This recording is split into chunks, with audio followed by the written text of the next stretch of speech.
Hi guys, it's Shadow. Uploading high-quality audiobooks for you, it's very time-consuming and hard-working process. So please support me so I can keep uploading for you. This is how. You can donate directly through my PayPal or Ko-fi. You will find links in the description. Or you can join our Telegram channel where you will find all paid audiobooks that we provide. Also, you can make requests and you will find proof of payments from our plus 200 paid members. If you can't support me financially, just like and subscribe our videos. Thank you guys, your support means a lot. And as always, enjoy Shadow. Chapter 951 Sideal Vez and Commander Dice spent more than an hour in the Jaded Swords conference room. Amidst the trophies, flags, banners and other impressive artifacts, the two haggled two concurrent deals at once. A confluence of interests sped the negotiations up. The Vandals and Sword Maidens both suffered heavy damage from the mission so far and wouldn't turn their backs to additional help. The key was to make a credible agreement that provided plenty of incentives for both sides to stick to the deal. While Vez mainly negotiated on behalf of the Vandals, he also tried to make sure the Sword Maidens had no reason to renege on the deal once they thought it over. Overall, Vez faithfully stuck to the points and priorities laid out by Major Verrill. No matter what, he needed to forge an attractive enough deal for Major Verrill to show off to his superiors. As long as this deal provided sufficient benefits to the Bright Republic, the decision-makers who possessed the final say would definitely be more inclined to put their stamp on the agreement. Of course, alongside the public deal, Vez was much more interested in hammering out the details of their private deal. Right now, you Sword Maidens lack a competent journeyman mech designer. He began when they drifted to this topic. Having benefited from Mayra's presence all these years, I'm sure you know what kind of benefits a genuine journeyman can provide to your organization. While I'm not able to take over her role and provide the same level of services as she once did, I'm more than open to lending a hand every now and then in exchange for favors. The bald and dark-skinned commander smiled warily at him. Favors can be expensive and hard to pay back. What kind of favors do you have in mind, Vez? This was the point where Vez laid out his demands. For now, he didn't dare ask for anything too major. Their partnership still needed to go through a lot of time and successful cooperation before he could reveal his ambitions for the frontier. First, I want you to represent my business interests in the Faristar region. More specifically, I want the Sword Maidens to act as a secret channel to the various black markets and other exchanges open to pirates. There are a lot of rare exotics and other valuable goods that are hard or almost impossible to come by in civilized space. Even if they are available, all the middlemen involved will usually balloon the base price by 5 to 10 times. I want a more direct channel to the frontier's most valuable exports. Commander Dice didn't seem surprised that Vez started with this demand. We can do that, for a price. Obtaining these kinds of hot goods and smuggling them to your hands will take a lot of effort. The exact commission they agreed on was rather tentative and subject to change, but it definitely made it worthwhile for the Sword Maidens to fulfill his needs. Vez knew he'd be better off paying a generous commission to the Sword Maidens rather than access any of the black markets he could access in civilized space. With the Sword Maidens, he'd be able to purchase his goods from the source or at least close to it. In contrast, those markets and exchanges in places like the Harkinson system truly charged exorbitant prices for the same goods and services. Not only did the middlemen needed to be paid for all the risks they took, separate organizations probably already reserved much of the good stuff for themselves at preferential rates. This left the black market vendors at the very end of the chain with only a fraction of what had been obtained at the source. Demand for it hadn't changed, but the supply of it was much less. Raising the original price by 100 or even 1,000 times wasn't out of the question. Nonetheless, while Vez valued this clandestine black market channel, he wanted more out of this relationship with the Sword Maidens. The opportunity to forge ties with an established pirate organization didn't come every day.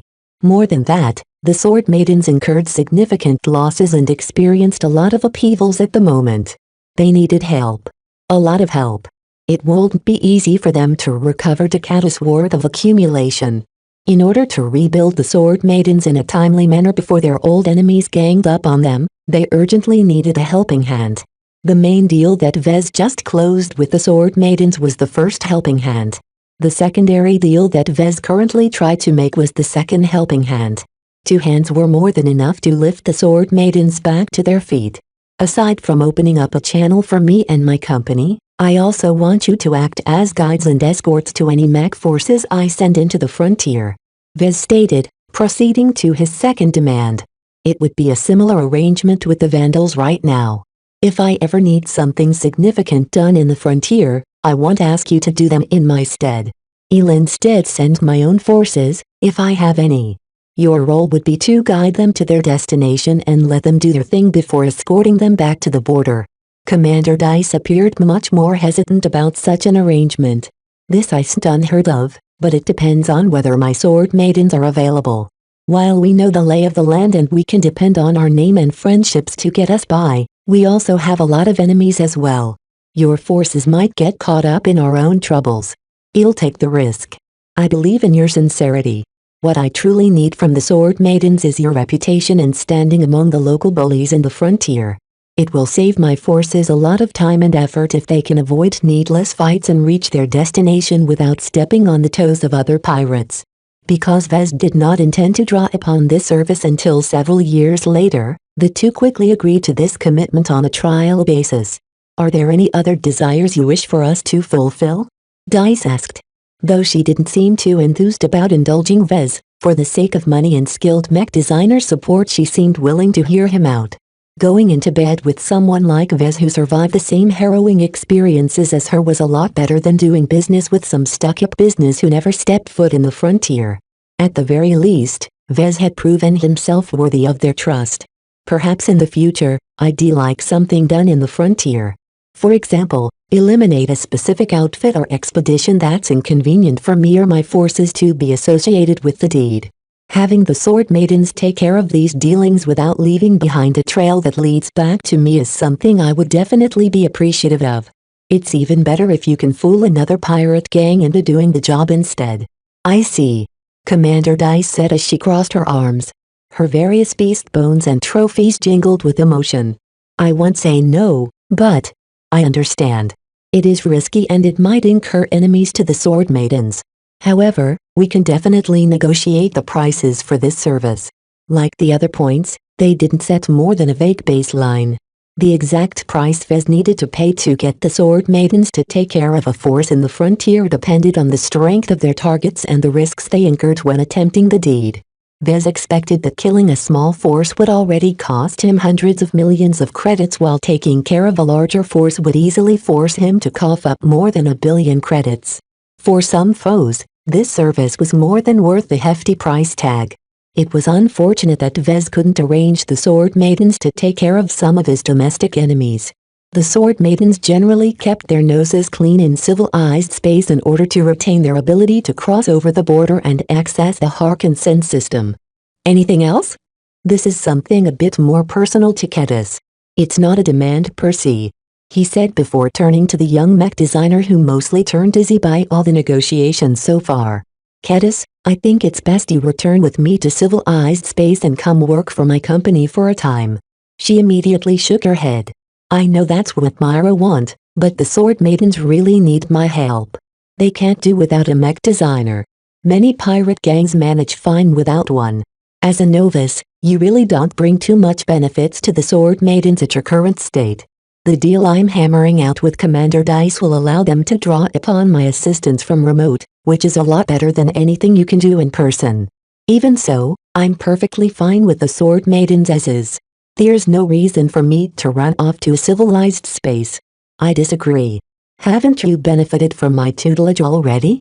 How far do you think you'll be able to go in your career when I'm gone? The frontier is already an extremely poor and difficult place for a mech designer to progress and advance. At best, you'll be able to advance to apprentice in a decade, but what then? It takes more than determination to reach journeyman. His words struck a mark. Kedis wordlessly blinked at Vez. She knew enough about her capabilities that it was extremely unlikely for her to ever match Myra's prowess without any assistance. Myra herself lucked out when she caught the Skull Architect's attention, but Kedis failed to spark his interest. Vez also suspected that there was much more to Myra's background than met the eye. She was way too refined compared to the rest of the sword maidens to have started off as a nobody from the frontier. The key here was that Kedis lacked the various advantages and opportunities that Myra enjoyed in the past. Now that Vez, a skilled mech designer who she held in high regard, offered to be her new mentor, she'd be a fool to refuse. Yet she still hesitated due to her strong affection and loyalty to the sword maidens. Seeing that Vez couldn't break past Kedis' inner struggle, he instead turned to the other sword maiden in the room. "Commander Dice, please think it over. You can easily pick up a random exile or refugee mech designer from the frontier to meet your basic needs. In the meantime, I can take Kedis back to civilized space where she'll be able to progress by leaps and bounds under my mentorship. Wouldn't the sword maidens be better off with a future journeyman taking the reins again?" Dice gazed suspiciously at Vez. "That is awfully generous of you, but I can't help but question why you insist on bringing Kedis out of the frontier. It's Mayra's last wish." Vez shrugged nonchalantly, at least outwardly. "She's also a mech designer with promise, though she'll need active guidance in order to bloom her potential. If nothing else, consider my tutelage to be another form of payment for your services." In truth, Vez wanted to bring Kedis under his wings for two other reasons. First, he trusted her. He would be able to reveal some of the secrets related to the mech designer system to her, like the attribute candies, and she wouldn't ask too many questions. Her gratitude to him for all the help he provided was the strongest assurance that she wouldn't turn against him anytime soon. Second, grasping Kedis meant that Vez would be intimately connected to the sword maidens. While he'd never be a part of them, the chances of betrayal would drastically decrease as long as Kedis studied under him. She was basically a disguised hostage in this regard. Even if she eventually finished her studies and returned to the frontier to become the head designer of the sword maidens, her close and unforgettable ties to Vez would ensure their continued cooperation. Fulfilling Mayra's last wish was just a convenient excuse to Vez. What he really wanted was to get the sword maidens on his side on a permanent basis. After all, as long as he continued to grow in power and wealth, it wasn't out of the question for him to displace their original backers one day. Chapter 952. Friends. Having encountered many different pirate outfits, Vez knew that a trustworthy one practically didn't exist. The value of the sword maidens was that they cared about their reputation for honesty. While this didn't rule out the possibility of betrayal, Vez nonetheless felt much more confident about going into bed with them than with any other gang of pirates. If Vez let this opportunity to hitch his wagon onto the sword maidens go, then he would have to approach some other pirate outfit to do business with the frontier. Without a shared history of fighting and working together, and without approaching a pirate gang that used to be strong but was temporarily down on their luck, he would never obtain such good conditions for a private, understandable deal. Certainly, even though he figured he got off rather cheap, maintaining a relationship with the sword maidens could easily cost him billions of credits a year, so the deal he just secured wasn't cheap in absolute terms. However, Vez believed the business opportunities that opened up with this deal would more than pay back his investment. While he might not be able to apply rare exotics to any of the LMC's standard mech models due to issues with explaining how he obtained them in the first place, they were enormously useful in designing custom mech. While he already had a lot of designs on his plate, he did not intend to neglect the top end of the market. Customized, high-quality mech took a lot of time and effort to design, but it earned journeyman mech designers a lot of fame and reputation if they became known for delivering hot mech. The more extravagant and powerful the custom mech, the more he and his products entered the news cycle. Publicity and exposure was key to building his brand and gaining a higher profile without dumping in billions of credits each year on marketing. Vez quickly shook his head to get his mind off the future. Right now, he was just laying the groundwork for his future ascension. Rather than fantasizing about advancing his career, he should go back to trying to survive the return trip. "I believe that's all?" he asked. "There are no more issues to address," Commander Dice said. After wording and enumerating the two agreements on separate data pads, they shook hands as well, though it didn't have any greater meaning as of yet. Only after Vez returned to the Shield of Hispania and have Major Verrill sign off the main agreement would the deals truly be closed. Of course, some words in a virtual documents and a cheap handshake didn't mean the deals would pan out. There was no way anyone could enforce contracts made with pirates. In fact, if Vez arrived at the Jaded Sword with just the deal on behalf of the Flagrant Vandals and the Bright Republic, Commander Dice would have probably doubted their sincerity. The Sword Maidens would have to incur the burden of protecting the Flagrant Vandals while crossing the entire frontier. Yet their payment only came afterwards, and it was a question whether the Bright Republic would honor this agreement in the first place.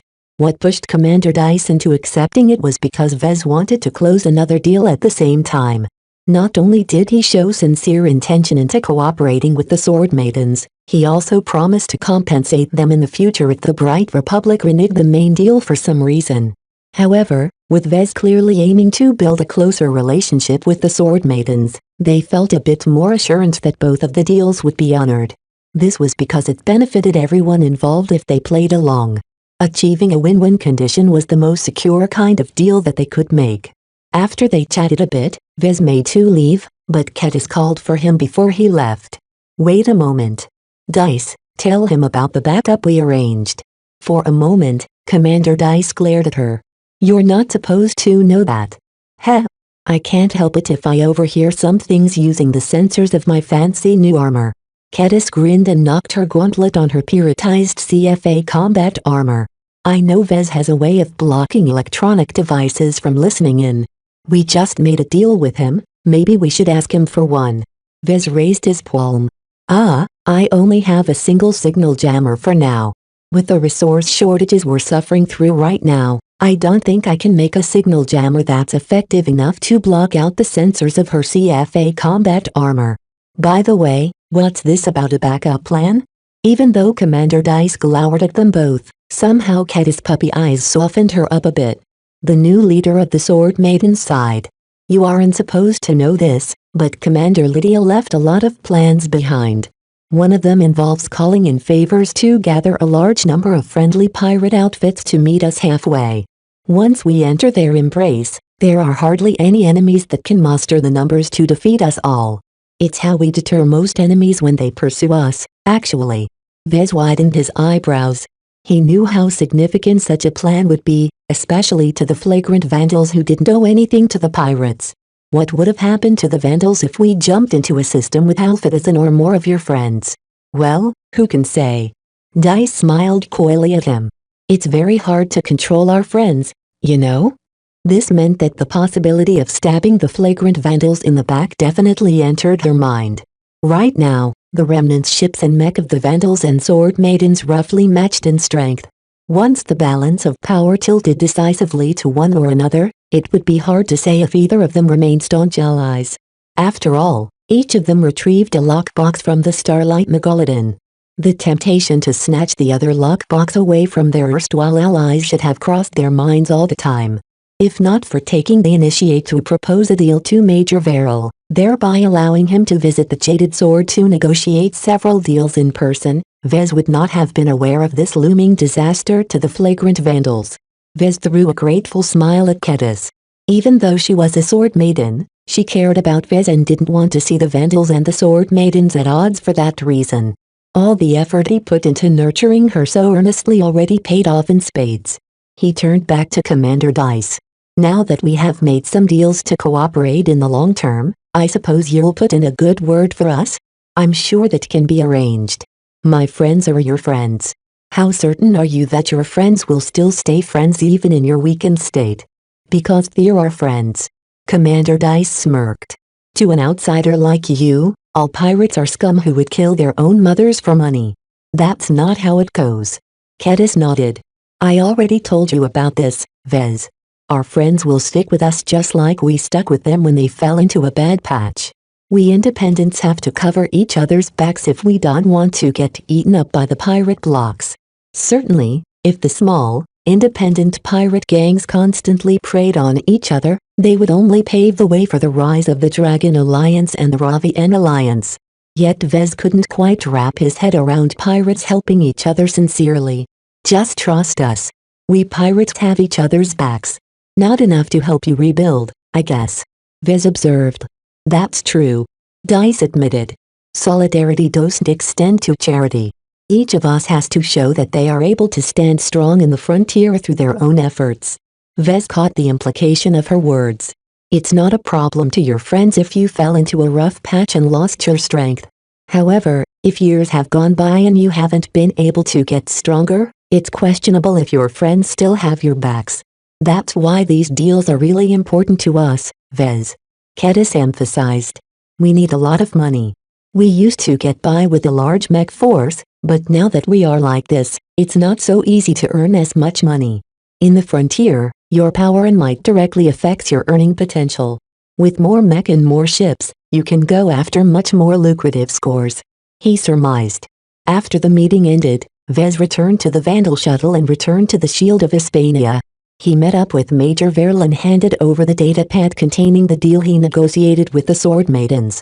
Veril read through the entire document line by line. He didn't miss any detail. After he finished reading through the document, he put the pad down. The deal Yalth negotiated is relatively complete and covers all the points my superiors might find interesting enough to put their stamp on it. The only aspect I'm concerned about is the price we have to pay for the services. Aren't you being a bit too generous on this front? I know you're intimate with the Sword Maidens. If I didn't know any better, I'd say you're allowing them to rip us off. The prices are subject to adjustment depending on the services they provide, sir. Vez mentioned.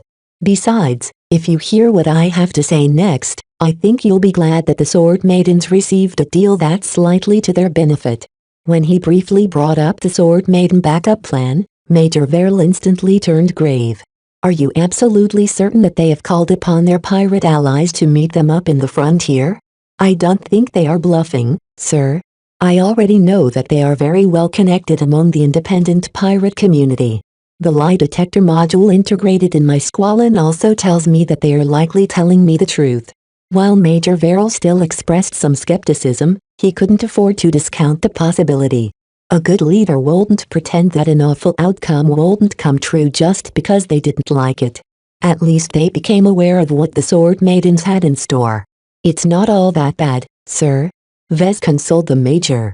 They informed us of their backup plan ahead of time. This shows that they'll probably honor our new agreement and extend their protection to us. All we have to do is to pay them back. They are truly starved for cash and resources right now, and that is what we can depend upon for them to uphold their end of the deal. Now that Veril thought about it, Vez did make some sense. While the deal paid a fairly high price for certain services, that didn't mean the Bright Republic would scoff at it. More options for engaging with the frontier was always worth it as it was hard to find reliable partners. The promise of earning a handsome sum ensured the Sword Maidens wouldn't be tempted to betray them in order to make a quick but short-term profit. Vez raised another point. I have something else to add, sir. Commander Dice didn't tell me this, but I get the idea that the Sword Maidens aren't very content with their current backers. Right now, they have an opportunity to please their backers if they manage to snatch our lockbox from our hands. However, I don't think they're inclined to do so as long as they don't value their relationship with their backers. But you have no proof is this, right? Myra, their journeyman mech designer who went missing in action, expressed some dissatisfaction towards finding out that the Sword Maidens are actually beholden to some powerful entity in civilized space. I get the idea that not many Sword Maidens knew about this connection in the first place. The fact that this mission led them to being used up until they only have 3 ships left is bound to alienate them against their backers even further. It's a good thing then that they aren't pining to exert their utmost in satisfying their backers, then. Major Veril smiled in a strained manner. Did they tell you where they are meeting their friends? No sir, but their first destination is to reach a specific star system that's still within the deep frontier. They hit a backup ship there that's loaded with some supplies as well as a working quantum entanglement node. Once the Sword Maidens retrieve the ship, they can call ahead to their friends to prepare a welcoming party. Right. I suppose it wouldn't hurt to ask if we can borrow their comm connection to call ahead. The flagrant Sword Maidens permanently shut down most of their quantum entanglement nodes and lost the remainder due to the space-time distortion in the Ian Corona system. This left them without any means of calling for help. Chapter 953 Transhumanings. If the Vandals and Sword Maidens regained their ability to access the galactic net and communicate with the rest of the galaxy, they could do a lot. Even if the COM Consortium and many others listened into their conversations and data transmissions, it would still be fine as long as Major Verrill managed to relay a brief message to his superiors in the Bright Republic. Just like how the Sword Maidens called upon their friends to back them up, the Vandals would also be able to muster up some help. The only difference between the two was that help from the pirates would arrive much faster by dint of their proximity. Any help the Bright Republic could offer would be limited by the fact that they could only draw upon assets from home, which was very far away from the frontier. Therefore, the crucial point in the coming month for the Vandals was to stay in the good graces of the Sword Maidens. This was the most precarious situation the Verrill Task Force ever came across. As long as they crossed over this difficult hurdle, the remnants of this once-agreed mech force would return home soon enough. In the next couple of hours, the Vandal and Sword Maiden vessels successfully escaped the envelopment of the pirates attempting to corner them. The hole blown open by crippling the Finmouth Regal's mobility successfully allowed them to fly to the edge of the star system without bumping into any other human opposition. As for the Sandmen, they mostly congregated towards Ian Coronavi for some unfathomable reason. Those close to human ships attempted to hunt them down if possible, but such chases mostly went nowhere. Some human vessels already managed to escape this cursed star system. Due to the weird behavior of the Sandmen, no one wanted to stick around in this star system any longer than they had to. Beside the Dragons of the Void, every other force just wanted to get as soon as they could before they all got swamped by a swarm of Sandmen ships. As Vez sat in his office and called up the long-range scanners pointed towards Ian Coronavi, he wondered in his head if this was all Sigrun's doing. He had a feeling that Sigrun attempted to take control over his fellow Sandmen. While the hybrid AI managed to draw the motherships towards him, taking control of them was easier said than done. If Sigrun already managed to co-opt the Sandmen motherships, then he would have certainly sent them all out to hunt down all the escaping human ships. The less humans made it out, the lower the chance that his existence would be exposed. It was already bad enough that the ships that just jumped out of the Ian Corona system. As half a day went by, the remnant fleet finally managed to cross the point where the system's gravity finally fell below the danger threshold. Alert! FTL transition is imminent. The surviving crew all prepared for the activation of the FTL drives. After locking everything down and securing themselves into place, the Shield of Hispania and all the other ships successfully transitioned into FTL. Practically the entire crew and refugee Vandals aboard the combat carrier erupted into a spontaneous cheer. Yes. We're finally out of this goddamn dangerous star system. We're safe. We're safe. We're safe. This calls for a celebration. Let's head to the ship's bar and drink until we pass out. A palpable sense of relief overcame every Vandal as they finally put down their guards for the first time in months. To some, this respite gave them the opportunity to come to terms with losing so many of their fellow comrades. Not only did they lose virtually every member of the ground forces, they also lost the majority of their space forces as well. To others, the temporary reprieve allowed them to relax their shoulders and unwind in order to forget their worries. Many Vandals started to drink, gossip, gamble and even entered into fist fights against each other. In general, the security officers mostly allowed the unruly Vandals to vent and decompress even if they became a little bit too rowdy. The Shield of Hispania picked up way too many Vandals, and concentrating so many people together in a single ship was bound to lead to problems. Vez watched on as Vandals did their best to cope. He found that word fit the current circumstances best. All of them incurred some trauma or another in the Ian Corona system, and they couldn't be more jubilant when they finally exited this blasted place. Even Vez felt as if he needed to do something else. However, he didn't feel the need to lose control like the rest. He chalked it up to his vastly altered body and mental states. All the genetic treatments are at least good for something.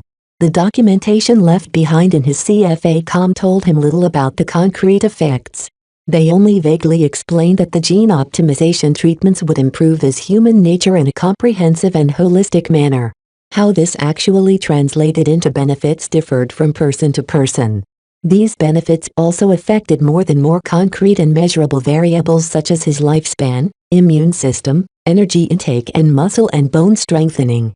As he projected a mirror image of himself in front of him, Vez studied his appearance and noted that despite the faint increase in maturity, he also transformed in many other ways. I don't look all that different, but there's something about me that gives a different charm now. Besides his maturation and his increased confidence in himself, he also exhibited that transcendent human quality that made it obvious that he went through many augmentations. He would never be mistaken for an average baseline human. Vez found that to be a little bit annoying. Even if he thought he looked a little more dashing than before, he would rather prefer to look plain and unassuming. The more people underestimated him, the more they wouldn't look too closely into the secrets he tried to hide. Still, it's not as if looking distinct is all that bad. As a mech designer who presided over his own company, Vez was well aware of the power of the cult of personality. A distinctive-looking mech designer attracted much more media attention and became a lot more memorable to the public.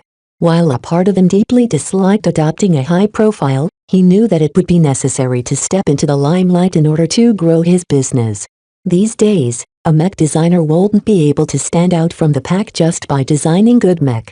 As Vez mentally tallied up all the changes the medical procedures caused, he focused foremost on his mind. He didn't think his mentality changed all that much, but his cognitive functions definitely improved. His thoughts came a little faster, he memorized everything he read a little more thoroughly and generally felt as if he could subject his mind to a bit more pressure. I don't know exactly how much better I am at thinking, but it is sure to be substantial. The CFA's gene optimization treatments mainly aim to improve the performance of their officers. This was one of the key methods of maintaining their superiority over every other human organization in human space. Everyone knew that CFA spacers were significantly better than baseline humans in almost every aspect. Vez wished he had access to the system so that he could call up his status to find out how much his attributes actually increased. In truth, he didn't expect too much of an increase considering he already augmented his mind to a very major degree. These heavy changes didn't leave too much untouched areas where the gene optimization treatment could provide a measurable improvement to his cognitive functioning. Nonetheless, every little bit adds up. The only downside to these drastic changes was that he didn't entirely feel comfortable in his own skin. The rush treatments and the lack of structured therapy and adjustment left Vez flailing on the move sometimes.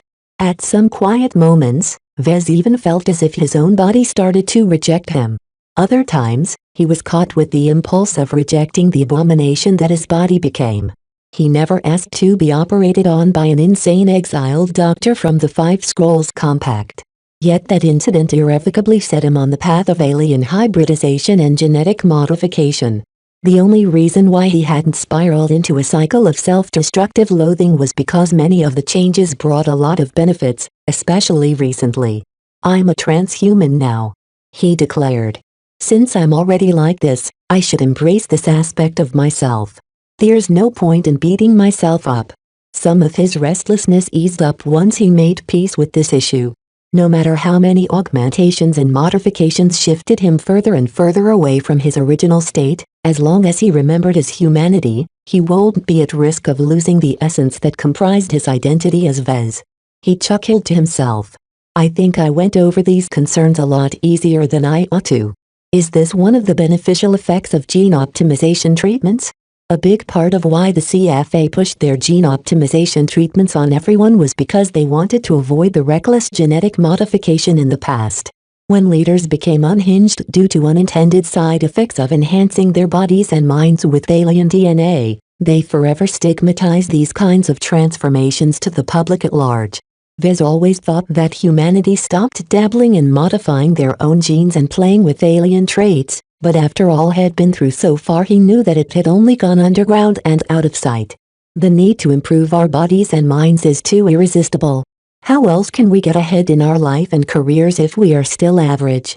He didn't have a good picture of the extent of human augmentation, but the more he came in touch with the upper echelon of human society, the more he realized how much humans relied on it to get ahead. The CFA's gene optimization treatment ranked near the top, but many other individuals and organizations probably offered something similar, if not as good. Humans are competitive by nature, and there are only a small amount of positions at the top. If I don't try to keep up, I'll forever be left behind. Vez lamented the hyper-competitive nature of today's society. He realized that a baseline human without any special endowments simply didn't possess the chops to make it far in their lives. It was at this time someone rang just outside his office. Vez accepted the call on his comm. "Who is this?" "Mech technician Davis Tolerant." The projection of a middle-aged man's head replied.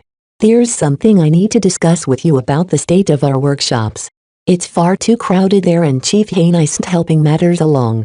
Vez frowned at that. "Even if you are dissatisfied with Chief Hain, there are other chief technicians who you can turn to with your complaints.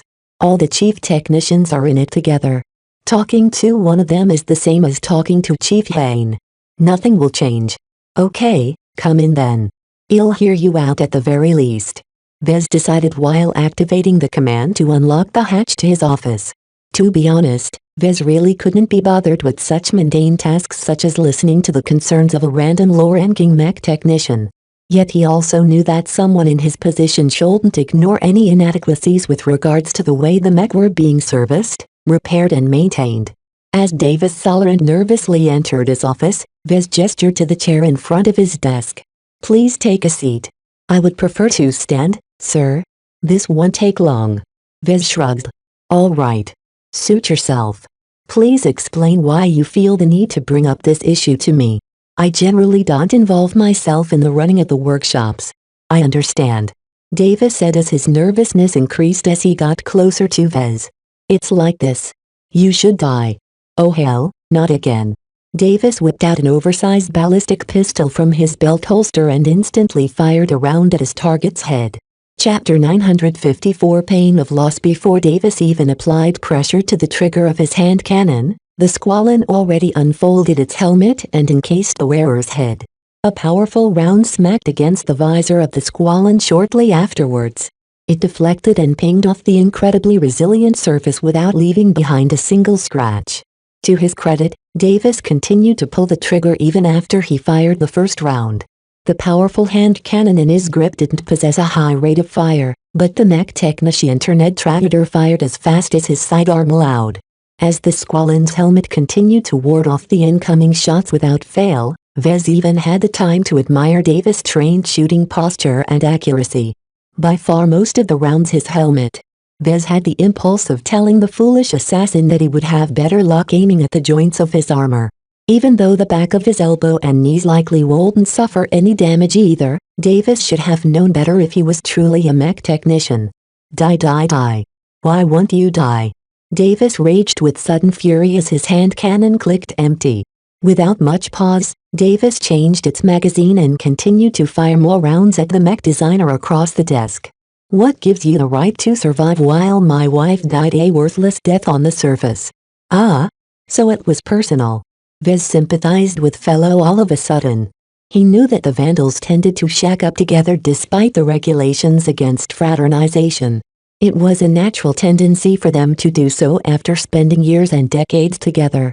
Davis expended 4 whole magazines worth of ballistic rounds in less than a minute. After firing all of those rounds that could have killed an entire crowd of humans, Vez was no closer to dying and Davis was no closer to venting his grief. "No." The unhinged mech technician despaired as his pistol ran dry. The useless weapon slipped from his grasp. His shaking eyes bore right through the Squalin's undamaged visor. "What gives you the right to live while my wife and friends are all dead? All of you Vandals are complicit in their deaths. None of you deserve to live." Vez strangely retained his calm at the man's violent outburst. Perhaps the knowledge that there was nothing that Davis could do to threaten him in his Squalin gave him the leisure to treat this incident with patience. "Mr. Tolerant, if that is your name?" "Ah, I just accessed the personnel files. It seems that much is true about you. Please indulge my curiosity for a moment. Why did you think it would be a good idea to shoot me?" Davis collapsed to his knees and laughed. "Ha ha ha ha. I didn't think you'd be so tough to kill. Damn it, if I brought a plasma cutter to shear my way through your armor. No. That won't work. The chiefs would never allow me to bring out a plasma cutter without permission." Vez pressed his lips into a thin line. At the beginning, he thought that this entire assassination attempt was part of some grand scheme to sow chaos on the shield of Hispania. Perhaps a band of traitors and mutineers plotted to destabilize the crew in order to turn them against the brass. Since the Finmouth Regal mutinied, why wouldn't the Shield of Hispania be any less vulnerable? The entire combat carrier turned into bomb ever since her personnel rolls tripled or quadrupled with the amount of Vandals they absorbed from other ships now doomed to become Sandman fodder. To find out that his killer was just a grief-stricken widower who felt as if the few survivors of the ground expedition didn't deserve to live anymore disappointed Vez. Compared to a scheming, hyper-intelligent foe like Stigrand, this emotionally unstable mech technician far didn't even register in Vez's danger senses. Now that you've got all of that out of the system, I hope you can move past your grief. That is, if the Vandals don't execute you. Have a nice stay in the brig. The hatch opened up quickly after that to allow a pair of security officers to storm inside. One of them immediately whacked Davis with an electrifier baton which put him out like a light. The other officer checked the rest of the office for any threats and tried to see if Vez sustained any wounds. "Mr. Larkinson. Are you injured?" I'm fine. Vez waved away their concerns. "Davis here couldn't have hurt a single hair on my body. It's not secure here. Please allow us to escort you to the security department." "Very well. Lead the way." Vez sighed and stood up. While he figured the likelihood of a repeat attack was very low, the security officers would rather that he be safe than sorry. Half an hour later, Vez just finished recounting the assassination attempt and how pathetic it unfolded. Those involved all looked green with envy as Vez boasted about the quality of his squalene. That was genuine CFA armor. Despite the fact that it was merely one of their light combat armor models for field engineers, it nonetheless rendered a hefty hand cannon completely ineffective. "I'm not even mad," he told the interrogators. "Davis is just someone who snapped. I'm more concerned about others like him. While I'm not that easy to kill, the same couldn't be said about the others like Captain Orphan or Major Verrill. We will be adjusting their protective detail in light of this event." The security officer nodded as he typed something in his datapad. "Please answer us. Do you think that Davis Solorant has an accomplice or is working together with a band of like-minded people?" Vez sighed. "I already answered this question. No, I don't think he's working with someone. The monitoring system in my office must have recorded the entire event. You can go watch the footage. You know how it goes." "I have to keep asking, Mr. Larkinson," the security officer said in a respectful manner. No matter how much Vez understated himself among the Vandals, he couldn't help but become one of the most high-profile individuals on the fleet. As someone who already assisted the Vandals many times and as one of the two survivors to the ill-fated ground expedition, Vez was bound to attract a lot of attention and respect. It didn't surprise the crew all that much that a consummate mech officer like Captain Orphan managed to survive the events on the surface. Yet for a non-combatant like Vez to make it out alive when so many others failed to make their way out spoke much about his competence. Or his cowardice, depending on who you asked. Nonetheless, a survivor like Vez long left the ranks of average people. Once the interrogation finally ended, Vez finally received permission to depart, although this time he gained a permanent escort. Vez let out an exasperated breath at the goon in heavy combat armor stomping his heavy boots against the deck behind his back. "You know I don't need protection, right? My squalene is more than capable of shrugging off anything a troublemaker can throw at me. You're better off protecting someone more vulnerable. You're a high-profile target, Mr. Larkinson. My presence will deter anyone who is thinking of starting an incident." The security officer responded politely but firmly as he gripped his menacing-looking assault rifle. Vez looked at himself in his unchanged CFA armor. Even though it clearly bore CFA colors and CFA markings, the average Vandal probably didn't recognize the significance of it. If anyone looked at the squalene, they would probably mistake it as an unnaturally streamlined suit of light combat armor with a rounded rectangular hump at its back. Its size, stature and overall appearance looked far too small and modest for the amount of protection it actually offered. The heavy combat armor worn by his security escort looked far more capable and intimidating. This was a heavy, motor-assisted suit of armor with enough armor plating that an average person would strain enormously if they attempted to move in it under their own power. Yet despite the combat armor's tough and bulky appearance, The security officer was far easier to kill than Vez due to the enormous quality difference in materials and protective technology. He chuckled at the thought that he was tougher to kill than his guard. It should have been the other way around. Can you tell me about the state of unrest and dissatisfaction among the crew of this ship? How many more people like Davis Sollerand are aiming to take me down a notch? Not much, sir. His guard grunted. We Vandals are better than this. We're soldiers. I don't think telling that to yourselves will make that any more believable. Underneath your discipline and soldierly exterior lies a vulnerable human being that is subject to your own emotions. I'm not trained to think about all of that psychological crap. I'm just assigned to guard your life and scare off any scum who think they can kill you under my watch. The guard replied simply. Vez shrugged. What else could he expect from chatting with a goon? Since he felt the need for more sophisticated conversation, he diverted from his route to the office and instead headed down to the workshops again. He sought out Chief Technician Hain and asked for another private meeting. Before he entered her office, he turned to his guard. Will you be following me in? Orders, sir. I'm not allowed to leave you alone. Even when I'm doing my business in the toilet. I'll wipe your butt for you if I have to. The guard replied humorlessly.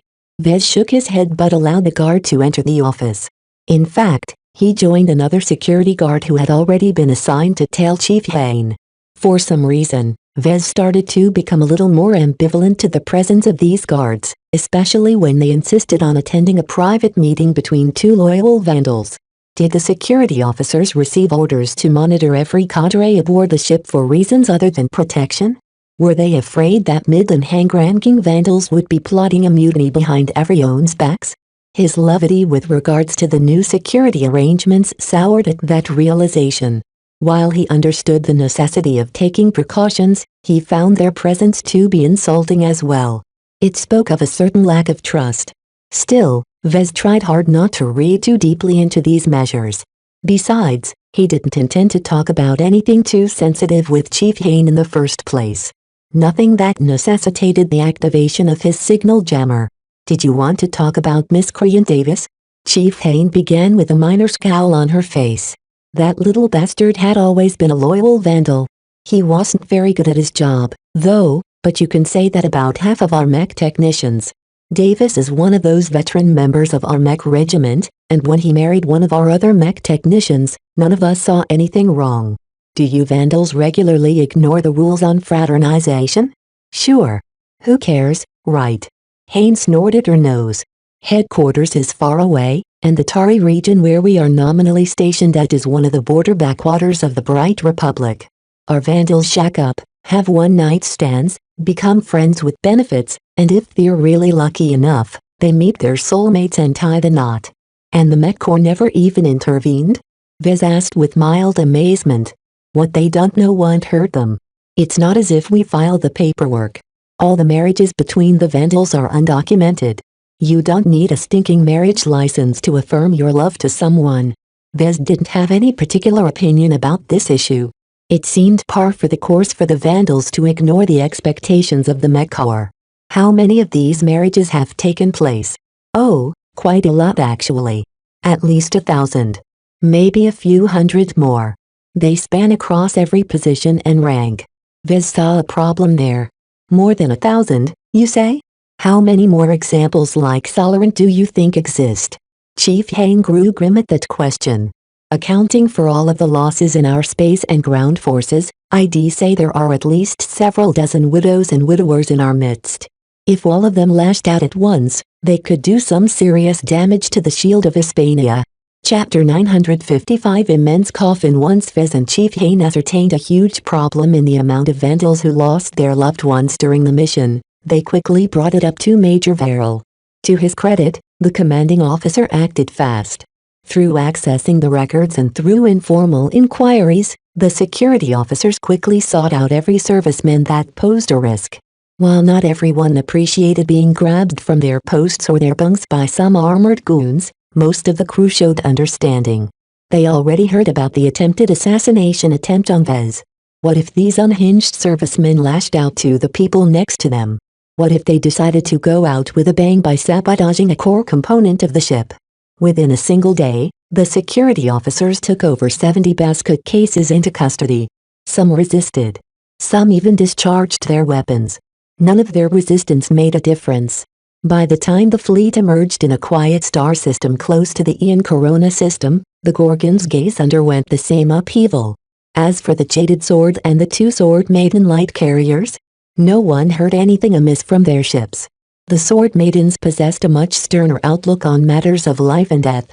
Their harsh training along with the realities in the frontier already inured them against tragedies. If only the Vandals are as mentally resilient as the Sword Maidens. If the surviving Vandals all underwent the mental resilience training sessions that Vez had devised on the ground, perhaps they wouldn't be so susceptible to their darker thoughts. Yet almost no one except Captain Orphan survived. Having spent a long time working and fighting alongside the Vandals, he became intimately familiar with their good and bad points. Vez liked them for their relaxed, liberal, tolerant and inclusive nature towards the conduct of their own men and women. Yet compared to proper soldiers such as the Larkin Sun veterans that he often interacted with back on Rittersburg, the Vandals also seemed to fall short in many ways. Being treated as damaged and abandoned goods by the Mech Corps at large depressed their confidence and made them feel as if no one appreciated their earnest efforts. This actually posed a huge threat to the Vandals whenever they suffered a major loss. In ordinary circumstances, the Vandals would never be involved in high-risk operations like this, so that was also why they were a bit slow on the uptake this time. Fortunately, Major Verrill moved quickly enough to take out the risk factors and made several moves to stabilize the morose morale that began to engulf the Vandal ships. The most important measures to provide closure to the Vandals was to rush the military funeral ceremony. Same as last time, the crew aboard the Shield of Hispania almost all filed into the largest mech hangar bay. Projections of the crew of the Gorgon's gaze appeared in their midst as well. Previously, the projections of the crews of the other ships had to be shrunk in size to make room for all the Vandals. All the losses they suffered made that measure redundant. This only further emphasized that the Vandals lost many thousands of their own people. The huge disparity made the hangar bay seem so empty and hollow. Vez stood solemnly beside Chief Technician Hain and Chief Engineer Avanian. Shortly after his return from his negotiation session with Commander Dice, he realized that it would be inappropriate to continue wearing CFA colors and insignia. He personally paid a visit to the armory and asked Chief Mandelson to recode his custom XV-99 Squalin in the dark green colors denoting his status as a mech designer in the service of the Mech Corps. The new paint job covered up and removed the Lieutenant Commander insignia and all of the other symbols associated with the CFA. In their stead came the insignia that stood for his current position as head designer, technically temporary, and the sickle of a burning city that stood for the Vandals. You look a lot better now in your new colors. I don't feel as if I'm within the company of a Ponzi CFA officer now. Chief Avanian remarked quietly as Vandals kept pouring into the hangar bay. Vez smiled at him. CFA officers aren't as bad as they seem. They are only rather stuck up in the presence of space peasants. Is that how you see us now that y'all ascended into their exalted ranks? Don't joke with me, Chief. I'm still a citizen of the Bright Republic. I won't be picked up by the CFA anytime soon. The banter quickly died down as soon as everyone filed into ranks. In contrast to the last major funeral ceremony, only a single space coffin rested in the center. In a major deviation from standard protocol, the Vandals who fashioned the coffin amplified its size by more than a dozen times. Vez heard that the coffin had actually been fashioned out of scrap mech parts. Such a huge coffin covered by the black and burgundy colors of the 6th Flagrant Vandals imposed a suffocating presence on the people present. The ceremony started with a trumpet and a band of musicians playing a solemn tune. This helped up everyone in the appropriate mood. When Major Verrill finally stepped up to the raised podium, not a single Vandal showed any unruliness. This coffin resting before you stands for those we lost at Ian Coronavirus. Many of our fellow brothers and sisters will never see the light of the galaxy again, but are instead buried forever on the surface or in orbit of that deadly, forbidden planet. The man spoke on for 10 whole minutes. His simple, unpretentious speech lacked the usual tricks and wordplay intended to pump up everyone's morale. This time, the losses were far too severe for the Vandals to get over them with a single ceremony. They needed much more time to make peace with the events in the Ian Corona system. They also couldn't wait until they returned home to start their grieving process. At the end of the ceremony, anti-grav modules pushed the giant coffin out of the hangar bay and into the cold emptiness of space. Eventually, it would drift into the local sun, whereupon it would melt and break down into particles that would one day be turned into new stars or planets. It wasn't a pompous ceremony, but it forced every surviving Vandal to undergo a period of introspection. The wild and unrestrained celebration of a few days ago had all but disappeared. They could no longer push off the inevitable. Though morale dipped even lower throughout the ship, Vez saw it as a good thing, as it was bound to happen sooner or later. The brass would rather keep it under control than to let every individual Vandal cope with the losses by themselves in a long, strewn-out manner. Still, we're not out of the woods yet, Vez said to himself. We are still well into the deep frontier. Under the guidance of savvy Sword Maiden navigators, the remnant Allied fleet proceeded to transition in a slightly circuitous route back home. They transitioned into several familiar star systems they once passed by on their way to the Ian Corona system. However, the navigators also deviated from the route, sometimes landing them in empty star systems and other times interrupting the placid lives of the local Sandman colonies. The aliens were definitely alarmed by the presence of human ships in their territory. Fortunately, the Sword Maidens only intruded in the territories of marginal Sandman colonies. The Sandman admirals who patrolled these quiet systems may be numerous, but even a 60-year-old kid outmatched their intelligence. Even so, a steady train of Sandman ships trailed after them even through FTL. The slow but persistent pursuit forced the Vandal and Sword Maiden vessels to keep transitioning as soon as their FTL drives finished cycling. The only good thing about attracting dozens of Sandman motherships was that it deterred the Dragons of the Void from continuing the pursuit. Haha. Those pirates won't be bothering us now that the aliens want to have their turn first. I don't know about you, but attracting all of those Sandman motherships makes me nervous. What if they catch up? I'd rather have 100 stupid Sandman motherships than half a dozen human pirate vessels on my tail. Although not everyone agreed to this strategy of provoking and attracting the Sandmen to deter their human opponents from continuing the chase, Vez couldn't help but admit it worked. As long as they avoided attracting an old and highly developed Sandman leader, the quicker vessels of the flagrant Sword Maidens possessed ample confidence to remain ahead of any tag-alongs. More than a month passed by as they both skulked and raced towards the shallow frontier. Everyone slowly resumed their work, and there was plenty to do even if the carriers carried far too much personnel. At some point, the remnant fleet reached an empty star system close to the Woolox system, which hosted the further-known human-owned space station in the Ferris Star region. The Dragons of the Void stood behind that space station, so the remnant fleet had no intentions of dropping into the Woolox system for resupply. Unfortunately, the remnant fleet really needed to supplement some of their supplies, especially with regards to fuel. The situation couldn't be more clearer as Vez tallied the overall situation of the two surviving Vandal ships. Our supply situation is dire. He inputted into the logs. In our pressing need to repair as much spaceborne mech as possible, we've long run out of almost all essential rare exotics and bulk metals. The only critical materials left are reserved to maintain the Shield of Hispania and the Gorgon's Gaze. He accessed the files that relayed their current fuel and energy supplies. Starship-grade fuel is running out and our overall energy reserves are dipping into dangerous territory. The lengthy mission and the route the navigators insisted on following has not been very efficient in terms of fuel usage. The Vandal combat carriers don't even have enough fuel left to make it all the way to civilized space.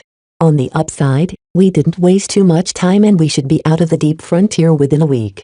Everyone from the inner circle already knew how dire their fuel situation had become. Vez was sure that Major Verrill had a plan in mind for that. Perhaps they would be able to obtain some from the pirates or from an independent star station. Vez turned his attention to the state of the crew. Morale is low but stable. Many Vandals are simply tired of fighting and just want to get home. I doubt anyone even cares about the war anymore. While everyone still hates the Visions, they're much too worn out to give a damn about taking revenge. They lack the confidence to win against our mortal enemies. Their overwhelming defeat against the meandering monkeys and the hostland warriors in the final ground battle practically scarred the Vandals. While Major Verrill did his best to keep the details and the logs about the battle under wraps, word nonetheless leaked out. The lack of solid details left every Vandal to imagine their own version of events. It frustrated Vez a bit to see the Vandals so traumatized at the thought of facing the visions in battle again. Even the Sword Maidens showed more courage. Speaking of the Sword Maidens, even through my regular chats with Kedis, I don't know what Commander Dice is up to these days. They're still undergoing a transition period. I don't think they're plotting to stab our backs, but we'll see what happens in the future. One change from the monotonous pattern was that the surviving Sword Maidens finally met up with the backup ship they hid in this unremarkable system. After the Jaded Sword transmitted an encrypted signal to a specific coordinate in a dense asteroid belt, a small and zippy corvette launched out of a hiding spot within an asteroid. The corvette that emerged was called the Saffron Poke. While she only served as a courier vessel for the Sword Maidens, the most vital point about this little ship was that she carried a working, functional quantum entanglement node. The survivors of the flagrant Sword Maidens could finally reconnect with the galactic net. Chapter 956 Dead Drop Accounts. Due to the continuing pursuit of the Sandmen motherships, the remnant fleet couldn't stick around for long. The Sword Maidens made their calls first before the Vandals had their turn. Of course, they expected no privacy when the Vandals sent various encrypted and nonsensical messages to obscure comm addresses registered all over the galaxy. Nonetheless, only very few people would be able to decipher the meaning of these messages, and that was sufficient. Vez knew that Major Verrill definitely informed the relevant authorities of their state. What help they would send, he had no clue, but it would definitely come. Shortly before the remnant fleet with the addition of the Saffron Poke transitioned back into FTL, Vez made a short comm call to the Jaded Sword. "Hello, Vez. Why did you call me this time?" Kedis asked. "Can you hook me up to the Saffron Poke's quantum entanglement node? I'd like to send some messages to some of my people back home as well." She frowned at Vez. "We're not supposed to let individuals access the galactic net. That's bad information security, you know. Major Verrill told us to block all individual requests unless they are cleared by him in person." "Oh come on, Kedis, you know who I am. Would I ever betray the Vandals or exercise poor information security? I urgently need to arrange some personal matters. Please?" Fortunately, the Sword Maiden mech designer proved to be susceptible to her emotions. She quickly softened it as appeals. "Okay, I'll take up with Commander Dice. She's the only one who can unlock access to the quantum entanglement node." After a few minutes of arguing with the new leader of the Sword Maidens, Dice finally allowed Vez access on account of their private dealings. "I hope you don't abuse your new access," Dice warned him. "It will go very poorly for all of us if you inadvertently lead us into an ambush. I know what to do. Don't worry." Once Vez obtained the authorization codes, he cut off his call to the Jaded Sword and initiated a new call to the Saffron Poke. After a few seconds of authentication, he finally obtained a connection. As soon as a CFA comm connected to the galactic net, he didn't get to make his call immediately. Instead, his device locked up and automatically exchanged a host of data to somewhere. Redirecting connection to the Galactic Fleet Network. Connection established. Synchronizing data and uploading logs. Checking device versions. Downloading mandatory updates. Vez looked at his comm in alarm. It actually connected to the CFA's exclusive fleet network without his say-so. This was deeply troubling to Vez because while the connection was shielded by heavy CFA encryption that prevented any snoopers from knowing what he sent, that didn't apply to the CFA themselves. While Vez wasn't stupid enough to store sensitive data relating to the Vandals or the mission in his CFA comm, he hadn't been able to delete all of the logs. Fortunately, the CFA practiced extremely good information security, so it never recorded anything in restricted sections. However, that still left it with a couple of logs and records about his forged identities recommissioning to a missing CFA battleship. Vez almost felt like vomiting. No matter what buttons he pressed, his CFA comm refused to disconnect. Even activating his signal jammer didn't help because his CFA comm somehow circumvented the interference. It blocked anything else but the com's direct connection to the Saffron Pokes quantum communication node, which completely bypassed the regular communication channels of the Shield of Hispania. The enhanced transceiver built into his Squalene actually possessed sufficient range to stretch out all the way to the Corvette. More than that, the quantum communication node's programming treated CFA communications differently from regular communications. Damn CFA! Stop hijacking my comm. His comm's fast processors rapidly applied the updated software packages despite their size and complexity. While Vez could do nothing about the outdated hardware of his comm, its software experienced a sea of change, bringing it fully up to date. Updates completed. Checking for further updates. Downloading mandatory updates for the XV99. Applying updates. Updates completed. Welcome to the Galactic Fleet Network, Reserve Lieutenant Commander Longhorn. You have pending messages in your inbox. Vez looked at the projection of the slick new interface of his CFA comm with a nauseous expression. He lightly poked at it and it didn't seem to have noticed anything amiss nor raised any alarms. He checked the settings of his Squalene and quickly noted many new additions and enhancements. While he appreciated the updates, he didn't quite know what it meant to him. Surely he couldn't keep pretending to be someone he wasn't. The Starlight Megalodon didn't even exist anymore. Hopefully it'll just be forgotten in the crowd. There are billions, if not trillions of CFA personnel and their dependents. Surely they won't pay attention to my entry in their vast network, right? While he didn't feel too sure about that, he already spilled the milk. Vez pushed aside his concerns about the implications of this connection and proceeded to follow his original plan. Due to the force changes, his updated CFA comm now connected to the Galactic Fleet Network with state-of-the-art encryption at high priority. The Galactic Fleet Network operated outside the regular galactic net operated by the comm consortium, which everyone believed leaked like a sieve. As long as I don't mind the CFA listening in, the Galactic Fleet Network is probably a lot more secure than the comm consortium's net. After familiarizing himself with the modern interface, he finally managed to send a couple of comm messages to several dormant comm accounts he set up once before. Just like Vandals, Vez prepared his own encrypted communication methods that Calci, who led the Living Mech Corporation in his stead, and Melker, who led the Avatars of Myth, regularly checked. So long as they checked the inboxes of those comm accounts and received his encrypted messages, they'd be able to unlock them in their own ways and find out what Vez demanded of them. If more than a week passed by without opening the messages, the comm accounts automatically removed them from their inboxes. Hopefully Calci and Melker are capable of following my instructions. I would hate it if the LMC or the Avatars of Myth are affected by the war. Every company and every mercenary corps needed to pitch into the war effort in some way. While the Bright Republic didn't treat them as rigidly as their own soldiers, they nonetheless needed to commit to defending the state. I should stop now. While Vez was tempted to explore the galactic net and see if the LMC still did business, he didn't want to keep this comm connection any longer than he ought to. Who knew what this out-of-control CFA comm would do next? After cutting off the connection, he regained full control over his gear. Vez sighed in relief as he determined his comm wasn't maintaining some covert connection to the Saffron Pokes quantum entanglement node. As the remnant fleet transitioned into FTL less than 15 minutes later, Vez tentatively explored all the new updates to his gear.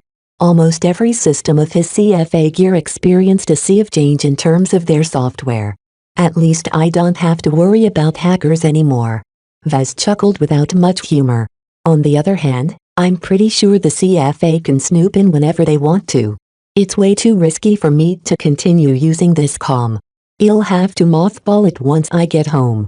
The troublesome part about putting down his CFA comm was that his XV99 Squalene wouldn't function without authorization, which only that very same CFA comm could provide.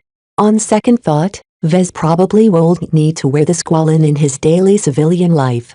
He still possessed the shield generator gifted by Master Olson, and that would be sufficient to protect him from assassination attempts. If something awful does happen to me one day, I can always take my CFA gear out of storage and don them again. Compared to a threat against my life, it's not a big deal if the CFA collects some sporadic logs that will probably be thrown into a forgotten database. He would just have to make sure he never wore any of his CFA gear around the system or any other sensitive secrets. The mandatory updates already spooked him enough about their susceptibility to outside forces and reminded him that every comm connection was inherently insecure. No wonder someone like the Skull Architect would rather communicate with someone by remote with the use of Cyanti crystals.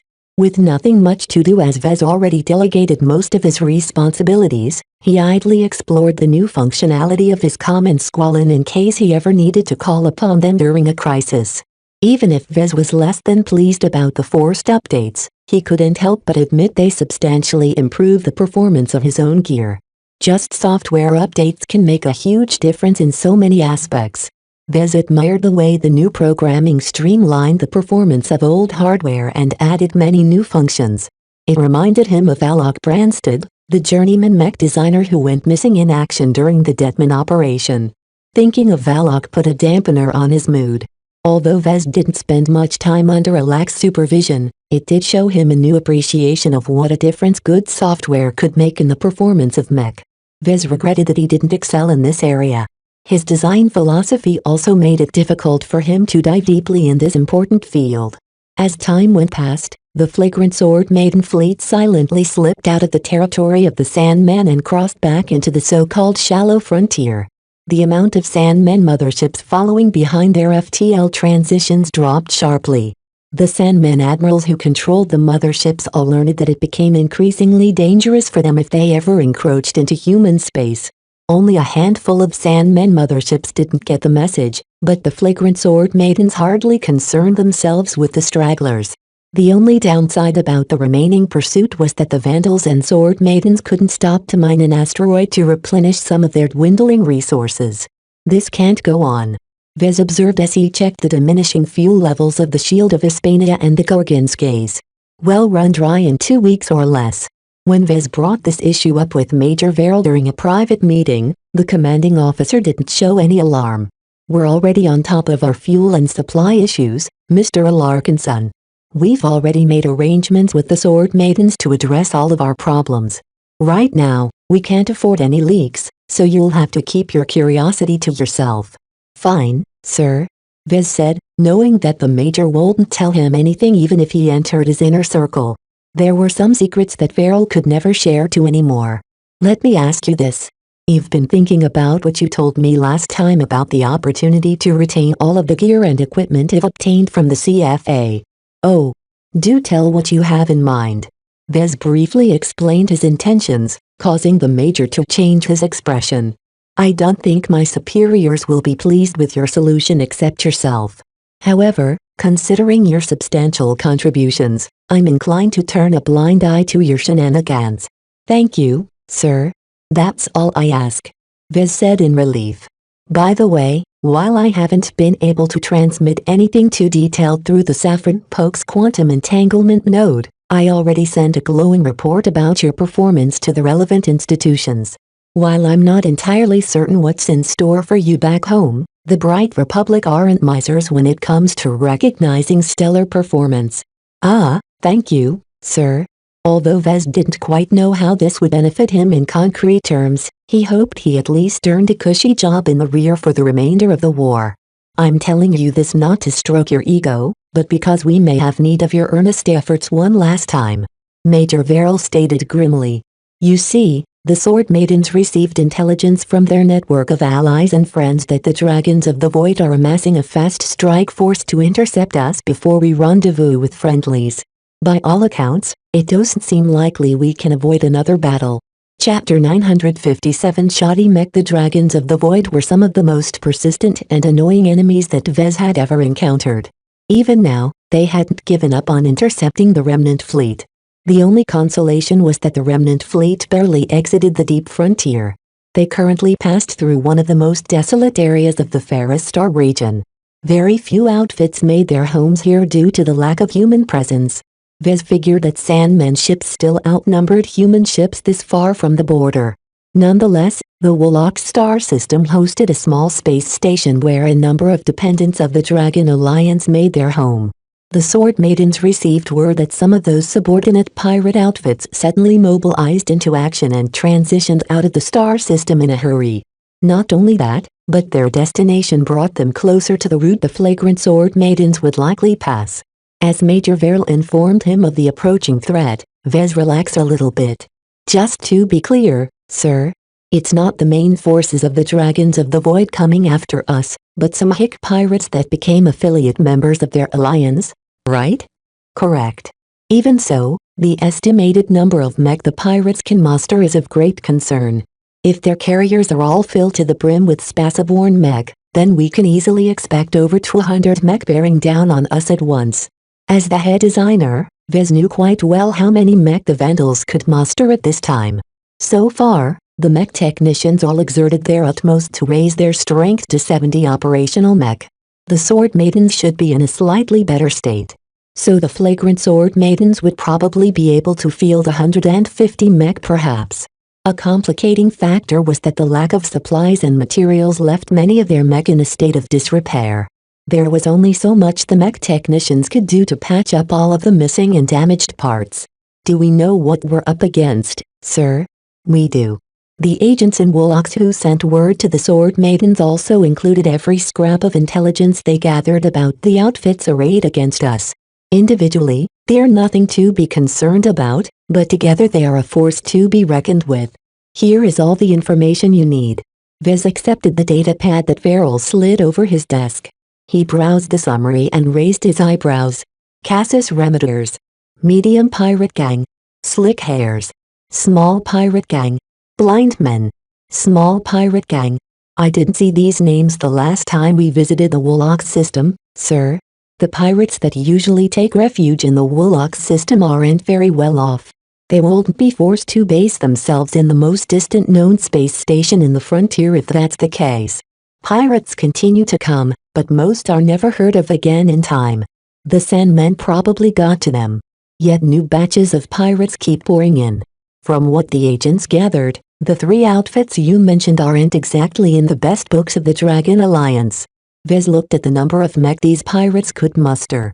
We're going to have a hard fight on their hands if they manage to corner us and force us into a battle. Is there no way to outmaneuver them and avoid them entirely, sir? The Dragons of the Void don't have much of a presence here, but we suspect that they planted many hidden listening posts in the star systems in this area. There isn't much of a chance to keep our route hidden from this strike force. While it is possible for us to take wide detours to prevent their interception, that will waste vast amounts of time, giving the Dragons of the Void enough time to muster up a proper interception fleet from their core territories and send them out to cut off each direction we can take. In other words, time was of the essence. They needed to get past the obstacle of the Dragon Alliance's fast strike force in order to rendezvous with the Friends of the Sword Maidens. What did the Sword Maidens say about the threat? They know our opponents better than we do, sir. True. As far as the Sword Maidens are aware of, Casus Remiters are the ones to watch out for. Not only are they able to field more mech than the other two gangs, they also possess a very wide and varied mech roster. Kind of like us, in a way. Much of their mech are garbage, but there are a few notable machines reserved for their officers that can give us a run for our money. Their modus operandi sounded similar to what the flagrant Vandals did in civilized space. They excelled at raiding lightly protected trade convoys and shipping fleets. Of particular note was that they existed the longest as well, which meant they developed a substantial martial tradition and wouldn't make too many mistakes on the battlefield. The other two gangs seemed less concerning than the Remiters.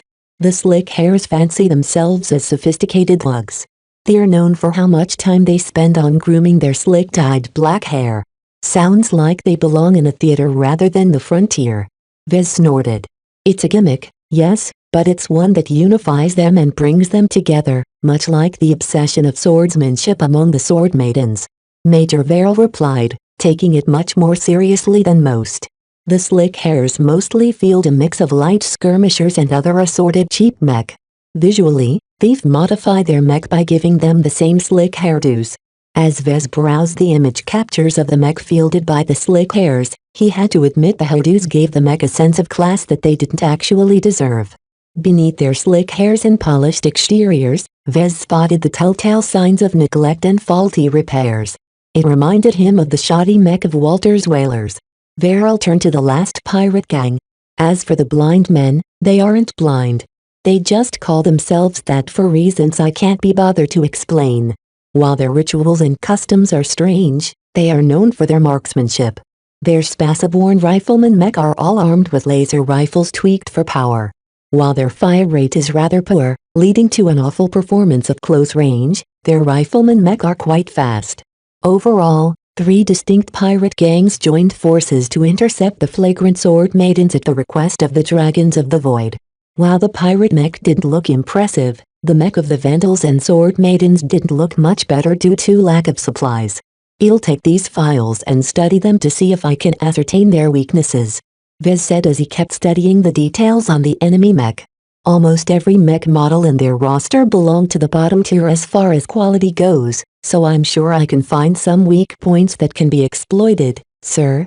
Do your best to make life easier for our mech pilots. Major Verrill dismissed him with a wave, evidently not expecting too much from his efforts. If you have any other ideas that can make our lives easier in the upcoming battle, don't hesitate to bring them up to me. You've already surprised me several times with your suggestions. I don't think I can pull another rabbit out of my hat, sir. It's very hard to do things when we're so short on supplies, mech and manpower. Vez sighed. Don't we all know it? Now get out. The battle will start in less than a week according to our projections, so make sure you have everything ready. As Vez departed the stateroom and shuffled back to his office, he began to study the contents of the datapad in greater detail. Having worked with so many damaged mech due to Ian Coronavirus breakdown effect, he developed a sense for damage and imperfections in mech frames. Vez merely had to look at the outward appearance of a random mech for a moment to deduce its major shortcomings. As Vez flitted through images of the pirate mech on patrol or resting in their mech stables, he gained a broad sense of how each of the pirate gangs treated their mech. Casus Ramadurs has too many mech but doesn't allocate enough of their budget on mech maintenance and repairs. The Slick Hairs treat their mech with much more love, but they are obviously deficient in technical personnel. I'm almost certain they don't have a mech designer presiding over their mech, and their mech technicians aren't any good. Only the blind men are of concern since their mech seem the most well-maintained of the bunch. The only upside is that they predominantly use the same mech model so that all of them share the same flaws. All 3 forces adopted different approaches to their mech, so Vez needed to treat them separately and in different manners. As Vez dove into analyzing the mech, he started with the easiest and most numerous mech roster. Casus Ramadurs seemed to have prioritized the acquisition of any cheap mech they could get their hands on to expand their numbers. Much of their mech are probably second or third-hand wrecks that have been restored to a functional state by shady repair businesses. Vez spotted the telltale signs of cut corners and inadequate repairs. None of the mech in the possession of the Ramadurs would be able to exert more than 80% of their peak strength. All of these mech have holes in their current states. He enjoyed picking apart each documented mech. All of the analysis that Vez performed would be uploaded to the internal database and be made available for access to the Vandal and Sword Maiden mech pilots in battle. Their mech would automatically overlay the weak points that Vez identified as well as supply some advice on how best to exploit them. The Vandals already achieved substantial success with this method before, and they had come to expect this service from their resident head designer. The only downside to using this approach to Casus Ramadurs was that they didn't make any attempts at standardizing their mech roster at all. They fielded countless different models spanning over several generations and mech types. The only thing they had in common was that they were all universally cheap. The intelligence the Sword Maidens passed on also only included footage of half the mech the Ramadurs actually owned. This meant that while Vez brutally identified critical faults of half of their mech, the other half remained completely unknown. Oh well. On to the next gang then. When Vez studied the mech of the Slick Hairs again, he got the notion that they would make for very good display mech. Their slick hairdos and dashing paint jobs would have turned them into the perfect mascots for casinos and similar entertainment establishments. Even if it doesn't look like they have the help of a mech designer, their style sense is really good if they can make their mech look so slick and cool. Nonetheless, appearances mattered less to mech than performance. Vez already found out that the mech hid a lot of inadequacies beneath their stylish appearances. Corroded parts, shoddy repairs and more marred the mech of the Slick Hairs. It became very easy for him to pick apart the weak points of the mech of the Slick Hairs. It didn't help that they only fielded a couple of melee mech models. Once Vez finished with analyzing the mech of the slick hairs, he finally turned his attention to the mech of the blind men. As he studied their rather decent-looking Spaceborne rifleman mech, he started to experience an uncanny feeling about them. Something about their design seemed awfully familiar to Vez. This looks familiar. Very familiar. A memory of his Crystal Lord design suddenly sparked in his mind. When he overlaid the mental image of his Crystal Lord over the design of the mech of the blind men, Vez found to his horror that they had a lot of things in common. Someone ripped off my design. Chapter 958 Blue Paradiso. People copying other people's works happened all the time. Why not? It saved them a lot of time and effort.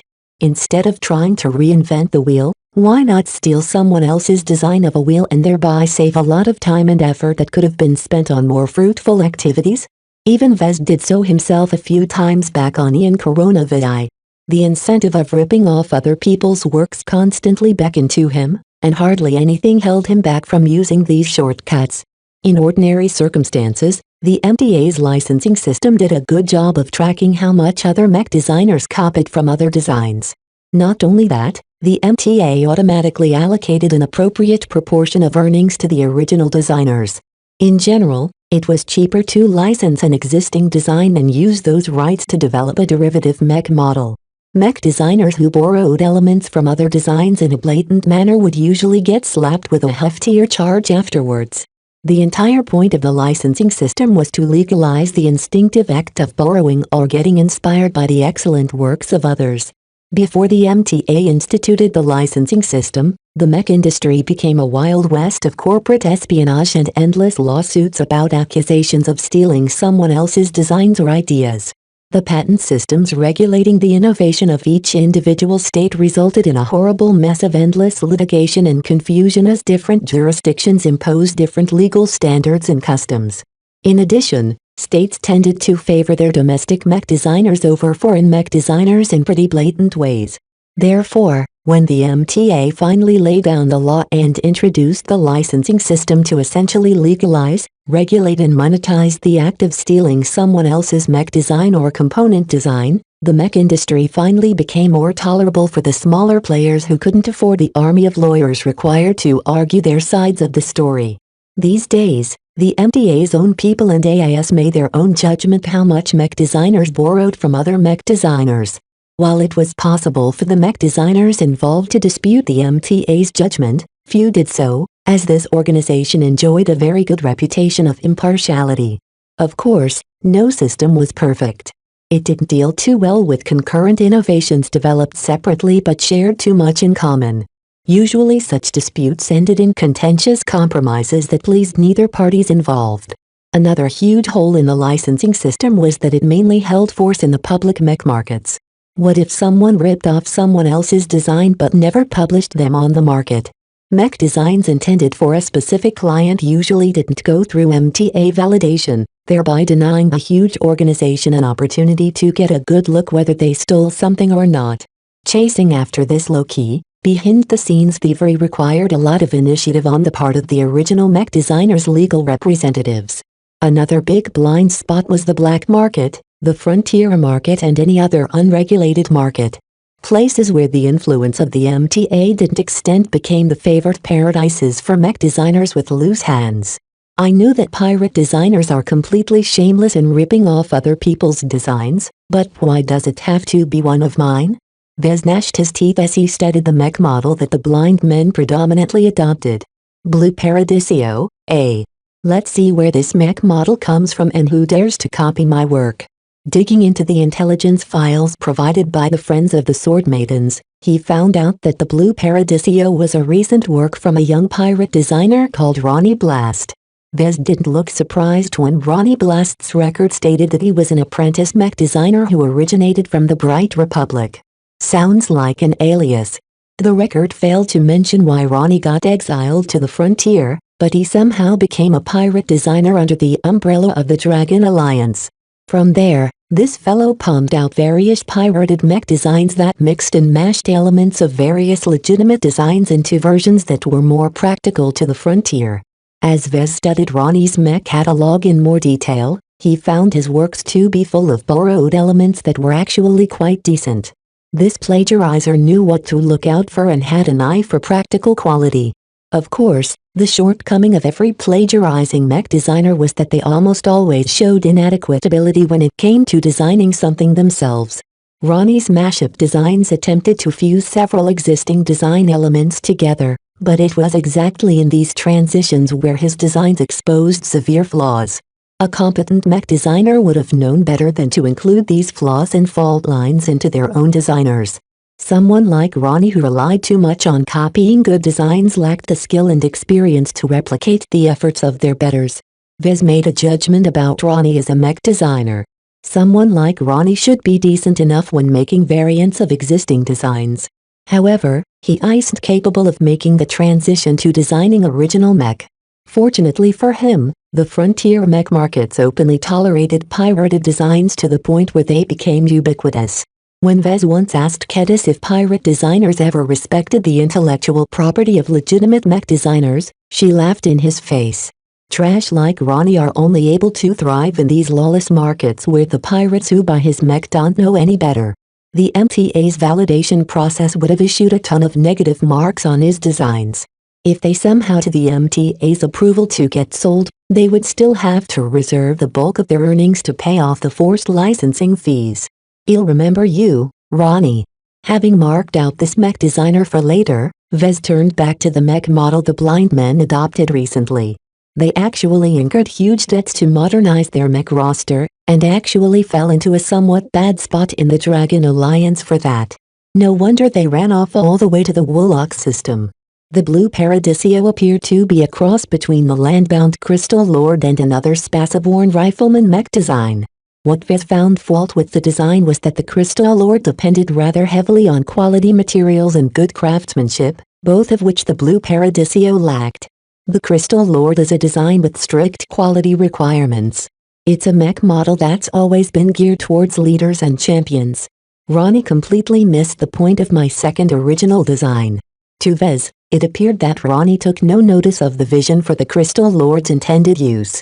He only saw something shiny and crudely copied the design while at the same time cutting all kinds of corners in an effort to make it cheaper and easier to fabricate in frontier conditions.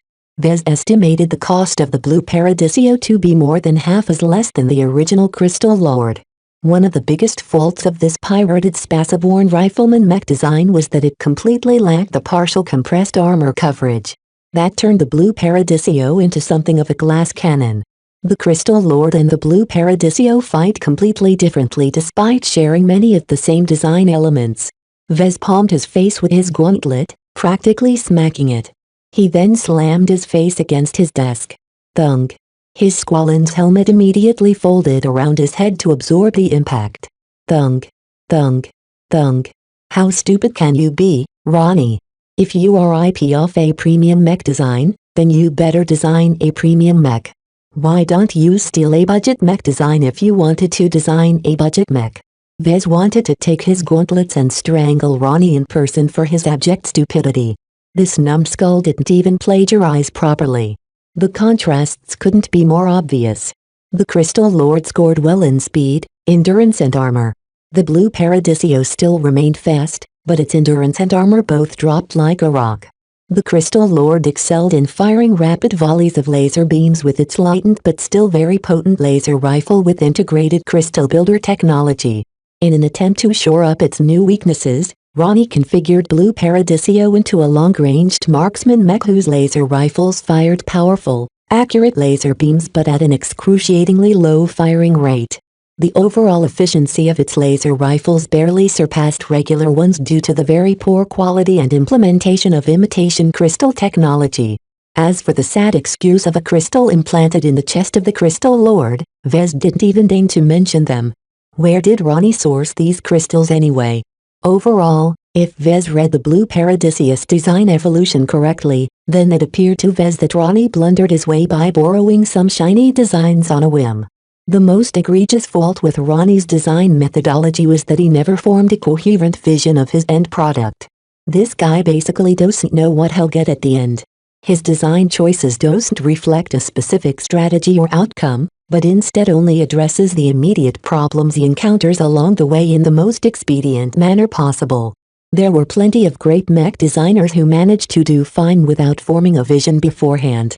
Everyone was different, and some just liked to develop their mech from the ground up without any preconceived notions. They only felt restricted when every major aspect was already set in stone. Still, just because there are alternative methods doesn't mean that they are appropriate to everybody. The blue Paradisio radiated a sense of quality at first glance.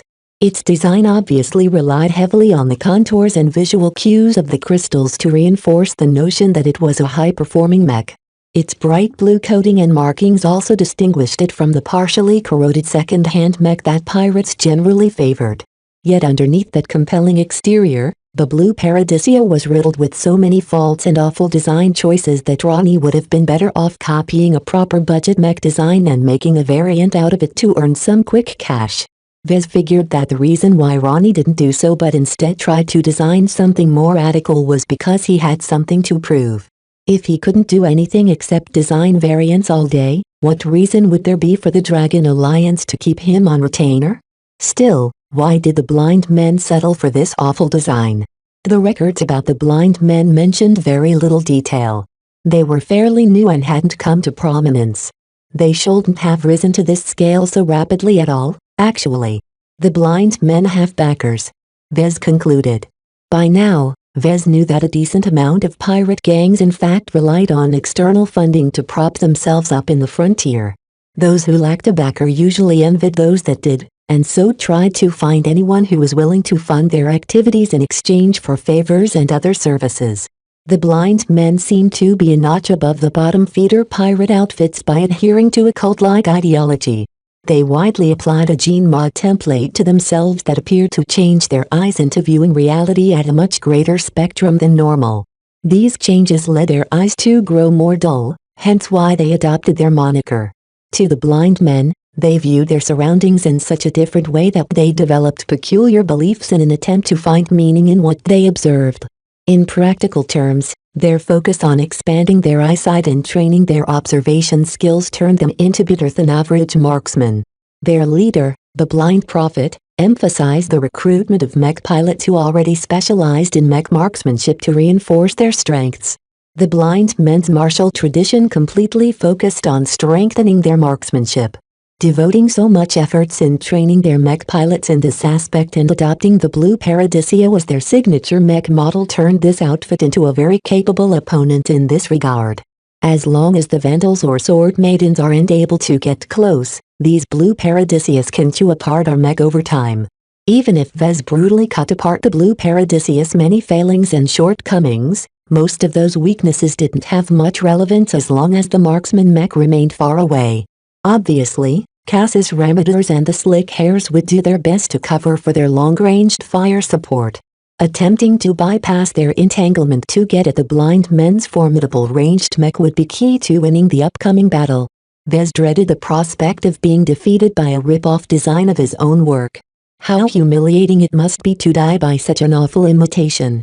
Chapter 959 Blind Proof. In the preceding days before the inevitable confrontation between the flagrant Sword Maidens and the affiliate pirate gangs of the Dragon Alliance, Vez stewed in his anger.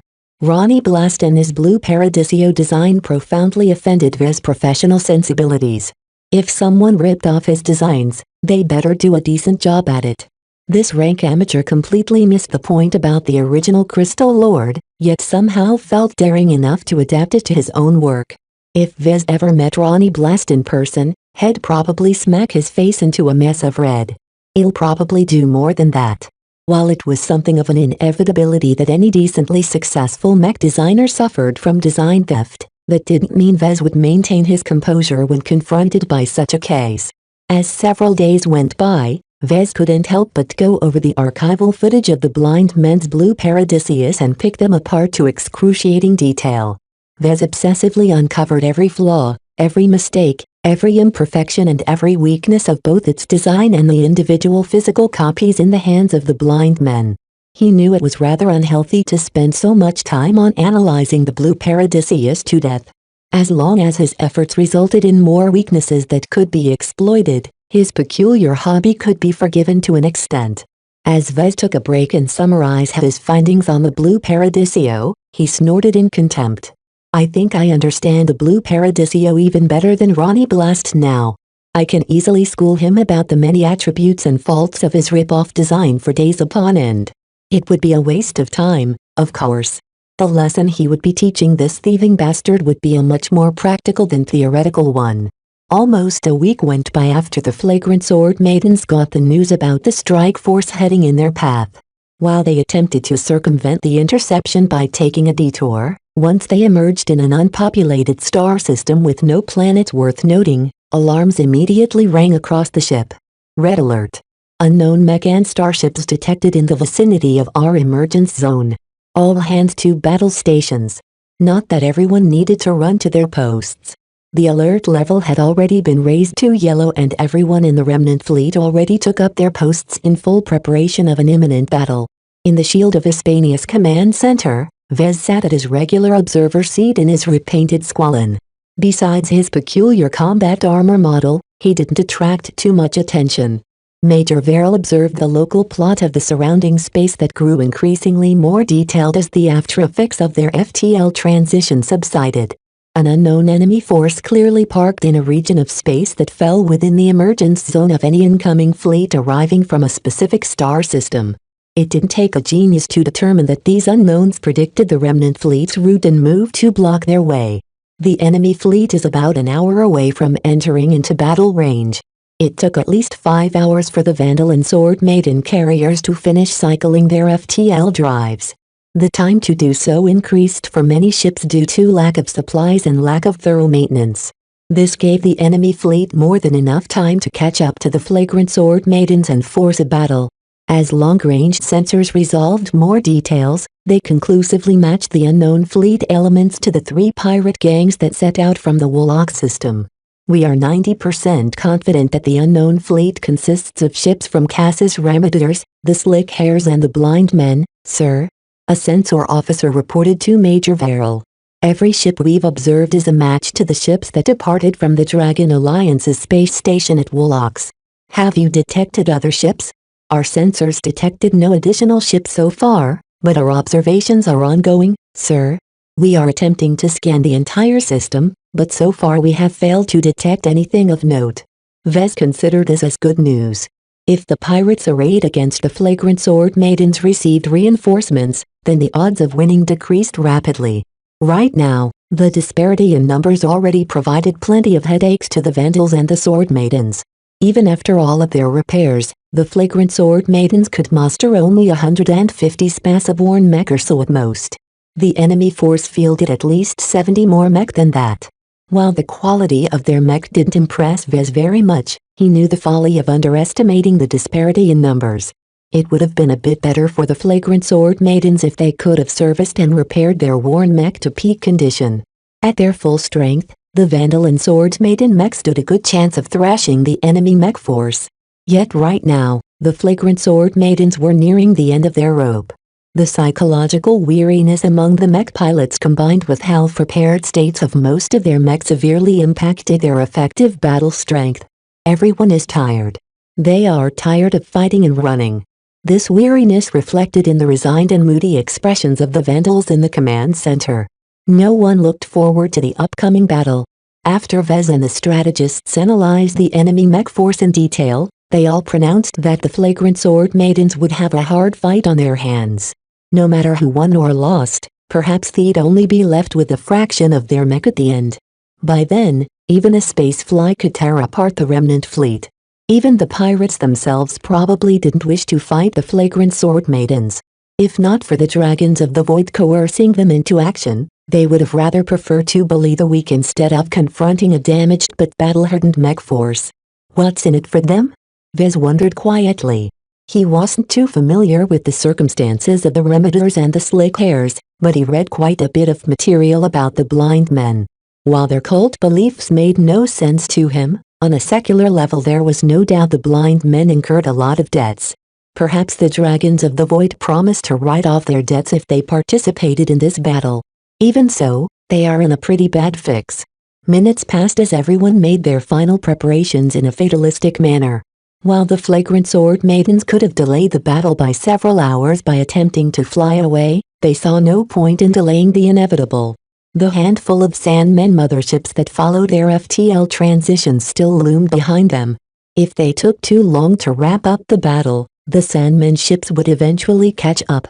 Therefore, rather than avoiding the battle, the remnant fleet instead took the initiative to close in on the enemy fleet. Those pirate carriers are probably filled with fuel and energy. Someone remarked. As long as we win the battle, we can force the ships into surrender and siphon away their fuel and supplies. Heh. That's easier said than done. Let's try and survive this battle first before we talk about the spoils. A nervous tension suffused the entire remnant fleet as both forces closed in on each other. It would take much less than an hour at this rate for battle to erupt. The enemy carriers are deploying their mech for battle. The pirates only deployed 50 or so mech on patrol, which didn't seem so threatening. Yet 15 minutes before the inevitable clash, the pirate carriers began to disgorge mech after mech, each of them forming up in their own little groups with little regard for formations or order. We have confirmed sightings of over 220 mech, sir. The three pirate mech forces formed up in a simple arrangement, as they lacked the discipline and training for anything more sophisticated. The mech of the Cass's Remediers positioned themselves in the main line. Their eclectic mix of melee and ranged mech gave them a lot of versatility, but as the biggest and strongest pirate gang among the three, they took on the responsibility of bearing the brunt of the flagrant sword maiden's fury. The slick hair's fast and nimble melee mech positioned themselves at the flanks. There was no doubt they would attempt to bypass the flagrant sword maidens at the front in order to hit them in the sides or rear. Perhaps they would even attempt to assault the shield of Hispania and the other carriers directly. As for the blind men, their blue Paradisius formed up well behind and above the Remediers. This gave them a good overhead angle from a comfortably long distance to pick off the flagrant sword maiden mech. Right now, Major Verrill communicated privately with Commander Dice on how they should address the threat of the blind men's fire support. Should they divert precious light skirmishers in an attempt to threaten the blue Paradisius out of sniping their mech?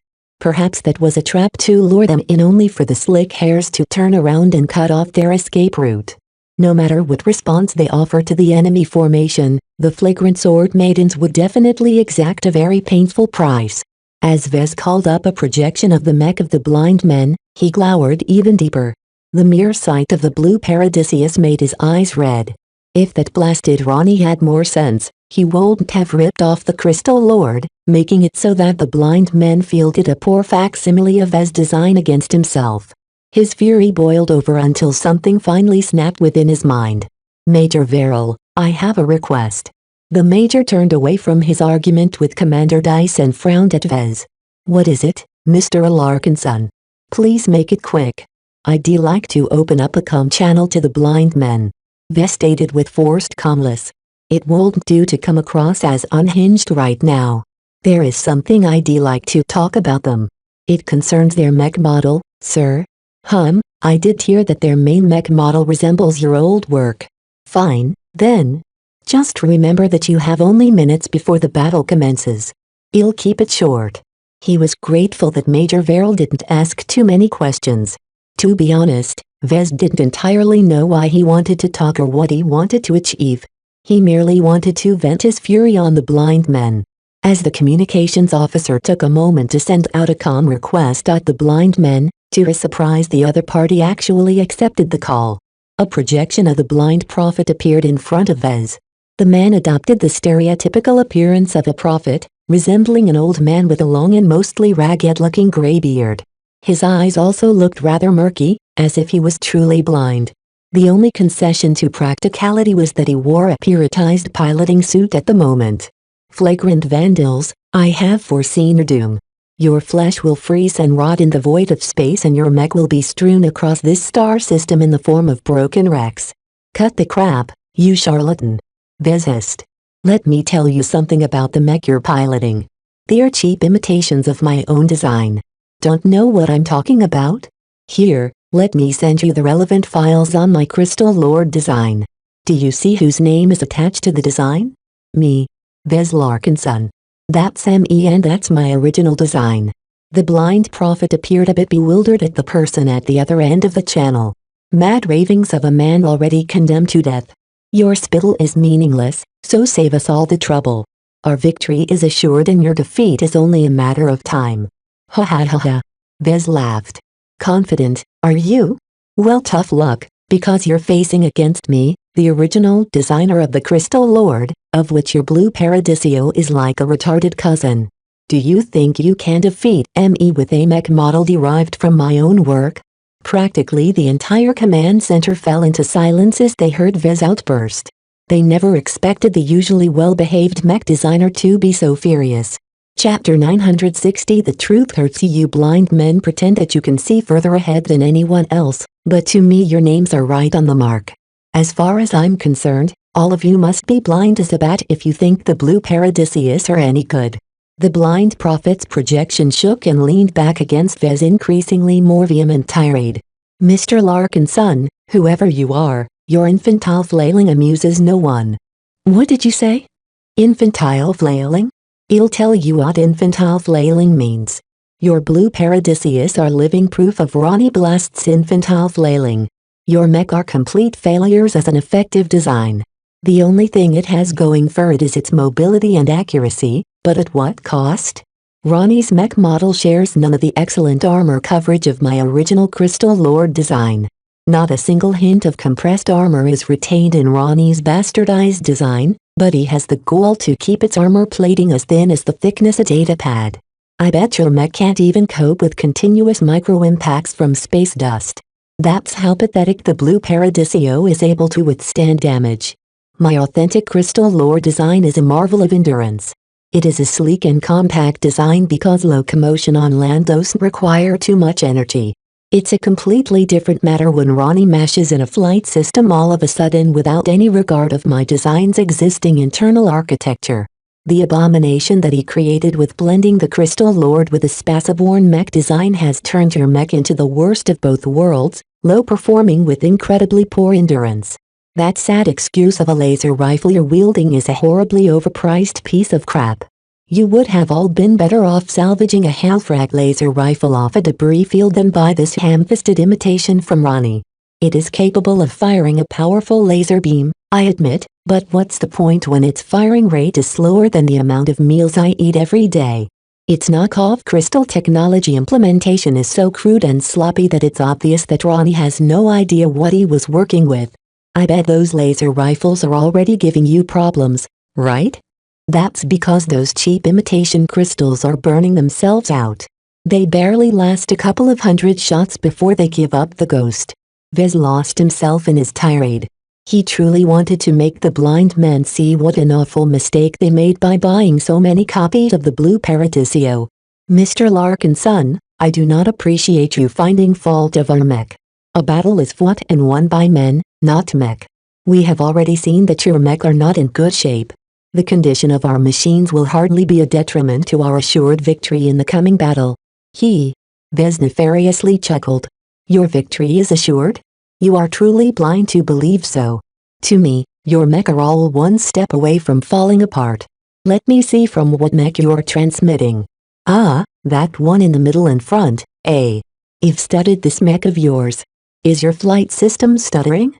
That's because it's installed incorrectly during the assembly phase. Whoever fabricated this copy did such a poor job that it will only take a single strong impact from the sides to dislodge critical parts of your flight system. By then, your mech is a sitting duck, condemned to coast in space in a predictable path that makes it easy for us to shoot you down. And that mech to the right of you. That machine is a particularly poor effort on the part of the manufacturer. Did Ronnie outsource the fabrication to a bunch of monkeys or something? I bet its legs hardly function at all. Not that it's important in space battles, except I can tell you that if those legs are shot out from under it, the failure will cascade to the mech engine, causing it to shut down entirely and rendering the mech mechanically frozen. How would it be able to fight if it can't move its limbs? That mech at the rear has a severe sensor problem. Any half-decent ECM system can fool its sensors to such an extent that it will truly turn blind. It's liable to fire its laser rifle at your own mech rather than the mech of its opponents. The mech next to the last one takes the cake in terms of poor craftsmanship. Whoever fabricated this mech needs to be thrown out the airlock because its power reactor is no good. That mech already has jitter problems, right? That's because it's constantly attempting to stall its inevitably reactor shutdown. One strong concussive shock will definitely force its power reactor to stall and undergo its emergency shutdown process. The mech pilot inside won't even have any power left to call for help by the time it becomes a floating statue. By now, the spectators and anyone else who listened turned numb. The communications officer opened up an unencrypted channel to the blind prophet's mech, so plenty of other people listened in as well. None of them expected to hear Vez turn into a mad dog who couldn't let go of the blue Paradisius' many faults. As the primary recipient of Vez's angry ramblings, the blind prophet hardly got the word in response. It hardly even registered to the pirate commander to press the button to shut down the communication channel. This was because the faults that Vez exposed so brutally about their mech all described their current states to a disturbing degree of accuracy. The blind prophet simply could tear his ears away from the unvarnished exposure of all of the flaws of his outfit's mech, no matter how much it hurt to listen to Vez. The pure emotion that Vez put behind his words practically drew the blind prophet into a forced introspection.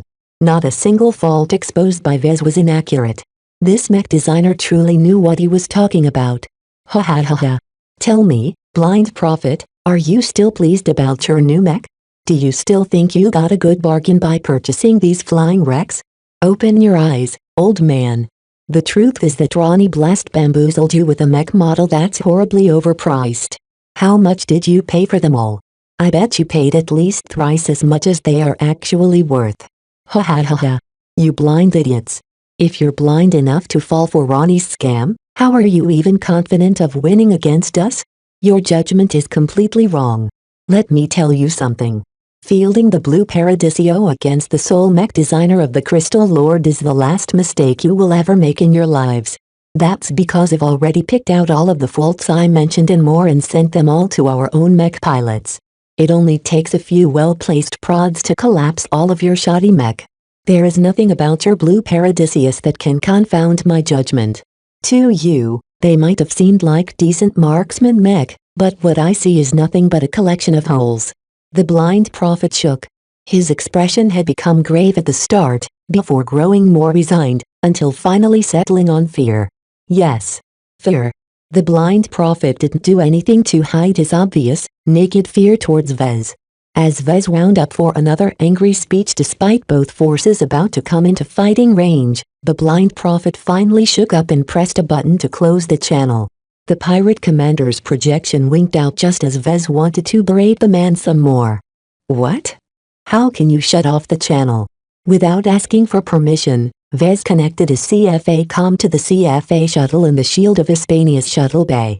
Using its advanced CFA communications technology that Vez had inadvertently updated previously with his connection to the galactic net, it forcefully intruded upon the communication system of the Blue Paradisio and reopened the comm connection by force. You again. The blind prophet despaired as he kept pressing the button and activating the mental command to shut down the channel. His own mech refused to obey his commands. Why won't you go away? Where are you running, old man? I have much more to say. Just look at you flailing around trying to deactivate this channel. Ha! Tough luck. The security suites of your mech are so poor and outdated that any 3-year-old child with a hacking comm can take over your mech. Just look at how easily I managed to forcibly reopen this channel. Go away. The blind prophet screeched. Your poisonous words will not have sway on us. Vez cruelly grinned. No chance of that, you blind old man. I admit that you're blind, but your ears seem to be working just fine. Let me tell you about your good buddy Ronnie. You see, Ronnie is a bad boy. Instead of licensing some proper software for his mech, he probably pirated some random mech operation system for his Blue Paradisio design. What an idiot. No mech designer should pirate a random software package off the galactic net. Your mech are all riddled with backdoors and holes that it would probably take our hackers a couple of minutes to sabotage. That's not possible. Mech aren't supposed to be susceptible to hacking. Oh, deny all you want, but how can you explain how easily my comm hacked into your mech communication system? Face it, you old man. You not only got scammed by Ronnie, but you are piloting mech that anyone with decent hackers can take control of. Your Blue Paradiseus software is so decrepit that even 200-year-old mech are harder to hack than yours. No more. Please, no more, Mr. Alarkinson. The spooked pirate commander pleaded. Well go. Well go. We won't disturb you any longer. After that, the blind prophet issued a quick series of commands that immediately saw the battle line of the blind mech turn around and flee back to their carriers. Even their carriers started to turn around as if they couldn't wait to get away from Vez acid tongue. Vez grew even angrier as he saw all of the mech of the blind men turn around in an attempt to flee his destructive rants. He stood up from his observation chair. Where are you going? Get back here. Running won't save you from the realization that you bought the worst mech in the frontier. Even though the blind prophet couldn't cut off the forced communication channel, the pirate commander did his best to ignore the voice of Vez. La la la la la la. I am not hearing anything. I am not hearing anything. As soon as I get out of here, I'll make myself turn deaf. Why are you running? Come back here, pirate. I can talk all day about your faulty mech. Even as Vez continued to yell at the fleeing blind men, Major Verrill regained his senses first. He looked back at the local plot and saw that the sudden exit of around 60 riflemen mech turned the Remeders and the Slick Hairs into complete disorder. The two pirate outfits couldn't believe what was happening. One of their fellow gangs was actually running away before they even fired a single shot. Attack. Major Verrill forcefully commanded. Send in our assault force. Crash into the Remeders. They're vulnerable as long as they remain in disarray. Break them apart before the blind men regain their senses and turn around. It took some time, but the prepared mech of the Vandals and Sword Maidens began to move in against their unsettled and distracted opponents. The pirates had left themselves completely open by listening in on Vez's public tirade. Why are you running? I'm not finished yet. Not by a long shot. Vez kept hounding the blind men even as they crashed into the hangar bays of their carriers in an attempt to get out as fast as they could. No matter how many light years you run, the truth will catch up to you. Just face it. You all bought crap mech that are worth less than how much you can earn back if you scrap them all. Buying Ronnie's products is the biggest mistake in your blind, foolish lives. Next time, buy legitimate mech instead of cheap knockoffs. Chapter 961 Power of Passion. The sudden and completely illogical retreat of the blind men even before the battle properly begun put the entire pirate ranks into disarray. No matter how much the pirate commanders of Cass's Remeders and the Slick Hairs tried to admonish the blind men to return to the battle, their messages hadn't gotten through. This was because Vez forcibly occupied the blind prophet's communication channel and kept it open using advanced CFA communications tech. Now, it would have been soft gable if the blind men's seconding command took over. Yet the blind prophet exerted such an overwhelming leadership position in the pseudocult-like organization that none of his subordinates dared to overrule his commands. When the blind prophet spoke, everyone obeyed. This isn't part of the plan. Why are we running? A blind man mech pilot with a bit more sense asked his fellow pirates. You fool. The blind prophet will have your head if you disobey him. When he tells you to run, you better run. This battle is already lost. Didn't you hear that angry mech designer? Our mech are scrap and only a single bump away from collapsing. I think that guy is bluffing. A mech designer doesn't lie about mech, especially since ours is a ripoff of his own design. Don't you see how dangerous it is to fight against a mech designer with a mech that he can dissect to this degree? Screw this. I don't want to have my mech shot out under me by a single well-placed shot. The blind men all kept running with no intention of rejoining the fight. The confusion and the unexpected withdrawal truly put the remaining two pirate outfits aligned to the Dragon Alliance in a difficult spot. They didn't even particularly wanted to confront the famous Sword Maidens and their military allies in the first place. Only their numbers advantage gave them sufficient courage to win, but the critical withdrawal of around 60 ranged mech left a huge hole in both their numbers advantage and their tactical flexibility. The lack of ranged fire support and suppression completely left the Sword Maiden melee mech unchained. They blasted forward at great speed in their famous charges and immediately smashed a huge hole in the lines of the Remeders. Commander Dice took the lead while piloting a spare Misty Slasher, chopping Remediator Mech left and right with her pinnacle expert candidate skills. Even though Dice was a lot more comfortable piloting landbound Mech than Spaceborne Mech, her recent ascension rapidly elevated her skills and learning ability. It was more than enough to tear apart the confused and disarrayed ranks of the pirates that thought to ambush the remnant fleet. Lift up your swords and hack them down to our foes. Let us teach these misguided men that the Sword Maidens are still alive. Fight. Chop the pirates into half. The Vandals' Mech acted with a bit more caution, adopting their usual role of backing the Sword Maiden Mech up and preventing them from being outflanked by their foes. Light Mech from both sides kept the slick hairs in check.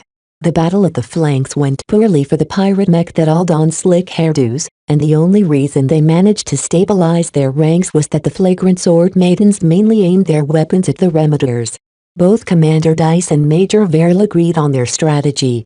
They needed to take this golden opportunity and hammer the Remediators before they recovered their wits and regained their composure. The brutal collision and the constant pressure against the mech pilots of the Remediators put them under enormous strain.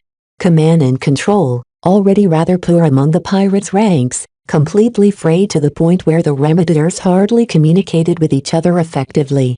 Who cared about orders when a relented Sword Maiden Mech kept chopping at their cockpits? If the Remediators and the Slick Hairs managed to maintain their composure, then they would have given the flagrant Sword Maidens an even fight at best. Yet the differences in morale, preparation and readiness completely put the remaining two pirate forces on the back foot with no hope of stabilizing their lines.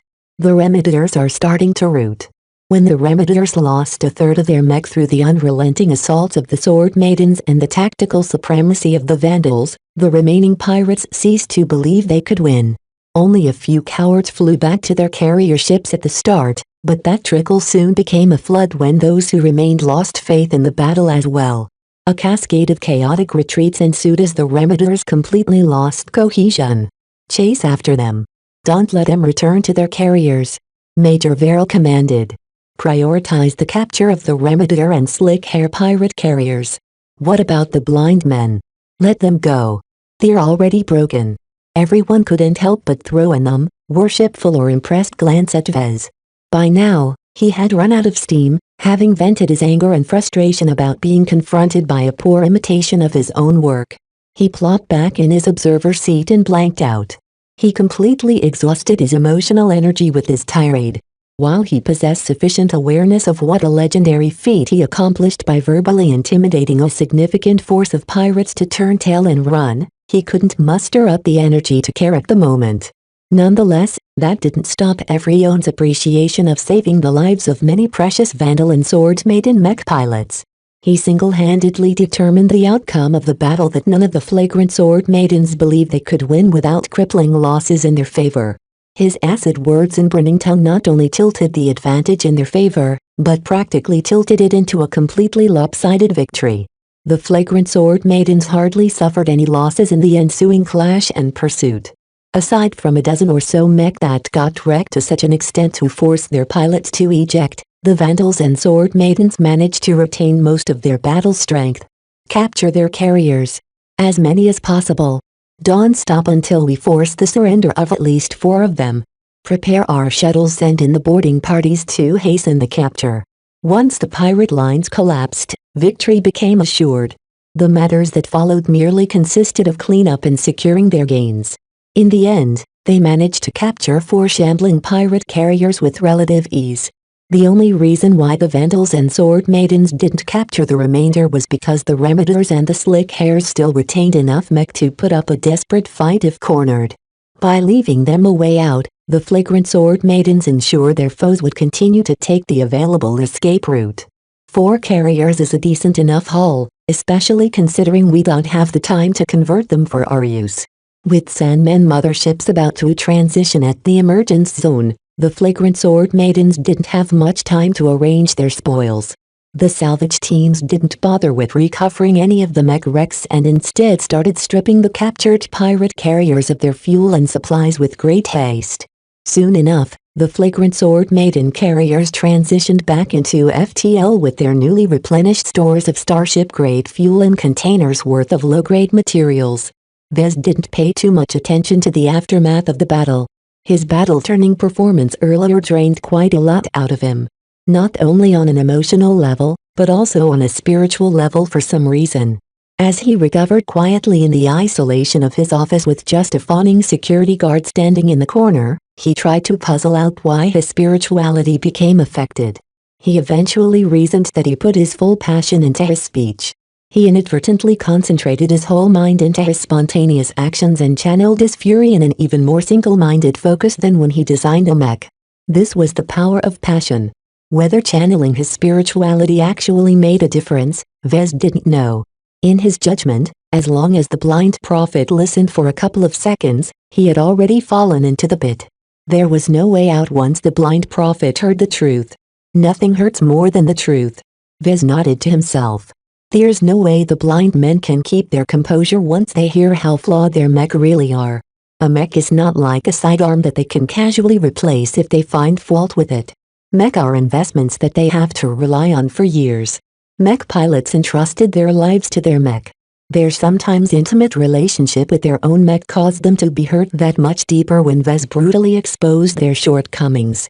The fact that he mostly didn't lie at all when he listed out their many faults meant that they absolutely had no doubt that he spoke the truth. Vez eventually received a notification from Major Verrill. He finally got called to another private meeting with the big man. Let's see what he has to say. He exited his office and stalked the familiar route to Verrill's stateroom. As he passed by a large number of Vandal officers and ratings on duty, he received both respectful and fearful responses. Some greeted him like a fellow Vandal buddy. Others saluted at him as if he was a Vandal officer. The rest shied away from him as if he was the devil. No matter what, the distance between Vez and the rest of the Vandals had closed. Just like with the ground forces, Vez adequately proved himself to the men and thereby gained their acknowledgement. Almost no one considered him an outsider anymore. While that gave him cause to smile, he quickly dropped it once he thought of all of the Vandals who hadn't been able to make it off the surface of Ian Coronavidai.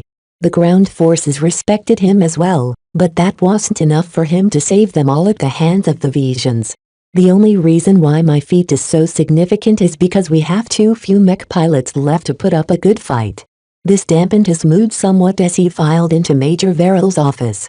This time, his ever-present security guard remained outside, giving the two senior figures some privacy. So, the commanding officer stared at Vez like he was an experimental specimen. That happened. That happened. Vez echoed.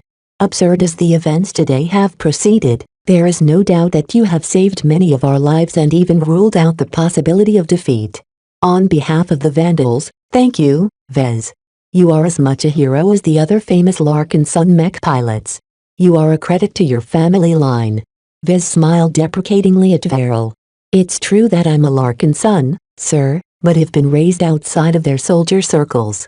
I have no desire to be compared to my fellow family members who are out fighting on the front lines every day in their mech.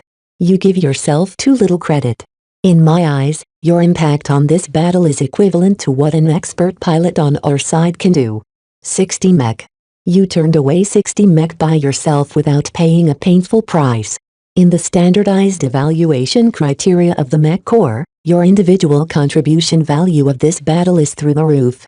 That deserves a medal and a commendation at the very least. Sounds good, sir? Vez shrugged. I guess I can add that to the pile of contributions I've already earned. The major smiled at him. You're a real treasure, aren't you, Mr. Larkinson? From your exemplary performance and initiative you showed throughout your journey with us, and from your pivotal role in seeing the mission to success, you're due for an enormous reward. The Bright Republic isn't parsimonious when it comes to recognizing their heroes. Vez didn't know how to feel about that.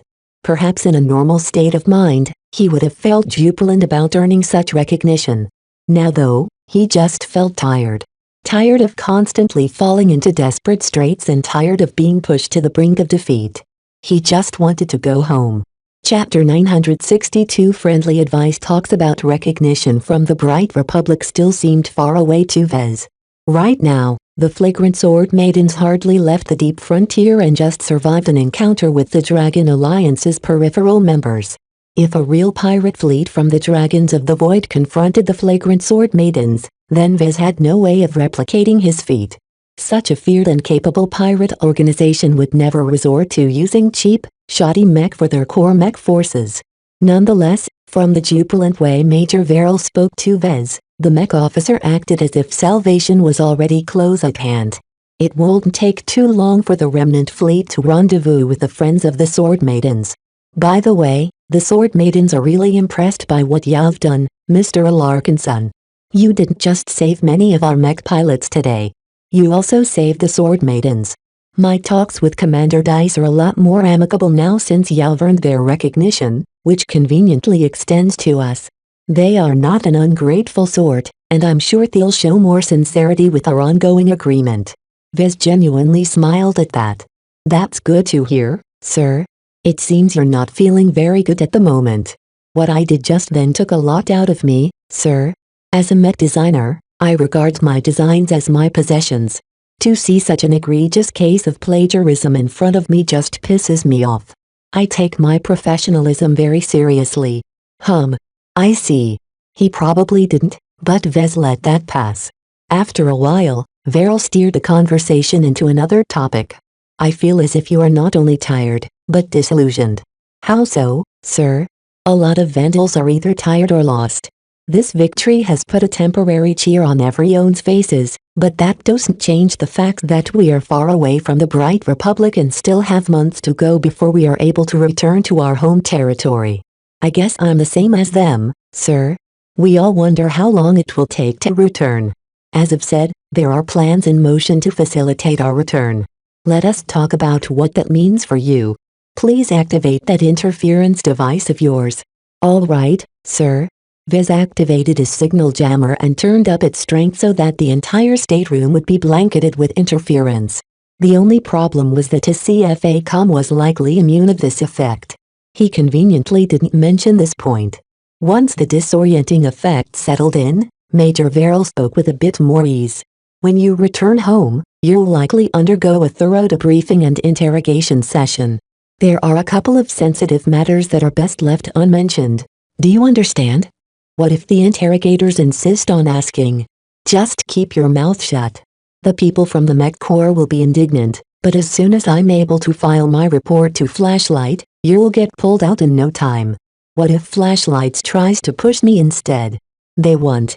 Vez raised his eyebrows. Really, sir? They were spooks, right? How can they not be curious? Because he'll provide them with all the intelligence they want. As a fire starter, my word weighs a lot more than an outsider like yours. Colonel Lowenfield and I will also pull some strings and cash in some favors to streamline your debriefing sessions. The gains from our mission and the substantial merits you've earned outweigh any other concerns. You'd be surprised what you can get away with as long as you get the job done. So Flashlight is much like the Vandals in this regard, sir. The ends justify the means. I won't put it so simply. Major Verrill hedged. Flashlight is a formal military intelligence agency of the Bright Republic. There are many rules and regulations constraining their actions. It is not as if every operative is handed out a license to kill or a carte blanche to do anything they want. Then what's the best way to interact with Flashlight for someone like me? Can you give me some advice, sir? Sure. Just consider that while Flashlight is large and influential in the Bright Republic, it also shoulders an enormous responsibility in keeping the Bright Republic on the winning side during the Bright Vision Wars. Internal politics is rather complex, and it's best for you to suck up to a senior official in order to secure their patronage. Having recently dealt with such an instance on the Starlight Megalodon, Vez knew what Major Verrill tried to convey. I suppose you're part of a faction within Flashlight as well? The Firestarters form their own influence, one that leans towards taking proactive measures against the Visions. Verrill smirked. However, I'm not sure which influence within Flashlight you will finally be involved with. Just be prepared to pick sides early, because if you don't align yourself with any influence, you won't enjoy any protection. Thank you for reminding me, sir. I'll be sure to keep your warning into consideration. Major Verrill did him a huge favor by parting the veil of Flashlight's internal politics a little bit. The mech officer's words heavily implied that Vez would be substantially involved with Flashlight in the future, so learning how to stay on their good side became a high priority.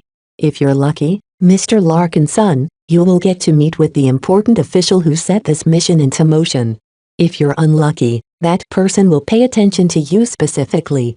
That sounds contradictory. How can I be both lucky and unlucky, sir?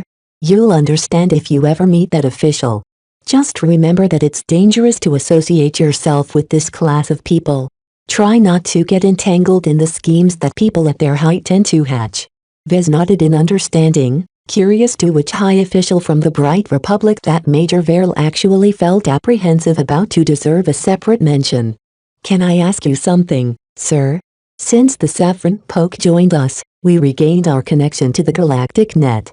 Did you find out how the war is going right now? The war has heated up again. The current pattern is similar to the last wars, except both the Mech Corps and the Mech Legion are accelerating their efforts. Bentham is under enormous pressure and the Havensworth system is under a long-term blockade.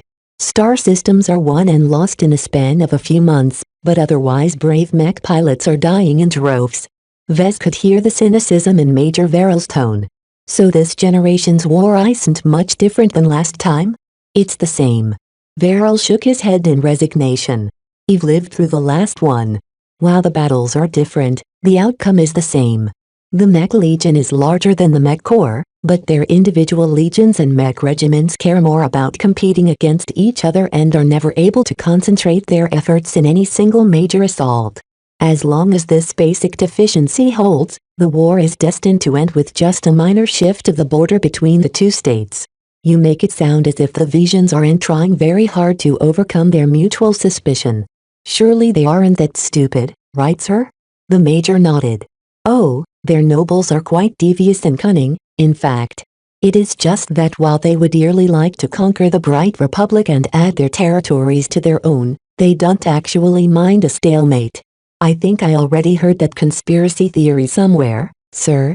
Something about the Bright Republic and the Vija Kingdom colluding with each other to fight these senseless wars in order to discipline their fighting forces and to quell the unrest within their borders. That is just a conspiracy theory. Take no mind of it. Verrill smiled at Vez in a rather peculiar way. Obviously, it was up to Vez to interpret the Major's true meaning. The meeting wound down quickly afterwards. When Vez deactivated his signal jammer and left the office, he regained some of his good mood. He anticipated the rewards the Bright Republic might bestow him for his contributions. After all, his efforts proved pivotal in the success of this hellish mission. While he didn't see how their efforts in the frontier influenced the war, Vez nonetheless felt a sense of accomplishment. No matter what causes the Vandals fought, bled and died for, at the very least they succeeded in further the plans of someone important in the Bright Republic. Even if it's to extend the life of some decrepit geezer. He whispered to himself. The remnant fleet, having defeated and dispersed the only significant obstacle standing in their way, passed through a rapid succession of star systems without any further incident. The good news didn't just extend to that. Their Sandmen pursuers hadn't continued following them, opting instead to park at the side of the battle and scavenge the remains of the mech wrecks and strip-it-out carrier vessels. This put a huge weight off everyone's shoulders. A week went by as the Vandals increasingly lifted up as the prospect of returning home became more probable. Finally, after transitioning at a quiet red dwarf system, they completed their rendezvous with a host of pirate fleets. Detecting 7 distinct pirate fleets, the sensor operator called out in the command center. They are maintaining some distance between them, but they are all moving in unison. So these are the dependable friends of the Sword Maidens. Major Verrill remarked. Let us hope they are hospitable to us as well. The Vandal ships and mechs still kept their guard up, but the greeting they received from the pirates were rather tepid. Instead, they focused more on the Sword Maidens. As time went by, it became clear that the friends of the Sword Maidens truly came to assist. They have over 50 starships and more than 1,000 spaceborne mech. Vez said with amazement. The strength that we can muster is insignificant in comparison, but they aren't making any moves to take advantage. One unexpected but very welcome factor was that the most significant pirate gang among the agglomeration of independents actually consisted of the Omen of Misfortune. Back at Mancroft Independent Harbor, the Omen of Misfortune got entangled into a fight against the powerful Castle Breakers. If not for the Sword Maidens coming to their aid, thereby also drawing in the Vandals in the process. The Omen of Misfortune would have certainly suffered a major defeat. Considering the huge favor that the Vandals had extended for the Omen of Misfortune, it was somewhat reassuring for them to reciprocate in this manner. While the Vandals didn't recognize any of the other pirate gangs, the strong presence of the Omen of Misfortune lent credence to their sincerity and good faith. We should still remain prudent and keep a healthy separation between our forces and theirs, Major Verrill reminded them all. However, as long as everyone keeps their word, we shouldn't fear any complications. Even so, that didn't prevent Major Verrill and some of the officers to pay a visit to the Omen of Misfortune in order to express their thanks and perhaps offer some promises of payback. Vez didn't ask to accompany the delegation, as with his luck something eventful might happen due to his presence.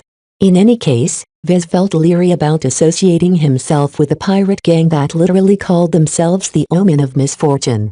Fortunately, the Vandal officers had the situation well in hand. They returned half a day later with a bit more assurances. Under the escort of so many pirate vessels and so many mech, the remnants of the Vandals and Sword Maidens made their way back to the border of civilized with absolutely no challenge.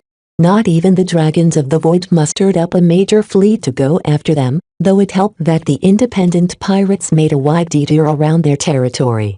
Perhaps only the Sandmen posed a significant threat, as errant Sandmen fleets and motherships became attracted by such a high concentration of human vessels. The pirates knew how to deal with that. Otherwise they wouldn't have remained standing in the frontier. Even without the aid of the Church of Hatumak, the Independents successfully outmaneuvered any Sandmen pursuers over the course of a month until they made it all the way back to the border of civilized space. At that time, a huge collection of pirates transitioned into the Mancroft system, formally crossing over the border. Vez gazed at the plot and regarded the symbols of Mancroft Station and the light CFA warship presence near the gas giant with fond eyes. They finally made it out of the frontier, and with no further shenanigans or betrayals. We're back. Practically every Vandal stood up and cheered. Chapter 963 Misplaced Goods. Many of the pirate gangs that lent a hand to the Sword Maidens began to fly towards Mancroft Station. Since they dropped by here, they might as well do business or hang out at that hive of scum and villainy. Vez knew that the Omen of Misfortune and the other pirates wasted a lot of time, fuel, energy and supplies just to escort 8 measly vessels of the flagrant Sword Maidens to safety.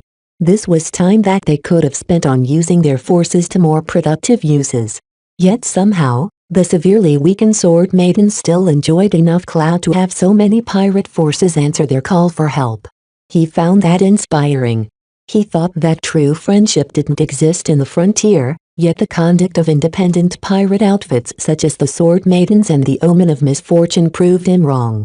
Whenever Kedis boasted about the friends of the Sword Maidens, Vez always took her stories with a grain of salt. How could treacherous and opportunistic pirates be so generous and altruistic all of a sudden? In fact, Vez still couldn't quite explain the friendships between these independents. Their bonds transcended pure practicality and was substantially more than a relationship propped up by benefits. As the Vandal and Sword Maiden vessels quickly stocked up on some essential fuel and supplies, the time they would travel together soon came to an end. The Sword Maidens intended to travel to the Reynald Republic while the Vandals obviously set the Bright Republic as their destination. While risks still existed in civilized space, both of them leaned on their backup. For the Sword Maidens, the Omen of Misfortune promised to escort them all the way to the Harkinson system in the Reynald Republic. As for the Vandals, every serviceman aboard the Shield of Hispania and the Gorgon's gaze heard with amazement that the other half of the Mech regiment was present in the Mancroft system. That's the Wolf Mother. I recognized that huge factory ship anywhere. We're saved. With Colonel Lowenfield escorting us personally, who dares to attack us? This must be what Major Verrill kept back from everyone. With the 2 remaining combat carriers of the Verrill Task Force finally returning to the welcome embrace of the main element of the 6th Flagrant Vandals, their days of skulking about like rats were finally over. As the entire Shield of Hispania erupted into a festive mood, Kedis quietly shuttled over at Vez's invitation. He met her at the shuttle bay as she stepped off the Sword Maiden shuttle. This time, he was no longer followed by a guard. The threat level aboard the ship reduced to such an extent to make such precautions redundant. Have you finally made the right decision? he gently asked. She sighed. I really want to stay. The Sword Maidens truly need a mech designer to keep an eye on their mech as they rebuild. Yet, Commander Dice insists it's better to take the time to invest in myself. She's a smart woman and shaping up to be a great leader of the Sword Maidens. Vez nodded in acknowledgement. She's right, you know. From a long-term perspective, the Sword Maidens are much better off if they retain a capable journeyman mech designer rather than a middling novice mech designer. It will just take a while for you to get there, even under my tutelage. It still feels as if I'm abandoning them right when they are at their lowest point. She pouted. I don't see it that way, Kedis. You are making a brave sacrifice by coming under my wing. You willingly chose to separate yourself from your sisters in order to work towards a better future for all of them. It won't be easy, and it won't be fast, but as long as you keep learning and improving, I'm sure you'll make it to journeyman in time. By then, you can opt to stay with me or return to the frontier to take up Mayra's old position. Naturally, Vez hoped that Kedis remained with him in civilized space if she proved satisfactory. He would have to find some way to bind her into a net that would keep her in his clutches, but that was a matter for the future. For now, Vez waited for his other arrangements to happen. Once Vez confirmed her decision to go along with his plans, he took her to the CFA shuttle parked to the side. Where are we going, Vez? She frowned as she boarded the shuttle and set her floating luggage containers down. I can't very well take you to the Mech Corps, can I? I'm still a drafted mech designer of the Mech Corps, while you're technically a citizen of the Reynolds Republic according to your forged identity that Myra prepared for you. For now, we'll have to remain separate for the duration of the Bright Republic's war against the Vija Kingdom. I have arranged a stay for you at my company in the Bright Republic. So you'll be alone there? Not alone. I have several trusted employees there that are holding the fort in my absence, he said as he engaged the autopilot. Even without a human pilot, the shuttle would still be able to fly. Try not to piss them off. They're working on my behalf and so will you, so it's best to start on the same page. The CFA shuttle departed from the shuttle bay of the Shield of Hispania and crossed the void of space for half an hour. Kedis kept asking questions about her new life on Cloudy Curtain and Vez did his best to answer. At some point, the shuttle slowed down and appeared next to a corvette. What is the ship? That is the Barracuda, my personal yacht. Vez grinned. Back when Vez first connected to the Saffron Pokes quantum entanglement node, he sent a series of encrypted messages that told Kelsey and Melker to send the Barracuda to the Mancroft system and wait for his arrival. They got his message and sent out the corvette in time. After Vez sent out a few codes to the Barracuda from his CFA shuttle, the cargo hold opened up. The shuttle squeezed through the open hatch and parked on the deck. As Vez and Kedis exited the corvette, Captain Amber Silvestre saluted him. Sir, welcome back. It's good to see you again, Captain. Vez nodded with a smile. Both of them looked older and more mature since the last time they met. I'm on a short timetable here so we'll have to do a proper reunion another time. I understand, sir. Several mech patrols of the flagrant vandals have already started to question the Barracuda's presence so close to their ships. Vez wasted no time. After entering a spare compartment, Vez changed out of his Squallen and CFA underlayer vac suit and changed into his standard dark green mech designer uniform that he brought along.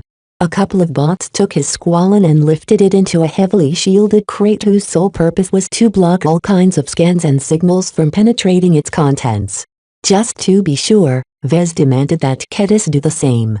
Because it would be inappropriate for her to wear her periodized combat armor or uniforms in civilized space, she may do with the generic outfit supplied by the Barracuda. I feel awfully weak in this boring getup, she complained as she pulled at her plain white clothes. And my sword. You even forced me to give up my super sharp CFA sword. You can fabricate a new wardrobe yourself or purchase a new set of clothes at Cloudy Curtain. Just bear with it for now, he said. Right now, our CFA gear is far too hot and eye-catching for us to flaunt around. We don't actually want to draw the attention of the CFA down on us. Just talk to Melker when the Barracuda brings you to your destination. He'll be able to set you up with some new battle gear. It still won't be as good as what's stored inside those crates. As Kedis kept sulking, Vez ignored her and turned back to the captain of the ship. You know what to do. Bring back this stuff and make sure they're locked in the vault of the mech nursery. By the way, how is my company doing? It's still standing. The female captain shrugged. I don't have much of an eye for business, but it seems the LMC is holding its head above the water for now. That's a lot better than most mech manufacturers. Thousands of them have already gone bankrupt and more are gobbled up by larger companies. I hear there's plenty of rumblings at the company board at the moment. How many mech is the LMC selling these days? Are the Blackbeaks and the Crystal Lords still rolling off the production lines? Don't worry about that, boss. The LMC is still selling hundreds of silver label mech. It's the bronze labels that are giving the company a hard time. Something about inflation and increased costs wiping out the profit margins. The mech nursery also expanded their production a lot to produce more profitable silver label mech.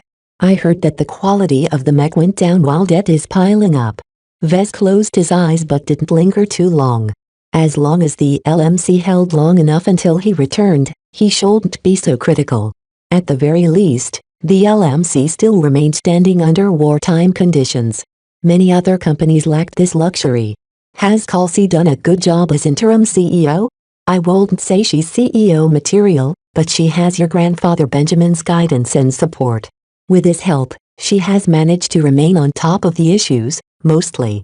She hasn't sided with anyone if that's what you're concerned about, although some of her initiatives is rather extravagant. Vez didn't need to know much more than that.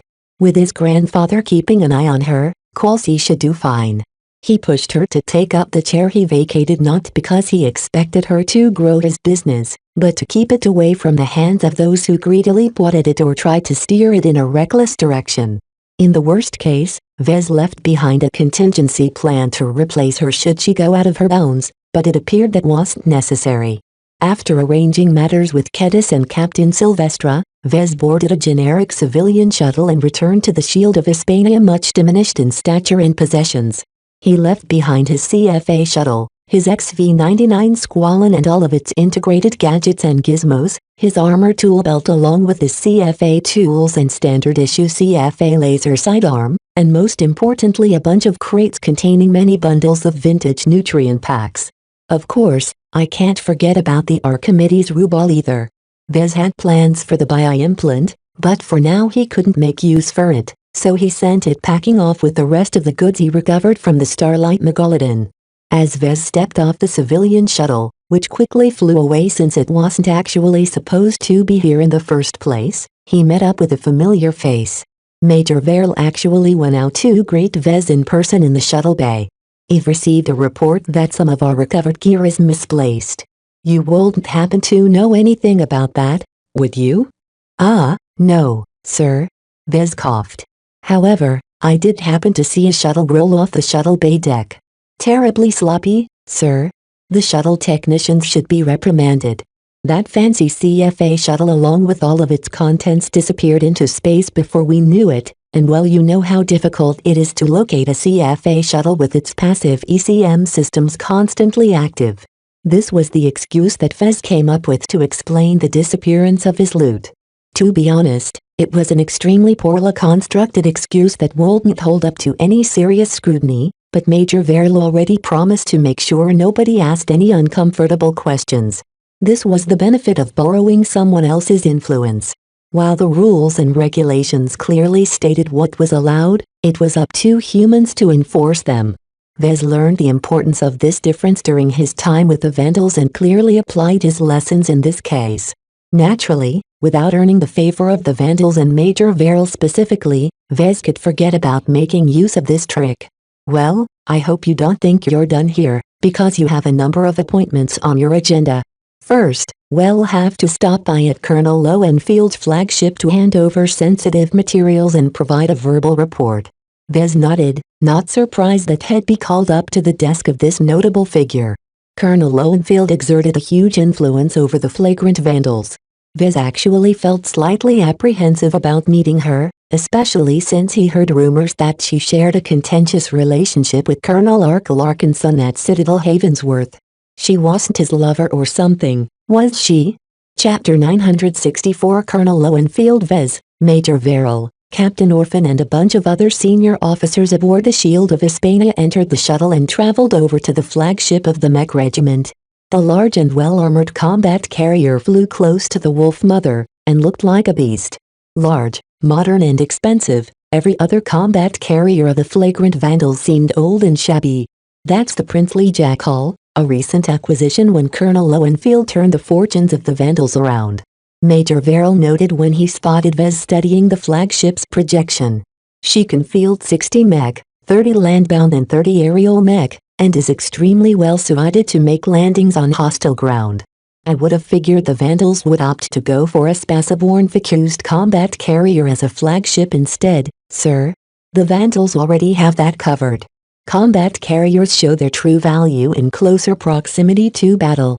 The princely Jackal certainly radiated a sense of class compared to the other carriers and support ships which generally looked worn and past their prime.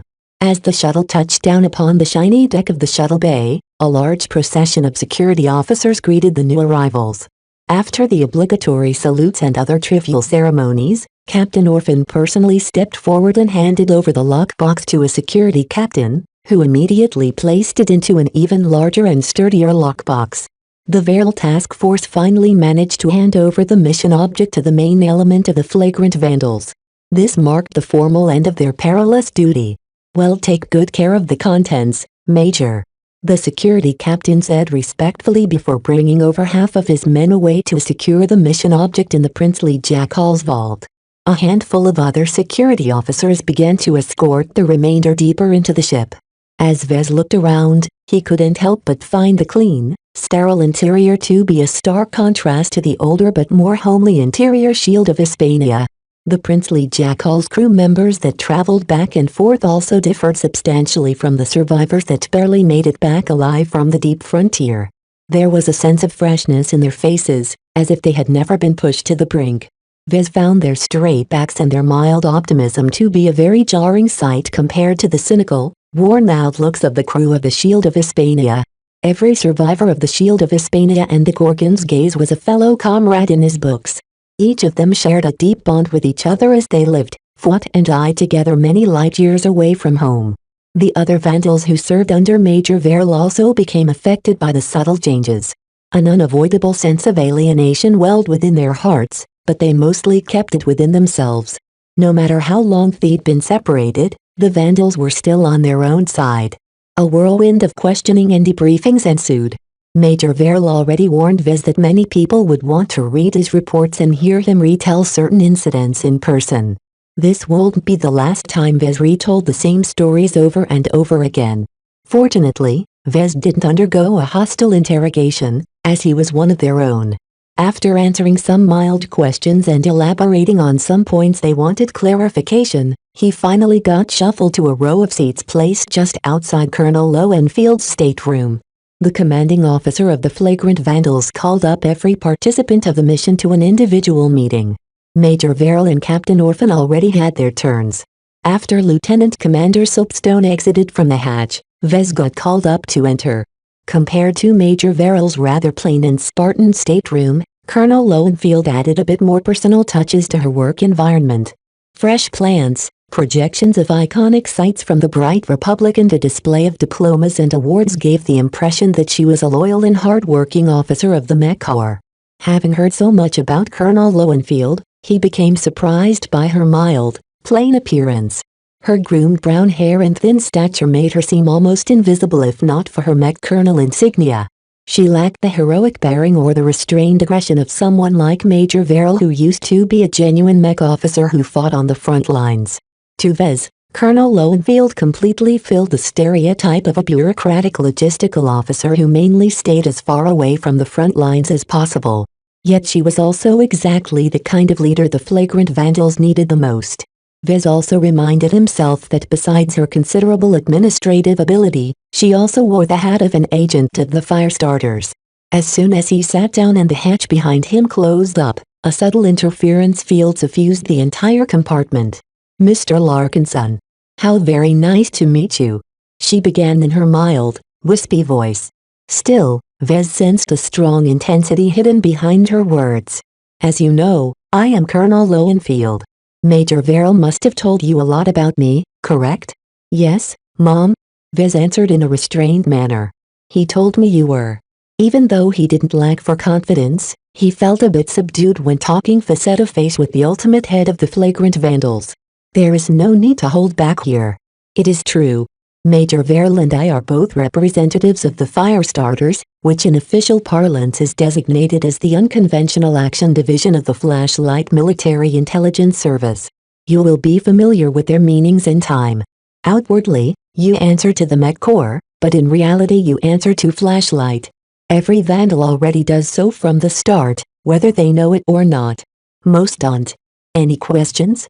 Vez couldn't help but frown a bit. Are the flagrant vandals nothing more than a cat's paw for the Firestarters, Mom? That is not an unfair description of this Mech regiment. Lowenfield replied in a slightly formal tone. The 6th flagrant vandals are not treated fairly, and perhaps you share in their indignation. However, the truth is that it is set up to be expendable from the start. A certain amount of flexibility and resourcefulness is required to survive the tasks the flagrant vandals are meant to fulfill. From all reports, you have proven to be abundantly capable in both aspects. It's strange. Strange in what aspect, Mom? She smiled at Vez. You are so very different from the straight-laced Larkinson mech pilots. Compared to Colonel Ark Larkinson, who is always as straight as a rod, Major Verrill has described you as the most crooked mech designer he ever had the pleasure of working with. Do you agree with that assessment? How the hell should Vez even respond to that remark? It has been a trying time for all of us. Desperate times call for desperate measures. Isn't that the Vandal way? Colonel Lowenfield actually chuckled.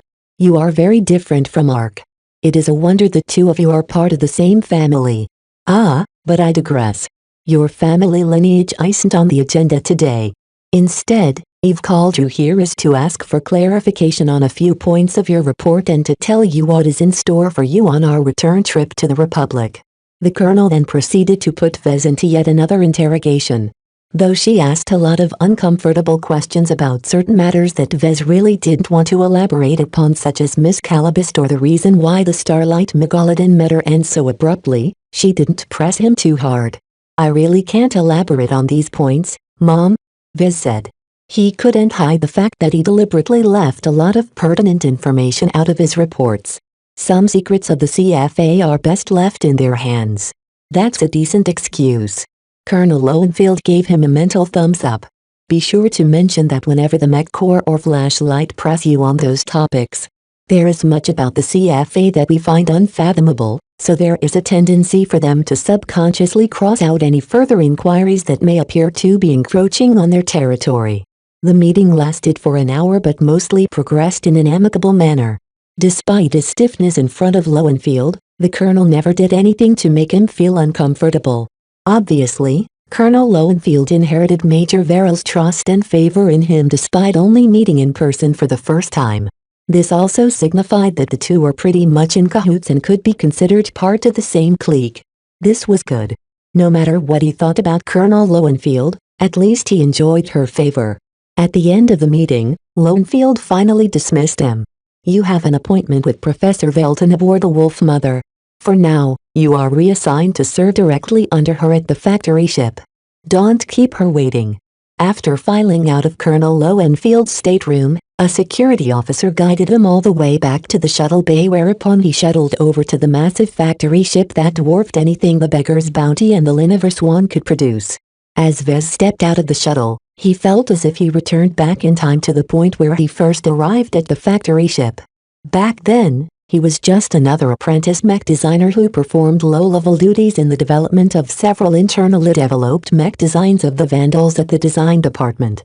It made for an extremely stark contrast compared to the hefty responsibilities he carried as the temporary head designer of the Verrill Task Force. He shouldered an immense burden as he sometimes literally ensured that the Vandals kept their mech functional enough to fight. I'd hate it if I have to go back to grunt duty after all I've done, he muttered. Vez did not need an escort to navigate to the design department, nor did he need someone to knock at the hatch leading into Professor Velton's office. After passing by a handful of vaguely familiar faces, Vez finally entered the office of the only senior mech designer presiding over the mech of the flagrant Vandals.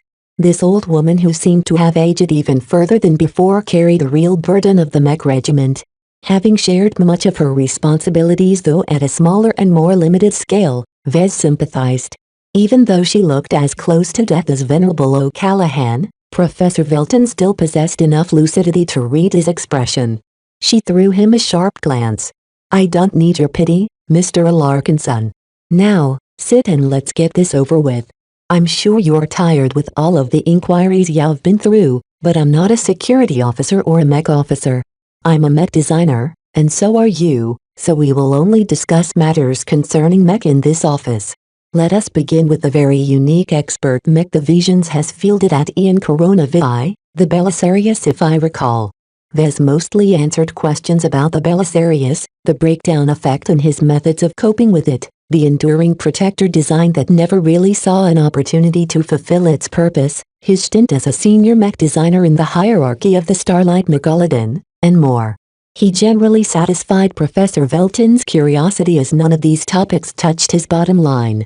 Of course, he still fudged a few details here and there, and he couldn't help but puff himself up just like he used to kiss up to Virtual Commander Cosset. Unfortunately, the professor's senility acted up several times during the inquiry.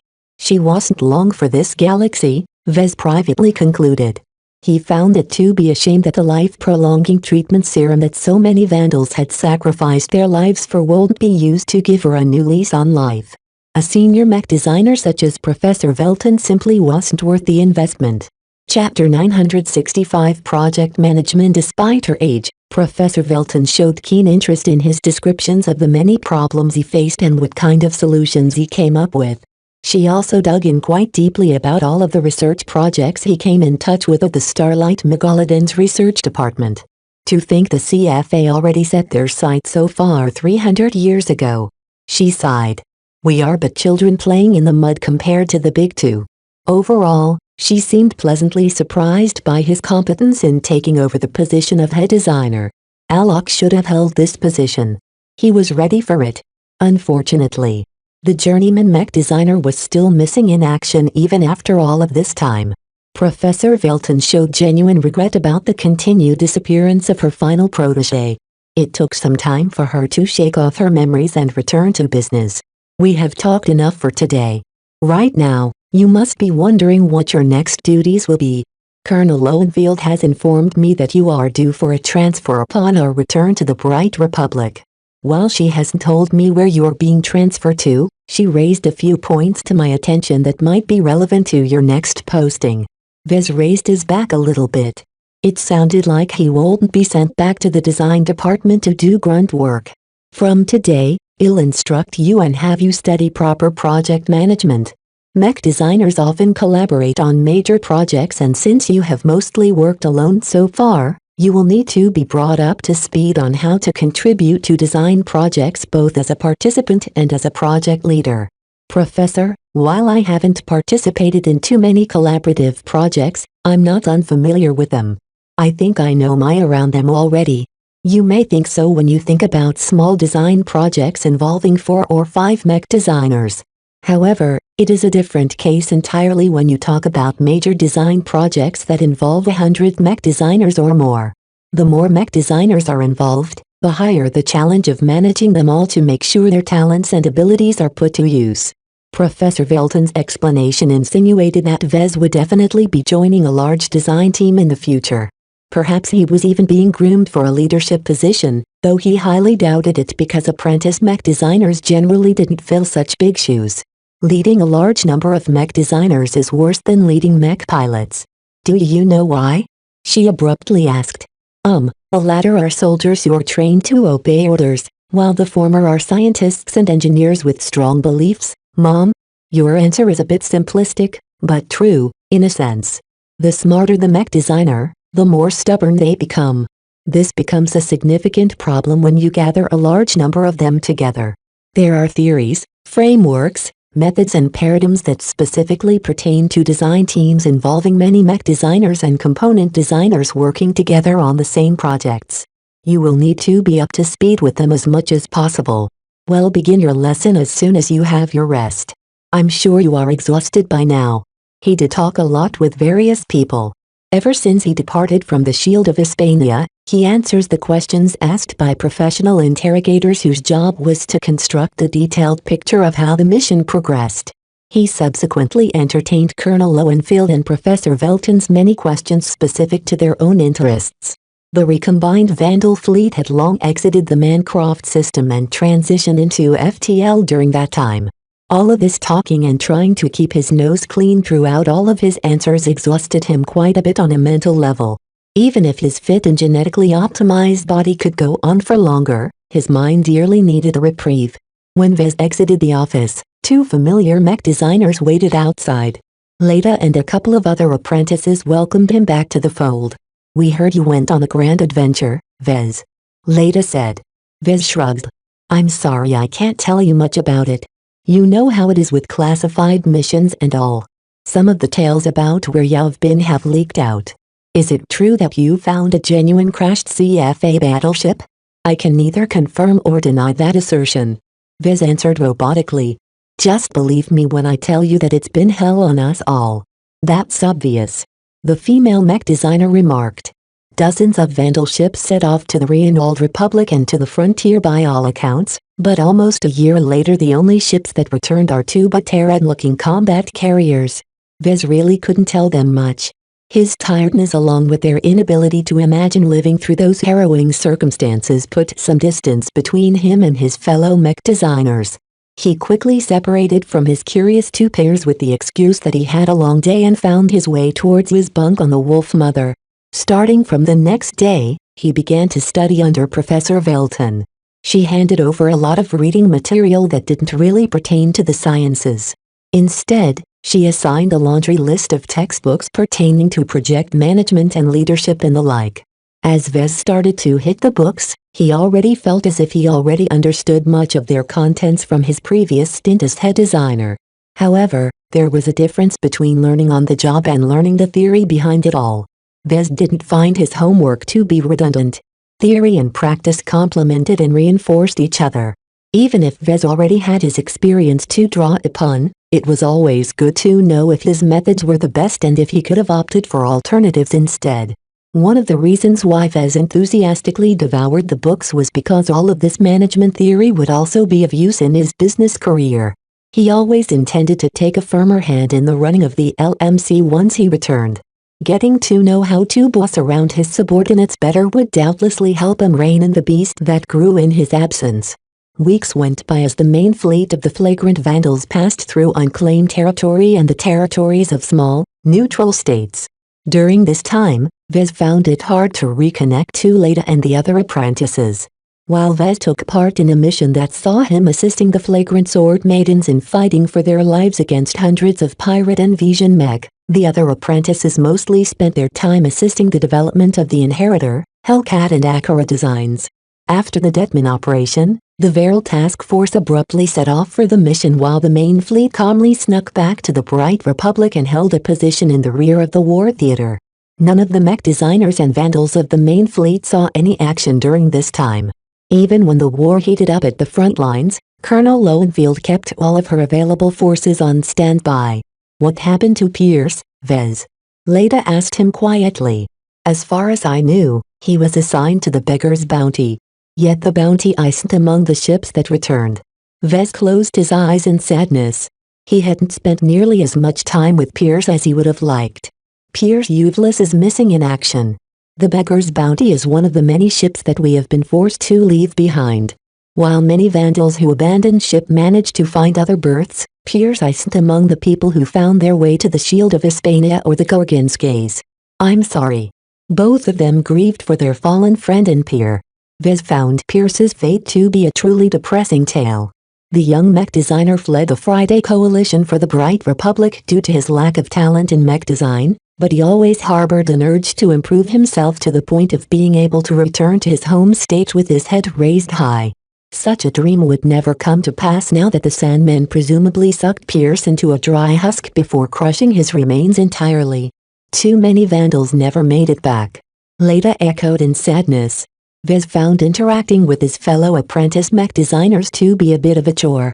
In matters of mech design, they still struggled with the basic questions that Vez already mastered long ago. In his heart, only the journeymen were his peers, but since he himself hadn't ascended to their heights yet, he couldn't just approach the other two journeymen for a chat. Therefore, he began to avoid spending his time with the other mech designers and instead poured his complete concentration into his studies. Besides reading book after book from the internal database's library, Vez also listened to Professor Velton's rambling lectures as she conveyed some of her personal experiences to him.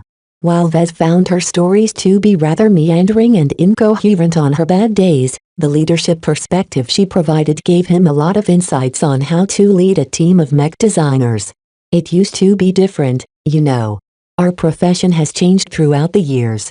The professor remarked. I'm more than 150 years old, which is half as long as the Starlight Megalodon went missing. You've already experienced how bold and innovative mech designers used to be at the early days of the age of mech. When I came into my prime, the mech industry no longer played so fast and loose with the rules, but there isn't as much structure as there is now. Is that a good thing or a bad thing, Professor? He asked. I can only say that the mech industry has grown more sophisticated.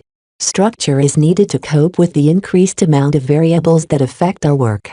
However, sometimes I reminisce about the good old days, where all you need to design a good mech is to gather a bunch of fellow mech designers together and lock them into a single room for a time.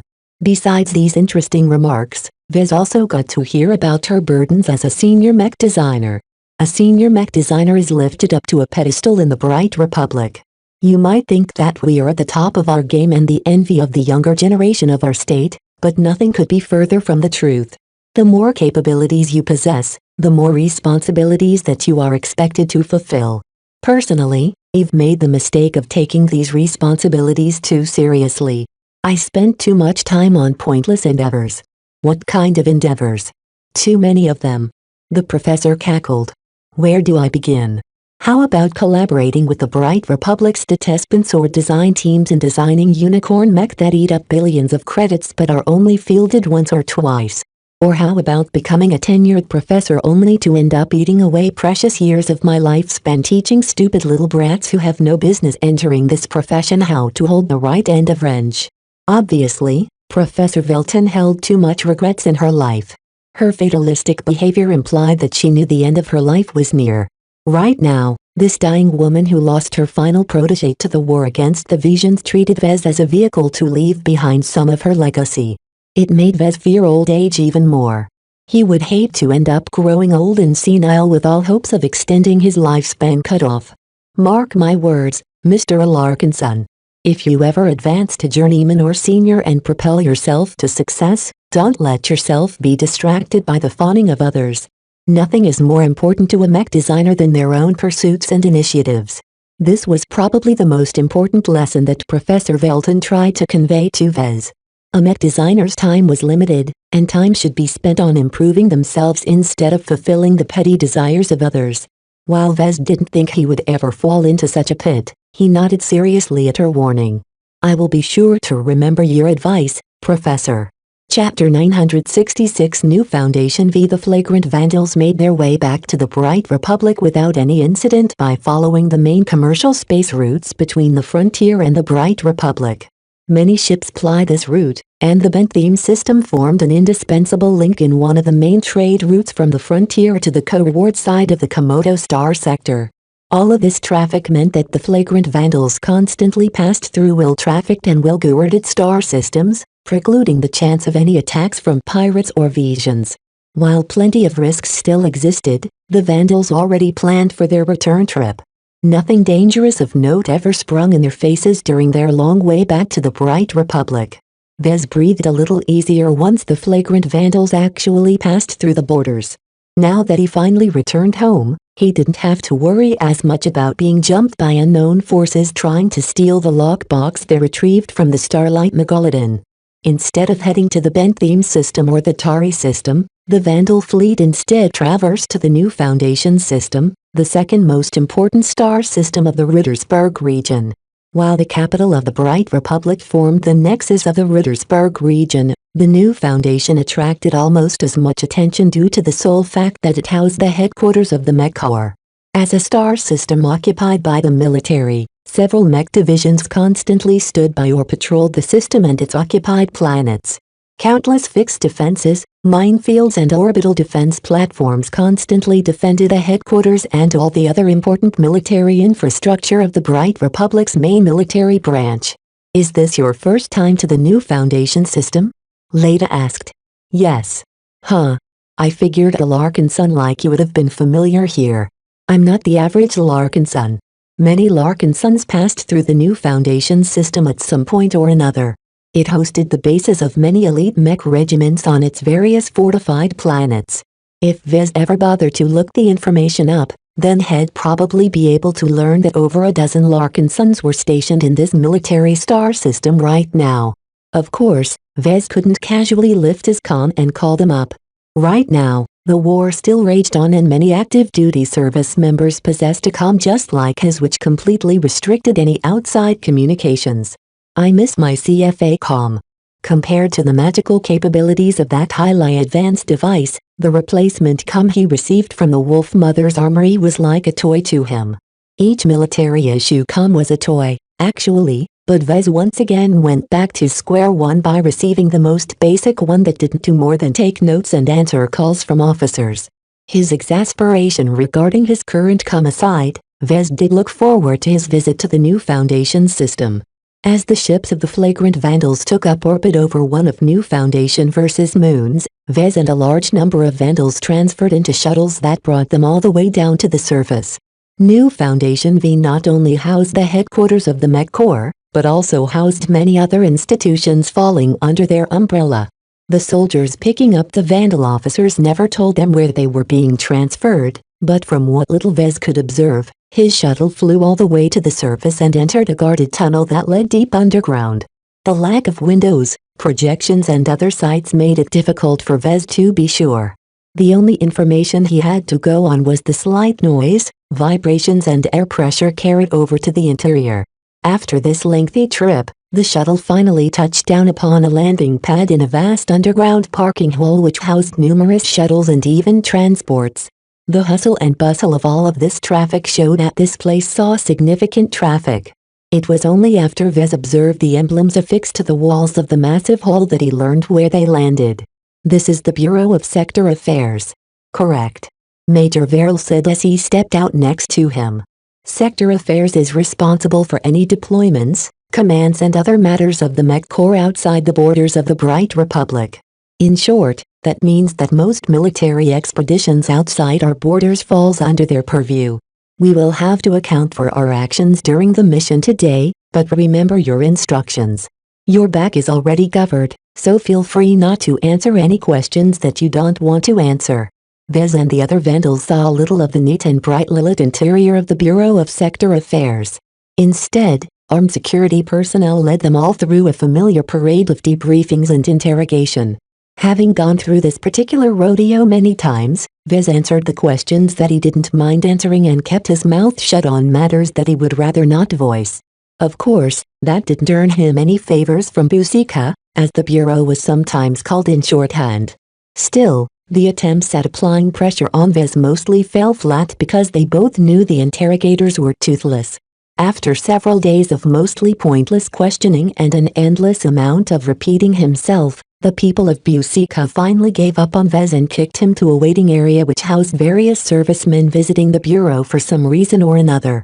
After spending a few more days in limbo with the rest of the Vandals that survived the inquiries, Vez and the rest of the Vandals were finally summoned again, this time to attend a closed award ceremony. Major Verrill clapped his back. "This is a good sign. It means all the bureaucratic boxes are ticked and all of the questioning is over. The most important point is that we fulfilled our mission and successfully handed over the lockbox to Busika, who will make sure its contents will be transferred over to Rittersburg where it will be immediately put to use." Vez nodded in understanding. "Some lucky geezer will probably see a new lease in life, then. Is that right, sir?" "Maybe." He smirked. "Now, chin up, Mr. Larkinson. Even though it's a shame that our award ceremony will take place in an empty hall due to the classified nature of our mission, it is still supreme honor to participate in it. If you look around, you are the only non-mech officer of the Vandals to take part." This was true. While Chief Engineer Avana Ian and Chief Technician Hayne made plenty of contributions to the mission, they would only receive a smaller award along with the rest of the Vandals of the Veril Task Force. The main stars of the show appear to be Major Veril and Captain Orphan, with Vez coming along as a guest star. A handful of other mech officer and mech pilots that displayed individual valor in battle came along as well, but the former three stole the spotlight. Their escorts brought them to the upper levels of the headquarters of Bureau of Sector Affairs, whereupon they went through several intensive security checks before being led inside a grand auditorium hall. The cold beige interior and the formal banners and symbols representing the Bright Republic, the Mech Corps, the Bureau of Sector Affairs and many other institutions gave the place a sense of military grandeur. Giant statues of mech pilots and officials holding torches lined the rectangular hall. In between, a vast amount of empty space that could have offered room for thousands of attending people made it clear that this award ceremony would happen completely out of the public eye. Neither Vez, Major Veril, Captain Orphan or the rest would be able to show their faces to the entire state in a massed broadcast. He found that to be a shame, because a public award ceremony would certainly boost his business prospects. How could he make people know he distinguished himself in the war if hardly anyone heard of his awards? After a long and desolate walk surrounded by giant statues of past heroes of the Bright Republic, they finally reached the raised stage where the Vandals all took up their assigned places. A number of military officers and officials stood close. Behind the backdrop of the giant banners representing the Bright Republic and the Mech Corps, the award ceremony started in near complete silence. A major general that Vez recognized as the head of the Bureau of Sector Affairs stepped forward. Today, we are gathered here to recognize the collective and individual valor of the 6th Flagrant Vandals. Major General Reginald Kless began. The award ceremony followed through a few rituals, but the oppressive nature of the vast and empty auditorium made everyone present a little uncomfortable, as if the Bright Republic was too massive to care about their individual efforts. The old, gray-haired and strong-bodied head of Busika treated the occasion in a solemn manner, doing his best to banish away the eerie nature of the empty hall. Once they went through the rituals and the introductions, a soldier holding an antigrav pad that levitated a large number of medals and ribbons stepped forward. Major General Kless stepped to Major Veril and began to bestow the awards to the Vandals present. Mech Major Quinlis Veril, for your commendable leadership, and Mech Captain Rosa Orphan, for your individual bravery in going above and beyond the call of duty. Both mech officers received high awards. While Vez didn't pay attention to all of them, he did note that Captain Orphan received the Darkness Eater, which was the second highest distinction that the Mech Corps bestowed to its servicemen. After General Kless finished gushing over Captain Orphan, not just because she was the principal Vandal responsible for securing the mission object but also because she was an expert candidate.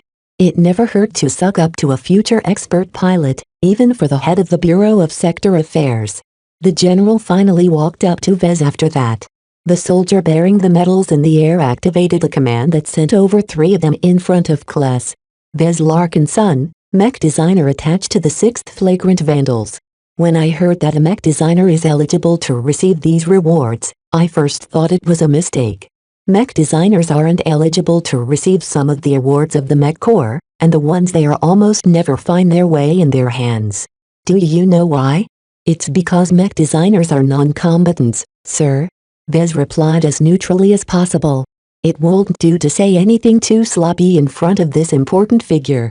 General Kless chuckled. It is because mech designers are generally known for their cowardice. Hardly a day passes by for another mech designer to be accused of severe dereliction of duty. However, brave mech designers, while rare, do exist. When I saw that you are a Larkinson, everything is explained. This was one time where the Larkinson name saved Vez a lot of trouble. He didn't speak up to deny he wasn't like the other Larkinsons this time. Aside from the awards that are bestowed to the entirety of the Flagrant Vandals, Mr. Larkinson, you are entitled to receive 3 as recognition of your individual merit. The general grabbed the medals and ribbons from the air and placed them on the chest of his dark green uniform, whereupon they automatically fixed into place. He first received the Darkness Eater, the second highest award which only Captain Orphan received as well. Just carrying the Darkness Eater was a massive recognition of individual merit, And even if Vez was forbidden from ever sharing the reason why he earned it, just showing it off would be a massive boost to his reputation in the domestic market. The second award he received was the Torchbearer, which signified that Vez directly took action that saved a lot of lives. He received this award specifically for the initiative he showed in saving and assisting the remnant of the ground forces aboard the Starlight Megalodon, and also for his legendary feat of defeating the Blind Men pirate gang with words alone. Personally, Vez thought that the Darkness Eater already covered for the latter feats, but he didn't say no to receiving more medals. The final award is one that is specifically reserved for mech designers that have performed a supreme service to the Bright Republic. Vez's eyes shone when he received the Golden Mech. This was one of the most coveted awards to mech designers in the service of the Mech Corps. Chapter 967 Founding Families. Overall, Vez was in line to receive 6 significant awards. Aside from the 3 he received from General Kless in person today, he also received 3 more, either immediately or later. The War Saint was an award to every active participant of the Bright Vision Wars. Even though a huge number of Brighters received them every generation, receiving them at all was a great mark on their record. The Mech Corps additionally bestowed Vez the Frontier Service Medal just like the rest of the Viral Task Force. This signified that he served on behalf of the Mech Corps while deployed to the perilous frontier. The third significant award he received was the Mech Corps Commendation awarded to every member of the 6th Flagrant Vandals. This was a unit award that gave supreme honor to the Mech Regiment as a whole, but every Vandal that served during the time of the commendation's given reason for bestowal received the right to wear this ribbon. All of these awards and honors bestowed to Vez and the surviving Vandals seemed impressive at first glance.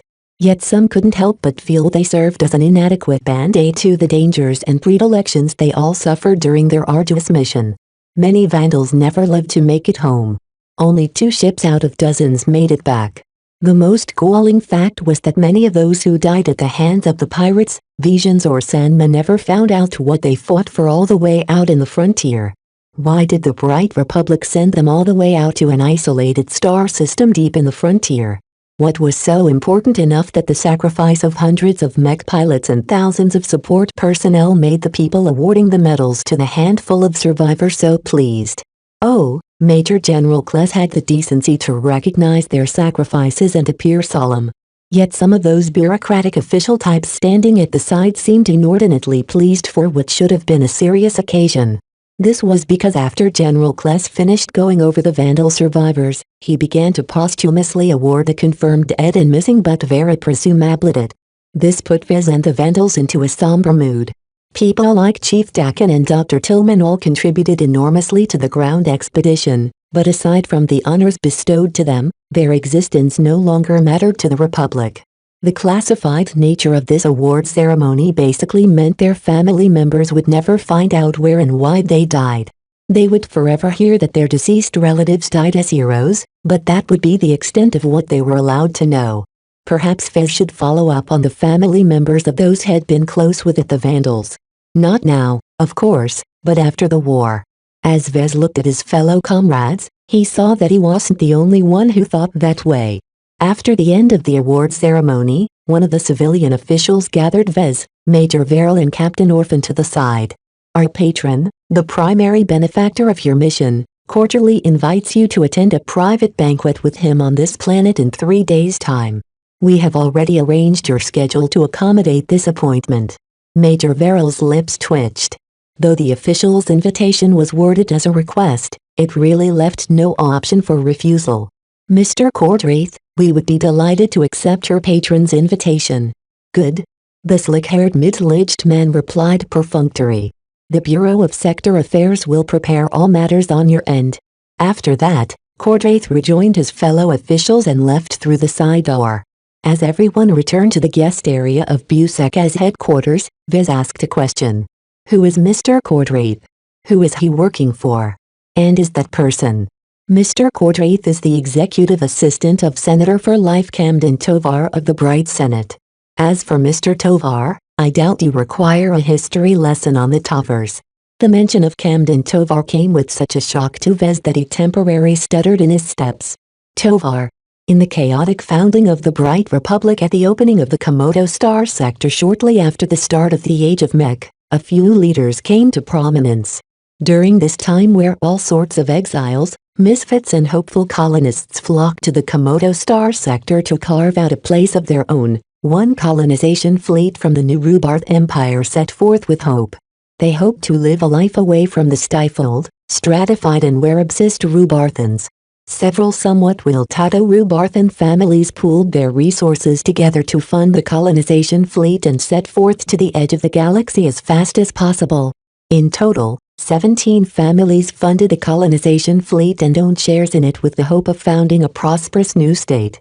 If not for the clash between their idealism and the rampant fighting in the Komodo Star sector, they would have occupied a much better territory than the stars the Bright Republic occupied today.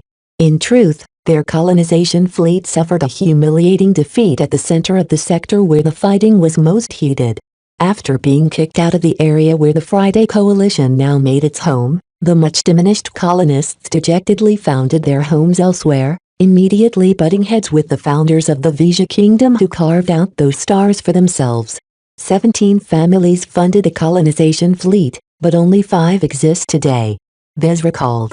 As one of the 5 remaining surviving founder families, the Tovar family is one of the most influential family lines in the government.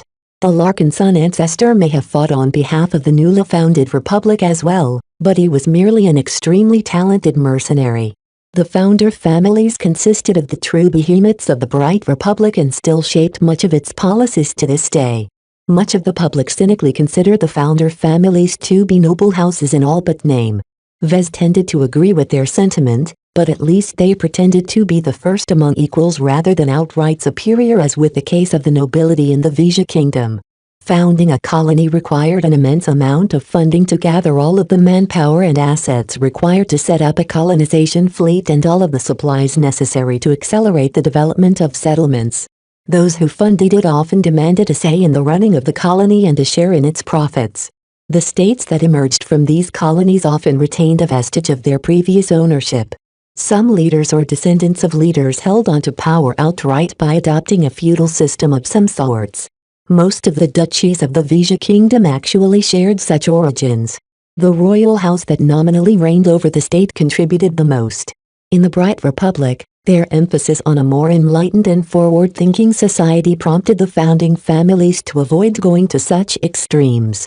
However, some critics claim that the founding families never relinquished the throne. They merely stepped back in the shadows to avoid drawing too much attention to themselves. Vez knew that many ministers and other government officials shared the same 5 last names in the 100 years since the founding of the Republic. Their names also popped up from time to time in military or business-related news. Camden Tovar is one of the heads of the Tovar family, right? Captain Orphan asked with a little bit of confusion. Correct.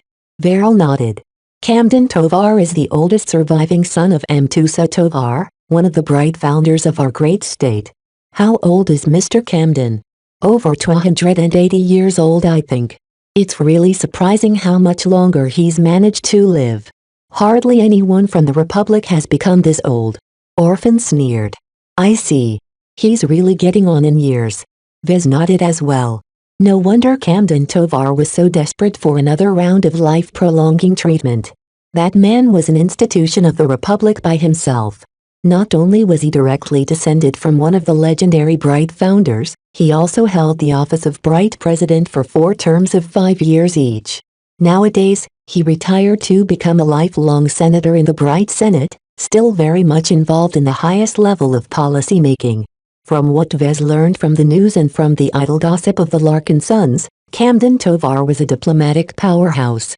His distinguished age, background and stature allowed him to forge friendships with powerful individuals of the other states in the Komodo Star sector and to maintain them for centuries or longer. At the highest levels of power and influence, age mattered a lot. It was proof that someone made sufficient achievements to be able to prolong their lifespan. Someone who was 500 years old was definitely an immensely powerful and wealthy individual, and such a person wouldn't easily associate himself with 100-year-old upstarts. Even though average people considered a 100-year-old person and a 500-year-old person to be the same, in truth in their circles there was a vast gulf in status between the two. Therefore, The extension of the lifespan of someone like Camden Tovar, who worked tirelessly to maintain the Republic's relationships with other states, not only benefited the senator, but also the Republic as a whole. With Senator Camden Tovar being able to continue and even advance his friendships with other powerful influences, the flagrant vandals substantially changed the course of history of the entire Republic. Vez softened up his stance regarding the meaning of the mission. Major Verrill noticed his change of expression and nodded in confirmation of his silent conclusion. Of the three, only Captain Orphan still hadn't thought that far yet. To her, the high-grade life-prolonging treatment serum or whatever was just a goodie that allowed this decrepit old Tovar fellow to cling to life 100 years longer or more. The three retreated to one of their guest rooms in the upper levels of the Busika building to talk more freely among themselves. Vez had a feeling these guest rooms were ordinarily reserved for dignitaries, as their size and splendor surpassed the average five-star hotel room. Major Verrill looked at Captain Orphan, who pretty much almost immediately went for the minibar to pour herself a strong drink, and shook his head. He instead drew Vez to a set of luxurious couches set before a panoramic one-way window that looked out of the high-rise district of one of New Foundation versus main cities. Now that you know who our benefactor is, what do you feel? I feel conflicted. Vez responded. How so, Vez? I can see how our mission benefits the bigger picture. Tovar is a big shot in the Republic and he's also one of the most important diplomatic figures of the state. With him around for at least 100 more years, we won't have to worry about any of the other nearby states ganging up on us. Our sacrifices have not been in vain. Yet you do not seem entirely pleased. No, sir. Vez sighed and glanced at Orphan, who was already knocking back her third shot from the guest room's expensive liquor. I feel I understand what Captain Orphan is going through right now as well. It's rather galling to think that the deaths of tens of thousands of Vandal servicemen is a cheap price to pay to extend a new lease on life for a single individual. Sure, we've definitely contributed to the Republic, but only vaguely in a long-term sense. Our main accomplishment is actually doing Mr. Tovar a massive favor that I'm not quite sure he even deserves. You best keep those thoughts to yourself, Vez. Major Verrill clapped his back. We are all servants of the Republic in one way or another. Also, the benefit we've brought to Mr. Tovar doesn't just benefit Mr. Tovar himself or the entire state, but also the Tovar family as well. It makes a really huge difference if their patriarch gets to live 400 years or more. None of the other founding families has anyone close to that. The Tovar family will definitely sprint ahead of the other 4 founding families as a consequence. Vez knew that Major Verrill implied more than what he mentioned. In other words, we directly boosted the fortunes of the Tovar family, disrupting the balance of powers between the founding families. The other 4 families won't be very pleased with what we've done. For better or worse, you and I and all the other Vandals have nudged towards the camp of the Tovar family. Verrill stated with a hint of helplessness. For most of us, that's not good news. Chapter 968 Camden Tovar. The 3 most honored Vandals remained in the guest area for 3 boring days. The immense wealth and luxury on display in this section of Buseka's headquarters formed an immensely stark contrast against the bare, utilitarian interior of the Shield of Hispania. Some of them simply couldn't get used to decadence and pampering on offer. Many other citizens and foreign officials resided in the guest area as well. Some gathered in the bars and lounges in the commons section to socialize. Vez attempted to pass the time by lounging at a courtyard balcony, but the medals and ribbons pinned to his chest immediately attracted a lot of stares. Due to the regulations of the Mech Corps, Vez was obligated to wear his dress uniform in this context. His dress uniform was a slightly more impressive version of his standard dark green mech designer uniform. Normally, that wouldn't have drew much attention from the other guests. Even a couple of ribbons didn't seem so special. Yet the regulations stated that 3 big awards he earned needed to be in full display. The Darkness Eater and the Torchbearer medals drew immediate attention from the citizens of the Bright Republic. They all recognized the medals and knew how rare it was to be awarded with them. The main reason why they stared so long at Vez was because he earned those awards as a mech designer. How could a non-combatant win 2 of some of the most coveted decorations of the Mech Corps? It didn't make any sense. Mech designers generally never fought on the battlefield, But both the Darkness Eater and the Torchbearer could only be earned by earning supreme merit in battle circumstances. In the history of the Bright Republic, the military awarded most of those two awards to mech pilots. Sometimes, members of the auxiliary regiments such as infantrymen or tank operators received these honors as well. Yet a mech designer? Absurd.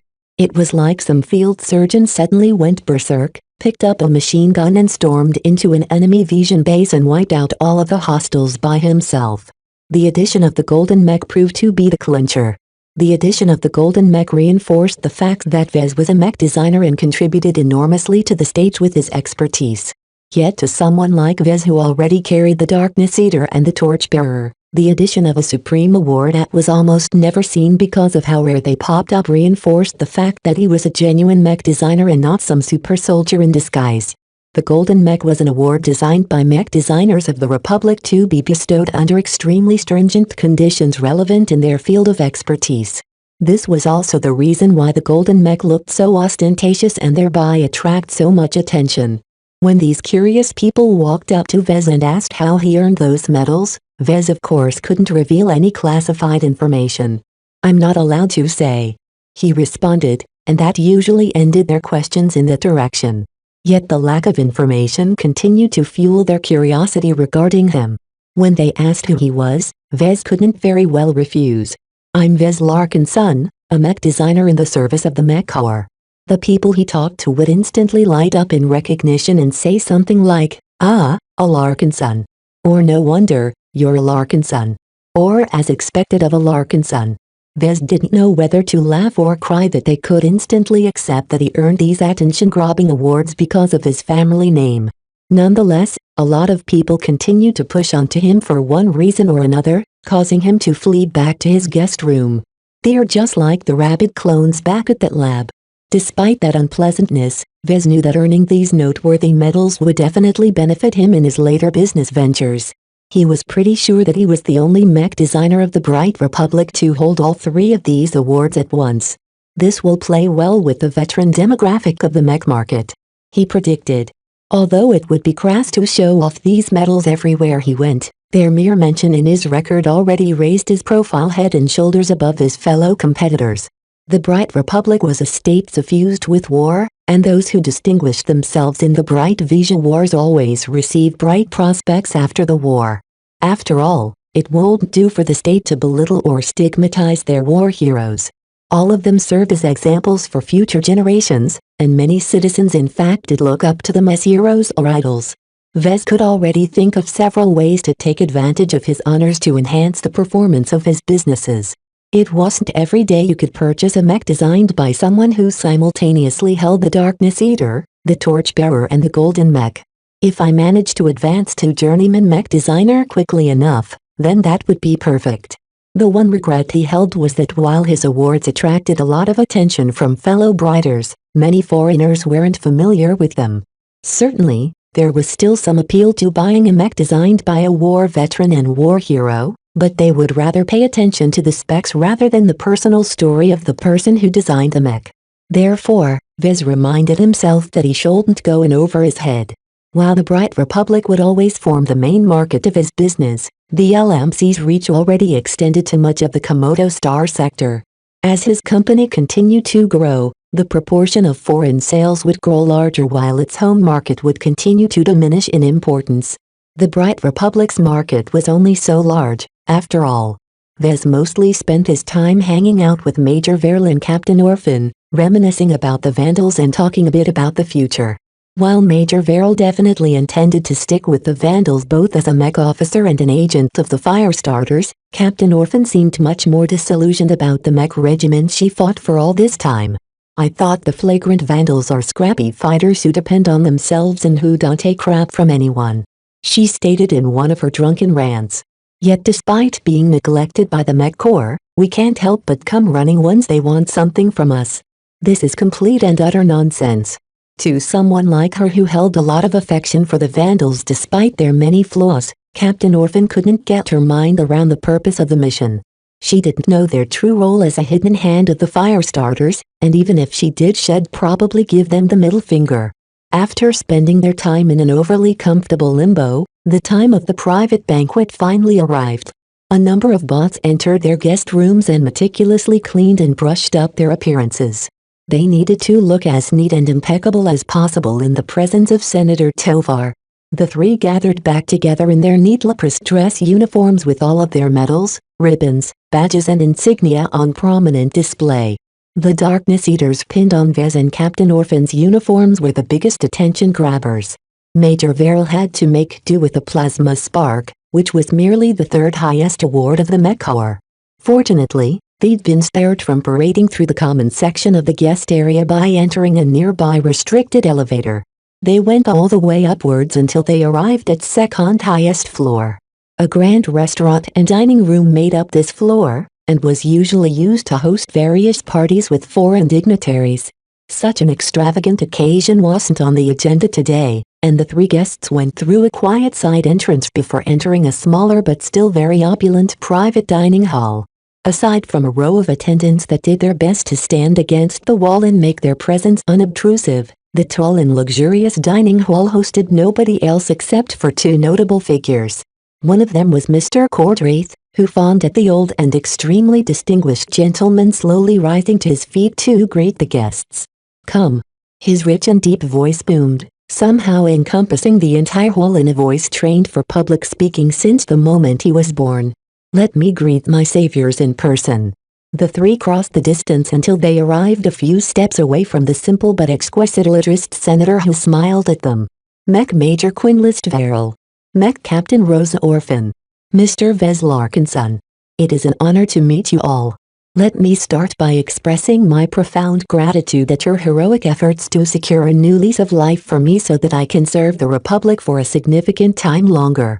The entire Bright Republic owes the 6th Flagrant Vandals a monumental debt. We serve at the pleasure of the Republic, Senator Tovar. Major Verrill shook hands with the senator. The Flagrant Vandals always stand ready to do our part for the Mech Corps and the state. Good man. Senator Tovar nodded before turning to the next guest. Captain Orphan, I hear you have undergone a peculiar transformation during your mission. Some of our researchers have expressed a lot of interest in the phenomenon. I hope you won't mind the monitoring team that will accompany you with the Vandals from now on. I will assure you that you will be adequately compensated for your cooperation. Captain Orphan gave the senator a strained smile. No problem, Senator. I'm a loyal mech officer of the Mech Corps. If Senator Tovar picked up on her sarcastic undertone, he didn't show it. Instead, he shook her hands with a surprisingly firm grip for someone so old and finally turned to the final guest. Mr. Larkinson. May I call you Vez? I have met so many Larkinsons throughout the years that it is easier on my mind if I call you by your first names. The senator was a man who was already old by the time his grandfather Benjamin was still in diapers. Vez twitched back a polite smile.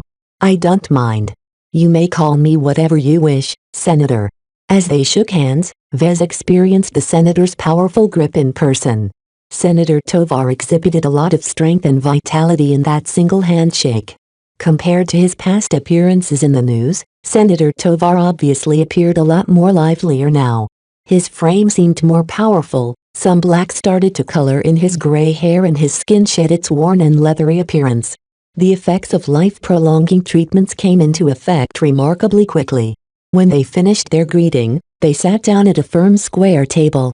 The human attendants started to bring in various dishes that Vez recognized as regional and planetary specialties from various parts of the Bright Republic. The senator carried the conversation over the table while they ate. Between the empty platitudes, the powerful man frequently thanked them for their services. It didn't surprise Vez to see Senator Tovar so open with his gratitude. Anyone would if they heard they could literally live a century longer.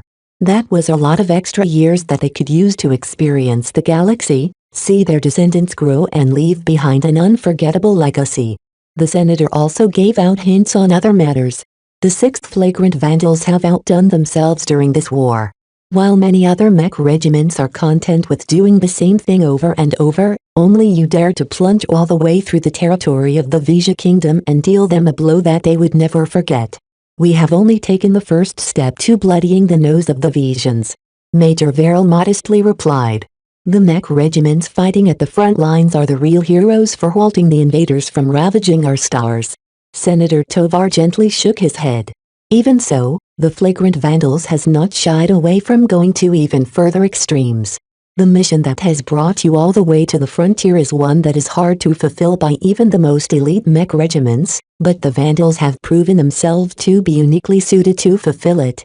Given your successful track record during this war, I think the Mech Corps needs to consider their stance regarding the allocation of resources to their mech regiments.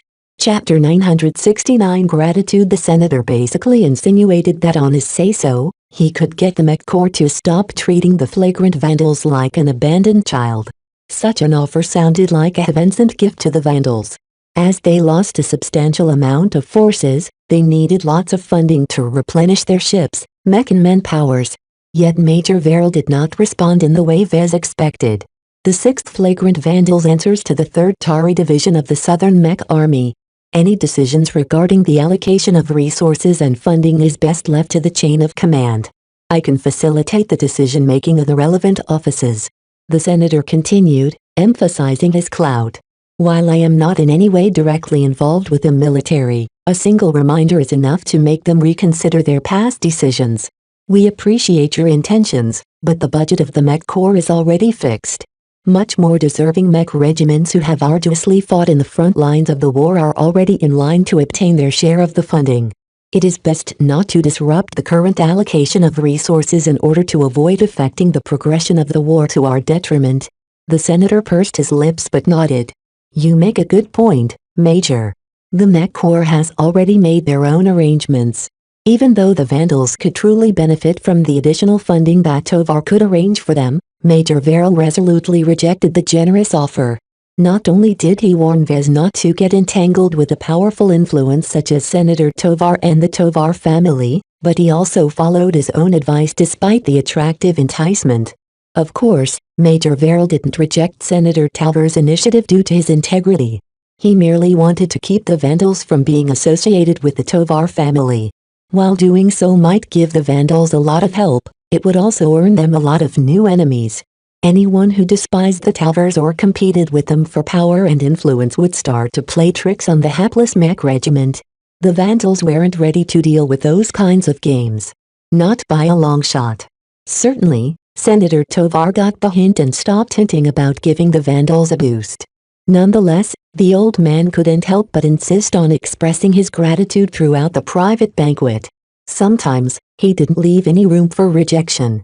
Major Verrill, meeting you in person has reinforced my good impression of you.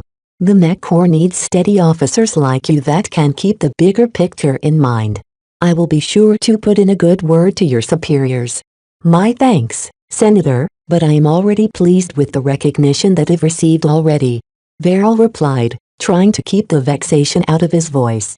Captain Orphan, I see you are not entirely comfortable in this formal setting. No, don't apologize. Expert candidates come in all shapes and sizes. I can see that you are a mech pilot who is born for battle. That's great, as there are many mech regiments that urgently need a future expert pilot to champion their forces. Just say the word, and the most elite mech regiments will open their doors for you. For now, the Flagrant Vandals are no longer capable of supporting a mech pilot of your quality. The Vandals are family to me, sir. Orphan replied, likewise keeping her anger restrained. Vez figured she was hugely insulted by the senator's casual disregard for her mech regiment. I intend to stick with them and help them rebuild their forces. Anyone can rebuild a battered mech regiment. Senator Tovar shook his head. Ordinarily, I would agree with you, but this is a time of war. Talents such as you are best utilized in the front lines holding back the Visions. As a loyal citizen of the Republic, I'm sure you wish to do your part in the war, correct? I will ask around to see which elite mech regiment best fits your battle style and see if they have room for another exemplary mech pilot. The casual way in which Senator Tovar rolled over them in his insistence on expressing his gratitude really opened up Vez's eyes. To a man at the top of the bright Republic's power structure, nothing was impossible. Even if the senator's authority didn't stretch that far in the military, his soft power in the form of his clout, reputation, and family influence could make many things happen. In the face of his power and stature, Other decision-makers would find it difficult to accede to his requests. As for you, Viz, you do your family proud. Even if you have not been given the opportunity to join your many brothers and sisters in fighting against the Visions directly, your current career choice is no less impressive. Thank you, sir. Viz responded politely. I see you are wearing your awards with pride. There was a considerable amount of controversy regarding their bestowal to you. While no one doubts your contribution to the mission and the Bright Republic, to award a mech designer with not one, but two distinguished medals that relate to merit earned in combat actions is unprecedented. I hope you do not mind that I leaned on the handful of generals responsible for this decision on your behalf, although I do admit your Larkin son name helped smooth matters over. Vez twitched another smile. At least he now knew that he didn't receive these extravagant awards easily.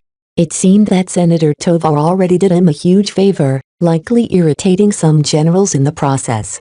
Thank you, sir, but I am merely a mech designer temporarily in the service of the Mech Corps. Unlike my relatives, I do not envision a career in the military. Ah, your record stated that you started your own business and did quite well in a short amount of time. The Living Mech Corporation, yes? What a curious moniker for a mech manufacturing company. The name reflects our aspiration to sell mech that come to life in the hands of our customers, sir. Vez replied, automatically going through his marketing spiel. We aren't selling a product. We are selling enduring partners to mech pilots who have a need for dependable mech of impeccable quality. What an interesting and thoughtful philosophy. Tovar chuckled at Vez. That is a very sophisticated standpoint to take regarding machines built for war. Is it not the purpose of mech to be expended in battle? Respectfully, sir, I believe there is a difference between treating a mech as a commodity and treating a mech as an investment.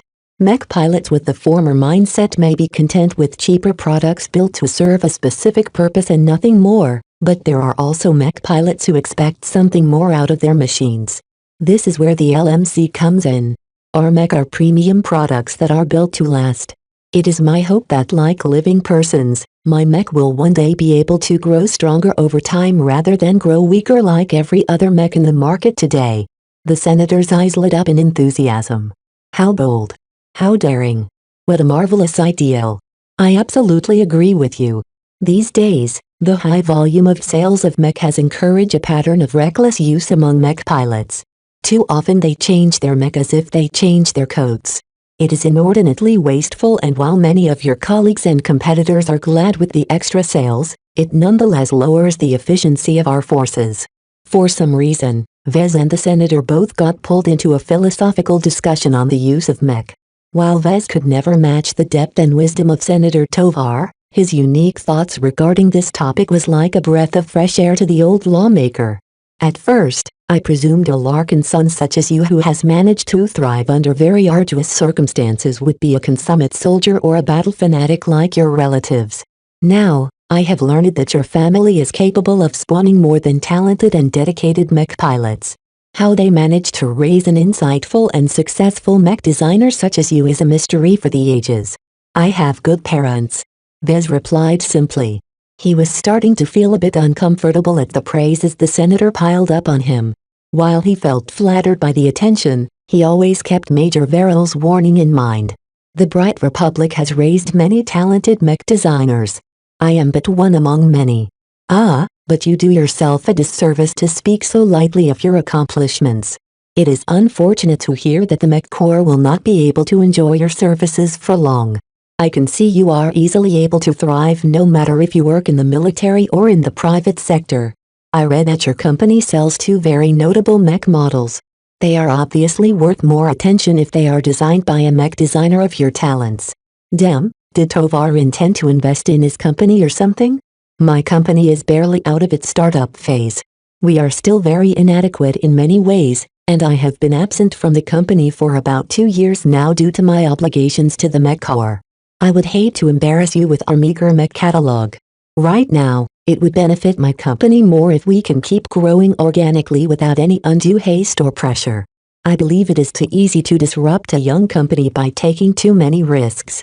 Senator Tovar appeared to be weighing his words. That is a very mature perspective for someone so young as you. I commend your patience, But I do not entirely agree.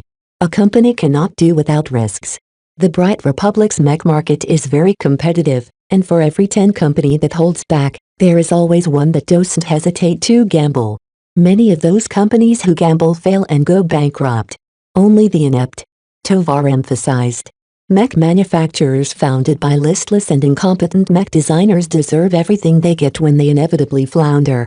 You are very different from the useless rabble of mech designers, Vez. Your exploits during the mission alone amply proves that you have the survival instincts that are necessary to thrive on and off the battlefield. Even so, the mech industry is very complex. It is too precarious for me to gamble on the success of my company, especially when it is dealing in assets worth billions of credits and is responsible for employing thousands of people. I have no doubt you will find a way should you choose to chart a bolder course. Camden Tovar shook his head. Trust me, the Republic places very high expectations on young mech designers such as you who have distinguished themselves during war. Why do you think we draft so many mech designers every generation? It is not only to supplement our mech forces with desperately needed technical expertise. Instead, the primary reason is to separate the wheat from the chaff. The Republic wants to know which mech designers are worth investing in by tracking our performance during the war, sir? He asked. At some level, Vez already suspected as much, but to hear this from the mouth of a former bright president of the Republic himself was very abrupt. Tovar threw a friendly smile at Vez. If we leave our mech designers be, their numbers will balloon and our economy will be dragged down by stubborn cockroaches who somehow manage to cling to their marginal existences. It is much better to pack them off to the war to see whether they have what it takes to survive. Only those who are brave and smart enough to survive the rigors of war are deserving of our support. That is, remarkably efficient of the Republic. He commented a bit flatly. I admit, our policy regarding mech designers sounds rather harsh, but it is only through hardship that we can raise strong mech pilots and strong mech designers. It is no coincidence that many mech designers are placed far closer to the battlefield than they ought to. Without some way of reducing their numbers, our economy would be flooded again with a deluge of useless mech designers after the war. The Mech Corps actually has to meet a secret quota in this regard, which is a policy I helped pioneer. We are really doing you mech designers favor by allowing the capable among you a chance to distinguish yourselves, of which you are the best exemplar in this generation. I am honored that you feel so, sir. What the hell? Vez wanted this banquet to end as soon as possible. Chapter 970 Chess Pieces. You did well in handling Senator Talver's advances. Major Verrill praised Vez after the end of that uncomfortable private banquet. Vez shrugged as they returned to one of the guest rooms where they all plopped down on the sofas. Well, the senator may be a great figure of the Republic, but his opinions are high-minded. Captain Elfin snorted as she immediately returned to the bar and poured herself another strong drink. That old geezer is more than high-minded. He practically treats us all like chess pieces. I get that he's feeling great now that he gets to live a century longer, but I can't help but feel if it would be better if someone younger would take his place instead. Camden Tovar is a born leader. Major Verrill explained to the two. As the son of Bright founder Mtuzo Tovar, he has watched his father lead the Bright Republic since young, and once he came into adulthood he has exercised leadership ever since. Senator Tovar considers himself the father of the state, and he believes it is his station in life to steer the fates of billions of citizens with each of his decisions. Vez noted the implicit point that Verrill tried to make. In other words, his decisions make sense when taking the larger picture into account, but he doesn't have eyes for the little people in between who get hurt by his policies. The needs of the many outweigh the needs of the few. HMPH. Orphan sneered. The only needs of the few he cares about are his own. He doesn't care about anyone else but his own interests. That's obvious considering he claimed earlier about deliberately pushing the Mech Corps into driving mech designers to their deaths. I mean, what the hell? Major, did you know about this secret policy? Verrill shook his head and sighed. Not as such. We all suspected, though. Several standing regulations regarding the deployment of mech designers doesn't make much sense except when seen in this light. It certainly is a polarizing way to sharpen the mech designers of the Republic. Yes, but this is far too extreme. Vez exclaimed. Why not let the market do the work? It's already doing a good job to force the incompetent mech designers into other careers.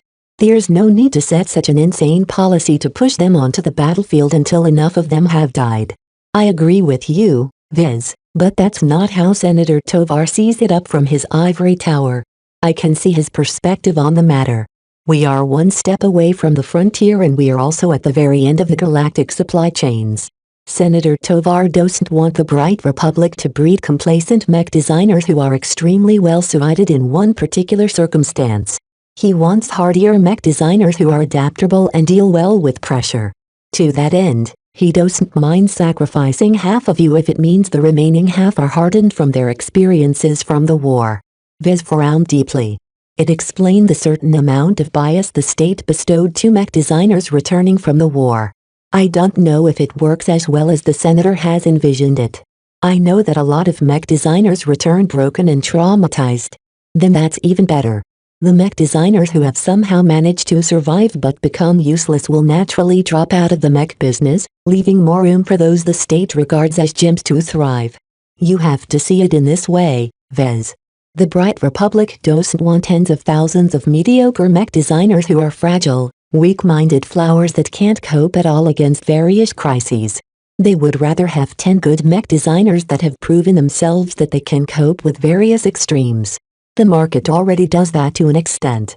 Senator Tovar obviously doesn't think it does a good enough job. People like him believe that anyone, not just mech designers, are able to reach their full potential when subjected to the ravages of war. Veril replied. The more important point is that Tovar appears to be one of the principal supporters of this policy. This means that he will be looking out for mech designers who validate his beliefs. Did you think he was praising you a bit too excessively during the banquet? That's because you exemplify his political narrative. As a brave and resourceful mech designer who saved many servicemen at many occasions, Senator Tovar wishes to parade you around in front of the naysayers of his policy in order to vindicate his standpoint. A spark lit up in Vez's mind. So that's why Senator Tovar pushed for all of those extravagant awards. As a mech designer, it's already rather outlandish for me to receive the Darkness Eater. The Golden Mech is even more difficult to obtain. From what I know, only senior mech designers who have designed war-winning mech are eligible, and only 1 or 2 are awarded at most in each generation. This likely signified that the secret policy regarding mech designers delivered mixed results. The opposition to it must be substantial. If the senator didn't wish to be humiliated by having one of his pet policy decisions reversed by his political opponents, then he needed to prop up someone like Vez who he could spin as a successful outcome. Therefore, that's why I don't want you to get involved with him. Senator Tovar favors you because you're a useful pawn to him. However, you know what they say about pawns. Pawns get sacrificed as soon as it's convenient for the chess players. The senator is already used to doing so from his high position. Exactly. Veril nodded. The senator isn't interested in you as a person. He's only interested in the political gains he can make if he has you under his thumb. Fortunately, you did a decent job in rejecting his advances in a tactful manner, so he doesn't have many avenues in pulling you into his camp. Nonetheless, it doesn't change the fact that you are a great example of the kind of mech designer that the senator wishes to breed. We can't rule out that he will arrange some circumstances behind the scenes to give you a boost in your career, thereby giving his political opponents a reason to drag me down. Vez realized. Even though he felt that it wasn't unjust to award him those prestigious medals, there was no doubt that this was also an attempt by Camden Tovar to manufacture a heroic mech designer. You've learned. Good. You desperately need to get your political acumen up to speed now that you've attracted the attention of Senator Tovar. I don't know enough about the other founder families to guess their stances, but it's known that the Tovar family are in bitter opposition against the Ramsey family. Their rivalry isn't necessarily based on politics or philosophy. They just hate each other's guts. Great. Vez said mildly. Hopefully I don't catch their attention. Now that the benefactor of the mission expressed his gratitude to the principal people responsible for extending a new lease on his life, the stay at the headquarters of the Bureau of Sector Affairs came to an end. They only enjoyed a single night of sleep before they transferred out. Major Verrill and Captain Orphan received orders to head to the Tari region where the flagrant vandals currently recuperated well behind the front lines. As for Vez, he finally received transfer orders taking him to a confidential location somewhere in the Raw Batch system in the Green Nebula region. The Green Nebula region was situated somewhere in the middle of the Bright Republic, between the Rittersburg region to the left and the Bentham region to the right in most standard two-dimensional maps. That basically meant that nothing really important went on in the Green Nebula region, as the other two regions overshadowed it. Still, Vez knew better than to underestimate this region's importance. Before they left, Vez met with Verrill and Orphan one last time to say farewell. After bidding off Captain Orphan, Verrill took Vez aside so she wouldn't be able to overhear them. "Make sure to cherish the opportunity given to you. Colonel Lowenfield and I called in some favors, but after yesterday I think we shouldn't have bothered, because Senator Tovar has likely pulled some strings. Will this be the last time we see each other, sir?" "Probably." Verrill nodded. Flashlight is very large and expansive. You should read up on its history and familiarize yourself with its customs if you can. Remember my previous advice.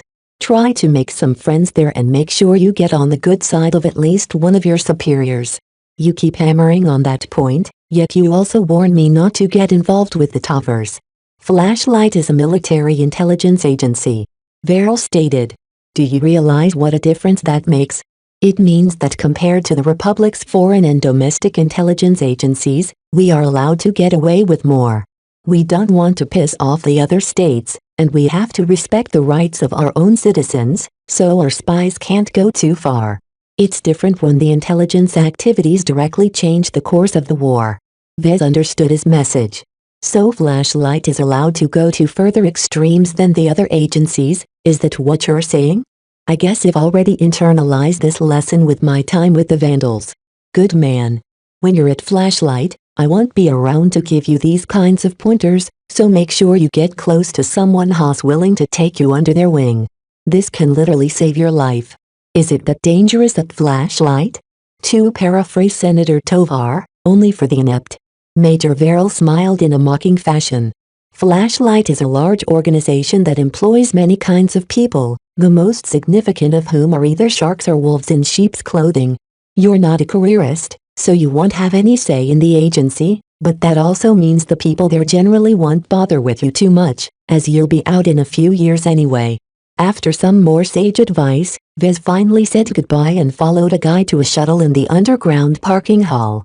The shuttle took him back up to orbit to transfer him to a military supply ship carrying supplies and personnel to the Green Nebula region.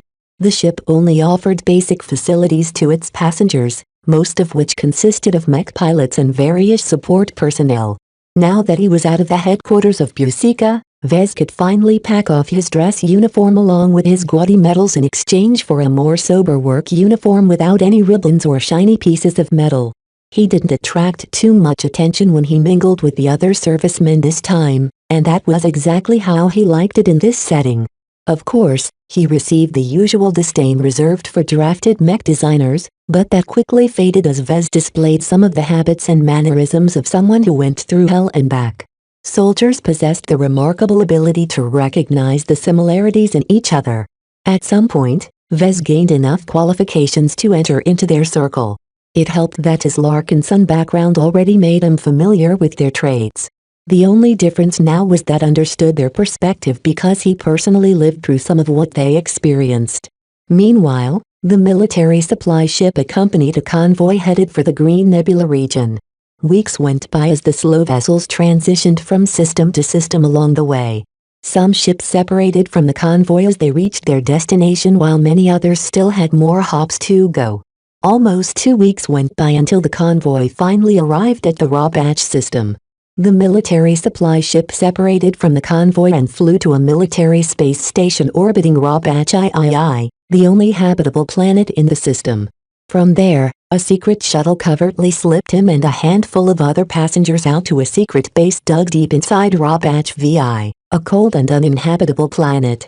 Chapter 971 Frozen Point. The shuttle went through a couple of detours before slipping through a hidden tunnel built inside a frigid mountain range on Raw Batch VI.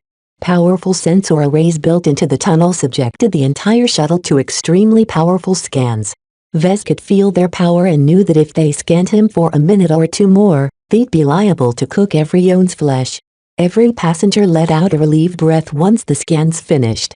Apparently, they found nothing suspicious, because the shuttle continued to fly through the tunnel until it ended in yet another expansive underground parking hall. A man in uniform greeted their arrival. "Welcome to Frozen Point Research Base. This isn't the coldest base in the Republic, but well, make sure you'll have a frosty stay." As the passengers followed the man, Vez looked around the parking hall and saw that most of the people employed in this base consisted of various people in uniform. They went through a very thorough security checkpoint where scanners and frisky guards both ensure that none of the new arrivals carried anything they shouldn't. Once that was over with, they headed to administration where they registered their arrival and received special comms that served as their Alien access key. "Don't lose them while you are in this base," their guide told them. "There are hidden turrets and other security measures integrated in each room and corridor that won't hesitate to turn against you should you fail to be recognized as an individual authorized to be in a particular area." Everyone nodded in acknowledgement. Even though Frozen Point seemed like a plain and rather dull underground base, it was obviously a site of some importance considering all of the safeguards in place. After Vez completed his induction, his comm guided him to a section of the base called the Mech Design Department. This boring name didn't really describe its role all that much, so Vez was curious what mech designers actually did at Frozen Point. He entered the department and met a receptionist who flicked him over to an office of a senior mech designer. "Ah, Mr. Larkinson, I have been expecting you." An older man greeted him as he looked up from his terminal. "Please sit." Vez sat down on a chair on the other side of the desk and tried to look attentive. It appeared that this mech designer would be his immediate boss for the foreseeable future. "I am Professor Bolsa Enoch, a senior mech designer, as I'm sure you already know. Here at Frozen Point, we perform various clandestine research and analysis on mech under the umbrella of Flashlight's Mech Research Division. While your record hasn't stated much about your previous deployment, I understand that you've distinguished yourself in the frontier of all places." "I don't think I'm allowed to say anything about that, sir." "I understand. Here at Flashlight, we don't ask questions that we aren't allowed to know the answers to. Many of us have been involved in matters best left in the dark. What is more relevant to me is that you appear to have some friends in high places. While Frozen Point isn't the most well-funded or critical research bases of the Mech Research Division, it is a very desirable place for young mech designers like you. Care to take a guess?" Vez thought for a moment. Frozen Point is well behind the front lines and has likely never come under threat during its existence. Any mech designer drafted to the war will probably like it here because their life won't be at risk. "Correct, although they are rather misguided." Professor Enoch shook his head.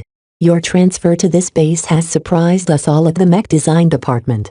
Your record may have left out what you have done prior to your arrival, but the award you have received, it has baffled us.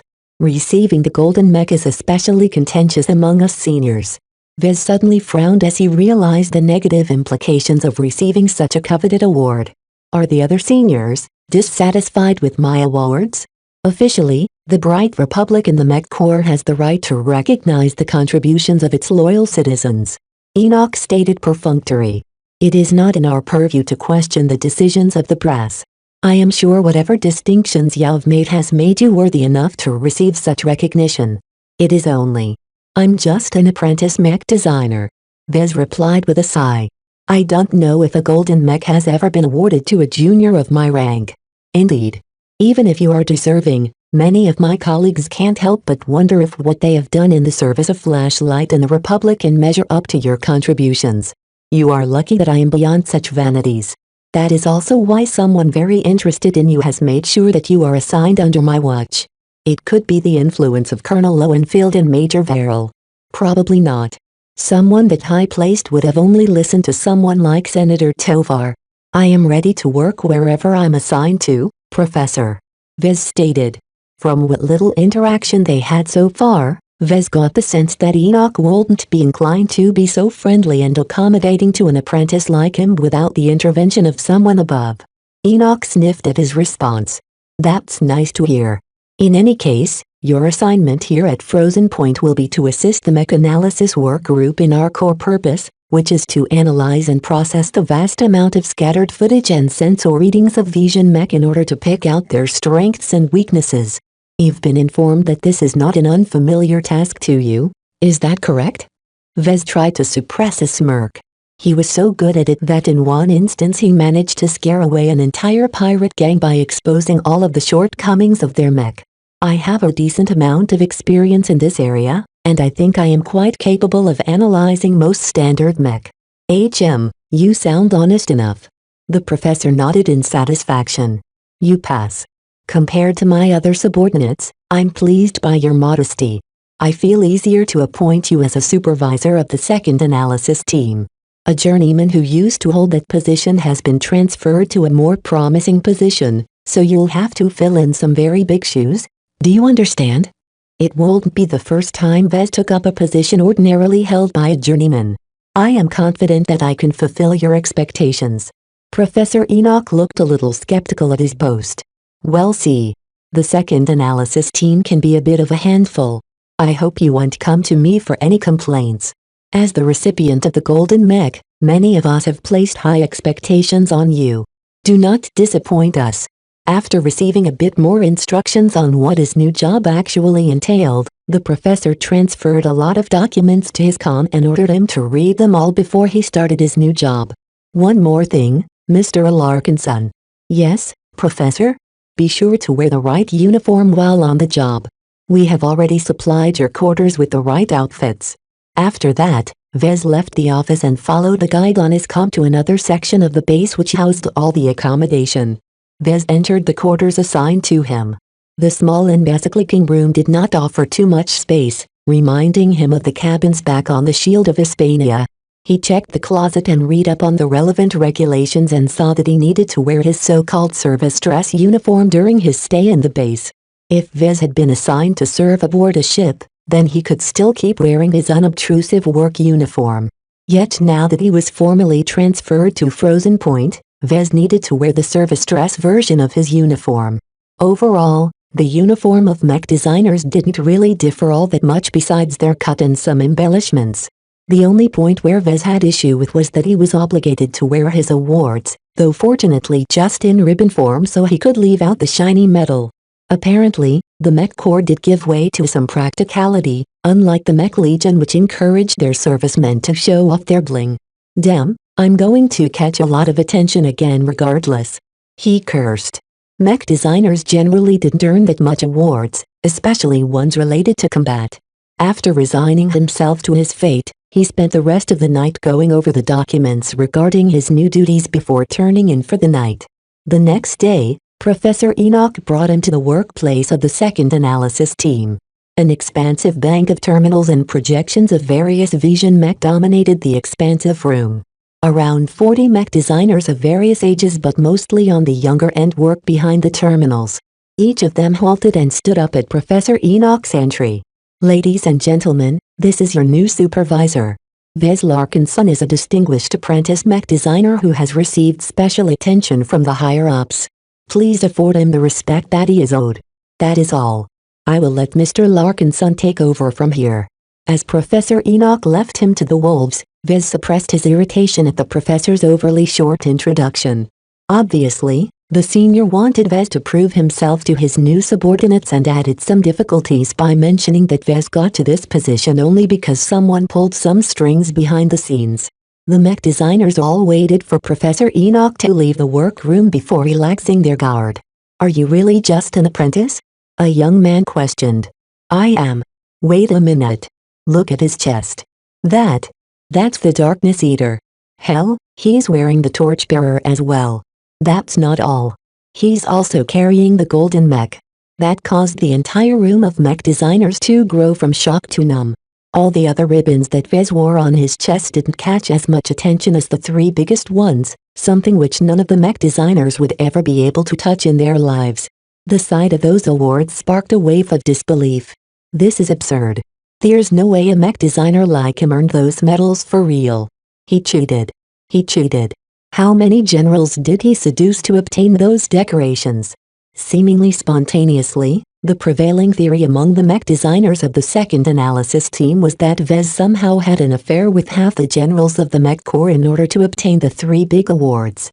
This entire show exasperated Vez because he knew exactly what kind of mech designers he was dealing with right now.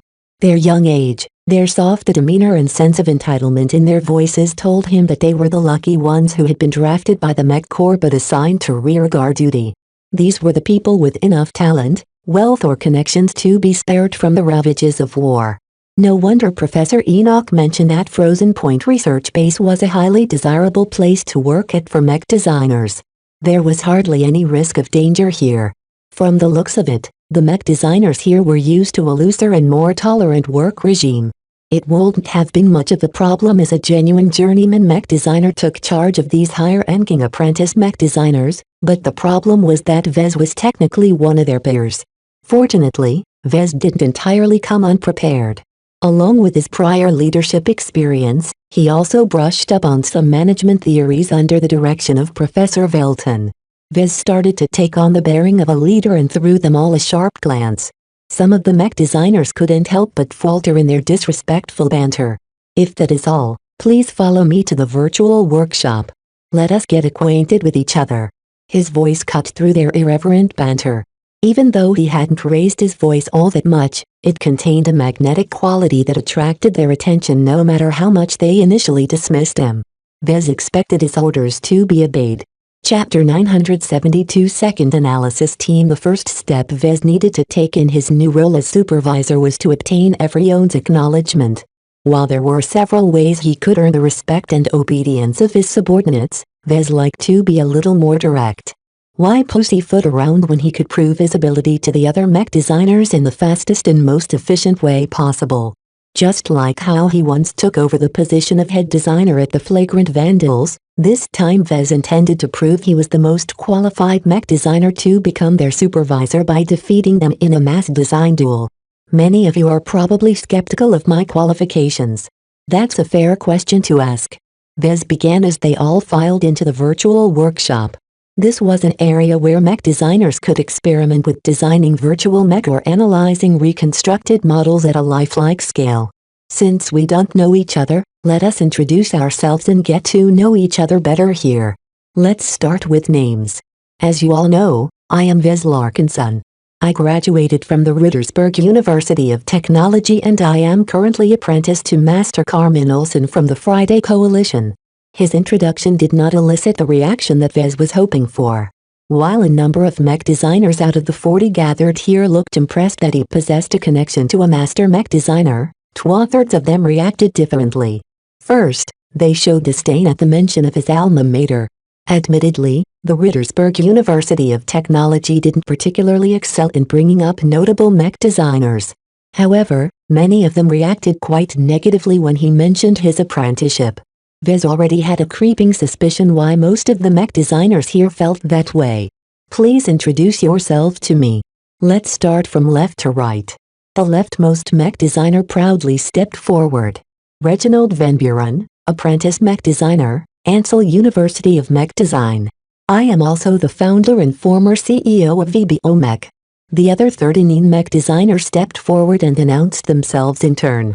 An overwhelming number of them graduated from the Ansel University of Mech Design on Bentham, to the point where many of them were former classmates of each other.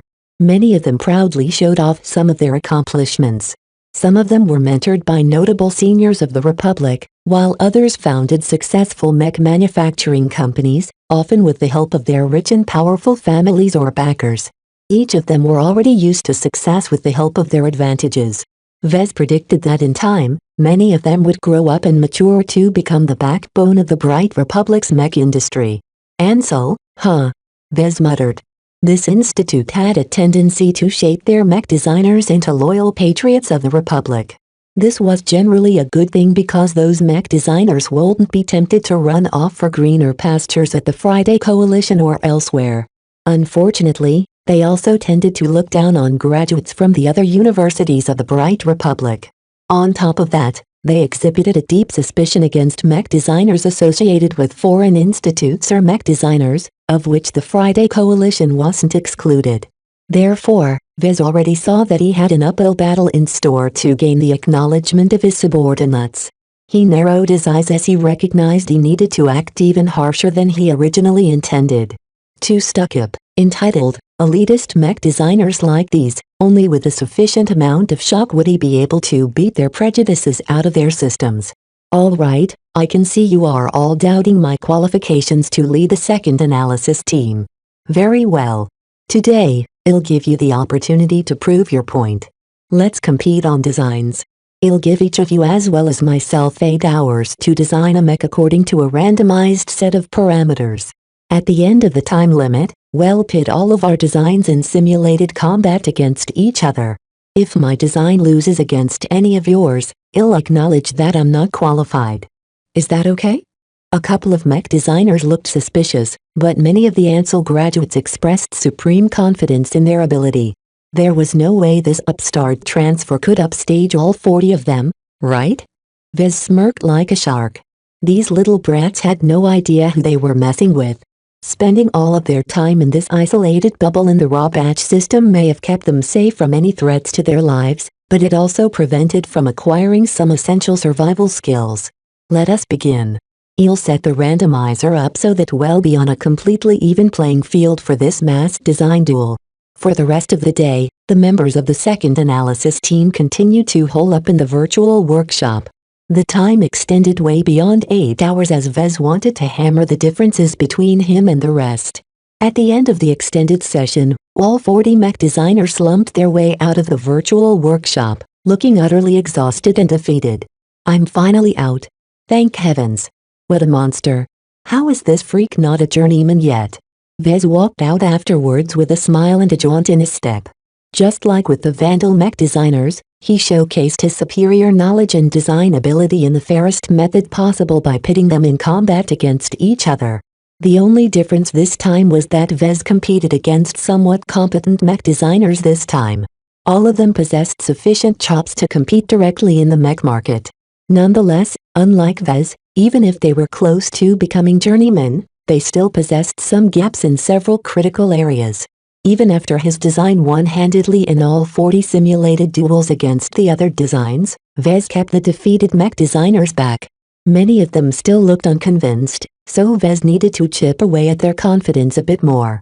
How better to do so than to pick apart the weaknesses of their hasty and sloppy designs? This was the main job of Professor Enoch's Mech Analysis Research Group, so he began to prove his qualifications to be their supervisor by brutally criticizing all of the faults and shortcomings of their designs. No one even had a chance to defend their designs in front of his verbal onslaught. Only then did he release his subordinates from the virtual workshop, because only now did he truly defeat their rebellious spirits. Tomorrow, let's get to work, he announced, causing many of them to groan or dread the next day. Over the next couple of days, Vez began to ease into his role as supervisor. His main job consisted of herding all 40 mech designers and analyzing the deluge of data of Vision mech sent from the front lines. The main challenge in this job was that there were truly hundreds, if not thousands of different mech models to go through. An additional complication was that many of their designs were updated over time or came in new and slightly different variants, thereby necessitating another evaluation to figure out what changed. The amount of work never ended, and mech designers needed to work all day in order to have a chance at reducing the stockpile. Still, Vez started to question the effectiveness of the method adopted by the Mech Analysis Research Group. Wouldn't Professor Enoch alone be able to pick out all of the weaknesses by himself? Vez knocked on the door of his office and sat down to ask this very question. It's too much. Professor Enoch replied simply. Since you have done a decent job at acclimatizing to your new responsibilities, you must have surely found out that we are receiving data from hundreds of different Vision mech every day. If I do all the work all day, I won't just go crazy, I'll also grow tired and weary to the point where I misjudge the data at hand. Therefore, we are leaving much of the simpler and more obvious observations to groups of apprentices. Only after they are done with their analyses will I check up on their work and add any details they have left out. Ah, so you are only responsible for analyzing and noting down the details that the other apprentices has missed. Vez concluded. Correct, and it should be a responsibility for you as well. We aren't employing you just to manage the second analysis team. You also need to start noting down your observations and analyses before you pass on the files to my desk. Do you understand? Vez nodded. I understand. The more traits we manage to pick out, the less work is left to you. Therefore, to keep Professor Enoch happy, Vez needed to make sure that he and everyone else in the second analysis team caught as many details as possible. Days passed into weeks, and weeks passed into months. The initial tension between Vez and his subordinates started to smooth out, although a palpable distance still existed. The relation between Ansel alumni and non-Ansel mech designers would always stay frosty regardless how much Vez had proved himself.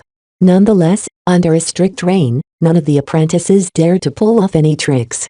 Those who tried received a fierce verbal beating from Vez. As routine settled in, Vez found the work to be rather tedious if anything. Analyzing hundreds and thousands of unique iterations of mech fielded by the Visions quickly got old. There were too many of them, and while most of them were excellent designs, he had already seen more than enough to last a lifetime. Professor Enoch became more and more pleased by his performance. The second analysis team caught more details, saving the professor a significant amount of time and effort, allowing him to spend his time more fruitfully on another project at Frozen Point. Naturally, the professor's other activities were classified and Vez had no business poking around there. Having stayed in the base for a couple of months, Vez realized that a lot more went on at Frozen Point than just keeping a couple of important brats busy by having them stare at mech all day.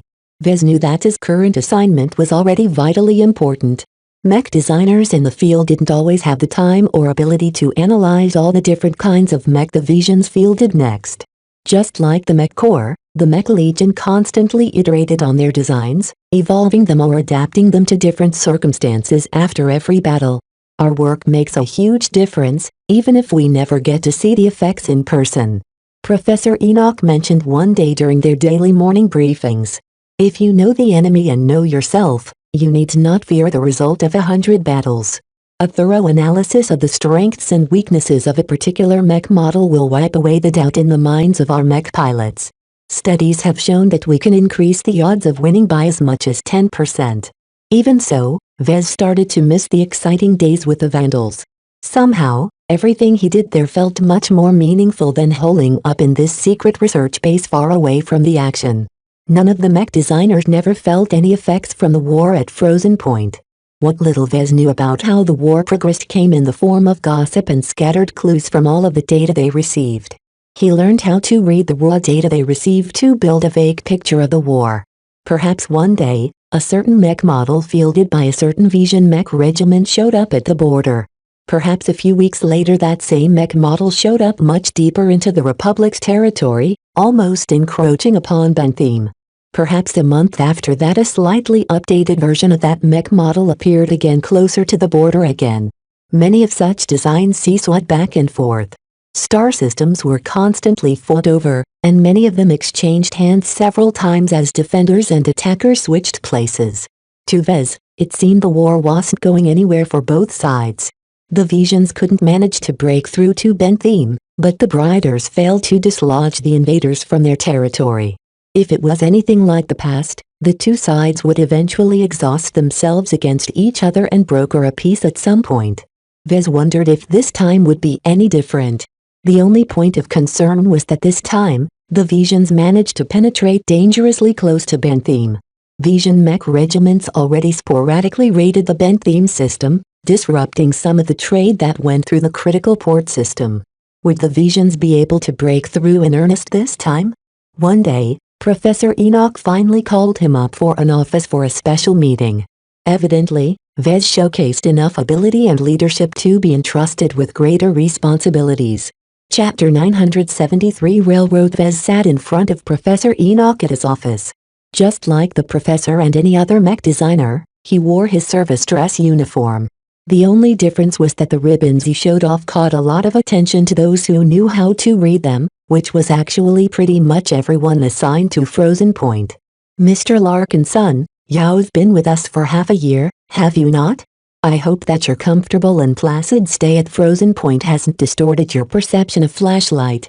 Analyzing and interpreting data is one of our mildest activities and only scratches the surface of our mandate. I hope you realize that your job for the last few months was a trial to see if you have what it takes to work for Flashlight. Even if you drop the ball and fail to deliver the work that is expected from the second analysis team, every report still has to go through my office, allowing me to catch anything you've missed. He understood the senior mech designer's underlying message. Having worked in Frozen Point research base for months, he began to get a feel for the subtlety underlying the words of those who embodied Flashlight's secretive nature. So all this time, sir, you've been in some sort of trial period to see if I have what it takes to work for Flashlight? The professor smiled at Vez. Indeed. The nature of your transfer is rather unconventional, to say the least.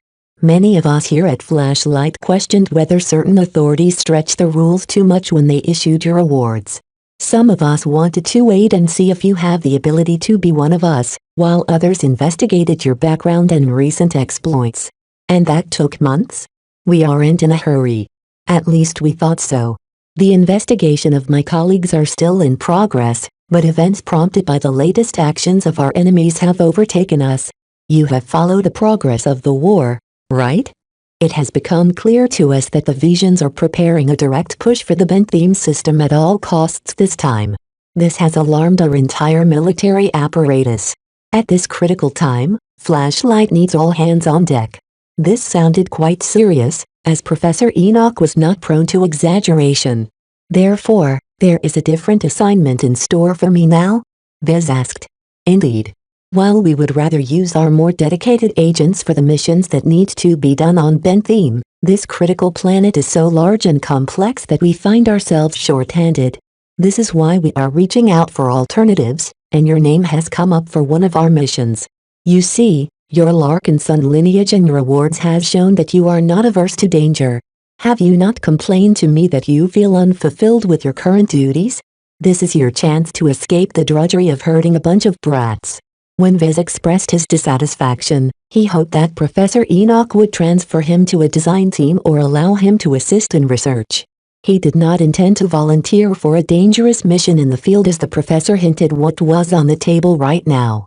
If Vez knew that his complaints led to this result, then he would have kept his head down. After spending the bulk of his time in the war on the Ian Corona mission, he was more than tired of dangerous missions. The last months have allowed us to confirm that you haven't been promoted above your station. As the bearer of the Darkness Eater, Torchbearer and Golden Mech, it is an enormous waste for Flashlight to keep you behind enemy lines. No, a Larkin Son such as you must crave for action. Well, I have good news for you, for there is a perilous but important priority mission that has a need for a mech designer that isn't averse to. Vez returned a brittle smile. Oh, I do not wish to be presumptuous. I am not a trained intelligence operative. I barely know how to hit a target with a pistol. I am sure that Flashlight has better, more trustworthy and more reliable mech designers for the job. Ah, but that is the thing? We mech designers aren't known for our courage and daring. Our constant need for study and practice has left us with very little time to improve our survival abilities. You appear to be an exception to the rule, no doubt helped by your Larkin Son roots. I believe you are overstating my upbringing. Even if I share the same last name as the other Larkin Sons, as a norm I have never underwent any of the focusing combat training that my mech pilot's cousins have undergone. This was one of the times where his Larkin Son background bit him back in butt. Every brighter seemed to have the misconception that anyone who bore the last name of Larkin Son was trained to fight from birth. Vez enjoyed no such thing, and the only combat training he went through was the basic mandatory training courses he went through when he attended the Rittersberg University of Technology. The professor practically ran over his objections. Ah, you do not have to be so modest, Mr. Larkin Son. The job that Flashlight needs fulfilling is a very special one. It requires a very good mech designer of journeyman caliber to undergo significant risks. To send one of our precious journeymen into danger is far too risky and the higher-ups would never allow it. You, however, closely approximates the ability of one, yet you are still an apprentice. In other words, Flashlight needed someone good but also someone expendable if anything went wrong. Even though Vez considered himself to be a single step away from advancing to journeyman, the truth of the matter was that he was still regarded as an apprentice. The Bright Republic was already home to so many apprentice mech designers that they didn't really care if thousands of them died. Senator Tauver's opinions made that painfully clear. In contrast, the difficulty of advancing meant that the number of journeymen that emerged never satisfied the Republic. Journeymen enjoyed special consideration by the state because each of them was a potential money maker for the economy. The most successful among them designed attractive mech that sold well throughout the star sector or beyond. Seeing that all of his attempts to fend off the request fell on flat ears, Vez sighed. Can you at least explain what this mission entails, sir? Not without receiving your commitment to participate in this mission. The professor shook his head. He reached down from his desk and placed a secure data pad before Vez. The mission we have in mind for you is fairly sensitive, so we first need to bring you aboard before we can reveal the details to you.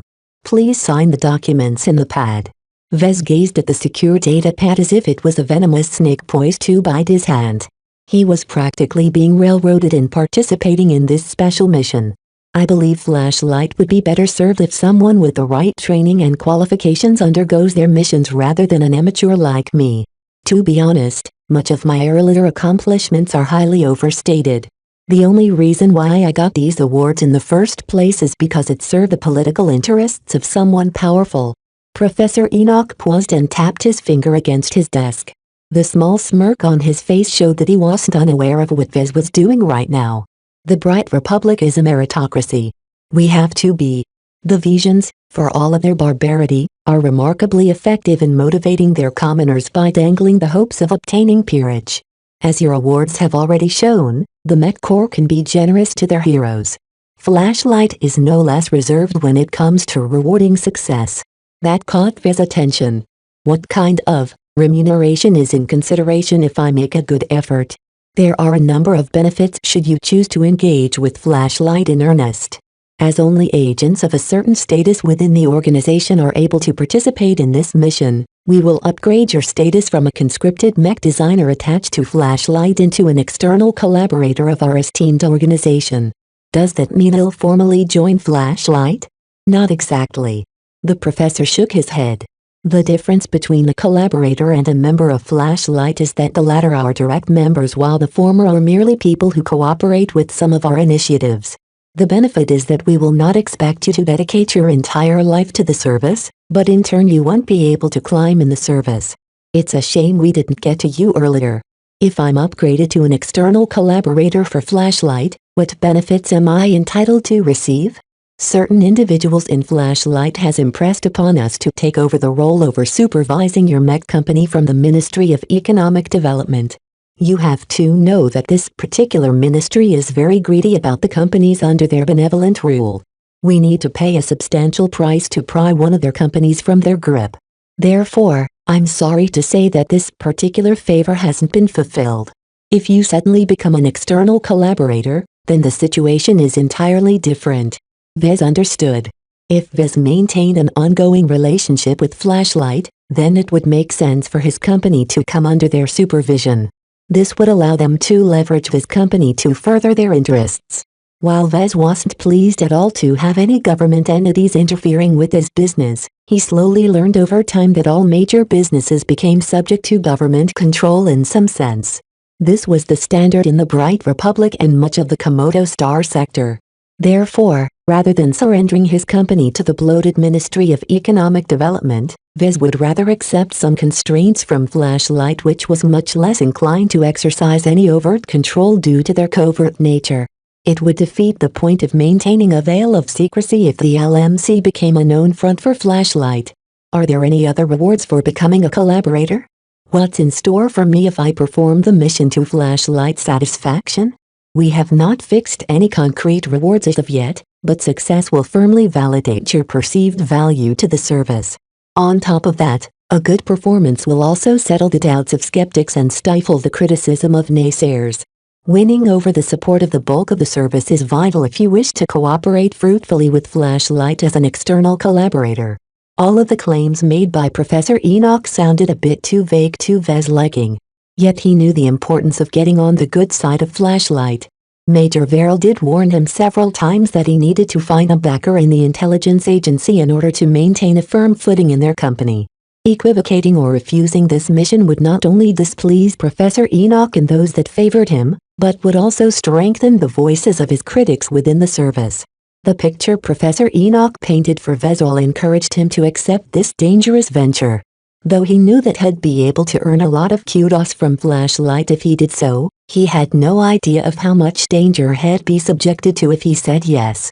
Vez grumbled inwardly that he really should have been more appreciative of his boring and tedious job as supervisor of the second analysis team.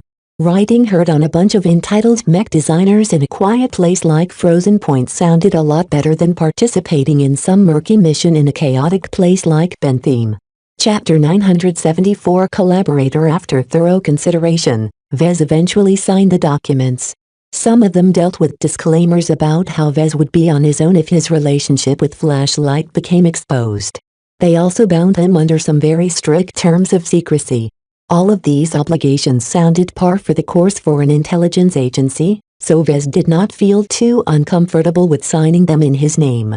From now on, Vez became a part of the Flashlight family, albeit only as a distant cousin instead of a son from the main line. Excellent. Professor Enoch said as he put away the datapad. He'll make sure those documents are processed as quickly as possible. While we don't expect a collaborator like you to act as a spy for us, it would do you good if you could read some manuals on how to keep your connection to us a secret. You can read them later from your comm. Right now, let us move on to the mission that is in store for a mech designer of your talents. The man retrieved another datapad and unlocked its encryption before passing it on to Vez. Let me give you some background. As a mech designer who founded your company close to Bentham, I'm sure you are familiar with the complexities of the port system. A small but significant proportion of trade in the Komodo Star sector flows through the Bentham system. The main inhabited planet that is simply referred to as Bentham is additionally home to high-density industry. Both of these endowments has led to Bentham becoming a huge source of revenue for the state. As Vez began to read the introductory documents, he began to get an inkling of what went on. Not everyone on Bentham is pleased that their hard work is used to subsidize the poorer regions of the Bright Republic. Indeed. Simpletons. Enoch threw out a contemptuous smile. Many Benthamers share this sentiment, but they have always been fairly manageable. The true problem lies with those with harder convictions. The separatists of the Bentham liberation movement has been a thorn in our side for centuries. While rooting out the vermin in our state is ordinarily the responsibility of Spotlight, the Republic's domestic intelligence agency, they do not have the best track record. The Bentham liberation movement has never been stamped out. Each time one of their hideouts get destroyed, another one pops up right after. Vez remarked. Very much so. While we here at Flashlight are inclined to let Spotlight handle this headache, the imminent Vision invasion attempt on Bentham has brought this issue under our mandate. That is because we have obtained evidence that the separatists are prepared to act in coordination with the Visions. Vez did not show much surprise at this revelation. After all, hadn't the Vandals banded together with the Vision Revolutionary Front to facilitate their raid on the Ditman system? It could only be said that the Visions chose well in adopting the same methods. The separatists has to now that they are inviting a tiger to deal with the wolf. He said, expressing his own opinion. Even if the BLM succeeds in dislodging the Bright Republic from Bentham, the Visions will probably be worse. Well, logic hasn't always been their strong suit. Professor Enoch huffed. If they are actually clever, then they would have never embarked on this impossible crusade to fight for an independent Bentham state. In any case, one of the reasons why the BLM is always able to bounce back with a new crop of rebel-owned mech is because a small number of domestic companies secretly support them by supplying a considerable amount of funding, supplies and war material to their cells. While Vez already knew that something like this must be happening, Professor Enoch made it sound as if the scale was a lot larger than he thought. Why would these mech companies do such a thing? Most mech designers aren't stupid. They should know that throwing off the Bright Republic won't favor them. Once the Visions come and take over, they'll displace all of the old companies with brighter roots for newer companies that are unquestionably loyal to the various powers within the Vision Kingdom. As I said earlier, logic is never the BLM's strong suit, and the same goes for the backers who enable them. With regards to the mech companies, some mech designers are native benthemers who are naive and misguided enough to be sympathetic to the cause. Other mech designers are loyal briders, but are being incentivized, blackmailed or coerced by the BLM to provide material aid. The BLM mostly consisted of locals. It was no surprise to Vez that they became very adept at manipulating the mech companies that operated on bentheme to their advantage. As Vez read the mission briefing, he understood that his primary job would be to investigate a major mech manufacturer that came to prominence quite recently. You suspect this Katernives group of collaborating with the separatists? Why don't you just send in the Planetary Guard to raid their offices and take their mech designers into custody? Professor Enoch's smile grew a little stringent. That is because the KNG is not to be trifled with despite its relatively short existence. One of their founders is politically connected. Vez gained some understanding of the sensitive nature of this mission. Spotlight probably doesn't want to touch the KNG at all, is that right?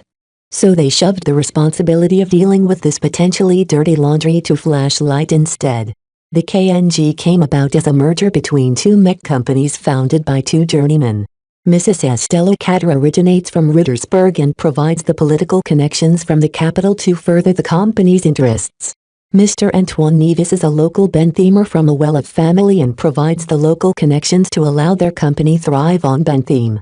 Both of them are alumni of the AUMD and are also married with children. The union of two journeyman mech designers and their companies sounded like a match made in heaven. It was no wonder that the KNG rose quickly ever since their founders married and their companies merged. In addition, as graduates of the powerful Ansel University of Mech Design, they were also a part of the school's very cohesive and interconnected alumni network. All in all, their connections meant that no one wanted to touch them if they could help it. Likely, one of the reasons Vez came into consideration for this mission was that he never attended Ansel in his life. Okay, I get it. Somewhat. You've obtained scattered proof that the KNG is involved with the BLM, but you don't have confirmation. Vez summed up. Therefore, they need to be investigated but not in a way that makes it obvious that the Republic has cause to suspect their loyalty. It states here that the KNG is currently producing a lot of mech and replacement parts for several bentheme mech regiments. So they have the support of several bentheme mech regiments as well. What a nightmare to the authorities. With both political, local and military connections, the KNG covered their backs extremely thoroughly. While Flashlight is not afraid of exposing any misdeeds at any company no matter how well connected they are, that does not mean it is wise to barge into their facilities without solid proof. Not only would that unnecessarily draw the ire of their backers, but it would also destabilize bentheme if it became known that a powerful company like the KNG was in cahoots with the BLM. So the important aspect about the mission is that everything has to be done quietly? Indeed. The professor nodded.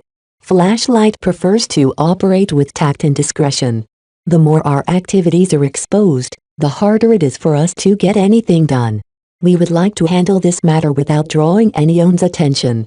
So how does Flashlight intends to slip me into the KNG to investigate their factories for any signs of misdeeds? Do I need to put on a disguise and pretend to be someone else? Not as such. You are not trained as a spy, so it would be very unwise to employ you in that fashion. No, you will go in with your own identity. The KNG excels at designing and producing both spaceborne mech and frontline mech, so much so that they have several standing contracts with a couple of bentheme mech regiments. Due to the KNG's association with the Mech Corps, it is not unusual for the military to send a liaison to supervise the production of their military mech. Vez nodded. Mech regiments all possessed some form of mech production capabilities in their bases.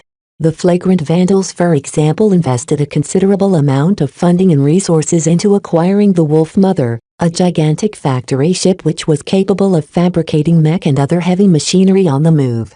However, the military was the military. They didn't particularly excel at mass-producing mech.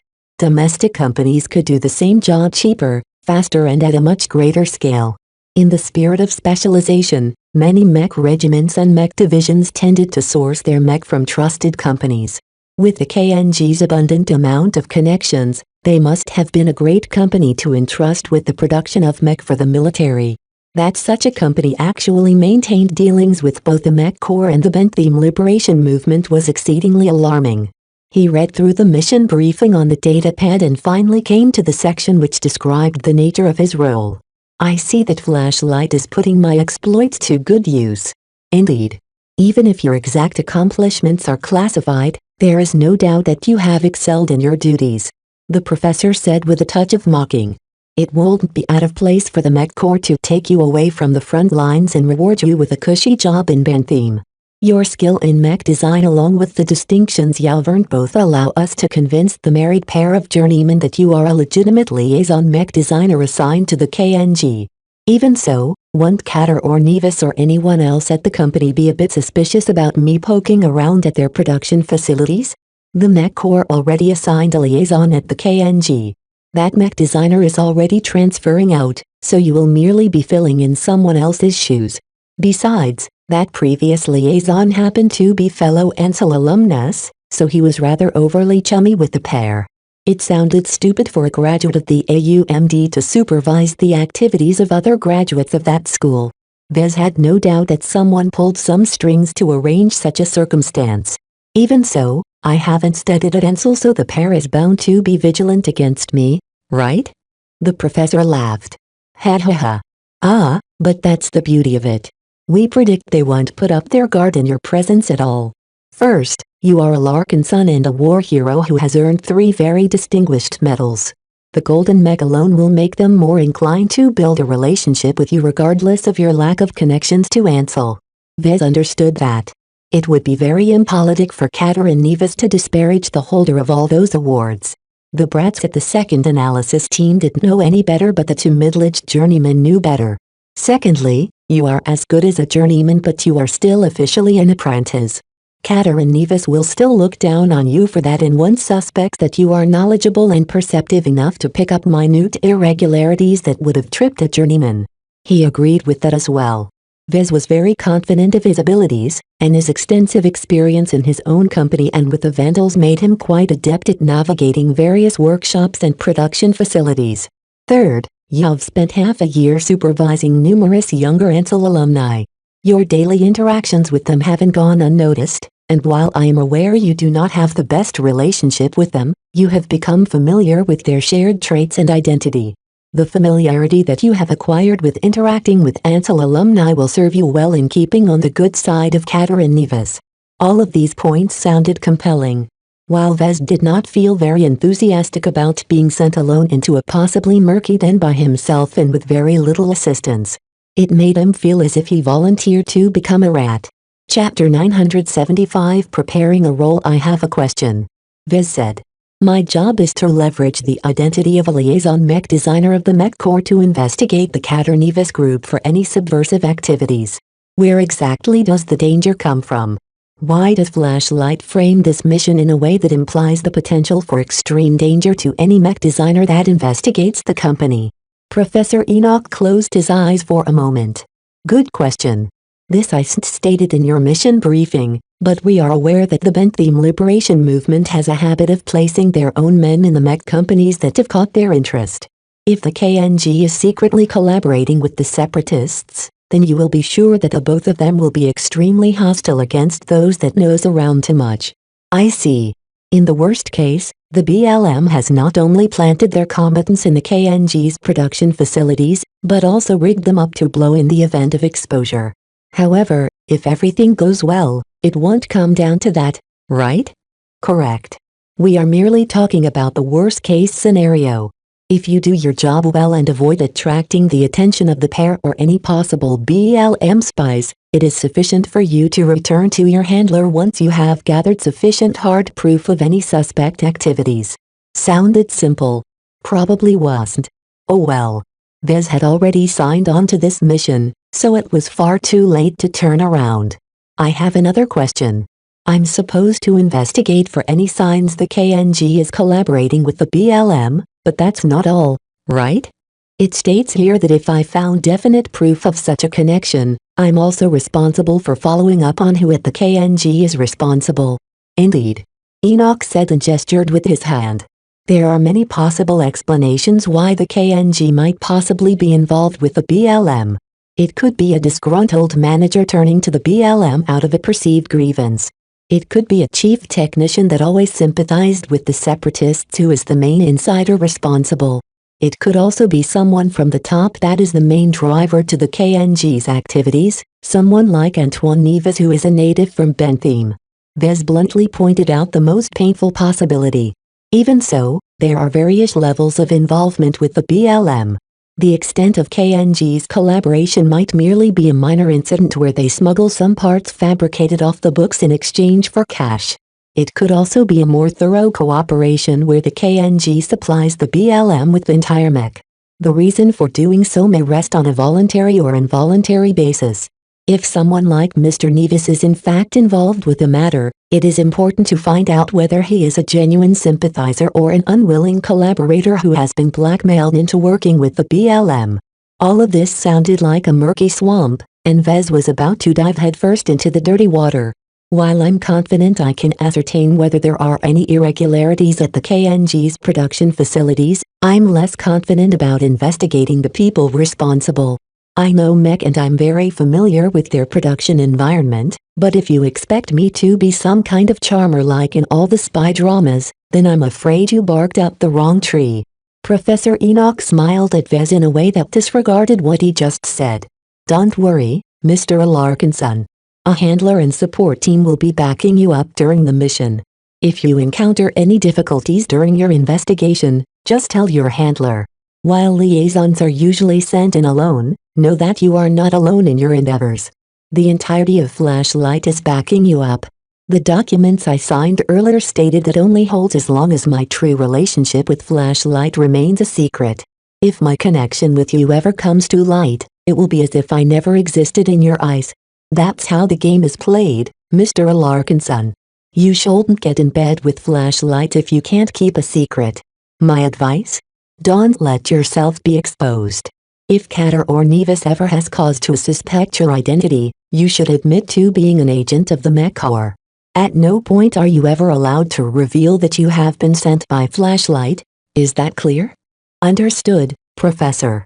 Vez replied in a resigned tone. After his agreement and initial briefing, Vez quietly put down his responsibilities as the supervisor of the second analysis team without saying farewell to his subordinates. Even if he found the job to be very tedious, he would miss the safety it afforded him. While being sent to Bentham wasn't equivalent to being sent to the front lines, Flashlight possessed a high degree of confidence that the visions would be coming. With the visions breaking through from the outside and the Bentham liberation movement wreaking havoc from the inside, it would be like the chaos and anarchy at Dayton IV all over again. After a few days of hasty instruction and preparation, Vez boarded a shuttle that brought him out of Frozen Point. The shuttle left Rawbatch VI and spent a fair amount of time to slip him back to the military space station on Rawbatch III, whereupon Vez returned to the system, as it were. It was as if the Mech Corps never let go of Vez in the first place. Wearing his unremarkable work uniform devoid of any glaring ribbons and medals, he quietly boarded a generic-looking military supply ship that joined a convoy that cut its way through the Green Nebula region with Bentham as the end destination. A large amount of military convoys made their way to Bentham every day, so this one didn't attract any attention at all. To those who investigated his movements, it would simply appear that Vez spent some in a hidden base of the Mech Corps before popping back into public to take up his new duties as a military liaison to the Katter Neves group. However, there was something different about the ship that Vez was on right now. While she was a legitimate supply ship, Flashlight actually fudged her internal structure in order to sneak in a hidden compartment. It was there that Vez met the intelligence officer responsible for supervising his infiltration attempt. A young but impeccably groomed man stood up from his terminal and approached Vez for a brief handshake. I am Leland Toll. I'll be your case officer for this mission. I'm aware of your identity and some of your capabilities, and I know that you aren't familiar with our tradecraft. That's okay. It's my responsibility to worry about the spy matters so you don't have to. For now, you are primarily needed for your competence in mech design. Is Leland Toll even your real name? The man smiled at Vez in a familiar mocking fashion. Names are merely labels. While it is wise of you to doubt every scrap of information you get your hands on, that is not what is asked of you for this mission. If you want to grow close to Mrs. Catter and Mr. Nevis, you will have to restrain your suspicious impulses. That was easier said than done, Vez inwardly muttered. So what's in store for me here? During the remainder of our journey to Bentham, you'll visit this secret compartment every day for a couple of hours in order to prepare you for your role. You will assume your role immediately upon arrival at Bentham. That's not a lot of time. As I've said, Vez, we don't want you to be a spy. Leland repeated. We want to convince everyone that you are just a mech designer, and what better way to sell this story by presenting a version of you that's the truth. Even so, you will need to be brought up to speed with some of the tools and protocols that we'll be using on your mission. In addition, I want you to read through and memorize the names and pertinent facts on not only the 2 mech designers presiding over the KNG, but every other mech designer, manager, chief technician and so on. Any of them may be the principal culprit that has subverted the KNG. Vez nodded in understanding. While Flashlight hoped that the collusion within the Catter-Nevis group only extended to a middle manager type, Vez had a suspicion that the right extended a lot higher than that. While he did not possess any solid proof that told him so, his own experience as the founder and CEO of the LMC told him that mech designers cared a lot about their production facilities. While not every mech designer deigned to fabricate a mech by hand like Vez regularly did, they were nonetheless control freaks when it came to running a smooth fabrication operation. Catter and Nevis both appeared to be very competent mech designers. No one incompetent ever advanced to journeyman. This led Vez to believe that they wouldn't be so sloppy and neglectful when it came to supervising the production aspect of their company. In the next week or so, the military convoy slowly meandered its way through the Green Nebula region. This time, the convoy didn't take the long way but made a fairly direct passage to the Bentham system. Evidently, this critical port system urgently required a lot of supplies. During this time, Vez got up to speed on various aspects that Leland wanted to instill in him, though time was far too short to teach him everything. He familiarized with the names, faces and backgrounds of the key personnel within the KNG. He received some instructions on how to use the small spy gadgets that Flashlight sometimes employed. He learned some methods and protocol that seemed trivial but was at least easy for Vez to pick up. A badly trained spy is worse than an untrained spy like you, Leland remarked. Right now, you are still pure in this regard, so you have that authentic quality that makes it hard for others to pick up your connection to Flashlight. If we attempted to instill you with some of our actual methods, you simply don't have the training and experience to hide the signs.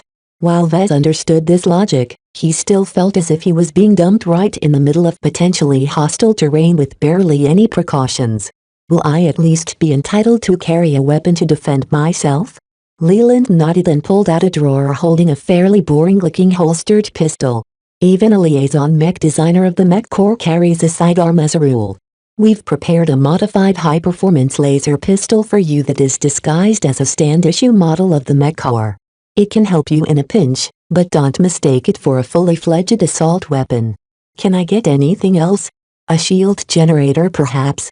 That caused the intelligence officer to chuckle. I wish. We aren't that flush for funding. Your role as a liaison for the Mech Corps is intended to reinforce the impression that you are exempted from any hazardous duties closer to the war theater. When you are on Bentham, you should show the appropriate amount of apprehension towards the uncertainties about the war in the news, but no more. Above all else, Bentham is friendly territory, and your behavior should reflect that belief. Vez was indeed somewhat familiar with Bentham. That reminded him of something. Am I allowed to make use of my own connections on Bentham while I'm there? Officially, a mech designer in the service of the Mech Corps is strictly expected to dedicate themselves to their primary responsibilities.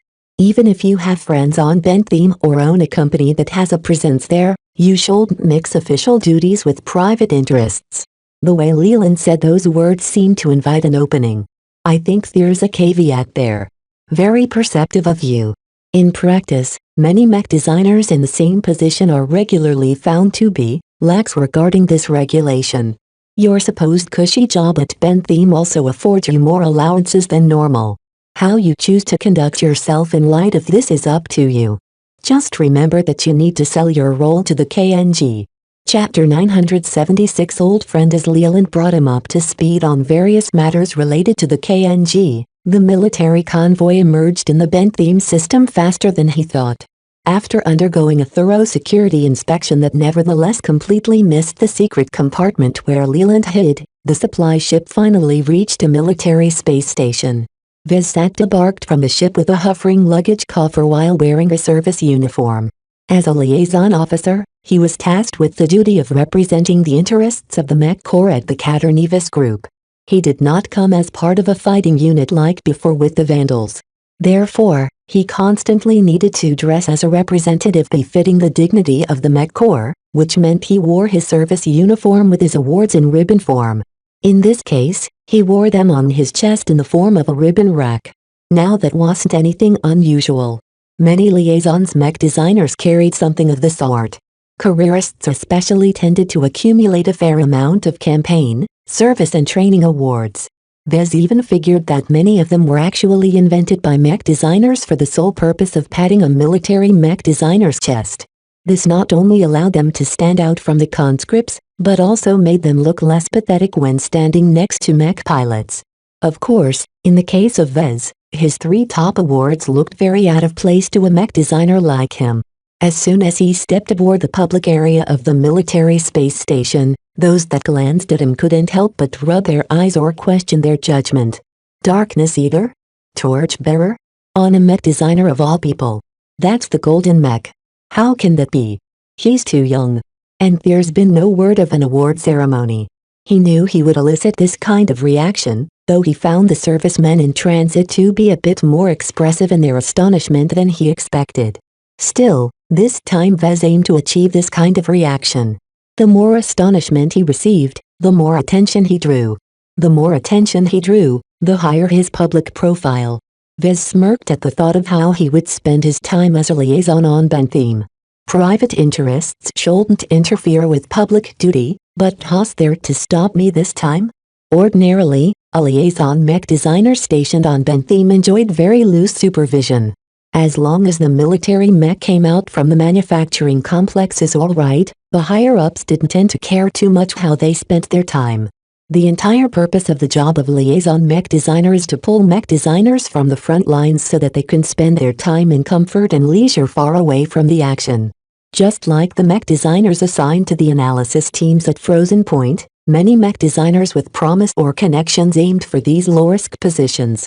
Each of them would be able to ride out the war in almost complete safety while still being able to claim they served in the war. Vez shook his head at the thought that he worked hard to be just like them once. While the role he adopted ostensibly spared him from the ravages of war, who truly knew how safe it was at Bentham these days? In addition, he needed to snoop around the production facilities of the KNG. If the large mech manufacturer possessed no ties with the Bentham liberation movement, then nothing would happen. The dangerous moments came if they did, for Vez doubted that the BLM would allow any nosy mech designers like him to find out anything amiss. In the end, he was merely acting out a role, which was a short distance away from embodying it. The only thing on his mind right now was how he could leverage this temporary role to his own advantage. Since he wasn't really answering to anyone except Leland this time, he figured he could get away with a lot more than the average liaison on official duty.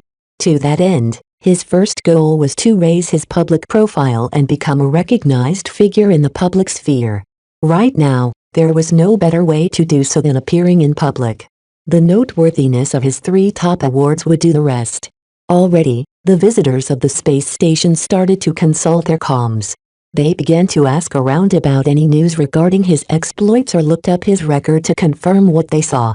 If they did look him up, they would see a very condensed record with very few details. Yet that was enough.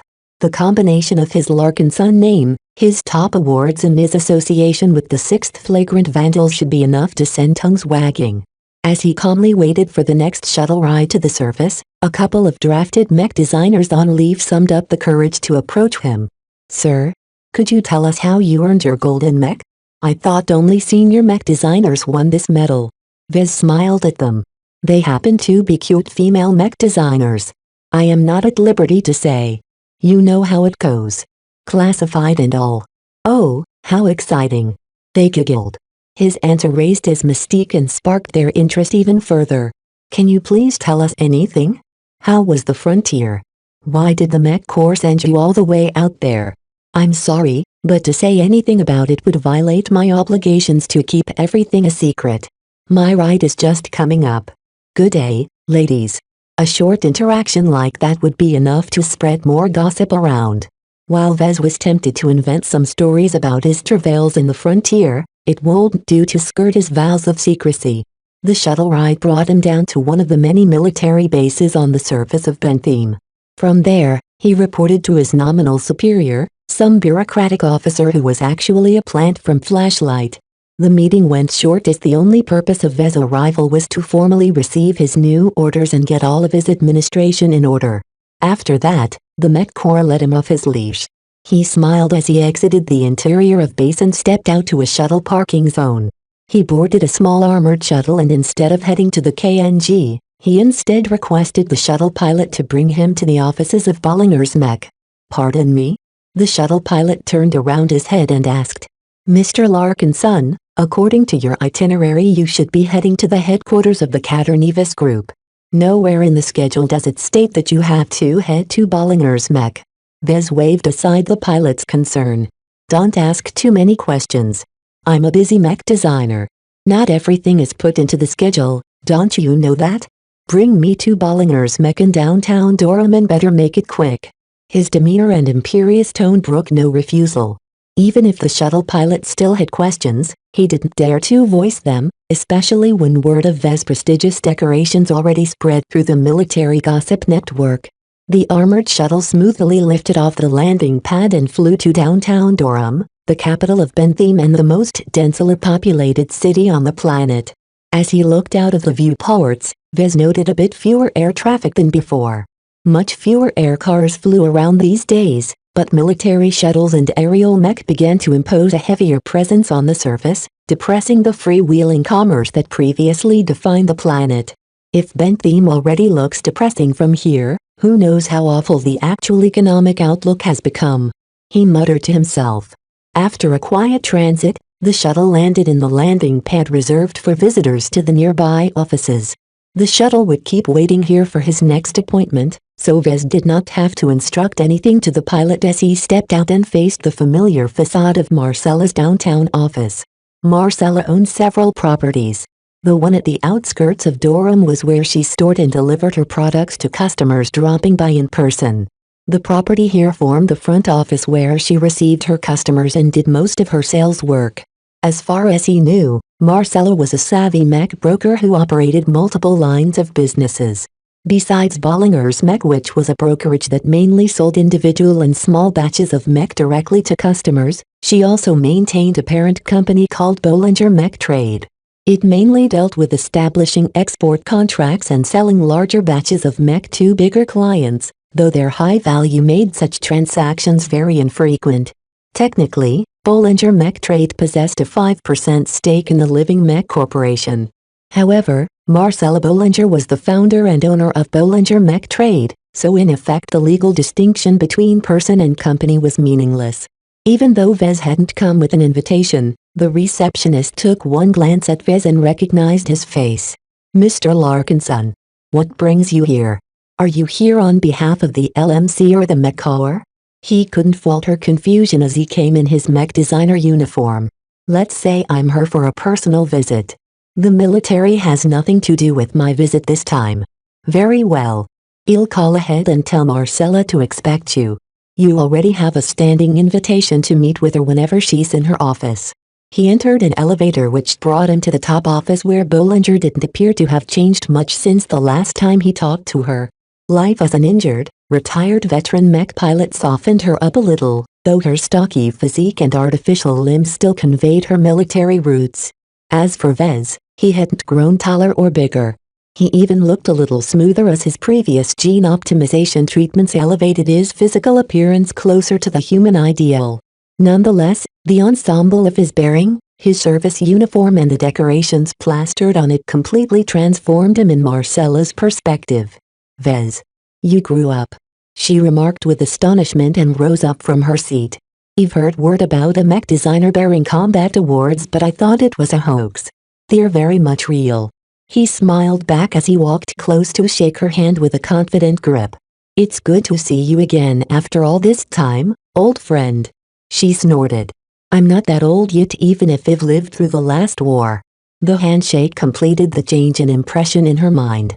Vez was no longer a young, inexperienced mech designer who barely ventured out of the Bentham region anymore. Now, even though only a couple of years went by, he already carried the demeanor of a veteran and someone who experienced what the wider galaxy had to offer. So, not to pry or anything, but are you even allowed to visit me? A man in uniform like you doesn't look like you're on leave. It's okay. As long as I don't take too long, I don't think anyone will mind. Vez dismissed her concerns. If there was anything he learned in his time with the Vandals, it was that he could get away with a lot more than he ought to as long as he had the prestige to back it up. Let's talk about my business. Please brief me how the LMC is doing right nowadays. Do you want the short version or the long version? Short. Well, the short version is that the Bright Republic's economy is in a depression. Prices of everything have risen, particularly that of raw materials. The needs of the military take precedence over the needs of the private market, so most mech manufacturers have seen their profit margins dwindle. You've also heard about debt piling up at the LMC. What is going on with that? Marcella smiled sardonically at Vez. It's the new shareholder that directly and indirectly have taken over the board. The TNC Holding Group now owns 21% of the LMC shares, but their actual influence is much greater. It's a front for the Ministry of Economic Development. Damn. So it happened already. Vez sighed. Chapter 977. Please help us improve Trinity Audio. Chapter 977. What? Vez erupted. The Ministry of Economic Development bestowed 21% of the LMC shares to the TNC Holding Group in exchange for permits and approval? Those permits aren't worthless, Marcella told him. In fact, every large mech manufacturer with ambitions to sell a large volume of mech per year needs to have the consent of the Bright Republic.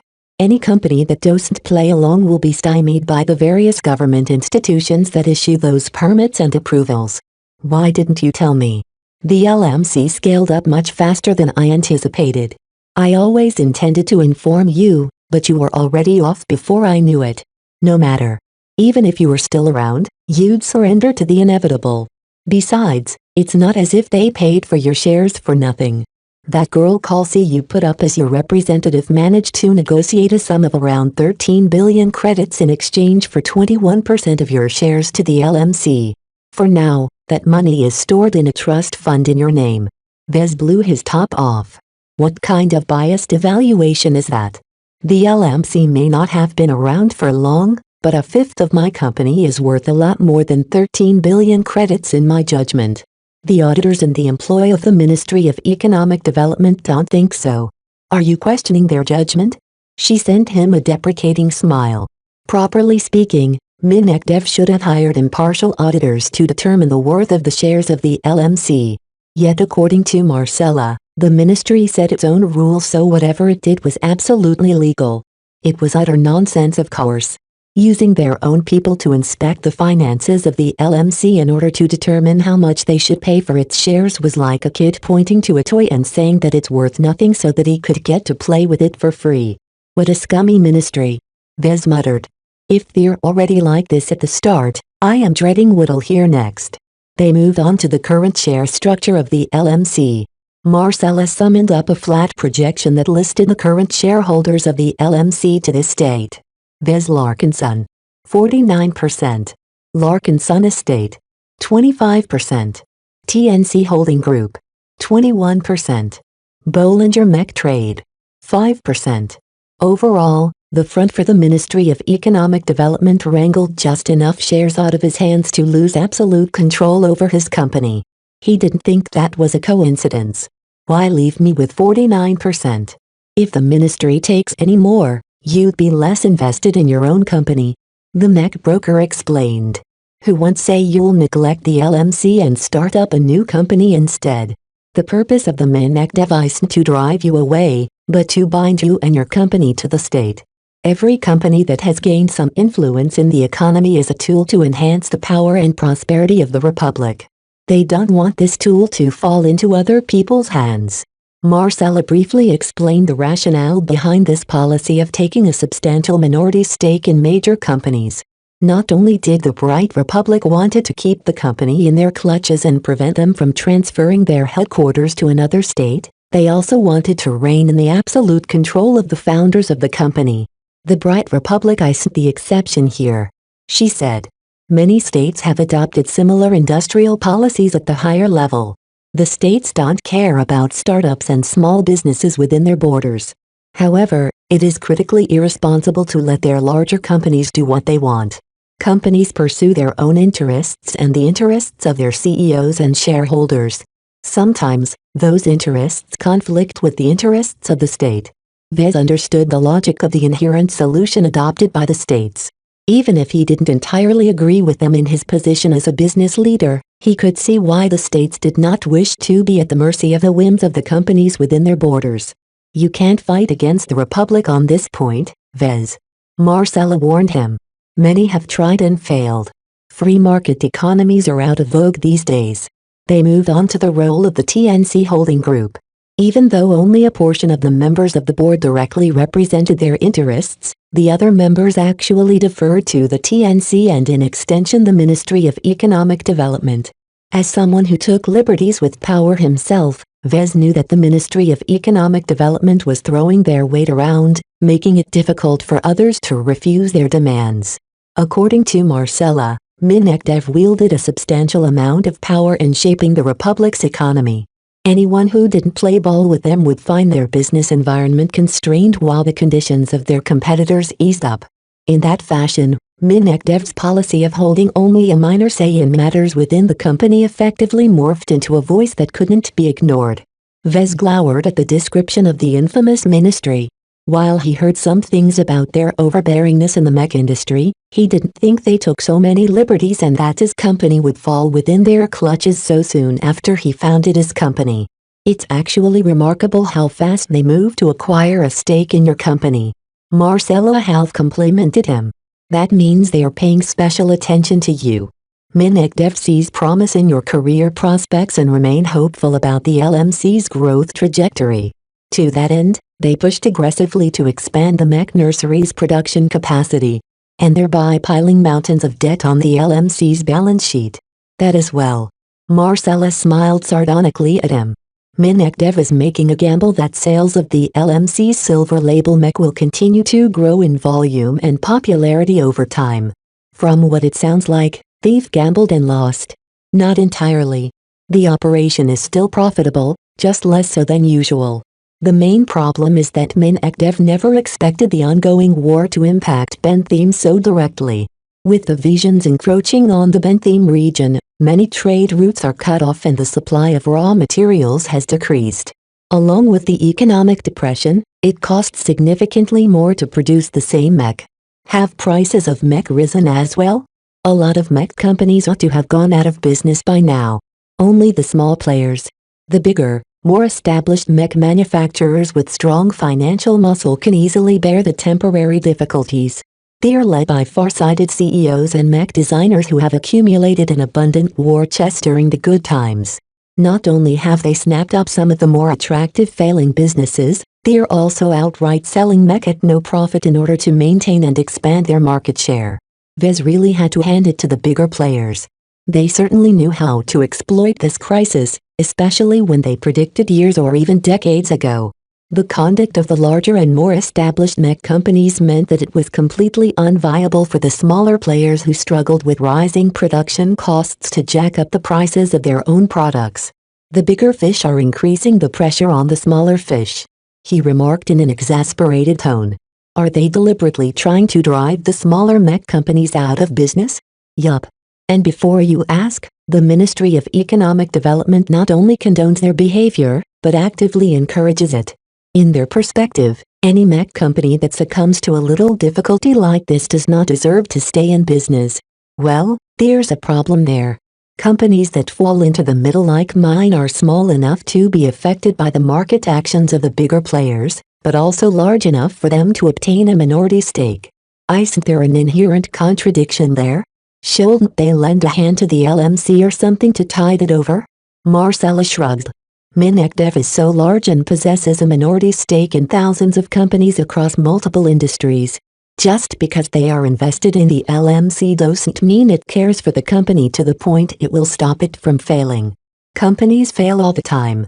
The officials at the ministry are inclined to subsidize failure. However, that doesn't stop them from profiting off the successes of the companies in their sphere of influence. It all sounded delightfully opportunistic on the part of the ministry. Vez couldn't help but laugh a bit helplessly at their shrewdness. If companies under their supervision went bust, then all they lost was other people's tax money. Yet if some of them went on to enjoy an explosively growth, then they stood to rake in a lot of money that falls directly under their control. The way you paint the ministry makes it sound as if it's a giant patronage center. Vez remarked. Oh, the Bright Republic is fairly moderate in that regard. She idly dismissed his concerns.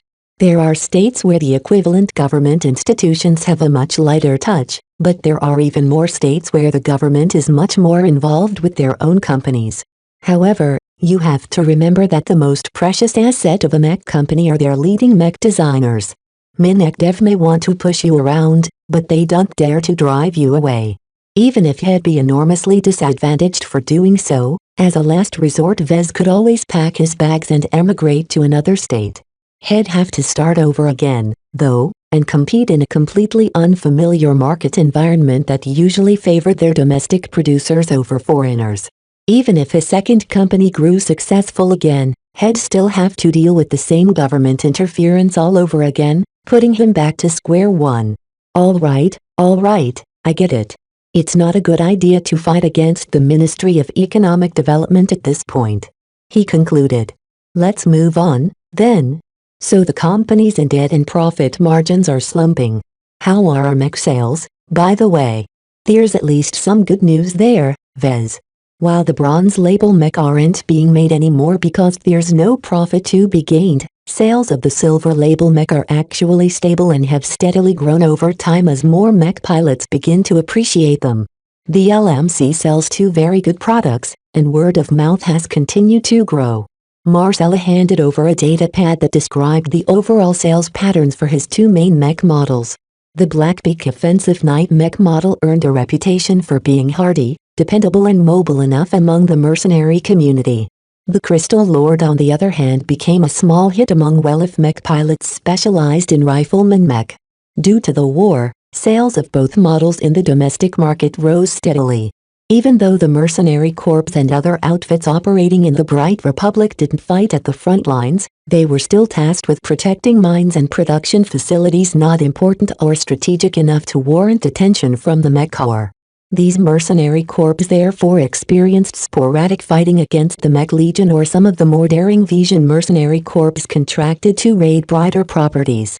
Both the Blackbeak and the Crystal Lord models acquitted themselves well in actual combat.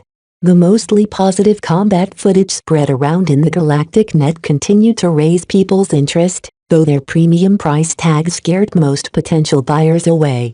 The overall decrease in quality that Marcella briefly touched upon also started to discourage some buyers. Mech produced later exhibited a notable difference in quality compared to the LMC's earlier products. The toadies from the TNC holding group constantly pushed to expand the LMC's production volume and speed at the detriment of quality. Overall, the situation of the LMC could be worse. Marcella said in a lackadaisical manner, as if Vez was making too big of a deal out of the ministry's shenanigans. The key takeaway here is that the LMC has managed to stay above water under the economic malaise. Although the government has tasked the company with allocating several production lines towards the producing military supplies at cost prices, at least you have a company to return to after the war. Many mech designers don't enjoy that particular luxury. In other words, Vez should count his luck. The problem was that he didn't feel so fortunate.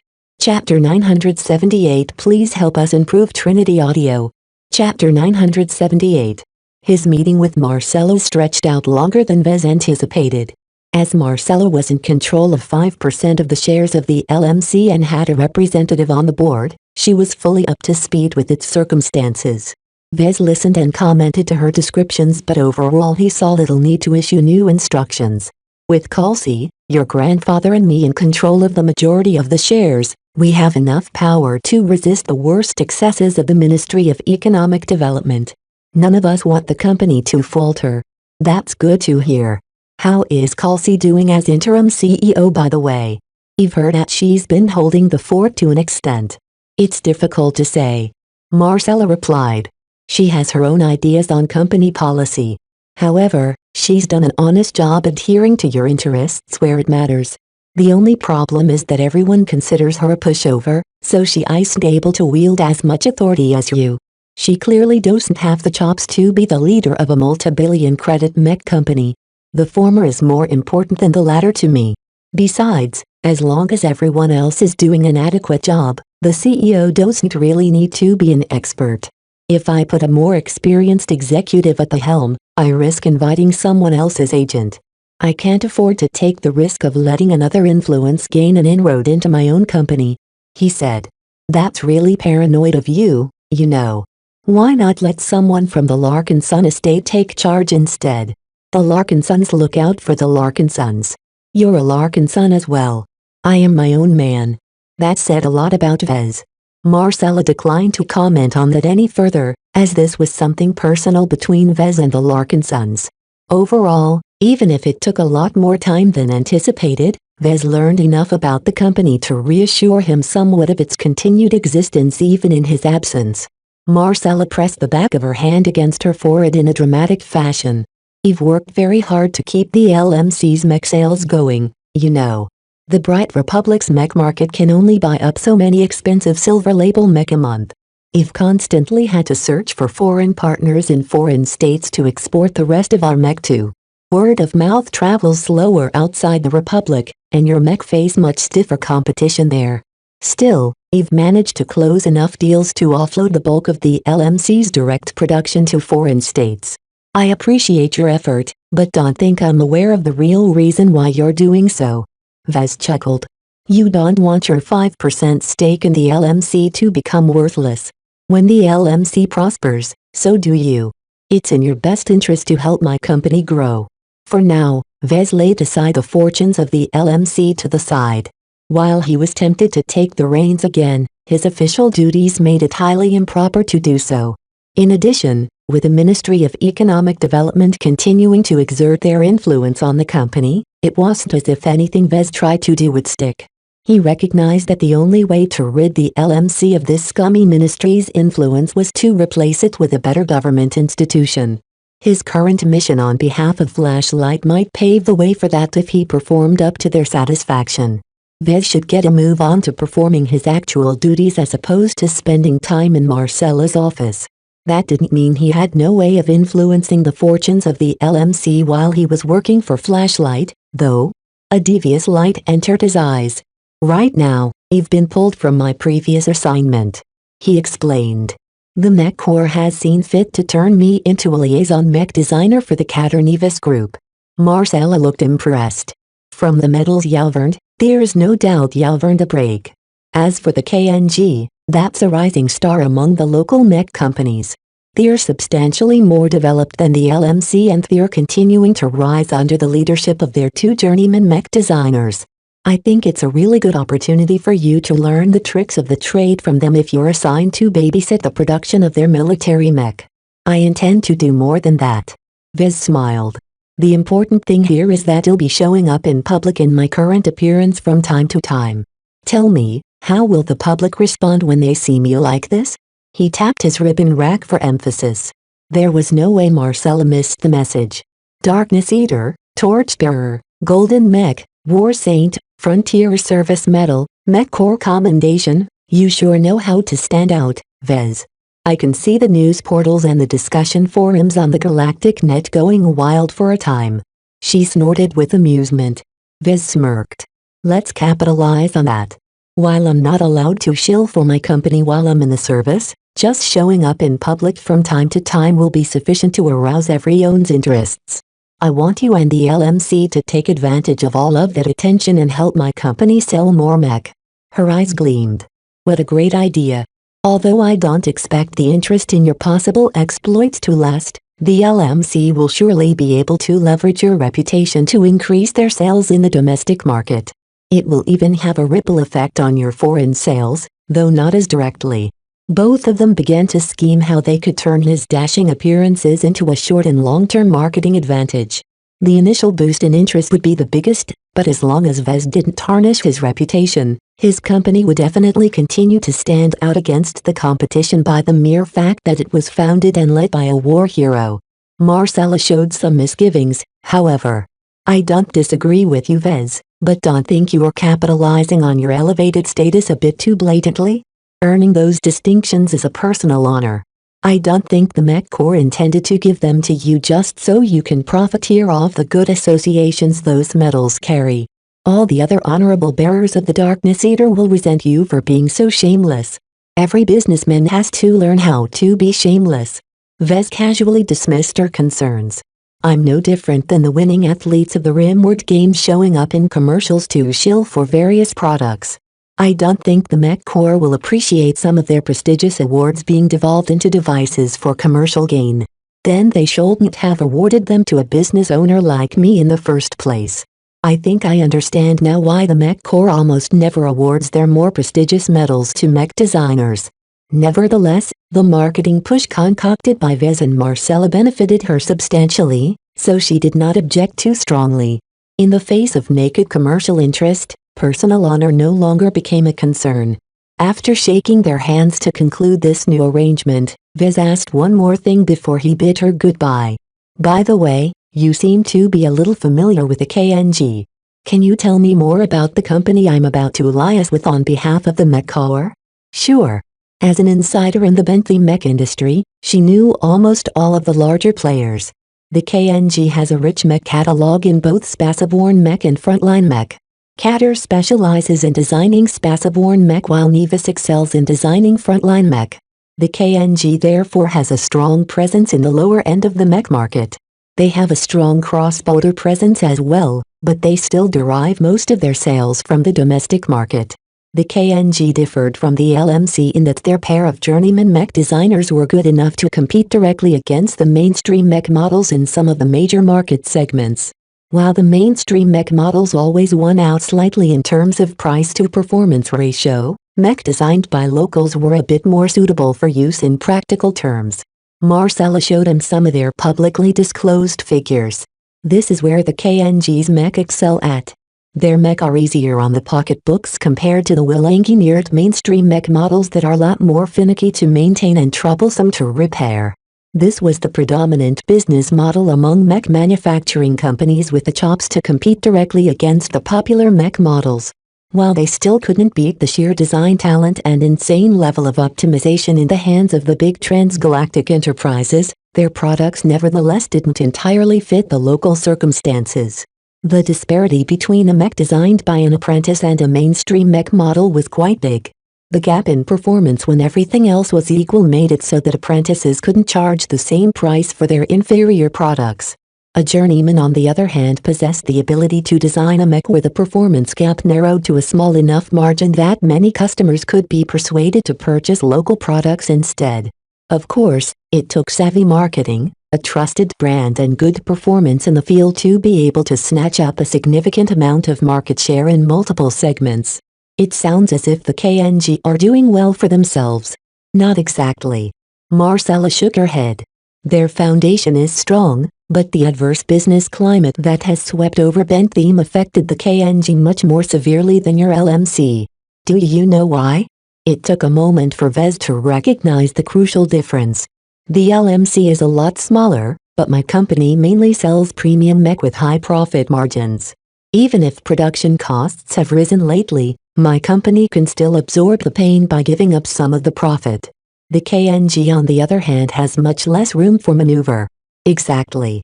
I mentioned earlier that the KNG mainly services the lower end of the mech market. Their annual production volume is a lot larger than that of the LMC, but the profits of each mech sale is no more than 1 to 3 million credits for their cheaper offerings. A 20% increase in the cost of production can easily wipe out those razor-thin profit margins. How has the KNG responded? They're aiming to maintain their market share and market presence by selling their mech at a loss.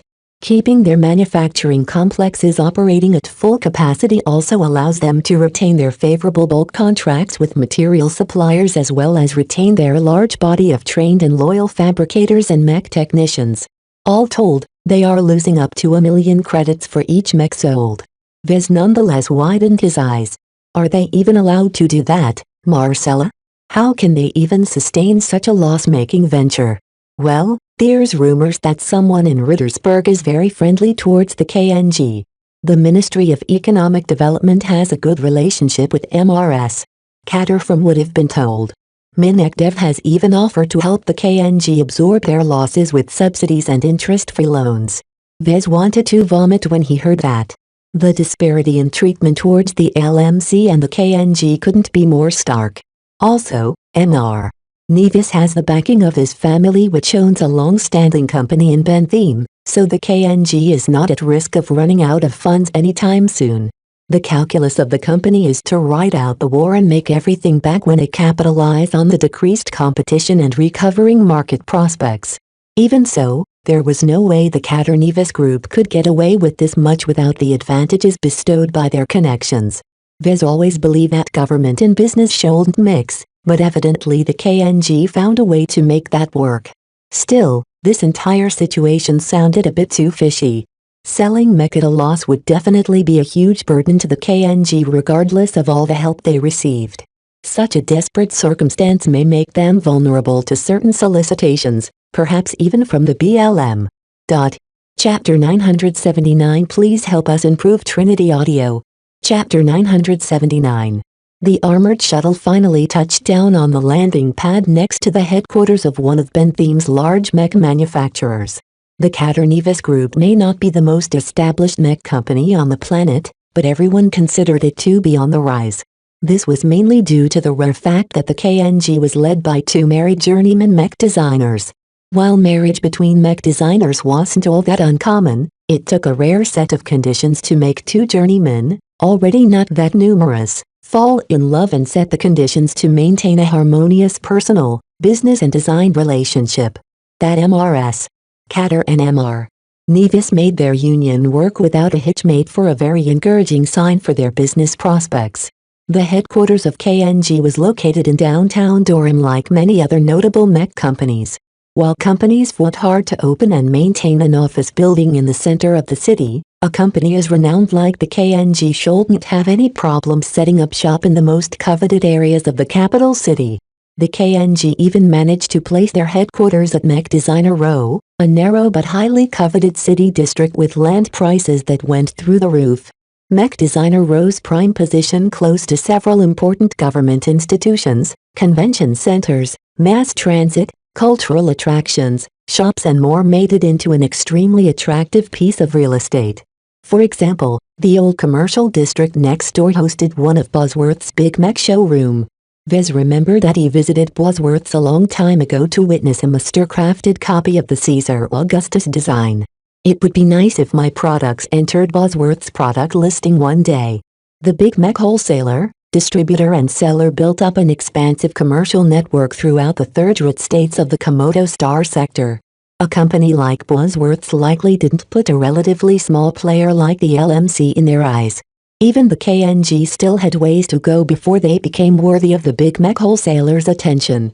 Still, the KNG is a pretty big deal already in the Bright Republic. They took up a position in the mech market which Vez aimed to elevate the LMC to as well one day. The LMC only offered two main product lines, a night mech model and a laser rifleman mech model. Both of them were land-bound designs priced in the premium segment, making them fairly niche products with relatively little competition but also little mass appeal. The KNG pursued a much bolder product strategy. They designed dozens of mech falling into a much wider range of mech types and roles. They didn't spread themselves too thin and aimed to achieve a stable market position in the market for budget spaceborne mech and in very cheap frontline mech. From Marcella's analysis of the KNG's current business strategy, their Spaceborne Mech division headed by Estella Catter turned a small but steady stream of profits.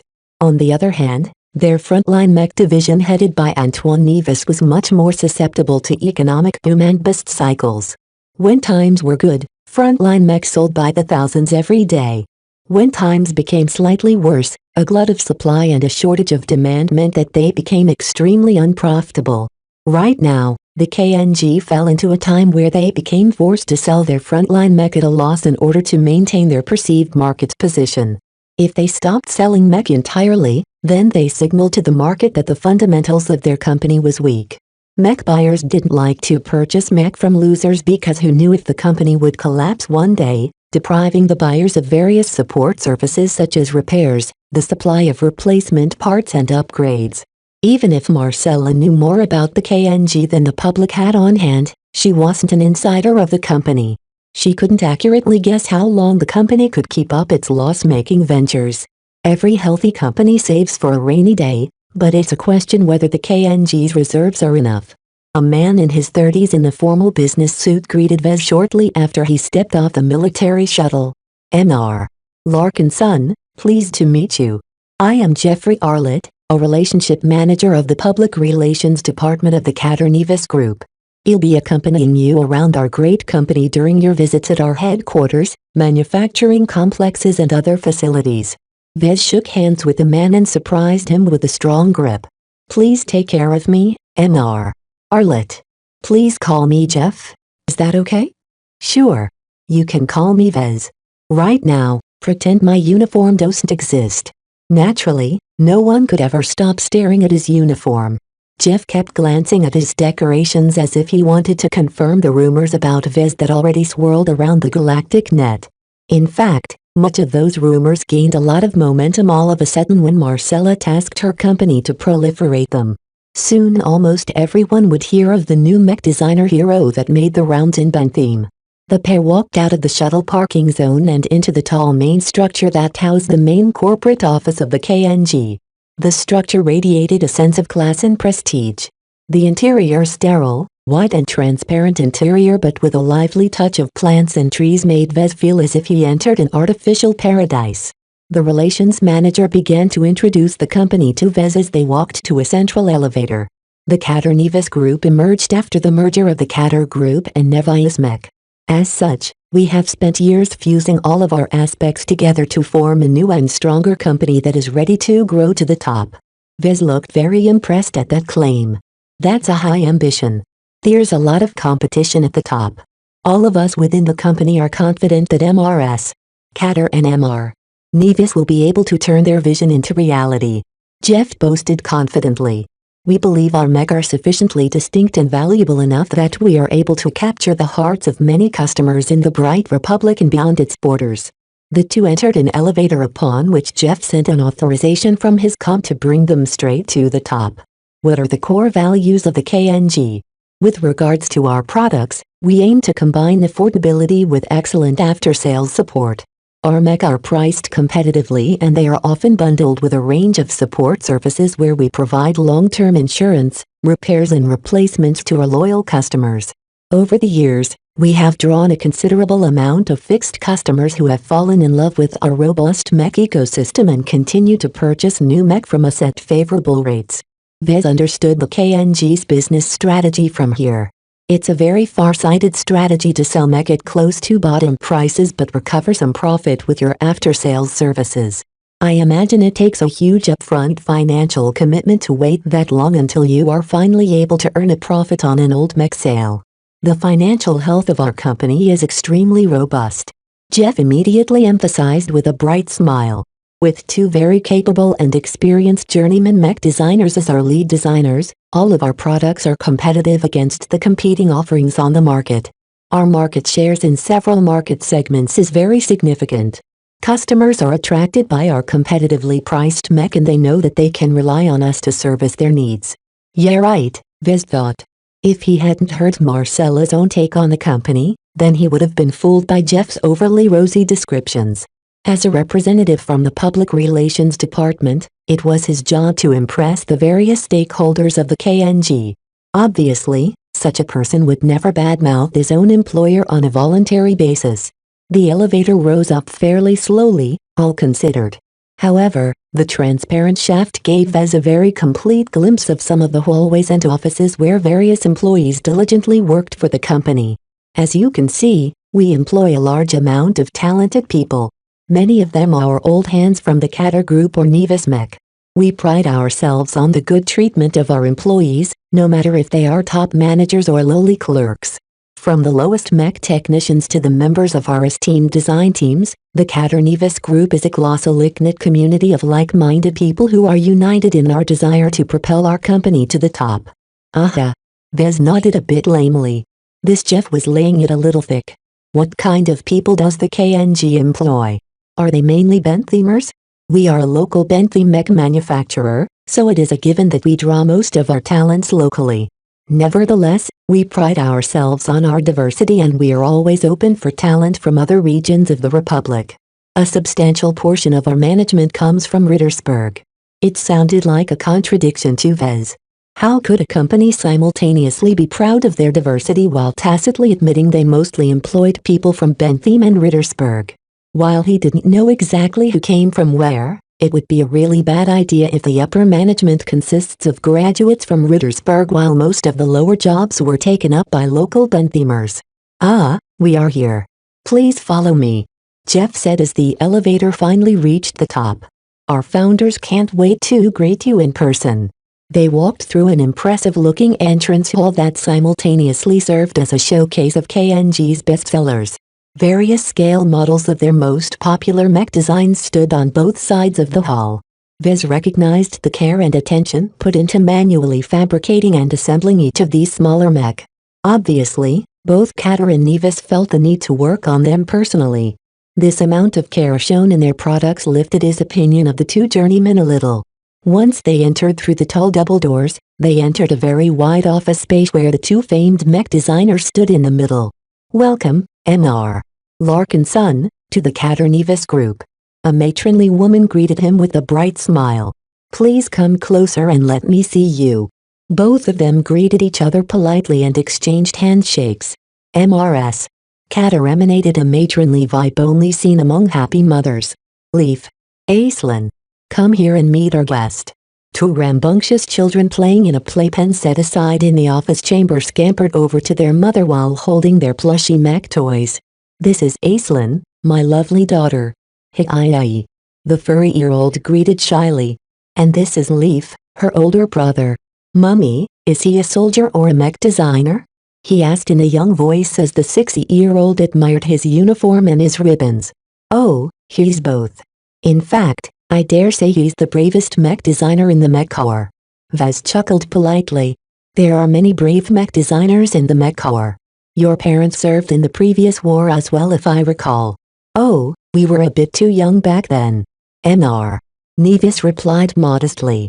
We hadn't even graduated yet when we were drafted by the Mech Corps in the final years of our study. I can't say we served with distinction, but we did our duty to the Republic. What Nevis didn't mention was that as promising students of the Ansel University of Mech Design, they almost certainly received cushy rear position jobs. This allowed them to claim they did their time in the previous war while barely spending a year in actual service. Of course, it would be very impolite for Vez to bring that up. Instead, he smiled at the children, for they were really cute. What lovely mech you hold. What models are they based on? Yoo-hoo. Leaf proudly extended the plushy version of a Spaceborne mech. This is my mommy's latest model. The Cater Nevis Group Havoc and Executor AXA 2000. It's fast and it's got lasers and pew pew pew. Vez felt as if he was watching a younger version of himself. He used to play with miniatures of plushies of mech as well when he was their age. Mrs. Cater laughed in an indulgent manner. The Havoc and Executor is a new product that is popular with security companies. They are economic but capable enough to be employed in guarding space stations and other fixed facilities in space. Ahem. Mr. Nevis coughed. We can introduce our other products to Vez at a later date. Do you mind if I call you that? I don't mind, Antoine. Vez said, agreeing to the looser customs. One of his goals here was to lower the guard of his hosts, and going by a first-name basis helped allow him to get closer. So what is on the agenda today? Chapter 980 Wholesome Family. Estella and Antoine brought their children and Vez to a shuttle landing pad at the top of the headquarters where they traveled to an exclusive restaurant called the Lyrical Kitchen in the entertainment district. Unobtrusive security guards accompanied each member of the happy family, while another shuttle with heavier armed guards followed them from the rear.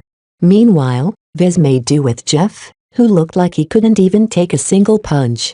The trip didn't last that long as the entertainment district was very close to Mech Designer Row. As the shuttle landed on a parking zone which hosted many expensive shuttles and air cars, the processing walked a short distance before arriving at the famed Ben theme restaurant. "I hope you don't mind inviting you to dine at the Lyrical Kitchen," Antoine said. "While there are many fine establishments in Durham, a Lyrical Kitchen is a treat to our children." "I understand." Vez nodded. "I admit this is my first time at the Lyrical Kitchen. I've heard they're famed for their musicians. You are in for a treat, my dear." Estella smiled brightly at him as she ushered her children through the door. It turned out that the happy family were regular customers and had a standing invitation to dine at this establishment, so the attendants quickly ushered them to a semi-closed corner in the fancy, multi-level restaurant. As a projection of a menu along with food items emerged in front of all of them, Vez became a bit lost at the various exotic food options. He enjoyed a solidly middle-class upbringing at Cloudy Curtain, and even his extensive stays on Rittersburg were never marked with excessive luxury and spending.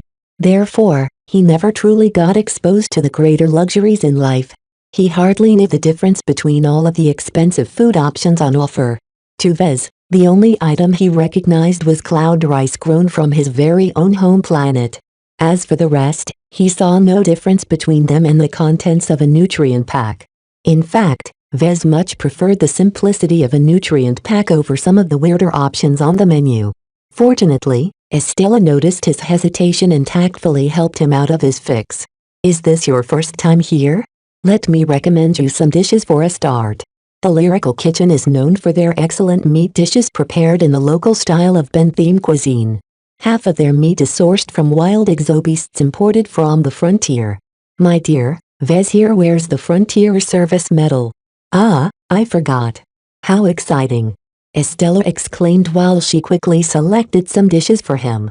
"Did you eat a lot of exobeast meat on your deployment to the frontier?" Vez smiled as recalled the time he had a bite of God's species meat. The taste of some of the exobeasts that you can find in the frontier is indescribable. "I will never forget the first time I tasted the cooked flesh of a very formidable exobeast." "What exobeast did you taste? Is it possible for the local restaurants to import their meat someday?" "Unlikely." Vez shook his head. "Some bounties of the frontier are destined to remain out of our reach. It's too hard to bring back all of the treasures the Ferrastara region has to offer. Right now, Ian Coronavidai must be in an extremely chaotic spot." He hadn't heard any mention about the Ian Corona system in the news, but he was sure that Sigrand already made himself scarce while the CFA sent a war fleet to figure out what happened there or something. As the appetizers arrived on hovering plates, a band of musicians arrived at a stage in their corner. Leif and Aislinn both cheered in their raised seats and requested them to play a tune. One of the specialties of the Lyrical Kitchen is that they employ talented musicians who can improve a song for every occasion. Antoine explained to Vez. They boast that their musicians never play the same song twice. Vez knew that it took a lot of practice and coordination between the musicians to accomplish something like that. He half suspected them to be carrying a brain implant that connected their minds together. Still, the musicians played well and they easily managed to impress the two young children. Seeing Estella and Antoine looking at each other and their children with loving eyes made Vez feel inadequate. Compared to his lonesome self, the two journeymen already found each other and developed a wholesome relationship that looked too perfect to be true. "What is on your mind, Vez?" Antoine asked as he spotted Vez's melancholic eyes. "I'm very impressed with your family. Your children are very lucky to have you as their parents. You are still young. You have lots of time to find the perfect girl." Estella smiled. "As a woman, I can state that a mech designer of your talents and accomplishments won't have any trouble searching for a suitable partner." I can introduce you to the daughters of some of our friends if you'd like. No thanks, Estella. Right now, my duty to the Mech Corps comes before my private matters. As you said, I still have plenty of time yet to find a partner. At this phase in his life, Vez still aimed to spend all of his time on furthering his career and his company. Finding a girlfriend and planning for marriage seemed too far ahead for him right now. As the main courses started to arrive, Vez began to chat about casual topics with the two other mech designers. Their children mainly clapped and asked for more songs from the musicians while Jeff and the guards stood quietly at the sides. None of them discussed any serious business as of yet. Presumably, Estella and Antoine preferred to keep Vez away from poking his nose in their business. No one liked their guests to go through their dirty laundry, after all. Vez would do the same if another mech designer came to inspect his business. Before he arrived at Bentham, Vez already discussed the role he should adopt with Leland. The intelligence officer wanted Vez to present himself in a distinct manner that was different from his real self. The whole point of sending in Vez instead of someone else from Flashlight was because they quickly needed to ascertain if the KNG truly collaborated with the Separatists or not. Not only did Vez have to conduct his investigation quickly, he also needed to do so quietly without attracting any suspicion at all. To that end, Leland wanted to craft a disarming version of Vez for him to adopt. The key was to reinforce certain biases in those that Vez interacted. Instead of presenting himself as a very competent apprentice mech designer, Vez instead pretended to be a more average mech designer. During his talks with the leaders of the KNG, the topic strayed to his exploits from time to time. While Vez faithfully kept his mouth shut about the classified aspects of his mission, he did mention some tidbits expressly spoken to downplay his actual accomplishments. To be frank, the honors bestowed to me by the Mech Corps makes me feel ashamed. Vez admitted to the married couple. A powerful official from Rittersburg advocated for my case to the generals of the Mech Corps and magnified my modest accomplishments to serve certain political needs. The bright republic needed a war hero to keep everyone's spirits high. In truth, it's mostly propaganda. Even so, what you are doing is doubtlessly noble. Estella said with an understanding smile. I'm from Rittersburg, so I understand the calculus behind their decisions. I can easily see why they would prop you up as a war hero. It's easier to settle on you as you're a Larkin son. The three of them shared seemingly understanding gazes. Vez figured he accomplished the message he tried to convey. In their minds, Vez must have been some average drafted mech designer that made a mild accomplishment during a mission. One of the political masters back at Rittersburg liked what he saw, so he exaggerated Vez's accomplishments and forced the Mech Corps to cough up some of their prestigious medals to manufacture a war hero to inspire the Republic. Hopefully, Estella and Antoine bought this story. One of the strongest aspects about this story was that it was based on a very real truth. If Estella used her connections with Rittersburg to investigate the claims, she would find out that Senator Tovar himself pushed strongly to convince the generals to award medals like the Darkness Eater and the Golden Mech to Vez. All of it actually happened. The more the KNG regarded Vez as a political appointee, the less they thought of his actual ability and thereby lower his guard around him. This was just the first step. Still, even if he wanted to pretend to be a bumbling mech designer who earned his medals through political intervention rather than earning supreme merit, he still needed to make a show of being earnest in performing his latest responsibilities. I'm thankful for inviting me to this establishment, but the Mech Corps won't be pleased if I spend my time outside your company all day. Vez said, turning a little more serious. I intend to discharge my duties to the best of my abilities while I'm assigned as your company's liaison. Of course, Vez. Antoine nodded while showing an understanding yet slightly patronizing expression. We won't want to displease your superiors. We have scheduled an extensive tour of the company for you over the next few days. We plan to show you around our headquarters, our design center, our manufacturing complexes, our testing and distribution complex and our service complex to start with. While we own several other properties elsewhere, it won't be convenient to visit them as they are located in other star systems. That's a lot of complexes. Vez commented. Our company is very large. Our sales volume is very large, so we require a large number of facilities to sustain our activities. I don't think you'll be able to visit them all in a single day, so we spread out your visits over a number of days if that's all right. That's okay. For now, a quick visit to each of your company's facilities is enough to get me started. My job is mainly to supervise the production of military mech and supplies, so it isn't necessary for me to pay attention to every aspect of your company. I'm fine with a short tour as a start. Flashlight mainly wanted Vez to poke around the KNG's manufacturing complexes and the testing and distribution complex. If the BLM did infiltrate the KNG, then they would be sure to focus their efforts at the production and distribution sites. Where else would they be able to smuggle away mech and supplies under everyone's noses? Even so, Vez did not refuse the opportunity to learn how a larger and more developed mech manufacturer such as the KNG ran its various operations. He knew that Estella and Antoine attempted to charm him with this upcoming tour. They hoped to build up a favorable relationship with Vez by showing him around and teaching him a bit on how to run a mech company.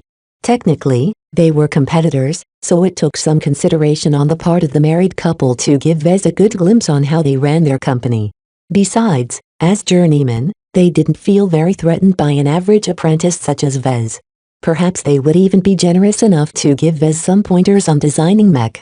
Vez tried to stifle a laugh as he perceived that Estella and Antoine bought his act.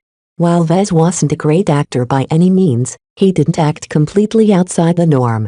It was a wonder what a few lies and misdirections could do to shape a completely different image from the truth. Chapter 981 Facade. After his sumptuous and extravagant dinner with the Caternevis family, Vez separated from them after receiving a schedule for his upcoming tour.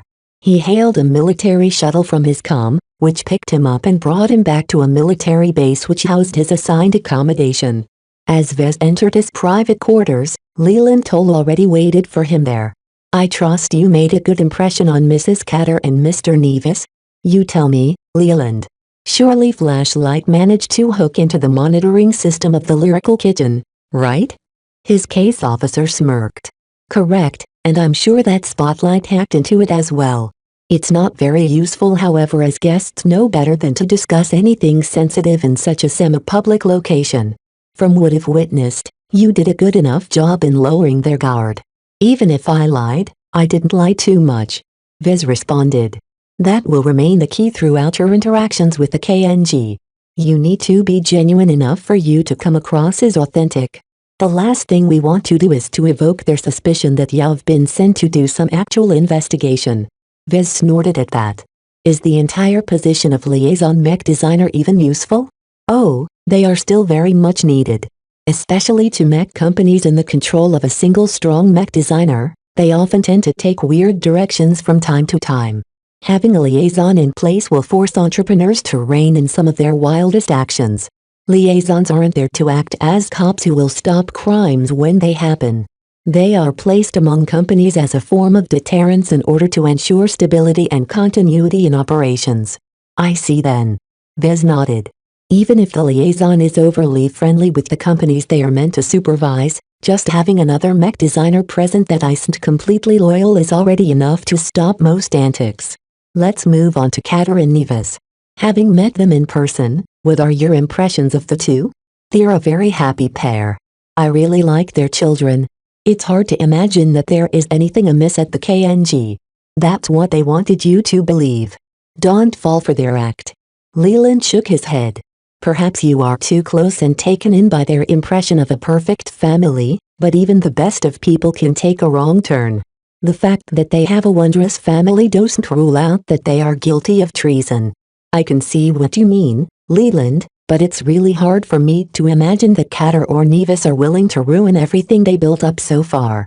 Their family is bound to be ruined and broken up if it turns out that they are really working together with the BLM. The main culprits behind any possible collusion may not even reach that high up. Even so, I don't want you to develop the impression that the two mech designers are completely innocent. You need to keep your eyes open as you inspect each aspect of the KNG. Base your judgment on facts and logic instead of your emotions." The two discussed some other matters related to the job. Overall, the first meeting didn't leave Vez with much to go on. He needed to wait for the tour of the KNG's various facilities before he could return with more intelligence. The various properties of the KNG are well guarded against real and virtual intrusions. Leland said. We won't be able to monitor what is happening inside without risking detection. That would be very bad. So we'll be on my own when I do my inspections? Correct, but a strike team of operatives will always be a few blocks away. Even now, they are still in hiding outside this base. They will follow you around discreetly and come to your aid if there is a need for intervention. However, all of this rests on the premise that Flashlight's involvement remains unknown. The strike team that is backing you up are constantly in disguise. Hopefully, Vez won't see the need to call for their help. That's reassuring to hear. So to sum it up, I'll have to do all the actual inspections myself? Correct. Otherwise, why would we have a need of a mech designer of your caliber? Right now, we need you because Flashlight has faith that you are skilled enough to detect any irregularities at the KNG's facilities in a very short amount of time. The faster you spot anything amiss, the sooner we can decide upon an appropriate response. How much time do I have? We're not sure, but by my reckoning you should return to us with a definite confirmation no longer than 3 weeks. 3 weeks sounded short, too short for Vez to develop a close trust with Kater and Neves.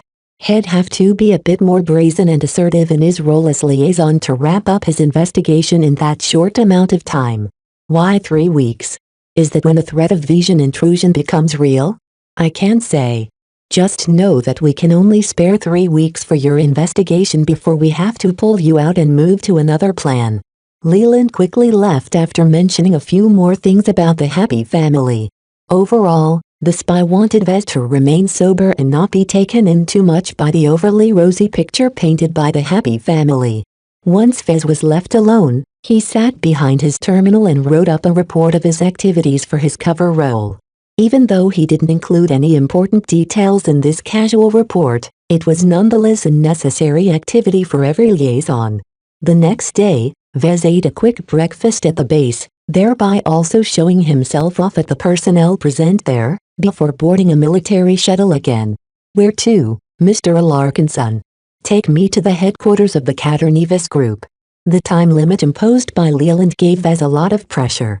He cancelled some of his initial plans of visiting other areas of Durham for the sole purpose of appearing in public to show off his awards like a nouveau riche. Even if I spend most of my time with the KNG, it'll already be exposed as it is. There's no need for me to visit some busy street to attract attention from the public. During the shuttle ride, he idly activated his com and browsed some of the local news portals. He searched his own name and found that a few outlets already started to report on Vez eye-catching awards. He smirked. This is just the start. He already encountered some ads showcasing his connection to the LMC. The more people looked him up, the more people would see those ads, and thereby become exposed to his company's products. The shuttle landed at the familiar parking zone. As Vez left the shuttle, a familiar relations manager greeted him again. Vez, pleased to see you again. Mrs. Kater and Mr. Neves both have business to attend, so they are not able to accompany you on your tour this time. That's okay. They are busy mech designers and I know that time is money to them. I can still do my job without their presence. In fact, Vez preferred not to be accompanied by the two journeymen because he wouldn't be able to get away with as much. Mech designers knew each other the best. If Vez showed an undue amount of interest in some of the more sensitive areas of the company, Kater and Neves would easily be able to observe his unusual behavior. He much preferred to be accompanied by a technical neophyte like Jeff who is good with people but bad with technology. He just had to make sure he wouldn't appear suspicious to any of the security guards or monitoring systems while he made his inspections. Today, there are 2 visits on the agenda. In the morning, I'll show you around our headquarters.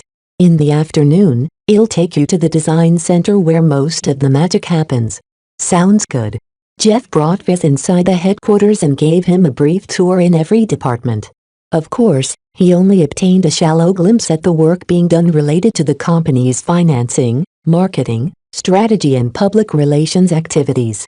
What struck Vez the most during his tour throughout the headquarters was that everyone appeared genuinely happy and loyal. No one appeared stressed and none of the managers rode their subordinates very hard. Jeff noticed his astonishment. Our leaders are very concerned with the well-being of their employees. Treating our people as valued individuals instead of wage slaves is the first step to building an enduring company. We pay our people above average wages and we offer generous benefits as well as bountiful bonuses to them.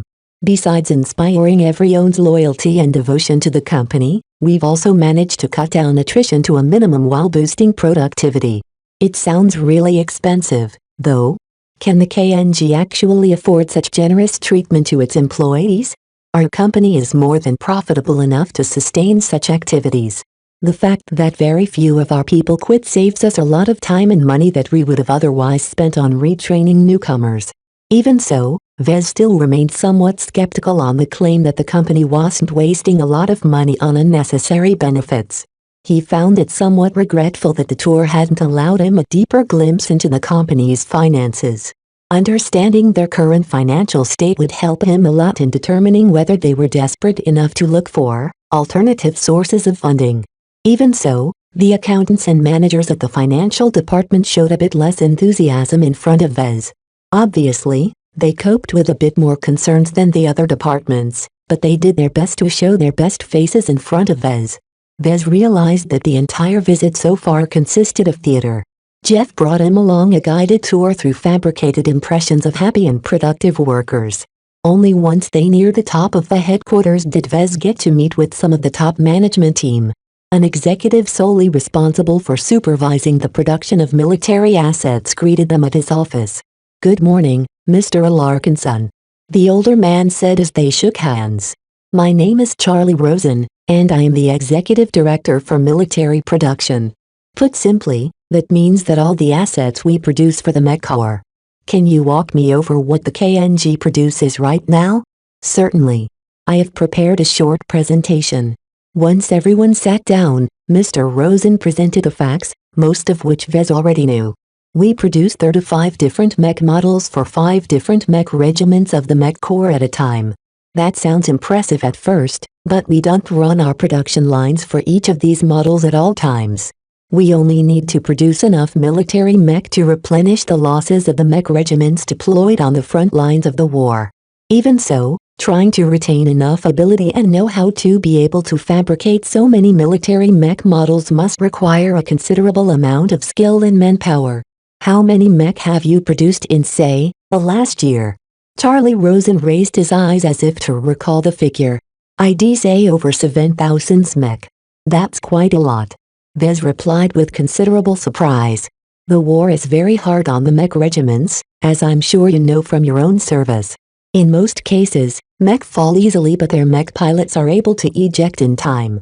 Sometimes, the fallen mech can be recovered, but there are many times when they aren't able to restore their damaged machines. That is where we come in. 5 different mech regiments rely on our production to cover a part or even their entire mech roster. This was a very major responsibility. If the KNG was a loyal and trustworthy mech manufacturer, then there was nothing wrong about their supply contracts with the individual mech regiments. However, such a strong responsibility could easily be turned against the military. If someone powerful enough at the KNG wanted to sabotage the mech regiments, they could easily tamper with the mech intended for the military. This was why the Mech Corps felt the need to send liaison mech designers to the companies contracted to supply the military. Vez realized that even as he was tasked with finding out if the KNG covertly supplied the BLM with mech and supplies, he also needed to take his cover role more seriously. He needed to investigate whether the KNG also fudged the mech they supplied to the mech regiments. Chapter 982 Different Design Methodology. After his informative meeting with the Executive Director for Military Production, Vez became more aware of the KNG's importance in the Republic's war apparatus. Benthiem's industrial capacity is enormous. Charlie Rosen stated at the close of his presentation. During our wars against the Visions, every company has to do their part. While a mech manufacturer is already helping the Republic's economy by continuing their commercial activities, in many cases the state needs more direct assistance. The Katernivis Group is proud to partner up with several military mech regiments and do our part in keeping them supplied with mech and supplies. That is a very admirable sentiment, Mr. Rosen. Vez nodded in apparent appreciation. On behalf of the Mech Corps, we hope to continue our fruitful cooperation. In the next couple of days, Jeff brought him to visit the KNG's design complex. Located in the outskirts of Durham away from the hustle and bustle of the center of the city, the design complex exuded an academic mood. The Mech designers who worked here all enjoyed the complex's rich greenery, peaceful parks and various recreational activities. Our bosses always state that designing Mech is a creative job. The relations manager told him as they calmly walked through a wooded area. Whoever designed the outdoor areas of the complex did a marvelous job, because Vez couldn't help but feel his stress levels decreasing amidst all of this peace and quiet. Therefore, they specifically erected this design complex in order to provide a refreshing and uplifting environment for our Mech designers. I can feel the remarkable design behind the layout and architecture here. Vez nodded in agreement. Anyone who works here will probably feel as if they are in a paradise. That's the idea behind this design center. Here at the Caternevis Group, we pay a lot of attention to the comfort and well-being of our employees. After all, how can we be one of those gauche companies where our upper management earns millions of credits while our backbone is barely making a pittance? That's a very progressive attitude for the KNG to take. Vez commented without making too much of a judgment. While Vez could see the appeal behind shaping the expansive complex into a peaceful, zen-like environment, he himself found it to be rather adverse to his own style of designing Mech. Vez believed he designed the best Mech when fired up with passion.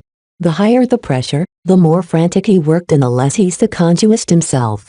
Even though he'd slip up from time to time, the creative solutions he formed under pressure made all of the shortcomings worth it in the end.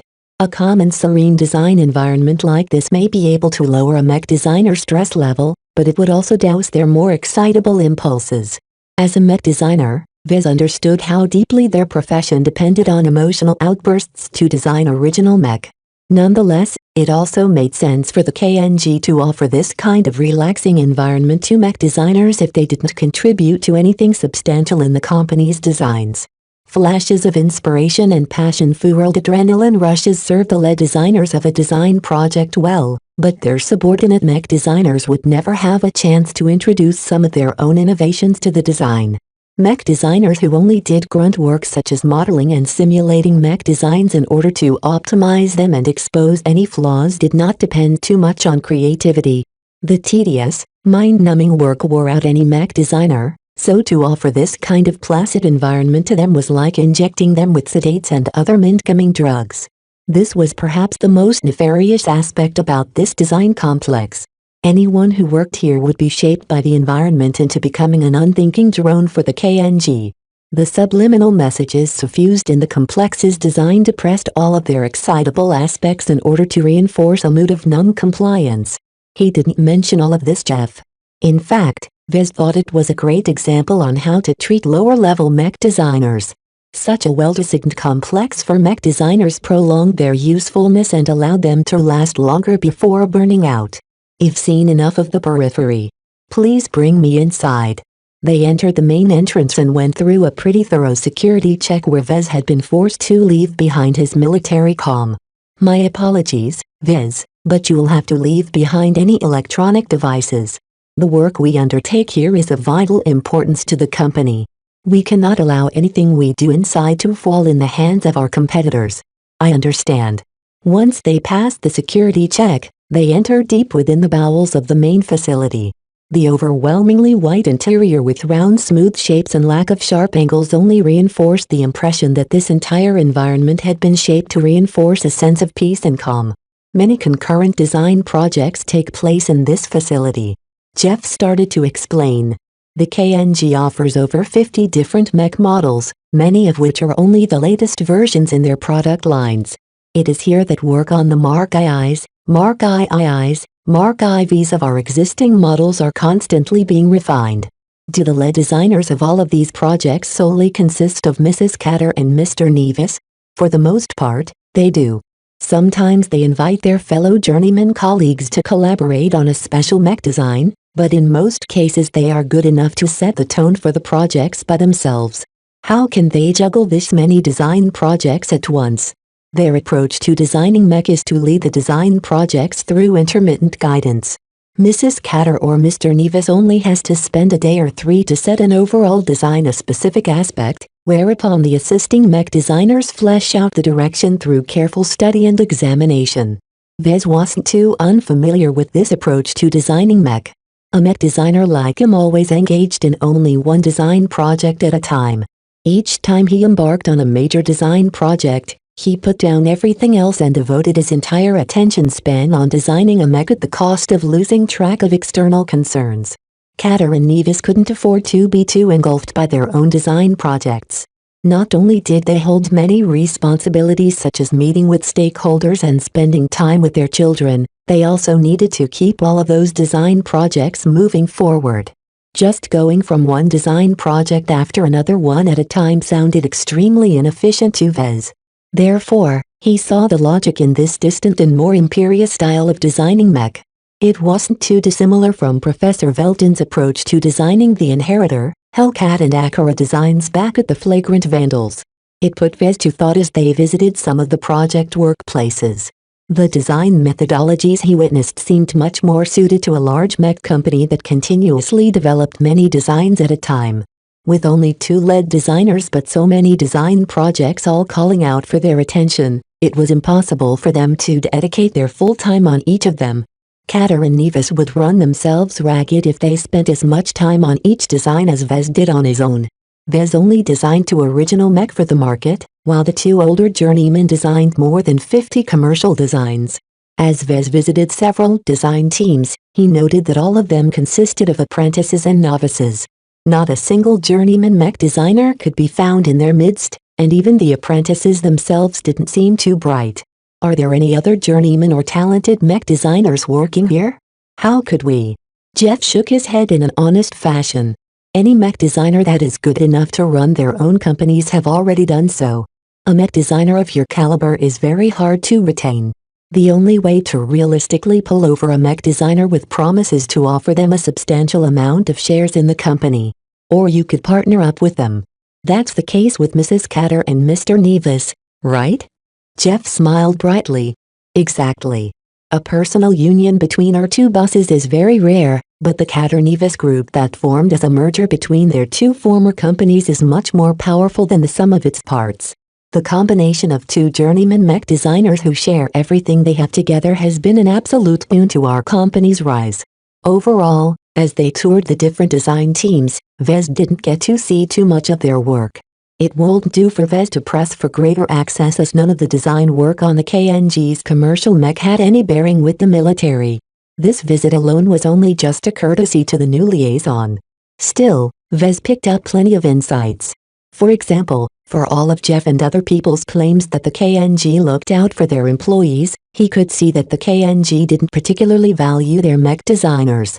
This overly placid environment and the company's overall treatment of their lower-ranked mech designers all serve the interests of the company owners.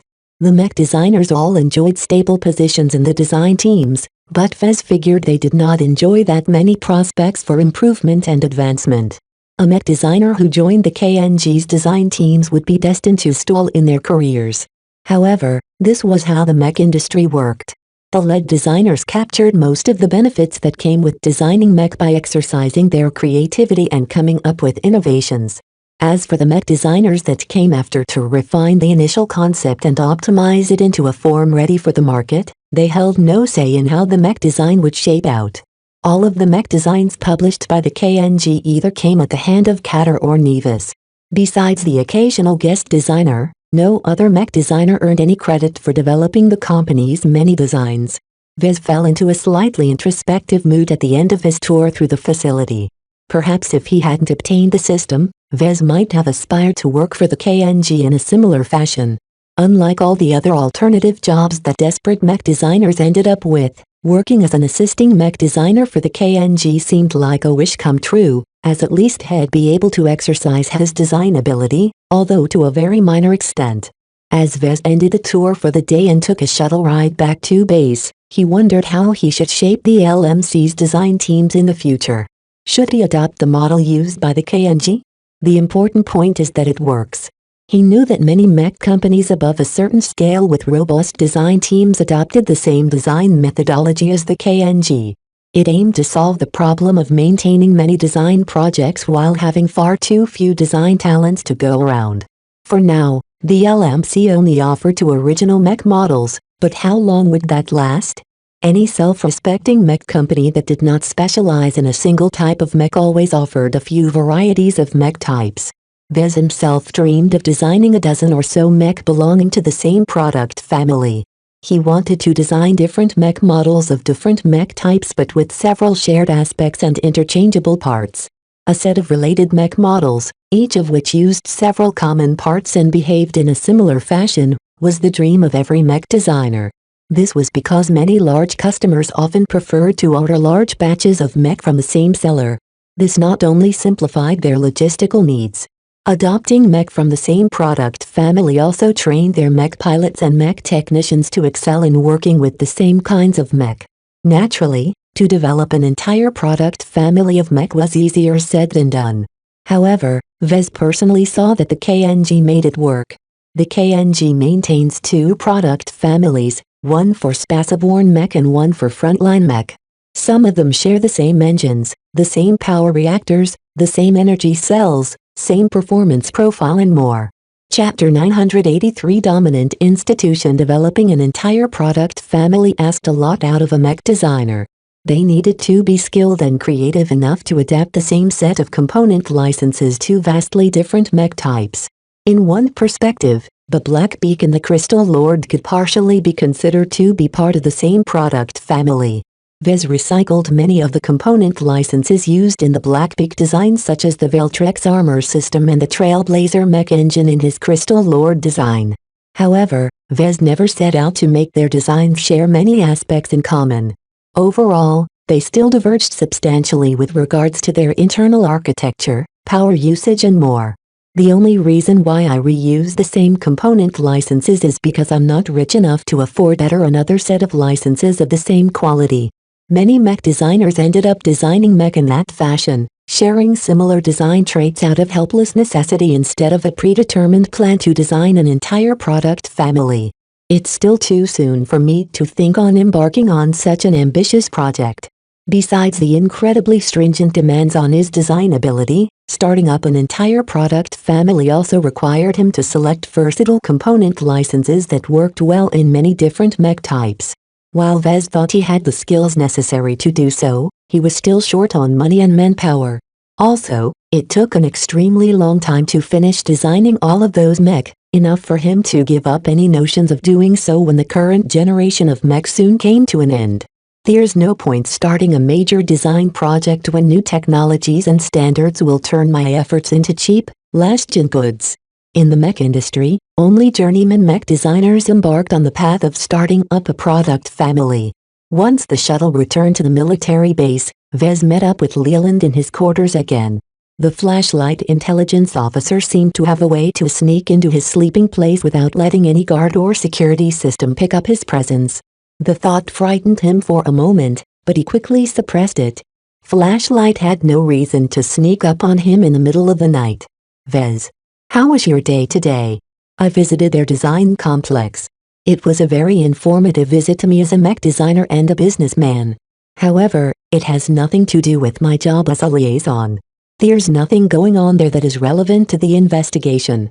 Everything is relevant as long as you ask the right questions. Leland retorted. Oh, did I miss something today? Vez sat down at his bed while Leland took up the seat next to the desk terminal. Where do you think most of the mech designers who work at the KNG come from, Vez? Now that he thought about it, many of the design teams he visited shared the same vibe he had seen many times at Frozen Point. They are all graduates of Ansel. Exactly.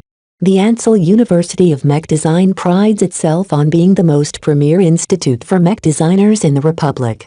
While the AUMD is not as good as the prestigious institutions of the Friday Coalition, anyone who graduates from Ansel expects to be a mech designer of note. Yet the mech market can't accommodate that many mech designers. Vez replied, seeing the point that Leland tried to make. Ansel is famous for their high selection criteria. Those that manage to get in and study diligently are always above every other mech designer from the Republic. Even so, too many of them graduate each year. There simply isn't room for all of them to start their own businesses. Therefore, unless they are truly excellent, wealthy or connected enough to start up their own companies and propel them to success, most of their careers aren't very distinguished. Their outcomes are better than the graduates of other institutions such as your very own alma mater, but if nothing changes, they will still be nobodies by the time they retire. A mech designer hungered for success and acknowledgement. The best mech designers always dreamt of founding their own mech companies and grow them step by step towards a dominant market position. Yet the mech market was cruel and vicious. The intense competition and finite amount of buyers left no room for every graduate of the AUMD to carve out their own places in the market. For some reason, even if the AUMD restricted their intake of students somewhat, they were just like every other institution and pumped out way too many mech designers, much more than the mech industry could take in fact. At the very least, these Ansel alumni are better off than their peers who mostly have to abandon their design careers. Vez concluded. I've seen many mech designers forced to give up their primary vocation in order to become a mech appraiser or mech repairer. Leland sneered. I'm not so sure the elite Ansel mech designers will be content with what you said. Ansel's way of bringing up their mech designers is meant to prepare them for success. That serves the winners just fine, but what about the losers? How would it feel to be treated as design royalty during your studies at Ansel, only to be begging for a design job once you are back on the streets? It sounds like you take this problem as a lot more seriously than anyone else. Flashlight has a reason to be concerned. We admire Ansel for raising loyal and patriotic mech designers, some of whom are just as good as those who return after graduating from the famed institutions of the Friday Coalition. Yet we are also concerned what the disaffected among them will try to do when their dream careers fail to materialize. You think they'll join the BLM? We don't think. We know. A fair number of mech designers from Ansel that are collaborating or outright working for the Bentham Liberation Movement is very substantial. This sounded completely incongruent to Vez. Even if many of the graduates from Ansel might not be able to succeed in their startups, they should still be able to work for the Mech Corps or the various mech companies like the KNG. How could they even contemplate working for the most notorious terrorist organization in the Republic? I see the question in your mind, Vez. You wonder how those proud Ansel alumni would even deign to work with the separatists. It is exactly because they are so proud that they can't accept becoming anyone's lackey. Working for the BLM is a form of rebellion for them. If they can't join the mech industry as a successful mech designer, then they would rather burn it all down. What twisted logic is that? Vez exclaimed. It is not a logical response, but rather an emotional one. Ansel's hyper-intense focus on producing winners who can compete with the best has a very significant downside. The AUMD is very poor at raising mech designers who can cope with setbacks and losses. These aggrieved mech designers are too proud to lower themselves to working on those alternative careers, and the BLM is shrewd enough to offer them a substantial amount of power and influence in their cells. This sounded incredibly concerning to Vez. However, while it surprised him a lot that the BLM employed many disaffected graduates from Ansel, he still questioned what all of this had to do with his current mission. You mentioned this for a reason, right? What does this have to do with the situation at the KNG?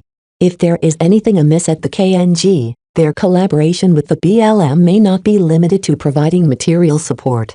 There is a possibility that some of the mech designers working at the KNG's design complex are in cahoots with the BLM. Leland revealed. This sounded paranoid even to Vez. In addition, even if something like this really went on, it was very hard to catch the colluding mech designers in the act. The help that these mech designers provided to the BLM could merely be confined to leaking some data on the KNG's mech. It sounds like Flashlight is not very comfortable with the AUMD. We have a reason to be concerned. Ansel's influence in Bentham's mech industry is substantial and pervasive. While most of our senior mech designers have emerged from that school, a lot of bad apples have come from there as well. Unfortunately, even if some of those bad apples ended up at the KNG, Vez didn't have the opportunity to investigate them all. While a couple of mech designers did in fact got sent to the manufacturing complexes from time to time in order to supervise the complex production operations, Most of them just spent their times in the secretive design labs deep inside the KNG's design complex. So what do I have to do? While Katar and Nevis are two very capable mech designers, it's impossible for them to extend their awareness everywhere. They spent much of their time either at their headquarters or their design complex. As for the manufacturing complexes, the only times they visit there is when they need to ready the production lines for a major shift in production. Other times, they leave it to other mech designers to keep an eye there. Vez learned from Leland that Katar and Nevis entrusted the overall functioning of each manufacturing complex to trusted subordinate mech designers. Subsequently, if anything dubious happened at these sites, then those trusted mech designers would very likely be at the heart of those schemes. All of them are Ansel alumni with a lot of weight within the KNG. Leland mentioned. While they don't have much influence in the design work, when it comes to production they are absolutely side bosses. Even so, being in charge of production is not as fulfilling as being able to design mech. Vez observed. Does the KNG really not allow any of their other mech designers to publish mech designs they develop themselves? Nope. Publishing inferior products not only complicates their production efforts, but it will also tarnish their brand name. The KNG is very much a woman's show. Besides Katar and Nevis, no other mech designer is allowed to influence their product offerings. At the end of the briefing, Leland left Vez alone to write his report for the Mech Corps. As he summarized his visit to the design complex, he couldn't help but think back on how a mech company ought to treat their mech designers. Sending mech designers to supervise the production or relegating them to grunt work in numerous design teams is not in their best interests. The KNG basically treated their non-led mech designers like commodities. For all of the company's claims of treating their employees well, they insidiously exploited them behind their polite facade. It made Vez reflect on how he should shape his own company's policies regarding any mech designers he intended to hire. From what he already observed at the KNG, he knew that any major mech company couldn't do without a design team. Vez already tasted the limits of operating solo and he simply couldn't dedicate that much time on designing individual mech. However, even if the LMC made use of design teams in the future, Vez needed to be very thoughtful about the treatment of his mech designers. The central premise of both his design philosophy and his company was to elevate the dignity of mech. Vez wanted his products to be treated with the respect afforded to living human beings. However, for him to care so much about mech, he should not neglect his own people. If Vez wanted to be consistent in his convictions, then he needed to find some way to allow his subordinate mech designers to express their design ability without compromising the best interests of the LMC. He'll have to think on this problem. There's no easy way to solve this conundrum. Chapter 984 Blood Champion. As his visit to the KNG's design complex only stretched in the afternoon, after Leland left his quarters Vez still had the evening to himself. He decided to abuse his privileges again left the base after appropriating another military shuttle. In any case, as a liaison mech designer, he didn't have to pay too much attention on staying at his posts. He wasn't assigned to a ship of a base after all, so hardly anyone cared if he departed without asking for leave. Where to, Mr. Larkinson? Take me to the center of the Rain District. The shuttle pilot actually turned around from his seat. The Rain District, sir? That's not advisable. That district is the turf of the Blood Claws. Yes, I know. You'll be perfectly safe there. It's not as if they would ever dare to hurt a man in uniform. Now stop asking questions and get this shuttle in the air. Even if he didn't have much free time to spend on Bentham, Vez still wanted to get some private matters done. It was a rare opportunity for him to be able to run around on Bentham while the war still went on. So how could he not abuse this privilege until it was bleeding and crying on the floor? The shuttle spent a short time crossing above the city before it landed in the Rain District, a less well-off city district of Durham. A lot of visitors and locals at the parking zone looked at Vez with askance as soon as he stepped out. His service uniform looked completely out of place in the seedier part of the capital. Vez merely smiled at the gawkers and began to walk along the main avenues of the district. Everywhere he walked, he drew many stares. Word would spread and footage of him would leak out. Perhaps many of them would wonder why he entered the Rain District in this get-up alone, and the uncertainties from that would fuel the spread of his appearance. While he didn't intend to catch the public's attention this way, it was a nice bonus even if it slightly tarnished his reputation for entering the Rain District.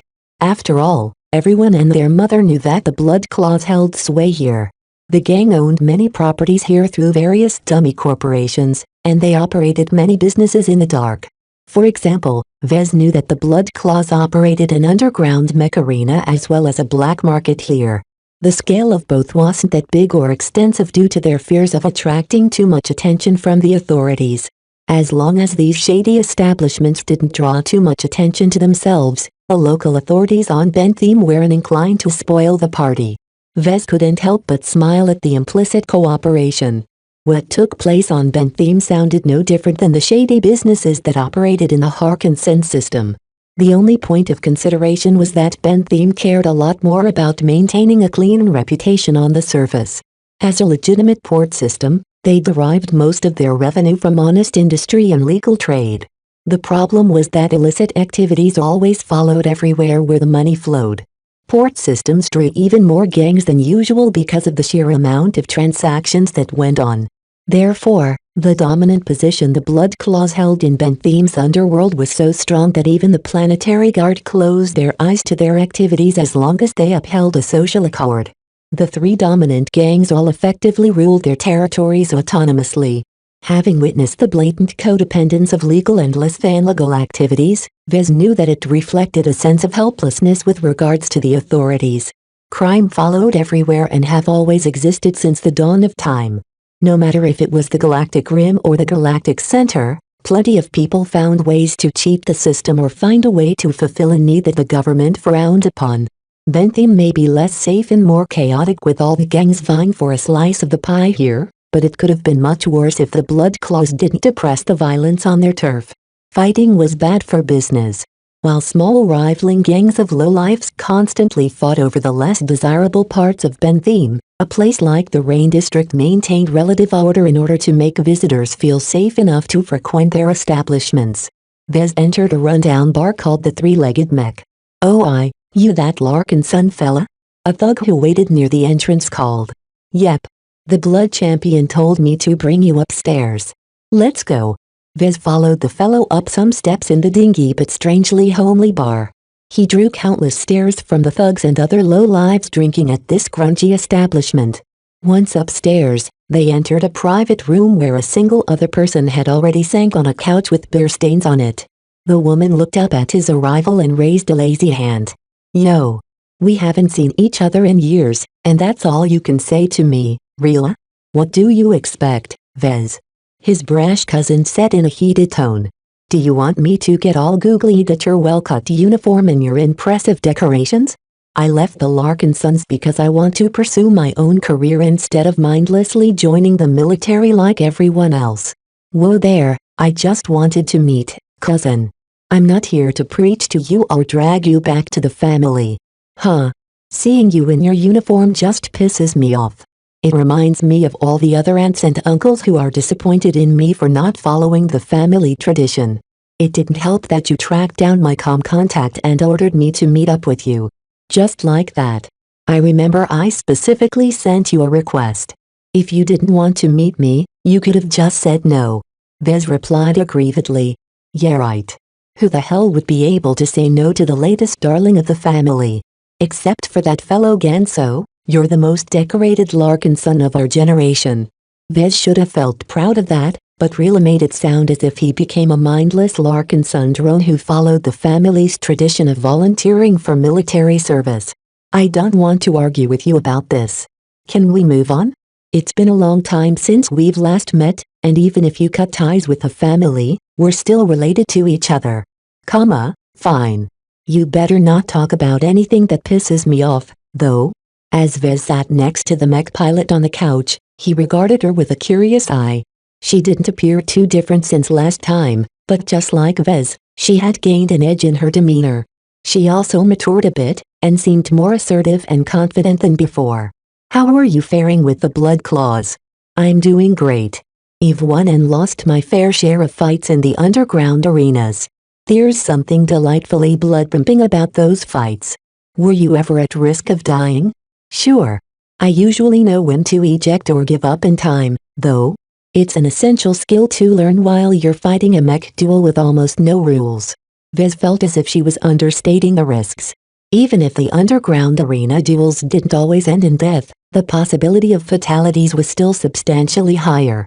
Likely, the main reason why Rila survived up to now despite losing some fights was because she was an insider and a very capable mech pilot. The Blood Claws would be crazy to treat her like dirt. Her Larkin Sun mech pilot training gave her an edge over most of the rabble that tended to compete in these kinds of underground mech duels. The guy at the entrance called you a blood champion. What's that? He asked. Oh, that? It's basically their word for a mech champion. You've done quite well for myself lately. She grinned at Vez. All those hair-raising fights finally allowed me to showcase my dueling talents. I'm nothing like the mech pilot I was before. As a blood champion, Eve entered into the middle ranks of the Blood Claws.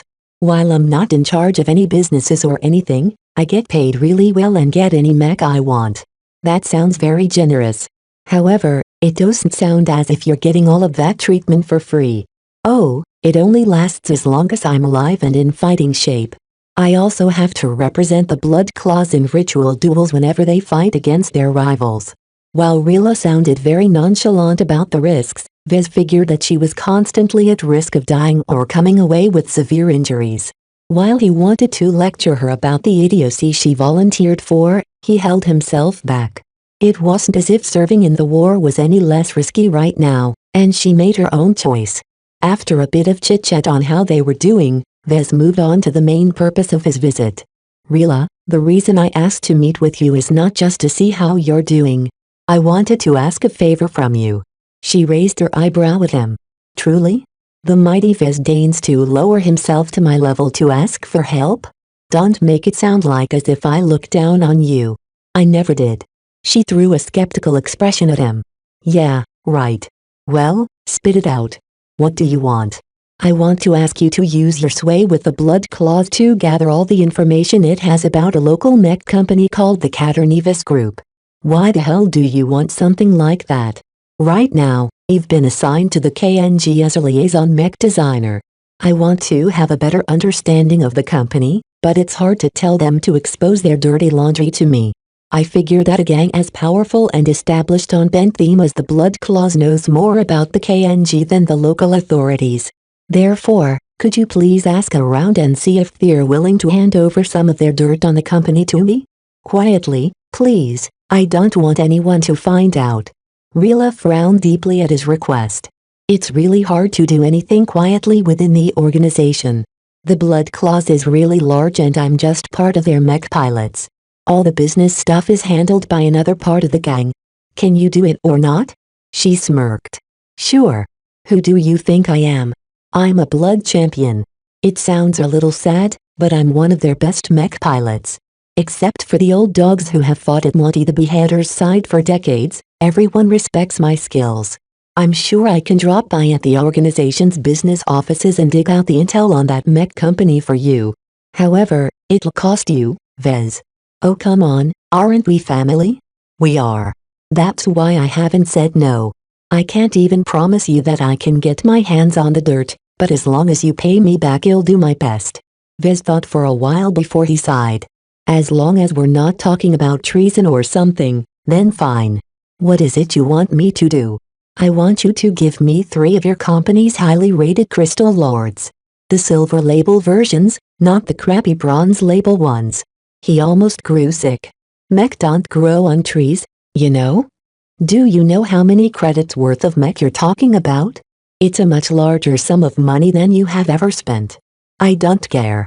I want some mech so I can give them to my seniors to curry favor with them.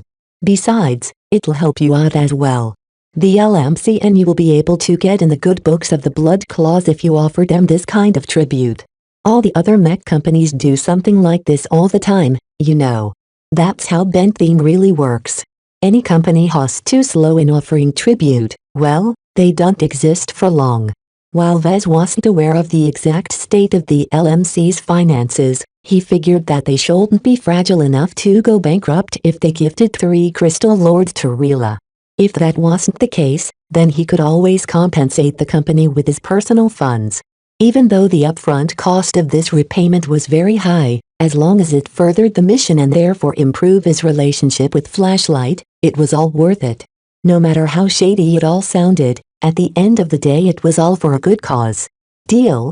Chapter 985 Perplexing Business Strategy. In the following days, Vez went on a series of tours through the Caternivis Group's manufacturing complexes. They owned 4 in total, spread across different parts of Bentham. Jeff brought Vez to the Haston complex first. Situated in the poorest city of Bentham, the surroundings looked awfully rough, but those who worked here seemed happy and grateful to be working for the KNG. It must be very hard to base production in Haston. Vez idly commented as he casually inspected the entire plant under the guidance of one of the presiding mech designers. This is the old production plant of Nevis Mech back before the merger. The mech designer said. We are a familiar institution in Haston. The Nevis family has a good relationship with the local Haston communities. By working together with the locals, we've managed to avoid the travails that other mech companies suffer when they think they can just drop down a factory here to take advantage of the cheap labor. What does the Nevis family do? Vez asked, even though he already knew the question due to his prior studies. Jeff answered this question quickly and confidently. The Nevis family is a familiar mainstay in the Bentham business community. They have long been in the banking and finance sector. Their industrial and commercial bank of Bentham has invested in many mech companies as well as many grassroots businesses. Eventually, Antoine Nevis entered the mech industry and achieved great success, propelling him all the way to become the new head of the family. Does that mean that Mr. Nevis is also in charge of the family's ICBB? Not directly. The bank's shares belong to the family's estate, and every major decision requires the approval of the family. Nonetheless, the ICBB has increased their cooperation with the Caternivis Group lately. As a capital-intensive industry, the vast majority of mech company startups went heavily into debt to get their foot off the ground.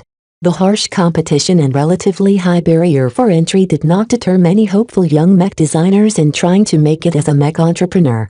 Most failed outright. Many more barely managed to keep their heads above water. However, the few wild successes paid off extremely well, especially if the bank held equity in the newly founded mech companies. These huge successes made it viable for banks to earn a profit despite investing in many failed ventures. Even if too many mech companies they invested in failed for some reason or another, the banks usually claimed the collateral which would be put to good use in another company. Vez figured one of the reasons why Nevis Mech managed to achieve success early on was because the Nevis family accumulated a substantial amount of insider know-how on how to operate a mech company. Having invested in so many mech companies through the years and having witnessed so many successes and failures, the Nevis family already knew most of the pitfalls of the mech industry. As Vez continued his tour throughout the Haston complex, he became struck by the numerous production lines, large amounts of motivated personnel and the extremely complex supply chains intertwined in this central location. The mech designer brought them to the rear section of the plants where warehouses and landing pads stored hundreds of freshly fabricated frontline mech packed in compact containers. Transports occasionally flew down to offload raw materials and pick up the mech. The logistics of running a manufacturing complex that can pump out an arsenal of mech is extremely intricate. We are involved with hundreds of suppliers, logistics firms and distributors who ship our mech to where they are sold. Keeping our supply chains running with all of the uncertainties of war and business has been difficult, but we are more than up to the challenge. The Haston complex shipped in a huge amount of raw resources and subsequently shipped out a large amount of cheap but very sizable mech. This in turn meant that the KNG's logistical efforts at this particular complex was the most large-scale and intensive operation of the entire company. From the areas where the mech designer took him, Vez did not see anything amiss, at least on the surface. The large amount of people, the tight spaces and the overall level of monitoring and inspection left very little room for individuals to smuggle anything in or out of the complex. However, as long as a substantial amount of key personnel were involved, something shady could still happen under the noses of everyone else. If Vez wanted to dig any impropriety out, then he needed to look into some of the personnel susceptible to these schemes. Unfortunately, he won't be able to do so on this short visit. Thank you for the tour. Visiting this complex has opened up my eyes, Vez said. It is our pleasure to show off the KNG's splendor, Mr. Alarkinson. The bland mech designer responded. Vez visited the 3 other manufacturing complexes of the KNG in turn. The Ansel complex was just as large as the Haston complex. It used to be the center of production of the old Cater Group and still pumped out Spaceborne mech to this day. While the frontline mech produced by the Haston complex mostly sold for about 4 to 8 million credits, the mech at the Ansel complex could be bought for around 15 to 30 million credits. This was still an extremely competitive price point, and Vez figured the profit margins were already rather skinny even during the good times. The workers at the Ansel complex generally appeared to be more competent and diligent in their work. Subsequently, they were also much better paid. Ansel is known as the mech capital of this planet, the local mech designer explained. While Ansel is famous for hosting its premier mech university, it is also known for educating some of the best mech technicians in the Republic. Most of our mech technicians working here at our Ansel complex come from those institutions. They must be rather expensive to employ, Vez remarked. We are always known for our generous remuneration. We are always working hard to achieve the best possible quality in our output. The raving reviews and the excellent customer feedback of our Spaceborne mech models proves that all of our efforts here has propelled the KNG to greater prominence. Vez nodded. The mech market did indeed appreciate the KNG's many offerings. They enjoyed good reputation for delivering good quality products. However, Vez privately questioned whether all of these extra efforts were really worth it. Even though the good reputation helped them sell more mech, would the additional revenue offset all of the extravagant costs incurred by employing so many highly qualified mech technicians? The KNG already paid its employees above average industry rates and offered extremely generous benefits on top of that. Certainly, employee satisfaction and subsequently their productivity all rose to the top, but Vez couldn't help but suspect the KNG wasted far more money without getting enough in return. To Vez, the mech company's overly generous treatment of their personnel had reached beyond the bounds of common sense. It was as wasteful as employing one of the Lyrical Kitchen's top chefs for the sole purpose of warming up nutrient packs. Frontline mech never sold for very much. Subsequently, there wasn't much profit to be made on a single sale. The Haston complex fabricated so many frontline mech because the KNG needed to leverage their economy of scale to the utmost in order to make a decent living out of selling these low-value mech. As for their operations in Ansel, while Vez genuinely found the Ansel-educated mech technicians to be a pleasure to work with, they were paid much more than their regular counterparts. Was it worth it to pay twice as much for an Ansel mech technician when they only performed 20 to 40% better than some basic mech technician that barely graduated out of a local trade school? Vez looked to his own business as an example. The LMC's first mech technicians consisted of a fair number of local mech technicians from Cloudy Curtain. Even though they weren't nearly as good as the mech technicians from Ansel or those working from the military, the LMC still managed to fabricate premium mech just fine. Therefore, Vez felt profoundly uncomfortable about all of the pampering the blue-collar workers received. He continued to feel that way when he quickly toured the KNG's 2 smaller complexes. Erected after the merger of the Cater Group and Nevis Mech, the 2 newer sites attempted to accommodate the expanded needs of the rising mech company. The Mossville complex was a hybrid production and repair site, and served as the center of the KNG's after-sales support services. Not only did it produce a significant quantity of spare parts and various supplies, it also ran a substantial repair operation which constantly fixed up heavily damaged mech sent back by their customers. The Durham complex on the other hand was the smallest but also the most extravagant. Even though the KNG excelled in selling cheap bulk mech, they didn't entirely ignore the premium mech segments. Cater or Nevis regularly spent time here to design, develop and fabricate custom mech, and even without them the plant still produced various specialty premium mech for various purposes. Overall, Vez found these 2 newer complexes to be more inefficient than the older ones. The Durham complex especially featured such low production volumes that he doubted it had ever turned a profit. As for the Mossville complex, Vez had much to say about the viability of their repair operations. Having supervised the extensive and continuous repair efforts of the flagrant vandal space and ground mech, Vez was highly adept in the amount of manpower, expertise, supplies and time needed to repair the various kinds of damage that mech tended to incur. What Vez found most inefficient about the repairs being performed at Mossville was that the KNG allocated a substantial amount of manpower, resources and time to fix up cheap frontline mech which incurred heavy battle damage. Many of them were even outright wrecked. It was safe to say it cost a lot of time and resources to reconstruct these mech, yet their inherently low value meant that the KNG couldn't charge full price to effect these repairs. The KNG also sells a huge amount of frontline mech every year. The more mech they sell, the more their customers will send them back for repairs and restoration. Ostensibly, the KNG sold its frontline mech at bottom rock prices in order to earn a profit on their after-sales services. However, how much could they mark up their prices to service their cheapest products? The mercenary corps and other customers that purchased these bargain bin mech tended to be penny-pinching cheapskates. They would always compare prices on everything and never paid for anything that wasn't worth the cost. Subsequently, the KNG couldn't charge too much for their repair services or otherwise those cheapskate mech owners would simply bring their damaged mech to a cheaper repair business. Although the quality between the two services differed quite substantially, most project-minded mech owners probably found it wasteful to put their cheap mech in the care of the KNG's well-trained but overpaid mech repairers. As Vez finished his brief tours of all four manufacturing complexes, the questions in his mind continued to grow without abating. The profligate way the KNG spent its money paired with its business strategy of focusing on selling large amounts of economy and budget mech seemed incredibly contradictory. How can the KNG even expect to make a profit? Even if they are in the green, their wasteful spending ways means that their return on investment should be a lot more morose than comparable mech companies. Vez felt as if he was missing a crucial piece of the puzzle in the KNG's business strategy. What he really wanted to do right now was to storm into the KNG's headquarters, barge into their financial department and read through their financial records.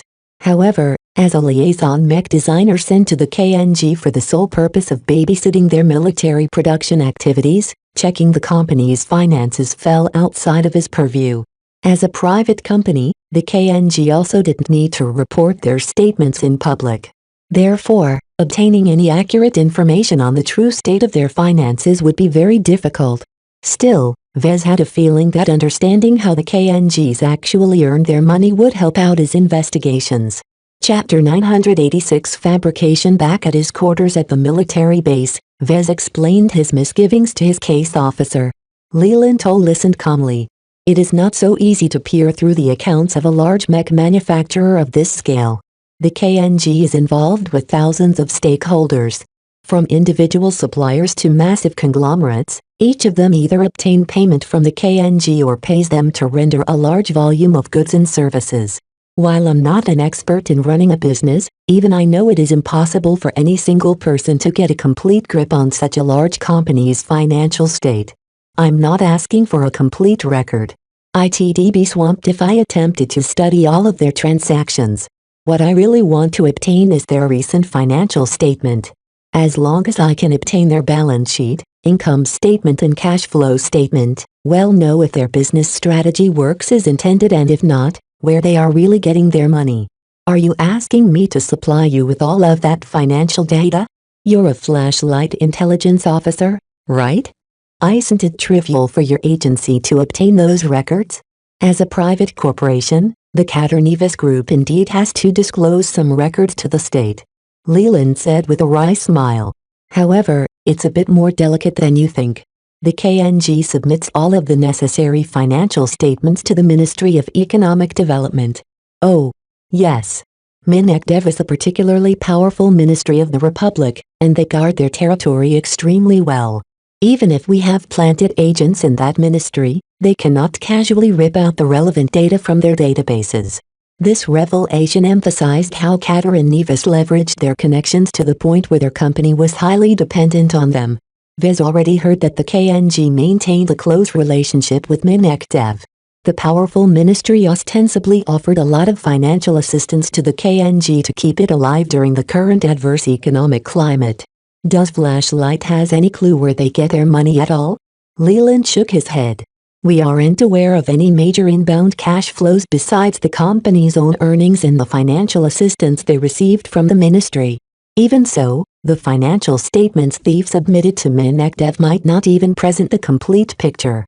It's pretty daring to lie to the ministry.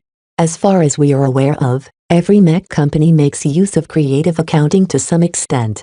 Right now, we don't have an accurate picture of the KNG's true financial state.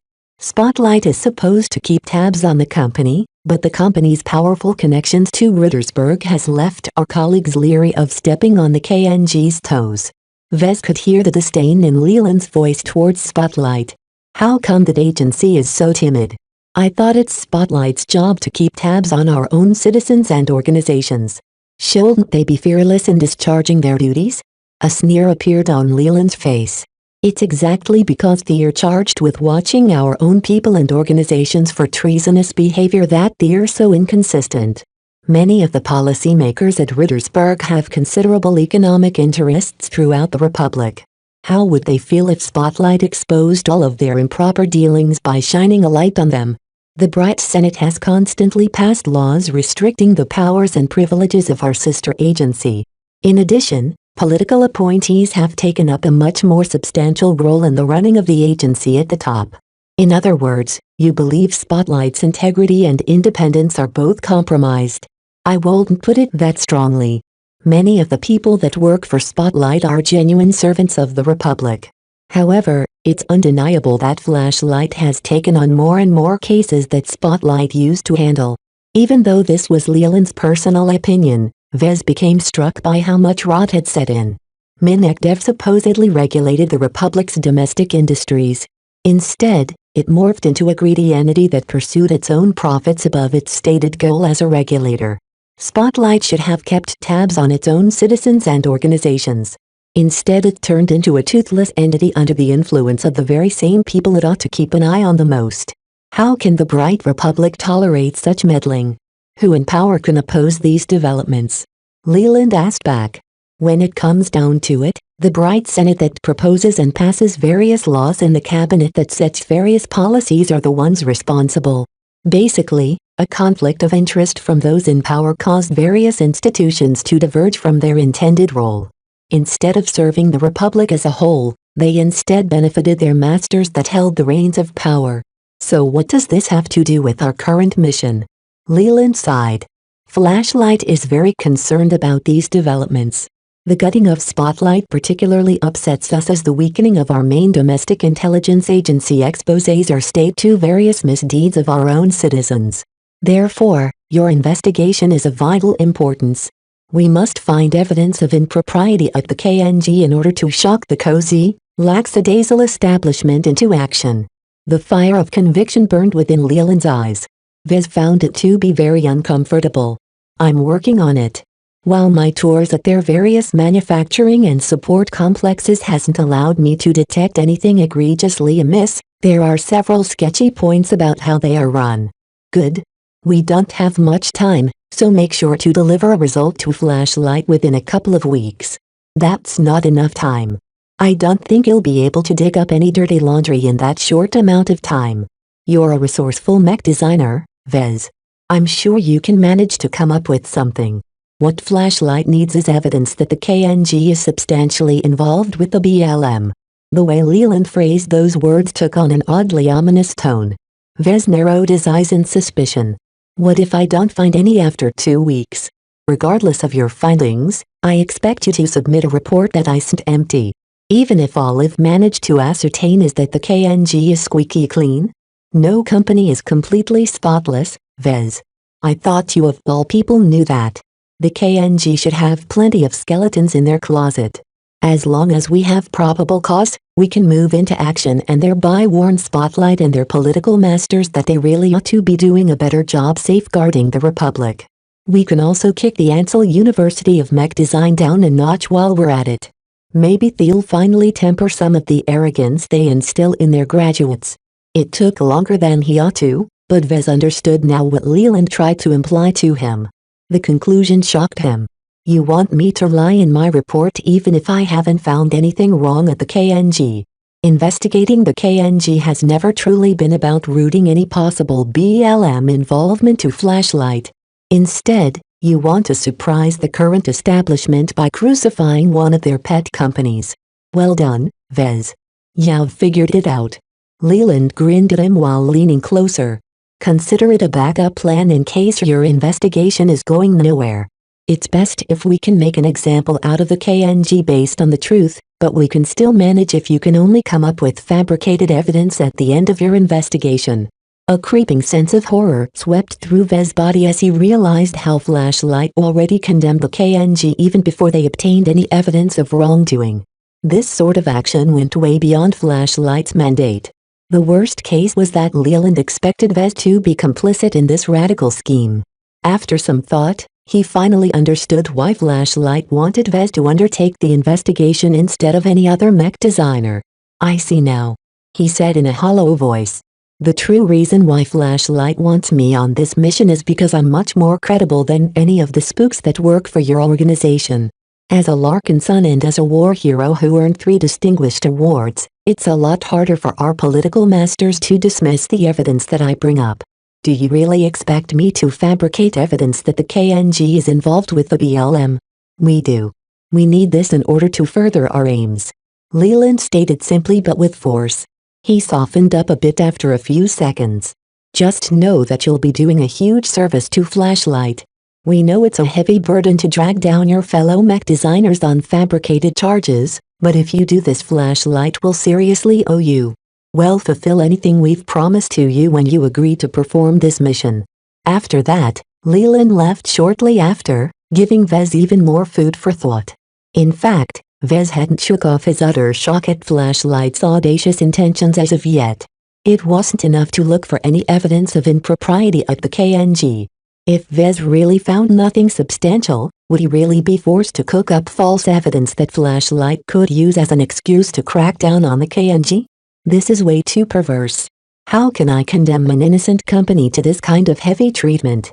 Even if Flashlight couldn't shut down the company outright or deal with them openly, the damage to the KNG and their owners would still be incalculable. So this is the true face of Flashlight. Vez muttered with a short, unhinged laugh. Major Verrill warned him several times that Flashlight played hardball. Yet up to now, Vez hardly noticed anything extreme. Only now did Leland expose some of the military intelligence agency's murky depths.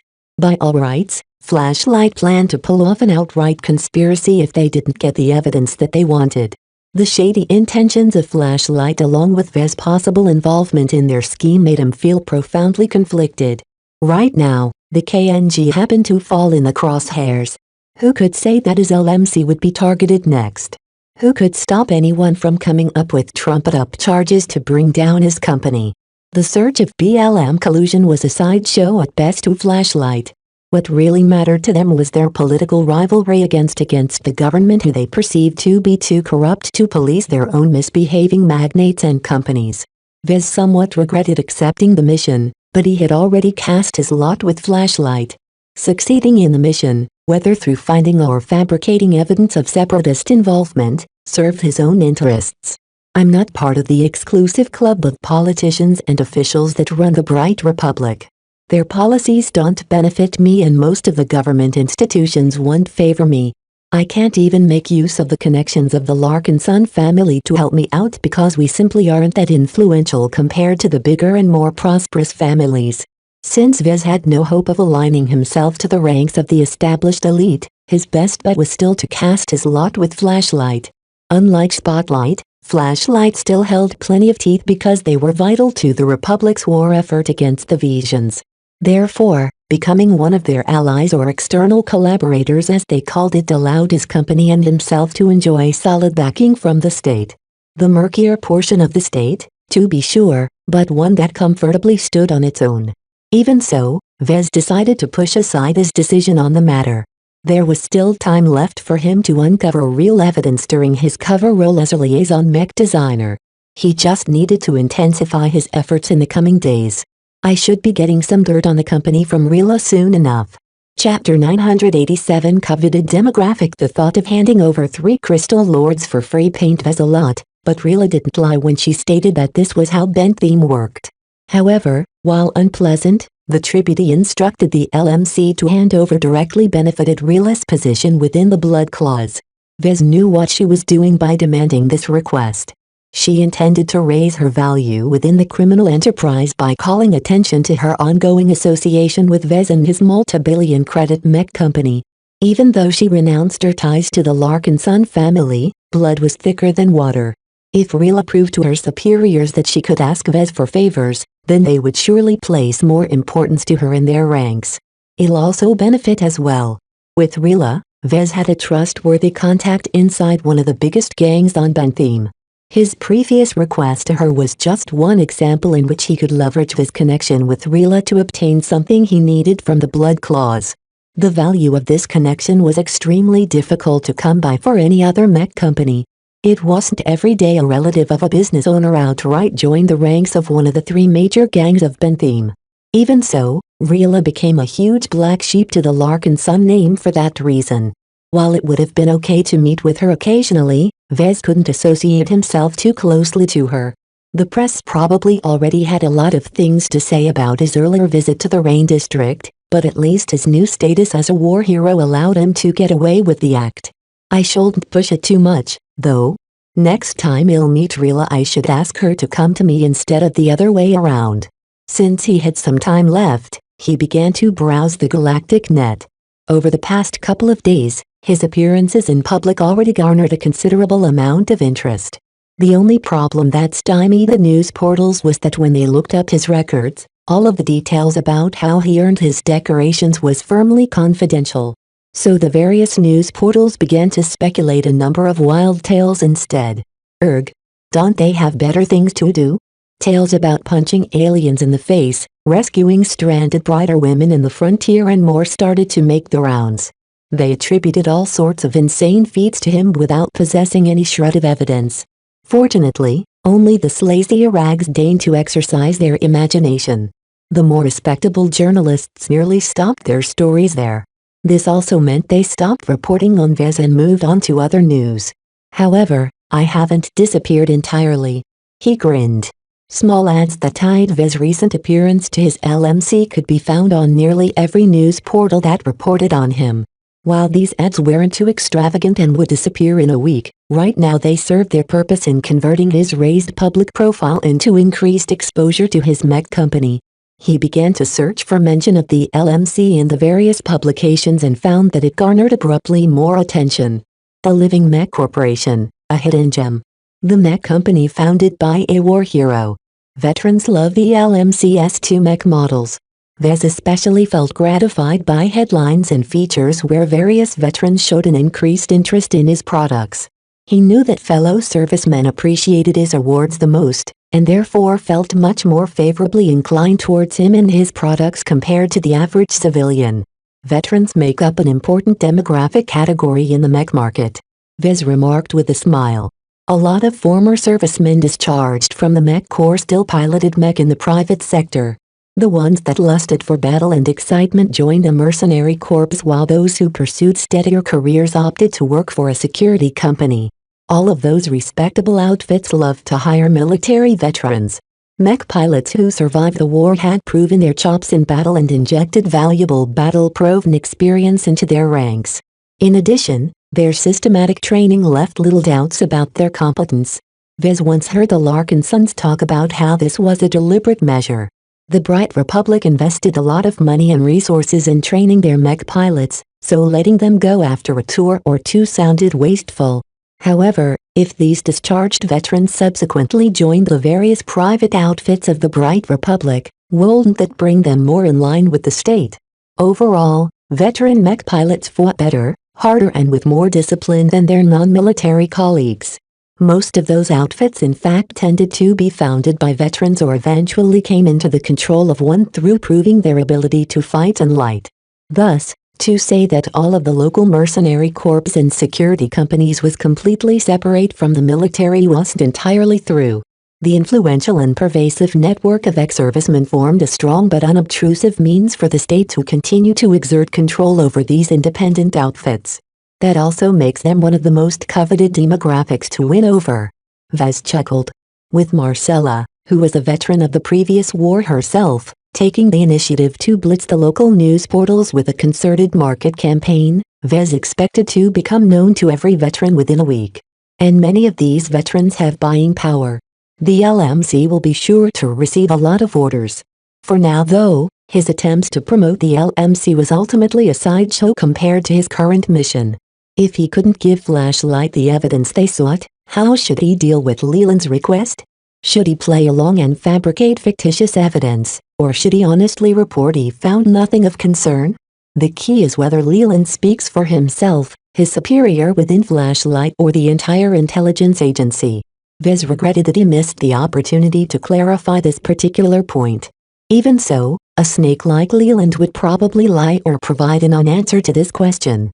He had very little to go on to determine whose interests he served if he went ahead and fabricated evidence. If the Ministry of Economic Development and Spotlight are susceptible to corruption, how can Flashlight remain an exception? Unfortunately, Vez knew too little about Flashlight to ascertain its true state. He only possessed a shallow relationship with them so far, and would remain firmly at arm's length. His intuition couldn't tell him the answer either, but he faintly believed that Leland hadn't gone rogue with regards to this additional request. If Leland hadn't distorted the facts too much, then kicking over the KNG would certainly provide a very welcome wake-up call to the various institutions that care more about their own profits than their actual duty. Vez sighed and lay down on his bed. When he thought about fabricating damning evidence to drag the KNG through the mud, he couldn't help but recall the first time he met the Happy family. Estella's motherly care and Antoine's fatherly concern over their two lovely children touched his heart and melted some of the harshness that built up during his previous travails. How could he bring so many troubles to such a loving and sincere family? There was a small, yearning desire in his heart to start such a family himself. He too wanted to seek a more fulfilling life. Still, when he thought about all of the benefits he could obtain from Flashlight, he regained his determination. Ridding himself from the shackles of the Ministry of Economic Development benefited him directly, while absolving the Caternevis of any crimes gave him no favors at all. His self-interest came above any fanciful notion of morality. As long as it doesn't happen to me, I can live with my actions. He fell asleep shortly after. The next day, he regained his composure and pushed the thorny matter to the side. Vez finally received a message from Rila stating that the LMC completed the transfer of 3 precious mech in her care. "Do you have the item I requested?"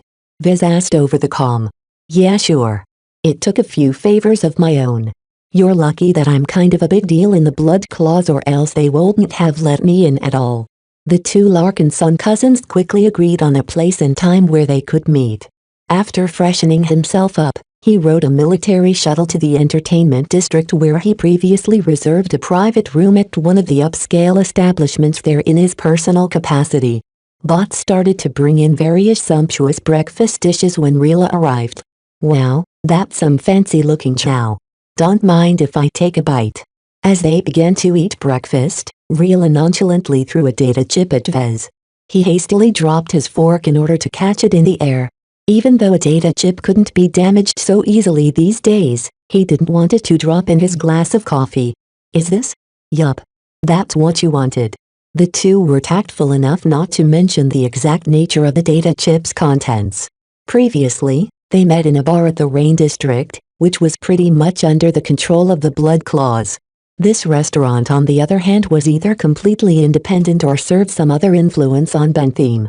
Either way, it would be a very bad idea to talk about sensitive matters without something like a signal jammer at work. Even so, as long as they talked about the topic in a vague and indirect enough manner, it didn't hurt too much to ask some questions. "How much do the Blood Claws know?" he asked carefully. Rila munched on a croissant while speaking. "From what I gather, the people you wanted me to look into mainly pay their dues to the Peace Association." "One of the big 3? "The very same." Rila confirmed. "From what I gather, Three Eyes Jackson, who heads the Peace Association, is an acquaintance of the family of one of the two." "I see. Rila probably meant that the Nevis family who owned the industrial and commercial bank of Bentham possessed a definitely connection to one of the biggest three gangs of Bentham. The Blood Claws had two rivals of roughly equal strength. The Peace Association under Three Eyes and the Fellowship of the Deprived under Great Sire Nkjandal maintained a tenuous peace with the Blood Claws. The three of them collectively carved out the planet's choicest turfs among themselves, leaving the scraps that wasn't worth their attention to the rabble in the dirt. "How far has the Peace Association's influence stretched?" he asked. "Dunno. You can read that for yourself in the data chip. The Blood Claws constantly keeps an eye on their rivals, so you can be sure the intel I brought you is reliable. From what little I went through, their cozy relationship stretched back decades." Vez nodded. While such a long and evidently fruitful relationship sounded very shady, it was just a normal business practice on Bentham. No court in the Republic would condemn the KNG for maintaining a harmonious relationship with Bentham's underground. If the KNG fell for this reason, then pretty much every other company on the planet was equally as guilty. Still, due to the improper nature of this relationship, the KNG needed to be very discreet about the exact ways they paid their tribute to the Peace Association. If the KNG already did something shady on the side, who was to say they didn't take it a step further and use the same means to collaborate with the BLM? Obtaining this intel would help him narrow down where the KNG performed all of their shady activities. This not only saved him a lot of time by pointing him to the most suspicious aspects about the company, but it also gave him valuable ammunition for a possible Plan B. After all, mention of smuggling mech off the books to the Peace Association could easily be distorted into an accusation of smuggling mech the Bentham Liberation Movement. Chapter 988 Underground Connection. After Vez returned to the base, he studied the contents of Rila's data chip. As promised, she really did retrieve a fair amount of dirt on the Kater Nevis group and also the Nevis family for that matter. Vez decided to look into the Nevis family first, because the KNG could never have grown so fast and with such momentum without the capital to back up their ambitions. Turns out the Nevis family has been laundering money for the Peace Association. He immediately recognized. Money earned through illicit means couldn't be spent so easily. Running them through legitimate businesses helped underground organizations clean up their dirty money so they could spend it in the open without drawing an excessive amount of scrutiny. I guess it's too much to expect a bank on Bentham to keep their noses clean. To their credit, money laundering only formed a small proportion of the industrial and commercial bank of Bentham banking activities. It could even be said that the additional money injection allowed the ICBB to be more generous in investing in some of the local businesses with promise. Through increasing the circulation of money in Bentham's economy, the ICBB therefore formed a positive influence to the planet. Many other banks are probably engaging in similar schemes. Vez concluded. The ICBB and the Nevis family's involvement in laundering money for one of the big three gangs of Bentham's made Vez apprehensive. If Vez ever damaged their business interests, then he'd be sure to draw the ire of the Peace Association. Despite its seemingly benevolent name, the gang led by Three Eyes Jackson could be just as cruel and ferocious as the Blood Claws. Pissing off the Peace Association is a very bad idea. The Nevis family's relationship with the Peace Association extended to the Kater Nevis group. The mech company enjoyed a considerable amount of attention and protection from the gang since its inception.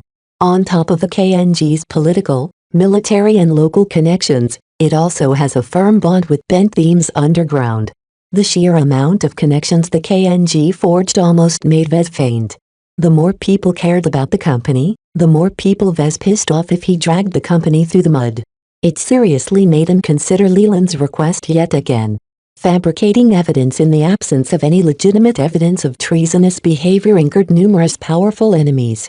The calculus didn't seem very favorable to him. Was the backing of Flashlight really worth pissing off so many powerful figures? After a moment of thought, Vez eventually narrowed his eyes in determination. The only way to thread the needle is to dig up evidence of actual misdeeds. I don't believe a mech company of this size, background and history is completely clean. There has to be something fishy. The strange way that Kater and Nevis ran their company just didn't mesh well with Vez for some reason. The business of producing and selling lower-end mech on mass pressured mech manufacturers into operating as lean and efficient as possible. Yet the KNG seem to reject that approach in their employment policies. Where do they get the money? Vez asked himself. The KNG spent lavishly on their employees, yet Marcella told him that she believed the company actually made a loss for every cheap mech they sold.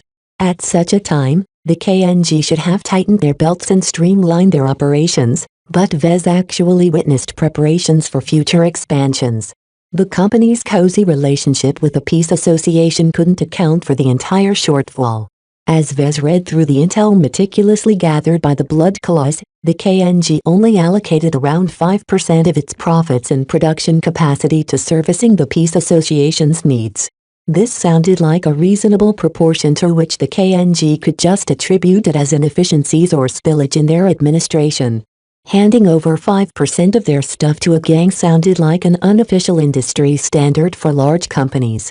In exchange for providing tribute, the gang subsequently extended their protection to the company. The documents provided by Rila frequently stated that none of the Blood Claws should ever touch the KNG and the Nevis family because the Peace Association would certainly retaliate. Every business operating in an area where gangs held sway needed to accommodate the local powers. This was an unavoidable reality. Even his LMC continued to pay tribute to Walter's whalers. In general, the KNG spends a lot more money than they get from the Peace Association.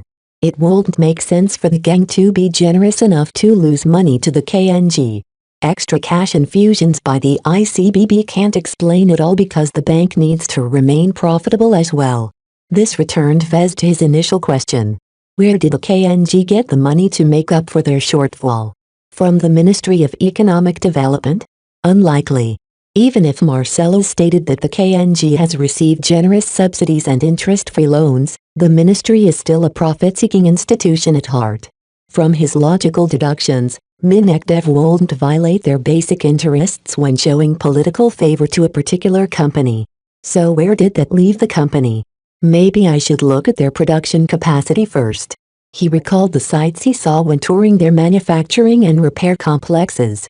He pulled up the reports he wrote after visiting the facilities and tried to draw mental maps for each of the 4 sites. He loosely compared the figures of their claimed production capacity to how many mech these complexes could actually pump out when running at full tilt. This involved a lot of educated guesswork, but Vez was very familiar with how much time, manpower, resources and time it took to produce a single mech. After he spent a full hour on projecting the theoretical maximum production capacity of each complex, he found out that there was around 20% left to spare.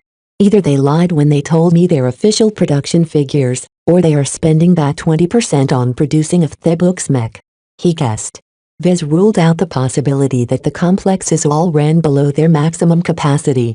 From what he personally seen of the hectic but tight-line operations at all 4 sites, every available workplace saw an abundant amount of activity.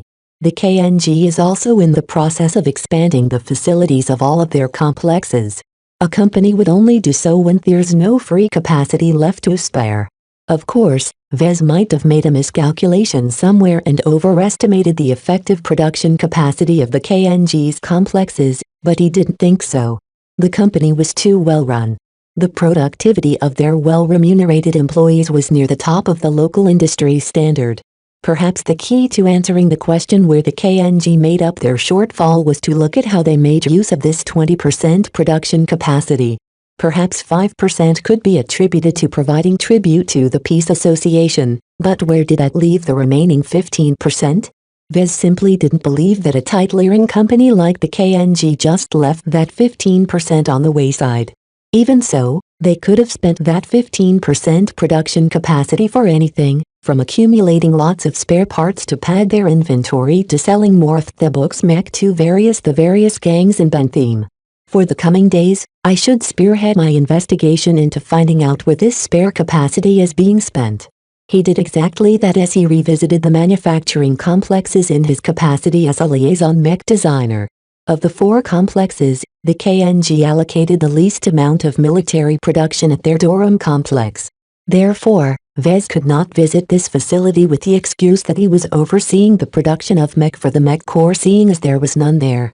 Nonetheless, visiting the Hasten, Ansel and Mossville complexes under Jeff's constant company didn't leave Vez with enough liberties to dig into deep in areas that had nothing to do with the production of military mech. It was inspiring to Vez to see how the KNG handled the production of so many different kinds of military mech. The Mech Corps imposed strict standards on their production, something which Vez used as an excuse to make a thorough inspection in this area.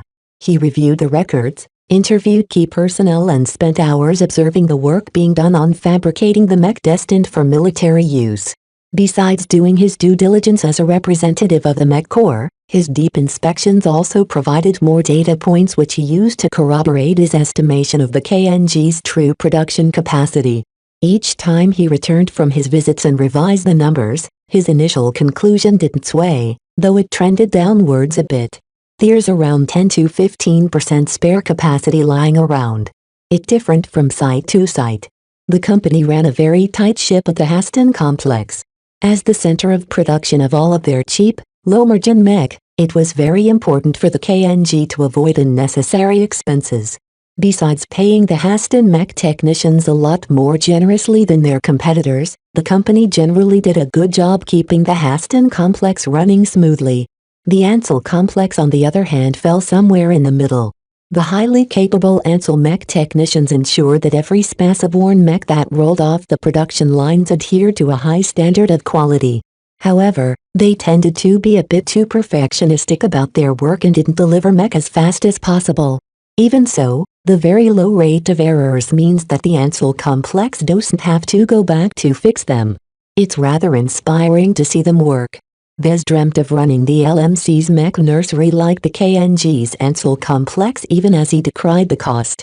Still, he learned so many lessons on how the KNG ensured a high volume of production of many different mech models at a time while maintaining an excellent level of quality. Even if he didn't apply all of the practices in the LMC, just a handful of clever methods would be enough to raise the mech nursery's efficiency as it slowly expanded its scope of production. Compared to the large and established Haston and Ansel complexes, the Mossville complex raised the most questions to Vez.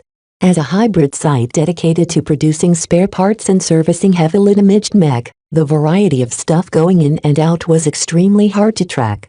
According to the intel gathered by the Blood Claws, the Peace Association's influence here was the greatest. Lots of mech go in and out. Lots of parts go in and out. Lots of materials go in and out. Vez described his observations of that complicated location. The higher the complexity, the higher the level of confusion among the workers. Hardly anyone there has a total picture of what goes on there, including the residential mech designer in charge. More stuff going in and out meant more openings to fudge the numbers or smuggle things out without drawing attention. The main complication here was that the highly complex supply chains running through the Mossville complex prevented any single person from acting out without permission. In order to divert a significant amount of spare capacity to Audiobook's activities, it required the collusion of at least dozens of people, ranging from mech technicians to the security guards in charge of monitoring the facilities for impropriety. Are all of them in it? He asked himself. Probably not. If he ran something like this, he would have limited most of the shady activities to a trusted work crew. As a fairly new addition to the KNG, the personnel working at the Mossville complex consisted of a mix of old hands and recent hires from the city. When Vez looked over each work crew, he found one large group of mech technicians to consist almost entirely of old hands from Nevis Mech before the merger. An experienced chief technician called Errol Nyquist headed this team of experienced mech technicians. Chapter 989 Chief Technician Nyquist. Vez felt as if he acted out the role of an old-school detective in dramas as he investigated Chief Technician Nyquist. The only problem was that Vez wasn't a detective, nor could he borrow his official authority to conduct his investigation openly. He needed to be discreet and circumspect in order to hide his true intentions from the Cater Nevis group. Above all else, he could never let them suspect that he worked on behalf of an intelligence agency. Fortunately, the scope of Chief Technician Nyquist's work also included the restoration of military mech. While mech regiments possessed robust repair operations, as Vez personally witnessed when he served aboard the Wolf Mother and subsequently took on the position of temporary head designer, they only possessed a limited amount of capacity. Sometimes, a major battle which drew thousands of casualties and wrecked hundreds of mech overwhelmed the repair capabilities of the mech regiments. It would take months for the mech regiment to restore the mech back to working condition. As long as they could ship their wrecked and damaged mech back to Bentham efficiently, why not make use of the abundant amount of repair capacity there? This calculus resulted in a significant amount of military repair orders for the KNG's Mossville complex. Of course, the KNG mainly repaired copies of mech models that it produced itself, as they were very familiar with its construction. The Mossville complex also possessed an abundant stock of spare parts that saved the repair crews a lot of time in putting the military mech back together. Naturally, the delicate nature of entrusting the repairs and restoration of military assets to a civilian mech company required stringent controls. Even outside a liaison mech designer like Vez, the work being done on military mech also involved other active servicemen. Before Vez approached Chief Nyquist, he first wanted to talk to the Hughes-ranking servicemen sent to supervise the repair activities. "I am Senior Mech Technician Daryl Rowland, sir." The man saluted Vez even though he wasn't obligated to do so. Vez eyed the mech technician and noticed the telltale signs of injury, even if he did a good job of hiding it. "Are you hurt?" "Just some old injuries, sir. The war's been pretty bad to me. Got both of my legs blown off when the Visions bombarded the carrier I was on with missiles. The docs regrew my legs, but it's easier said than done to work them in. Together with my other injuries, I probably need another year before the mech corps sends me back to my mech regiment. In the meantime, I'll enjoy this vacation while it lasts." "All right, Daryl. I just want to talk about your work, is that all right?" "You're the boss. I'll provide whatever you want, sir," the man said diligently. Vez couldn't help but smile. His new reputation as a distinguished mech designer and war hero already saved him a lot of effort in earning Daryl's trust. "Let's begin with your overall impression of the workers at the KNG. What do you think of the mech technicians, managers and everyone else who works here?" The man shrugged. "Kind of normal, I suppose. They're not so different from the mech technicians back at our mech regiment. They're a bit more corporate in their priorities, but they've always done right when it comes to doing their part to help the war effort, sir." That didn't tell Vez anything new. "Tell me one thing that dissatisfies you most about the Mossville workers. Don't be shy and don't hold back." Obviously, Daryl didn't want to badmouth the people he worked alongside with, so Vez needed to be a bit more direct to force a critical answer out of the disabled mech technician. "Well, it's awfully busy here. Even though the company planned some expansions down the road, work on that has been slow on account of how little free space there is left. Everyone is trying to squeeze in more work.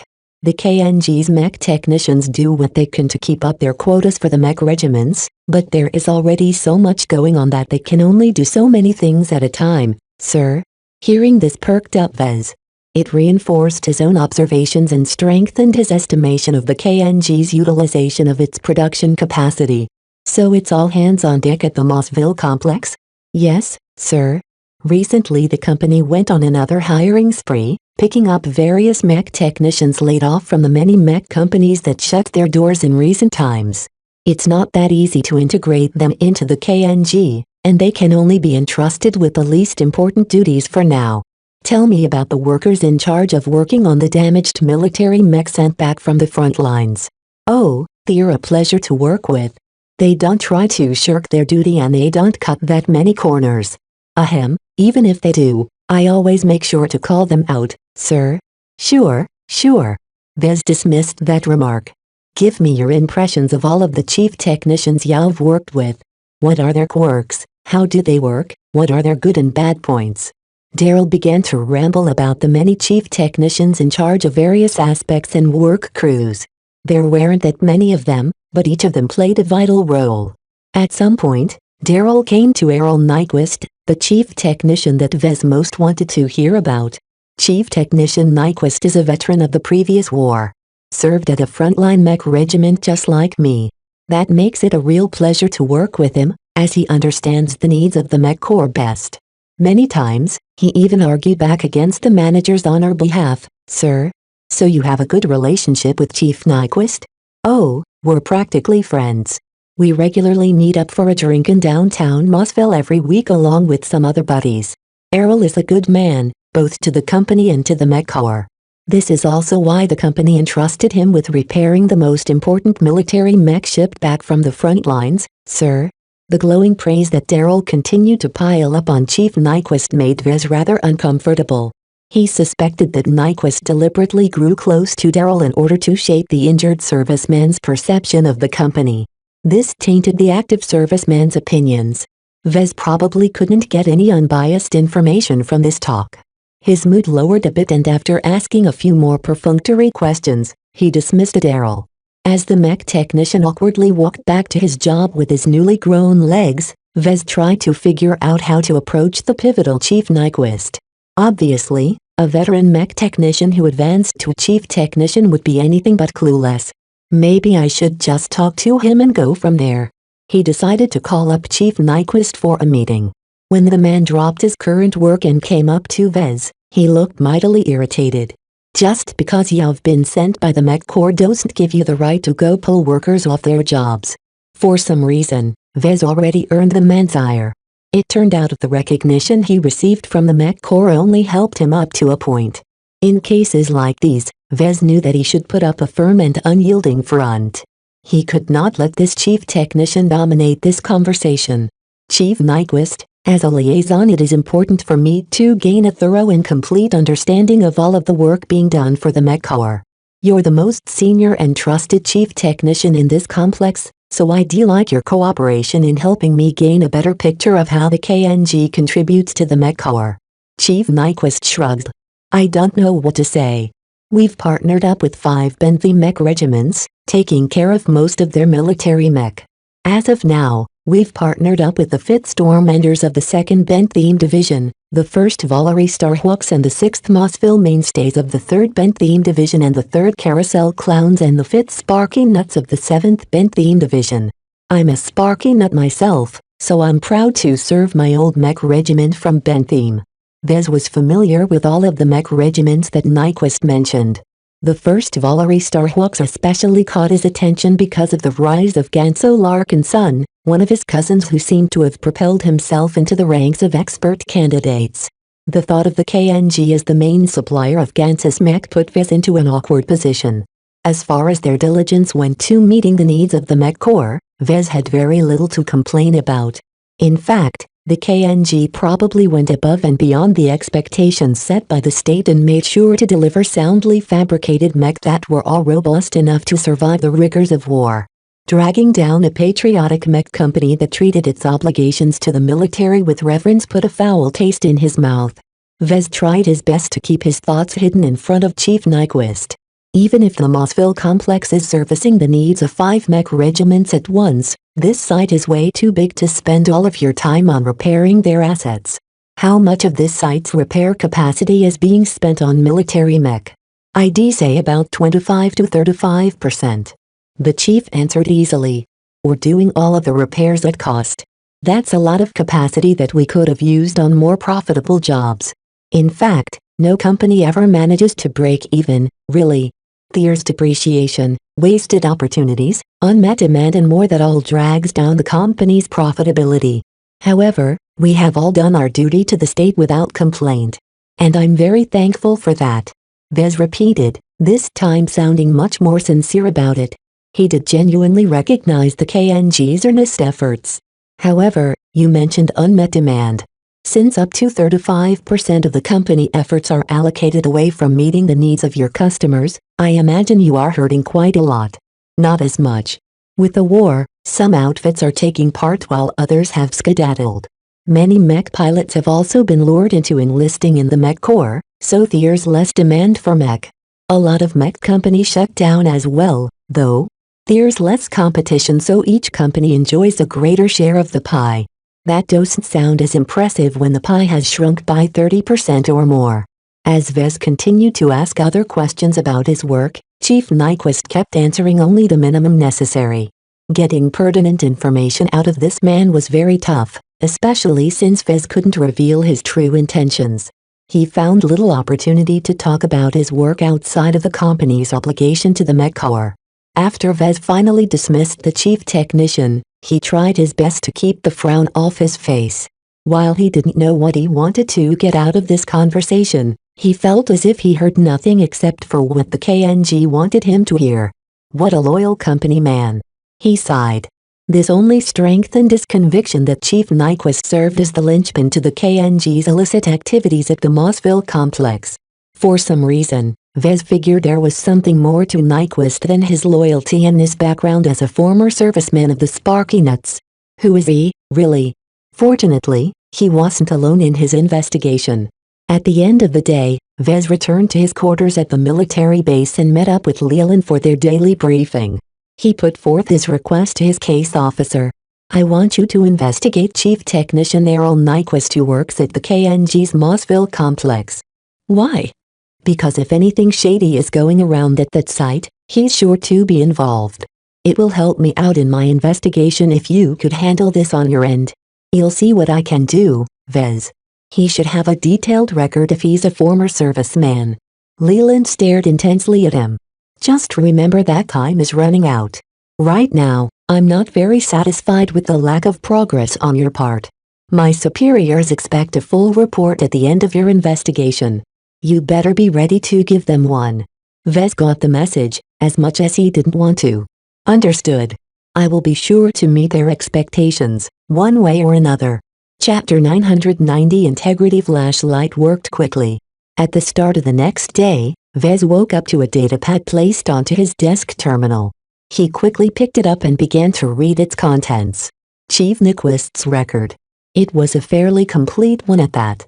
It began to describe all of the official events of Nyquist's life, from his birth, to his enrollment into a technical school, his enlistment in the Mech Corps, his service record of his time with the Sparky Nuts, and his honorable discharge after the war.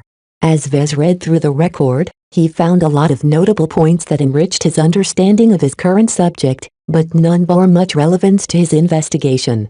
Nowhere in this record states that he has any connections to any other entities. His extensive but mostly boring record only tied him strongly to the Sparky Nuts and Nevis Mech, which eventually transitioned into the Cater Nevis group. However, this time Vez's intuition slightly encouraged him to question Chief Nyquist's background. There was something about the chief technician's shifty ways in deflecting yesterday's questions. It felt a bit too practiced and deliberate.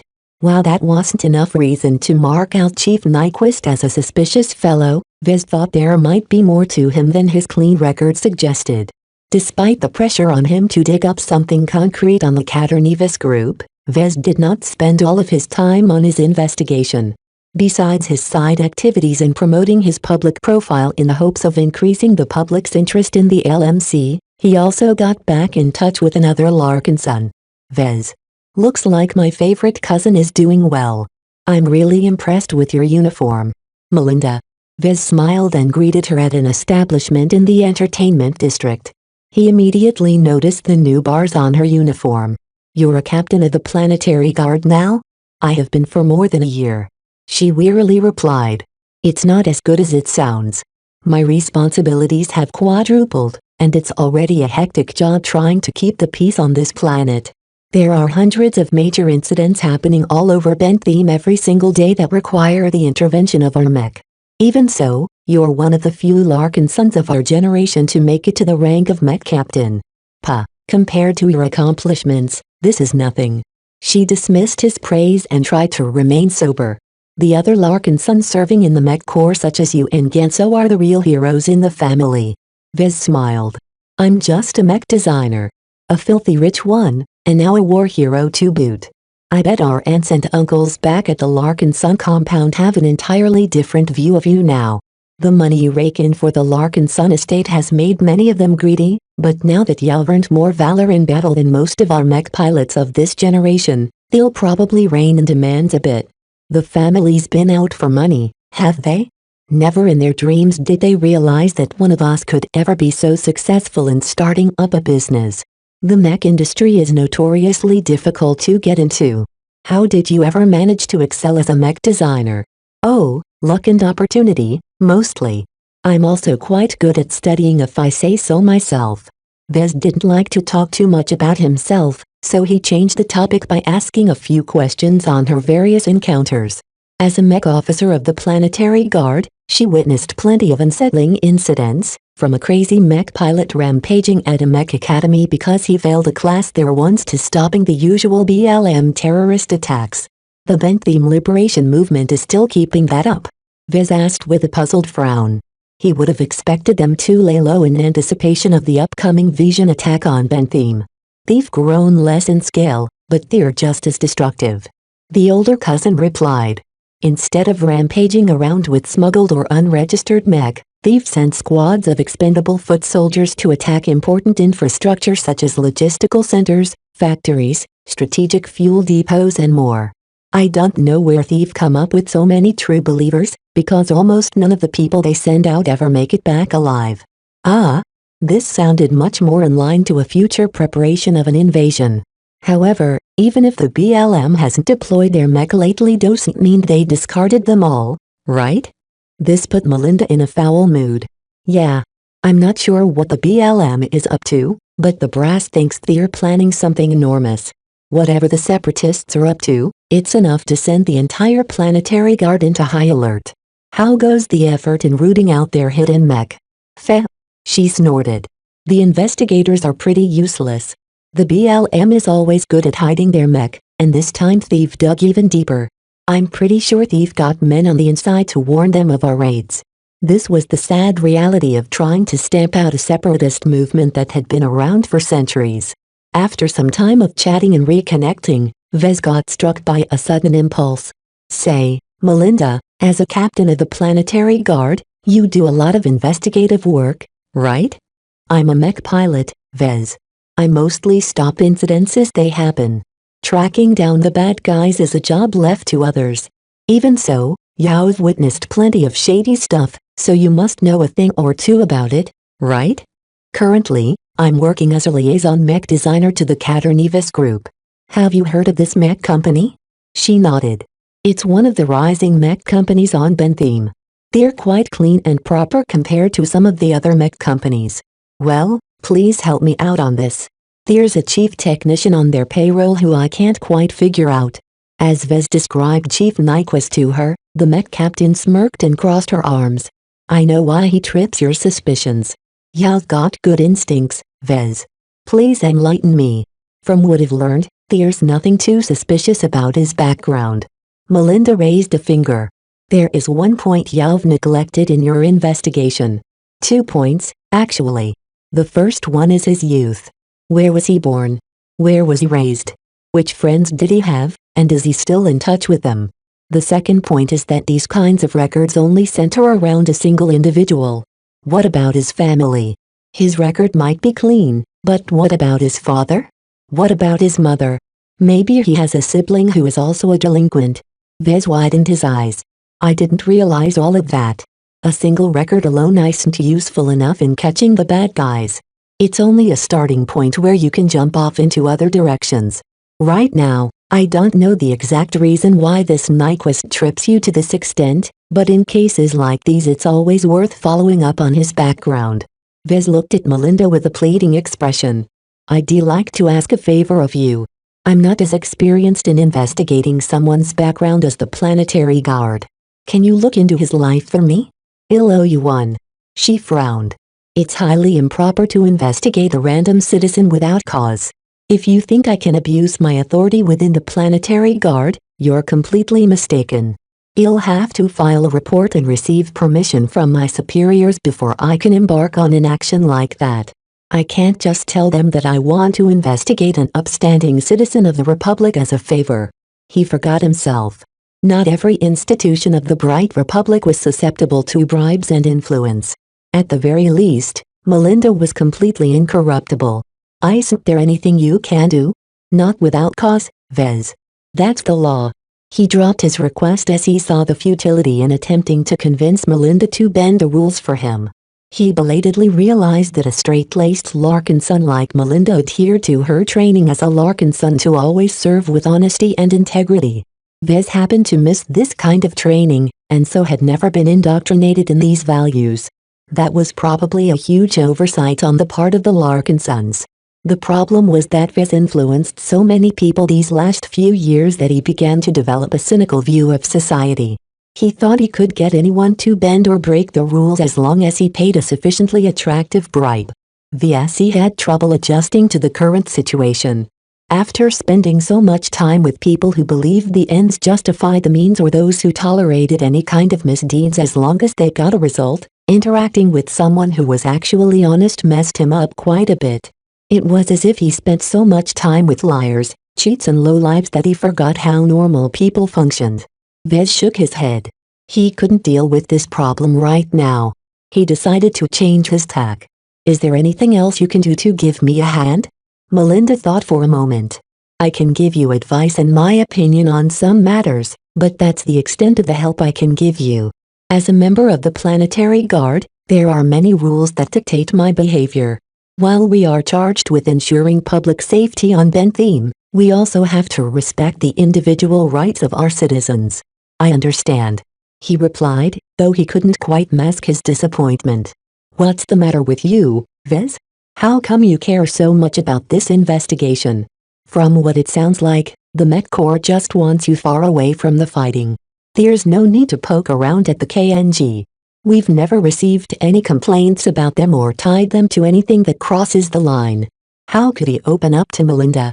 Besides the inherent insecurity of this venue, he also couldn't let her know about his many sketchy deeds. It's hard to describe, he said a little lamely for lack of anything better to say. The war has been rather hard on me. I can't tell you anything about what I've been through, but sometimes I wonder how many dangers the galaxy still holds. If there's anything you want to lay off your chest, just know that I'm here for you, Vez. That's what family is for. Us Larkin sons always have each other's backs. He couldn't tell her about the secrets he learned at Ian Coronavidai, the origin of the MTA and CFA, the hidden influence of the Five Scrolls Compact on humanity's history, the existence of Sigrin and the hybrid alien entities' escape into the wider galaxy. All of this was just a sample of the many revelations that burdened his mind and that he could never reveal without suffering the consequences. Of all the secrets he just thought about, the continued uncertainty about Sigrin continued loom over his mind. Keeping to their current accord was tenuous at best. It could never last forever. Either the AI would expose Vez as a holy son, or Vez would expose Sigrid as an escaped sentient AI. The moment one grew strong enough to disregard the consequences of exposure was the time the other one's secrets came out. Vez needed to hurry up and grow stronger as a mech designer and a man of influence if he wanted to survive the inevitable storm that followed. The worst part about this lingering uncertainty that Vez had no clue when Sigrid grew strong enough to bear the consequences of exposing Vez. It could be a year, a decade or maybe even a century. However, there was no doubt in his mind that a sentient AI possessed an extremely remarkable capacity for growth. The longer Sigrid accumulated his power, the more frightening he became. So Vez turned to Melinda and gave her a brittle smile. "I'm doing fine. There's nothing for you to be concerned about." Chapter 991 Overly competent. When Vez came back to Leland to ask for additional investigation and monitoring of Chief Nyquist, the intelligence officer did not exactly acquiesce. "The point of the mission is to find evidence of separatist collaboration in one of our domestic mech companies," Leland reminded Vez, "with the important requirements that it has to be done fast and discreet. Drawing upon too much flashlight assets will increase the chance of exposure, which will be the end of us and investigation." Vez frowned. "Is there anything you can do? I can put a tail on him to observe what he does in his off hours. I can also assign an analyst to investigate his background. That's all the assistance I can provide. Can you make do with this help, Vez? It's better than nothing." Flashlight probably employed hundreds if not thousands of people on Bentham alone. Yet all Leland could do to help him in this potentially critical mission was to assign 2 low-level people to investigate Chief Nyquist. After Leland left, Vez lay down on his bed with a pensive expression. He felt he couldn't complete his mission in the short time remaining. With only 1.5 weeks to go until he arrived at the deadline, he faced so many constraints that he could hardly move where he wanted to and ask the questions that he wanted answered. Fast and discreet. That's impossible. If they could take their time to investigate the Katernivis group's suspicious activities, then they'd be bound to find a skeleton or two in the company's closet. If they could perform abrupt raids on their properties and interrogate some of their key personnel, then they could also uncover the company's skeletons through those means. Yet with neither of those options available to Vez, he felt as if he was bound in place with no way to make any moves. Vez eventually came to a conclusion. If I can't succeed through conventional methods, then I'll just have to cheat. In fact, Leland already intimated to Vez that he could be more creative about the evidence of enemy collaboration in his report to Flashlight. While Vez already resolved to do what was best for his career and his company, he still held some misgivings on this course of action. He would much prefer to avoid this option unless he had no other choice. Therefore, Vez reluctantly put it aside and tried to figure out other ways to solve the problem. Perhaps, he might be able to find a way if he reunited with the system.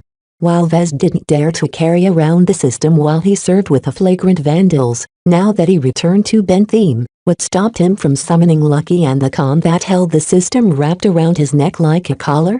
Yet Vez quickly shook his head. The risks are too great. Bentham possessed too many eyes and ears. Leland also indirectly told him that he was under constant surveillance whenever he stayed in public and in areas friendly to Flashlight.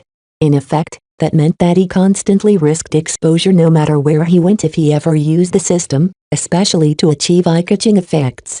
He couldn't even rule out that even now, some agent of Flashlight was monitoring him right now under stealth. Struck with paranoia, Vez quietly concentrated his mind and began to engage his sixth sense. Finding nothing amiss, he became a little bolder and swept his quarters with tentacles extending from the ephemeral cloud of spirituality in his mind. Nothing. That did not entirely reassure Vez. Normal people did not possess strong spirits that could interact with reality, and Vez did not know whether his spirituality was sensitive enough to pick up their presence. Suffused with paranoia, Vez couldn't find it in himself to relax and rest. After a while, he raised himself from his bed and sat behind his terminal. In any case, he could easily go without sleep for a week, especially after his additional physiological enhancements. Since time was running short, Vez found it pointless to waste valuable hours to maintain a normal human rhythm. He idly browsed the galactic net, checking up on the war but finding surprisingly little reliable information. The sentiment among the citizens of the Bright Republic grew more pessimistic due to the mounting casualties and the lack of success in dislodging the Visions from their newly conquered star systems. As he read back on some of the major battles of the current war, he couldn't help but grow a little cynical. He never did get a solid answer on whether the Bright Vision Wars was a sham. What was the point of this war? To settle grievances that began during the founding of these two states? To avenge the fallen of the previous wars? To settle geopolitical tensions? All of those reasons seemed distant and pale. To the average Brighter, they just fought against the Visions because they tried to invade them every generation. As for the Visions, both their lower and upper classes always hungered for territory and military exploits to further their careers and domestic ambitions. To most of us, the wars are real enough. Just the deepening hatred between our two states has grown too heated. After a largely fruitless trawl through the galactic net, Vez resumed his investigation for the next few days. He revisited the Ansel and Haston complexes in order to uncover anything amiss. While he found several points that he wished to study further, his cover role didn't allow him to do so without drawing suspicion. Everywhere he went, either Jeff or some other goon from the KNG followed him around. Nothing Vez did ever escape their eyes. Many times, Vez just wanted to shed all pretenses and turn over every rock the company placed to hide their shady activities. As a mech designer well-versed in the production of mech, his knowledge and experience both helped him map out where unregistered mech and parts were being built and sent. Yet even if he knew or strongly suspected such activities, what could he do? As a liaison, it wasn't in his power to call these kinds of activities out. Preparing tribute to the Peace Association wasn't suspicious in itself. Vez needed to uncover more concrete proof. While a couple of people continued to look into Chief Nyquist, Vez deliberately cut short his visits to the Mossville complex. Instead, he began to spend more time at the Ansel complex. Not only was this the site where the KNG produced its vital spaceborne mech designs, Vez also had a feeling that something significant went on here. Though it was only his intuition that warned him of something out of sight, as he spent more time here he slowly figured why he felt uneasy here.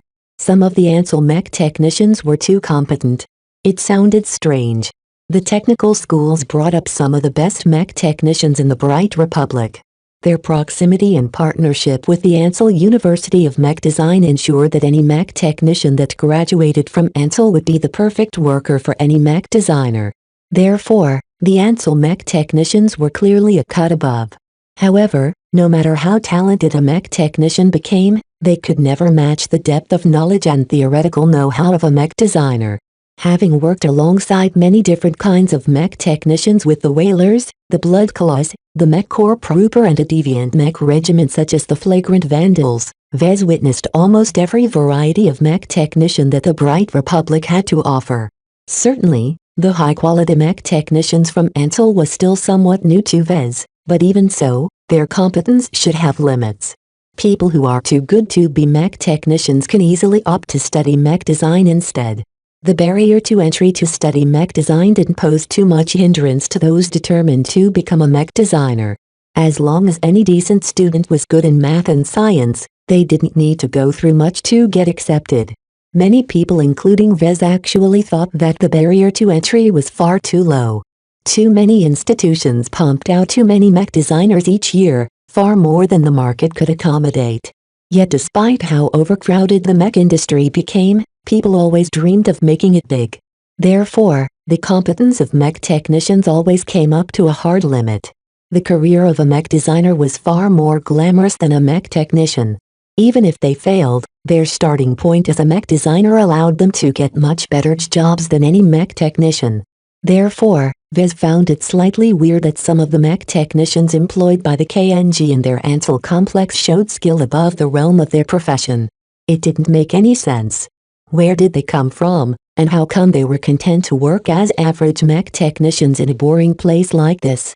Vez only caught the discrepancies due to his familiarity with mech technicians of many different stripes. The average person or mech designer who mostly spent their time at work in a design lab wouldn't be able to sense the subtle differences. The more time he spent here, the more these differences became apparent. While not a lot of mech technicians showed extra ability, they nonetheless held vital responsibilities within the plant. However, the KNG openly treated them as normal mech technicians, not even elevating them to chief technicians which they ought to have become.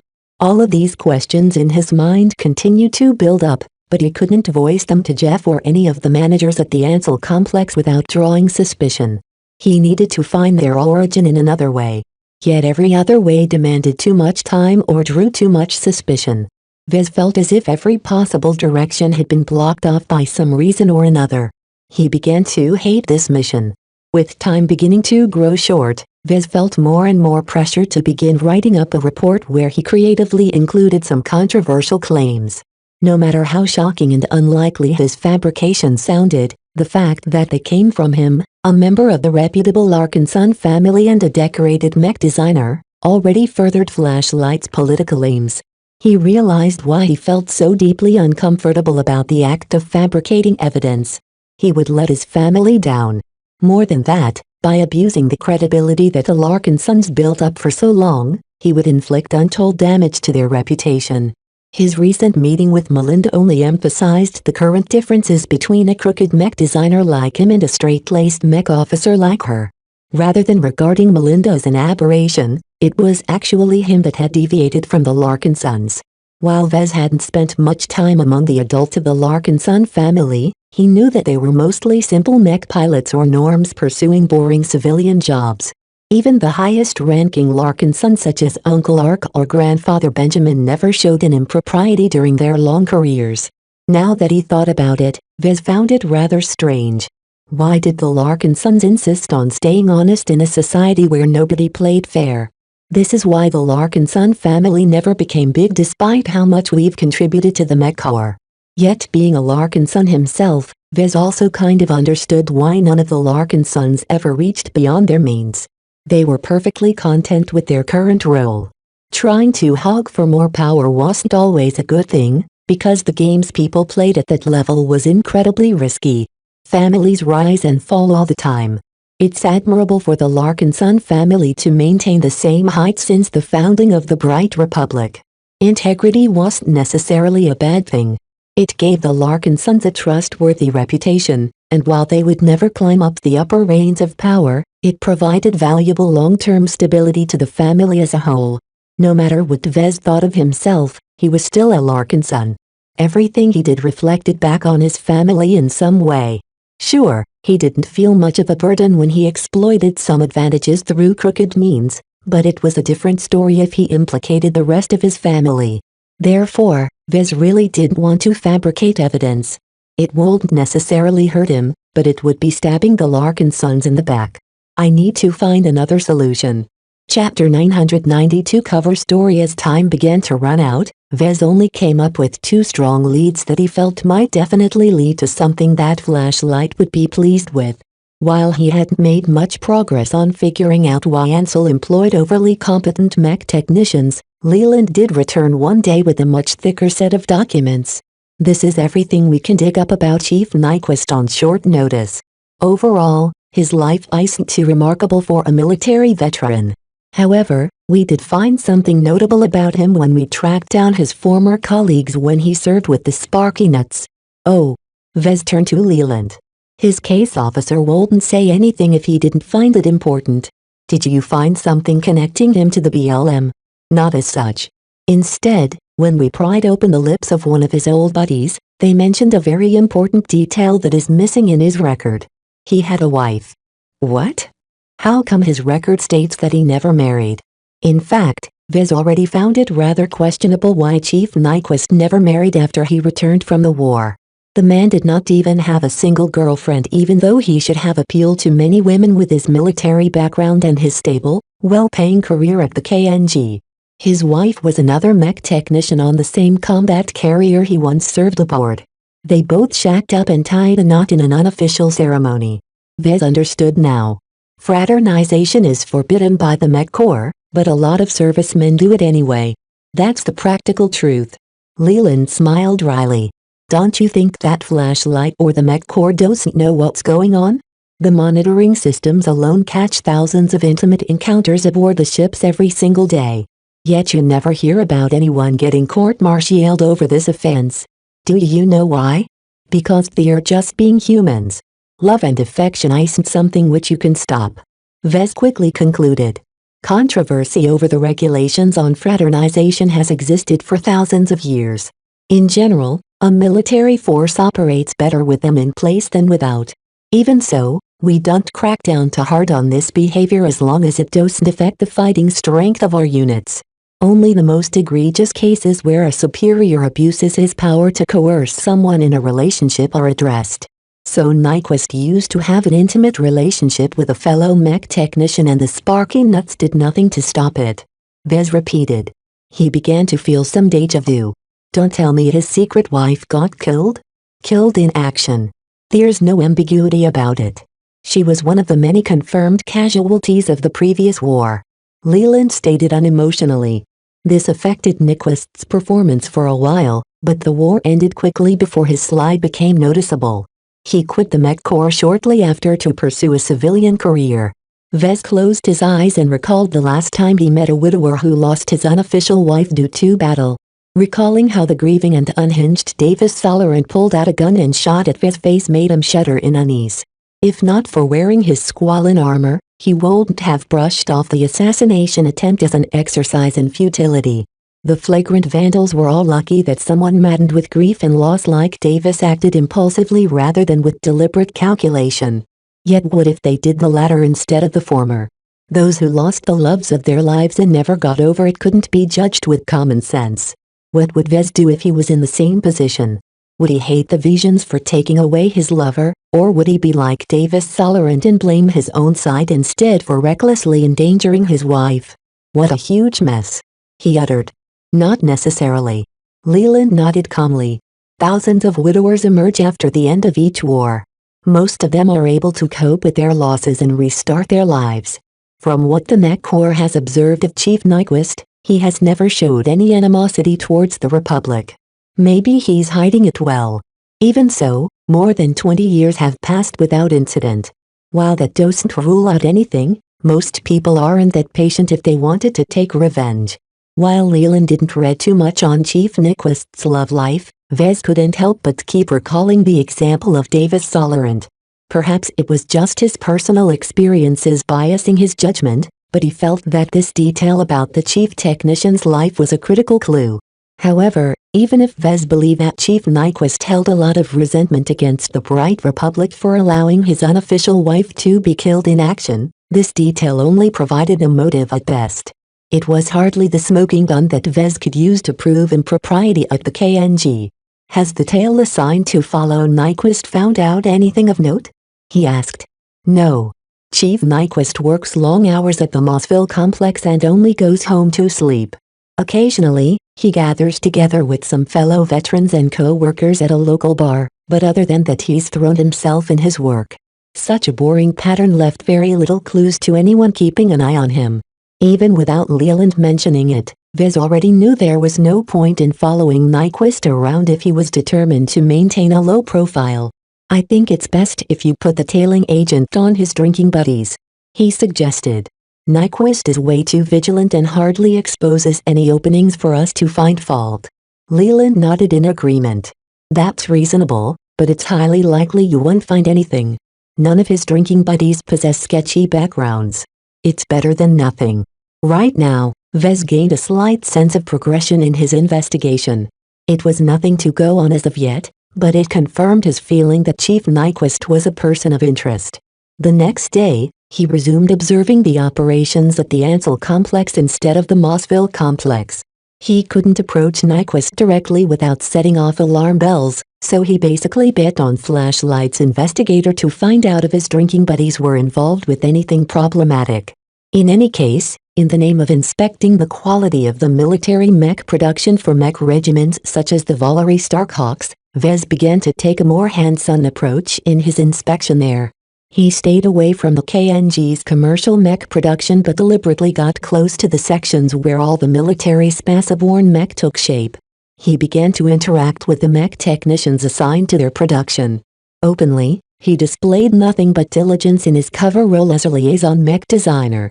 He asked pertinent questions, offered some advice in his perspective and generally found it reassuring that the KNG never fudged the production. Even so, Vez couldn't help but find some of the oddly competent mech technicians to be a little fishy. The more he interacted with them, the more he felt how out of place they seemed. Only a handful of these strange mech technicians were assigned to the production of military mech. Most of them had been assigned to work on the more profitable and therefore more vital commercial spaceborne mech. They're all Catter loyalists as well it seems. Different from Chief Nyquist who came from the Nevis side of the mech company, the Catter workers from before the merger held themselves to a higher standard. This was mainly because they worked on more expensive machines with slightly higher profit margins. Right now, the KNG's murky finances made it difficult for Vez to figure out how much money they were losing. However, Vez already vaguely figured out that their spaceborne mech sales helped compensate for the serious losses their frontline mech sales accrued. In fact, now that Vez noticed the discrepancy, he noted faintly that the Catter workers resented the Nevis side of the company for dragging down their financial stability. The merger isn't as seamless as it appears. Perhaps Estella Catter and Antoine Nevis may have become a happy couple, but that didn't mean their employees felt as enthusiastic about uniting their companies. Vez already knew that mergers often led to failure as the merged entity couldn't completely resolve all the incompatibilities or failed to settle on their new identity.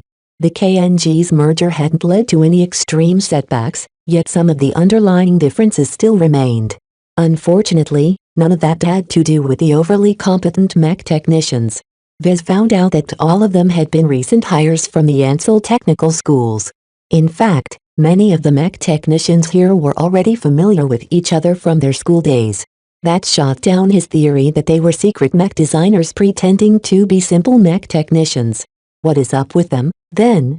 Even as genuine mech technicians, they were far too good to work in a normal manufacturing complex. With time running out, Vez felt he needed to do something more drastic. When he met up with Leland, He demanded something extreme. Do you remember what I told you about those suspiciously good mech technicians at the Ansel complex? I'm not getting anywhere by hanging out with them at work. There's something fishy about them, and I need to question them more directly. What is it you're asking of me, Vez? Help me interrogate them, Vez declared. We need to take the direct approach and kidnap them and take them somewhere quietly so I can ask the questions that need answering. Leland immediately shook his head. That's way too loud, Vez. There is no way we can hide all of our traces from the KNG. They will know if something has happened to their own men. We only need to do it once. Accidents happen. As long as it doesn't occur twice, it's just a coincidence. The KNG employs thousands of mech technicians. They won't notice anything amiss from a single absence. Even so, that is a risk that we can't take. Flashlight's involvement might get exposed, and if there is one objective we have to fulfill at all costs, it is to keep that a secret. Vez turned around to Leland and began to stare at him intensely to the point of mustering up his concentration to blast his case officer with focused waves of spirituality. Even though it shouldn't do anything to a norm, perhaps some vestigial spiritual sense in Leland grew uncomfortable. That, combined with the intense stare, put the intelligence officer under faint pressure. Isn't Flashlight allowed to do whatever it wants?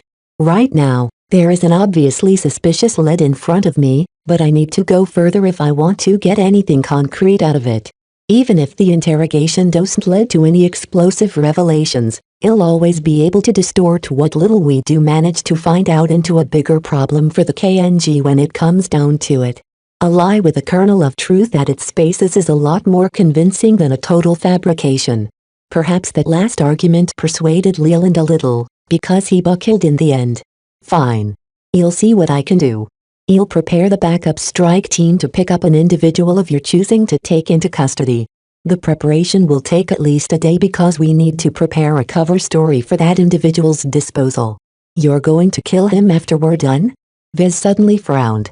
Don't you have mind-altering drugs that can make someone forget what happened on that day or something? We do, but they leave distinct traces behind. There is no way we can prevent the KNG from growing suspicious if one of their employees is met with a mishap. It's much safer for all of us if we get rid of this loose end in the most direct fashion possible. Vez found it rather eerie that Leland showed no remorse or hesitation about disposing a loyal brider. There is no option to keeping him alive? Why not put him into a coma for a few years? Don't kid yourself, Vez. Every condition that incapacitates someone can be reversed.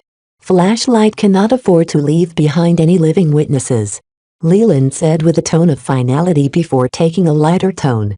Luckily, deadly incidents constantly take place on Bentham. From shuttle crashes, rampaging mech, gang shootings and terrorist attacks, it's trivial to dispose of someone who knows too much. It'll be even more believable if more people die as well. This time, Vez couldn't help but stare at Leland with shock. In the name of secrecy, Flashlight would even be willing to kill innocent bystanders if it helped sell their cover stories. Chapter 993 Sebastian Rahel. The arrow had already left the bow. Now that Vez threw out his request, Leland enthusiastically began to put the pieces together for the kidnapping and disposal operation. While Vez only requested the kidnapping, Leland insisted on the disposal part in order to cut off any loose ends.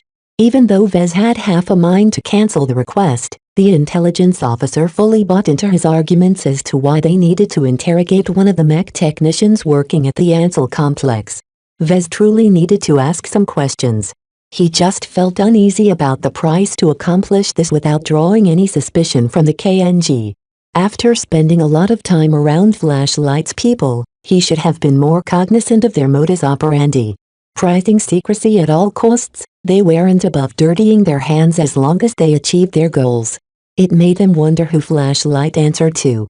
Which government official or institution did they have to account for their many shady activities? To Vez, it seemed as if Flashlight did a lot of dirty things off the record. They couldn't be held accountable for their misdeeds if no one caught them in the act. Perhaps this was why Flashlight prioritized secrecy to the extreme. They just wanted to cover their own butts, nothing more and nothing less. It shouldn't have surprised Vez that flashlight was no less self-serving than the other tainted institutions of the Bright Republic.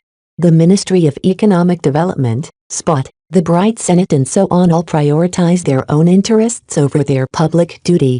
Vez even began to doubt this mission had any relation to Spotlight in the first place.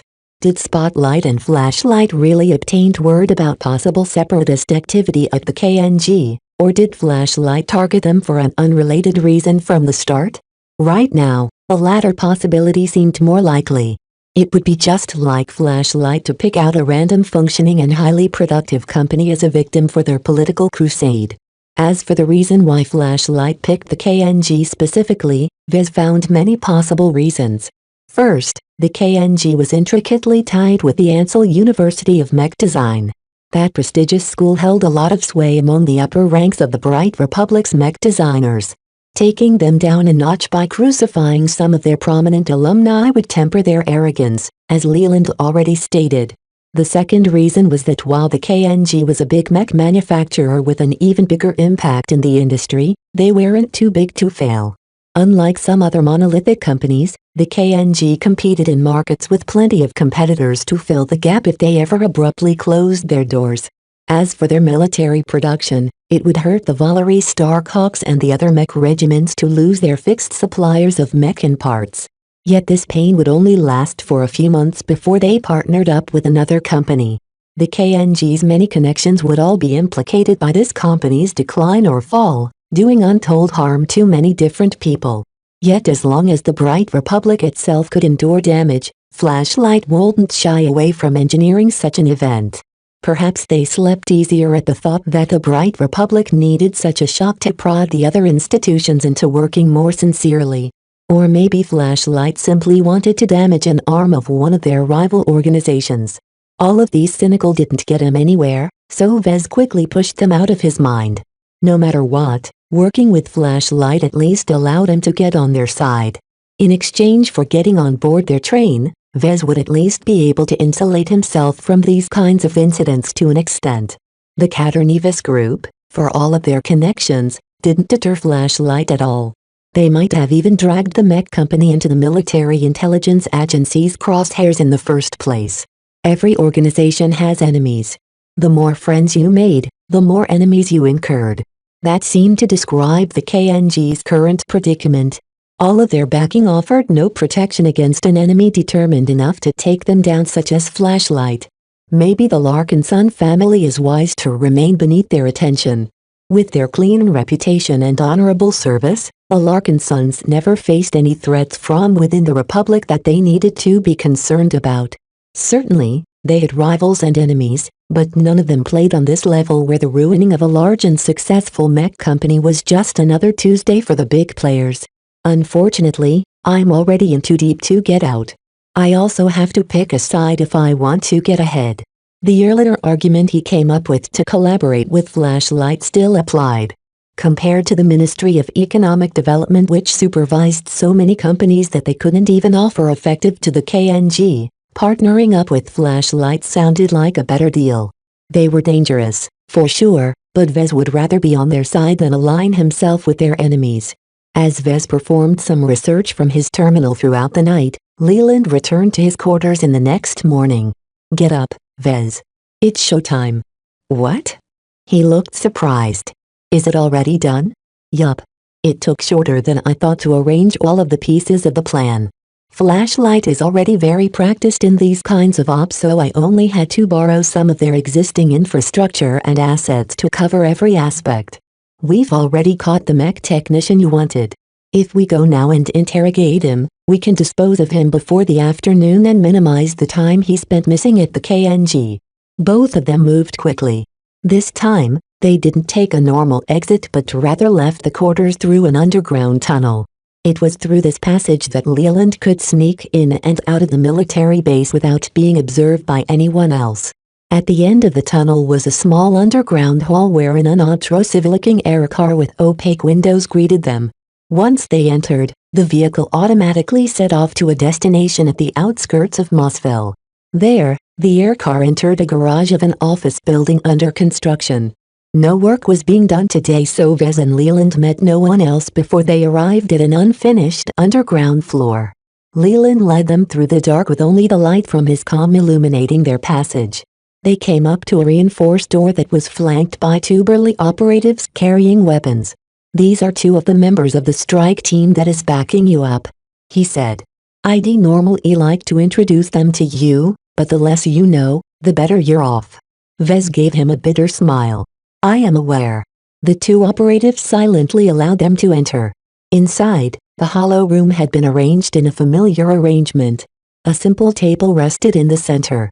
Behind it, a drugged and sedated mech technician sat shackled to his metal chair. On the other end of the table sat a single seat. "You should take a seat, Vez. You'll be standing at the side. For now, you'll be asking the questions." "Okay." Having been on both ends of an interrogation, Vez was already somewhat familiar with the dynamic. As the person asking the questions, he needed to get the person providing the answers to take him seriously. Seeing as how his earlier trick against Leland seemed to achieve some results, if only tentatively, Vez concentrated his mind yet again. "Wake him up, please." Leland pressed a button on his comm, causing some hidden module placed against the mech technician's skin to inject a substance in his bloodstream. The kidnapped worker for the KNG abruptly shook off the drugs clouding his mind. "What the? Where am I?" "Sebastian Rahel." Vez spoke with command. His spirituality echoed with his words. He belatedly caught the kidnapped man's attention. "You are in trouble, Stan. Do you mind if I call you that?" Stan still seemed woozy from the drugs pumping into his bloodstream. Leland already mentioned that the various chemicals would make him more susceptible to answering his question at the cost of his lucidity. It seemed the elephants pounding inside Stan's consciousness also caused the spirituality trying to affect him to be completely ignored. Vez only shrugged at that but maintained the effect in case it might give Stan a helpful push. In any case, it didn't take too much effort for him to maintain his concentration. Why am I not at work? I'm supposed to be at work." As Stan sobered up a bit, he finally realized his predicament. It didn't help that this barren and cold room seemed straight out of some crime drama. "Where am I? Who are you? Wait, I recognize you. You're Vez Larkinson." Neither Vez nor Leland did nothing to hide their faces. As Vez already spent a lot of time at the Ansel complex, most of the workers there knew who he was. Now that Stan called him out by name, Vez already knew that there was no way for this fellow to survive the day. Even if flashlight didn't clean him up, Vez would have done it himself. He closed his eyes for a bit in resignation before opening them up again with greater concentration. In order to make this dirty business worth it, Vez needed to succeed in extracting useful information out of his victim. "Stan.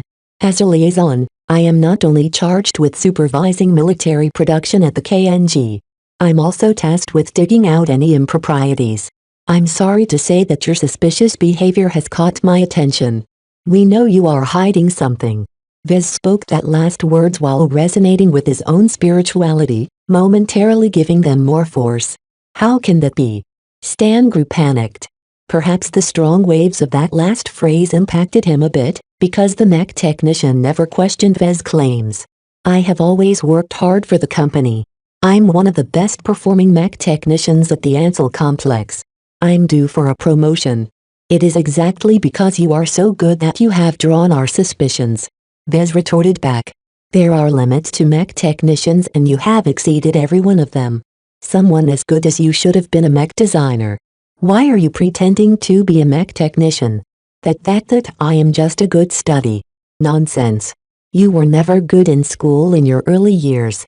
You barely crawled your way into one of Ansel's technical schools, whereupon you somehow shaped up and became a prolific mech technician, but even then nothing about your school record suggests you're a prodigy. I just became better at my job with the help of the KNG, alright? They take care of us and helps us with our studies. Again, that's complete nonsense. A mediocre learner would never make the amount of progress you've achieved in so little time.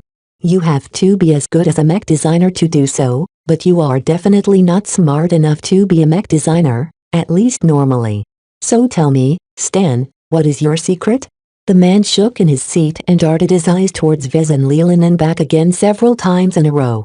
Vez didn't say anything but kept pushing his spirituality towards Stan to pile up the pressure. While it didn't appear the effect was as remarkable as being subjected to the force of will of an expert mech pilot, Vez nonetheless felt as if he did manage to achieve some effects. One of the reasons why Vez picked Stan out in the first place was that he seemed most susceptible to pressure. The man already acted a bit nervously at work. He pushed himself harder than anyone else, as if he was desperate to gain a promotion. A quiet minute passed by while nobody said anything to Stan. His nervousness combined with the drugs affecting his mind practically did most of the work in wearing him down. Vez only offered a coy smile to Stan, as if he already knew what dirty little secret the man really hid. It was the kind of smile that gave the illusion that Vez had everything in control. All right. I'll tell you. Stan finally cracked. I am taking in on Calantis 3, alright? This caused Vez to blink and interrupt his intimidating act. Inon Calantis 3 is a mental performance-enhancing stimulant. Leland explained, catching his confusion at the strange answer. It's one of the more obscure stimulants you can find in the black markets because it's fairly expensive. The upside is that in pill form, it enhances someone's cognitive functions for at least half a day. It's also quite troublesome to detect by most scanners, so it is in high demand to many workers. So that was what Stan always seemed jittery. He was a substance abuser. Chapter 994 Toxic Expectations. Substance abuse existed for a long time. It still happened at an alarming frequency even during the age of mech despite many measures in trying to stamp it out. These days, the focus on the use of stimulants and drugs mainly fell into two categories: recreational substances and performance-enhancing substances. Leaving aside the strong demand for recreational substances, many humans constantly made use of performance-enhancing stimulants in their daily lives. From cramming for an upcoming exam, to performing more vigorously at work, performance-enhancing stimulants filled a very desperate need to humans who ordinarily lacked confidence. To Vez, it sounded like a sad occurrence, but it wasn't necessarily a bad trade-off for their users. By absorbing a potent stimulant, they could temporarily boost their performance in their studies or their work for a critical event. As for the cost and side effects, as long as someone only used it for a short time when they really needed it, then they were acceptable prices to pay. In exchange for credits and some negative impacts on someone's health, they could achieve a critical chance to elevate their lives. From students trying to pass an entrance exam for a prestigious university to employees trying to pass through crunch time where work piled up for days, as long as they made use of a quick boost, they would all be able to further their careers. Substance abuse, huh? Vez muttered after his surprise faded away. He personally witnessed several instances of someone growing too reliant on performance-enhancing stimulants. Back when he studied mech design at Rittersberg, there were many students who failed to keep up with their courses.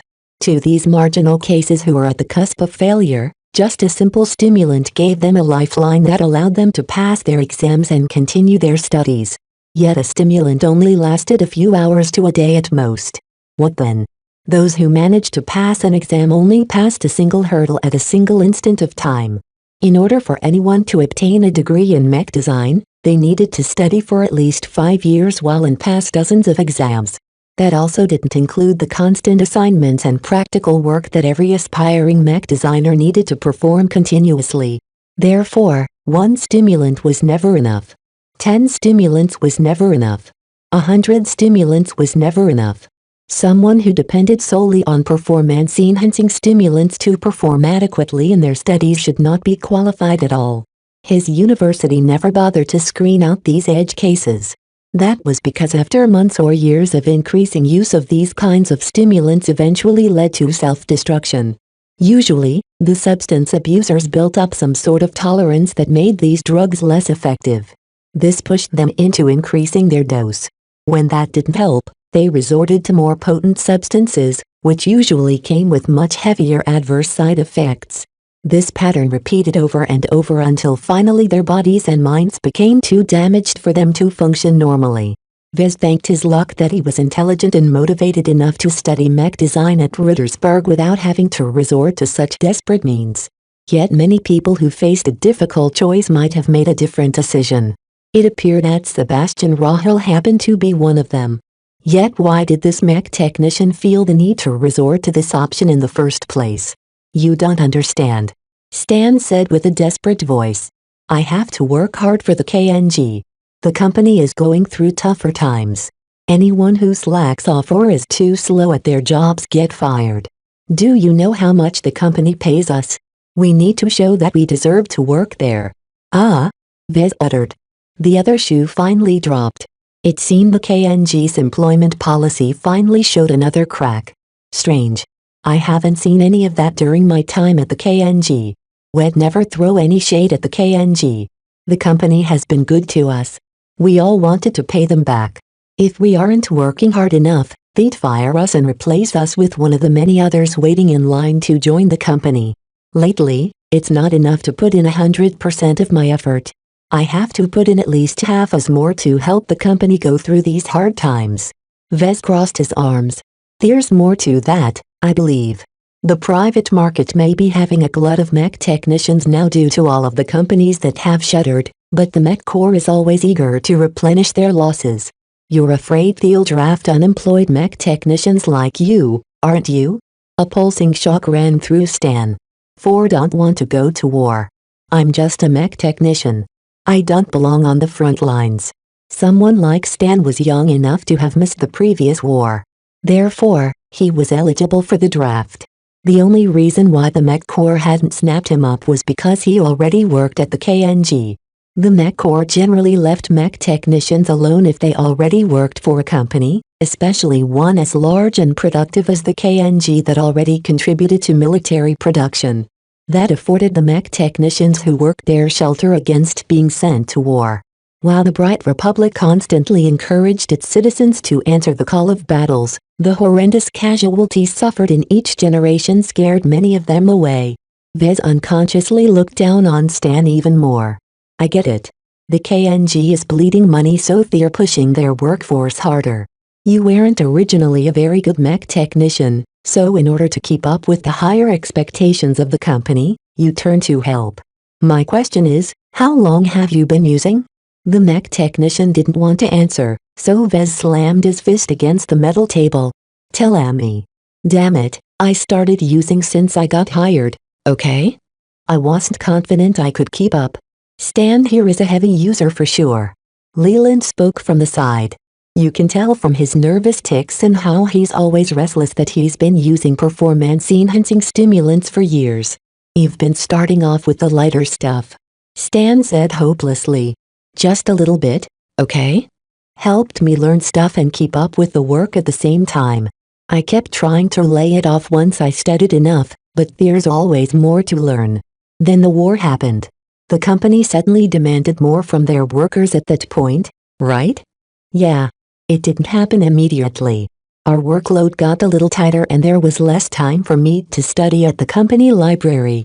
Then we spent pretty much all of our time at the production lines, yet even then it wasn't enough.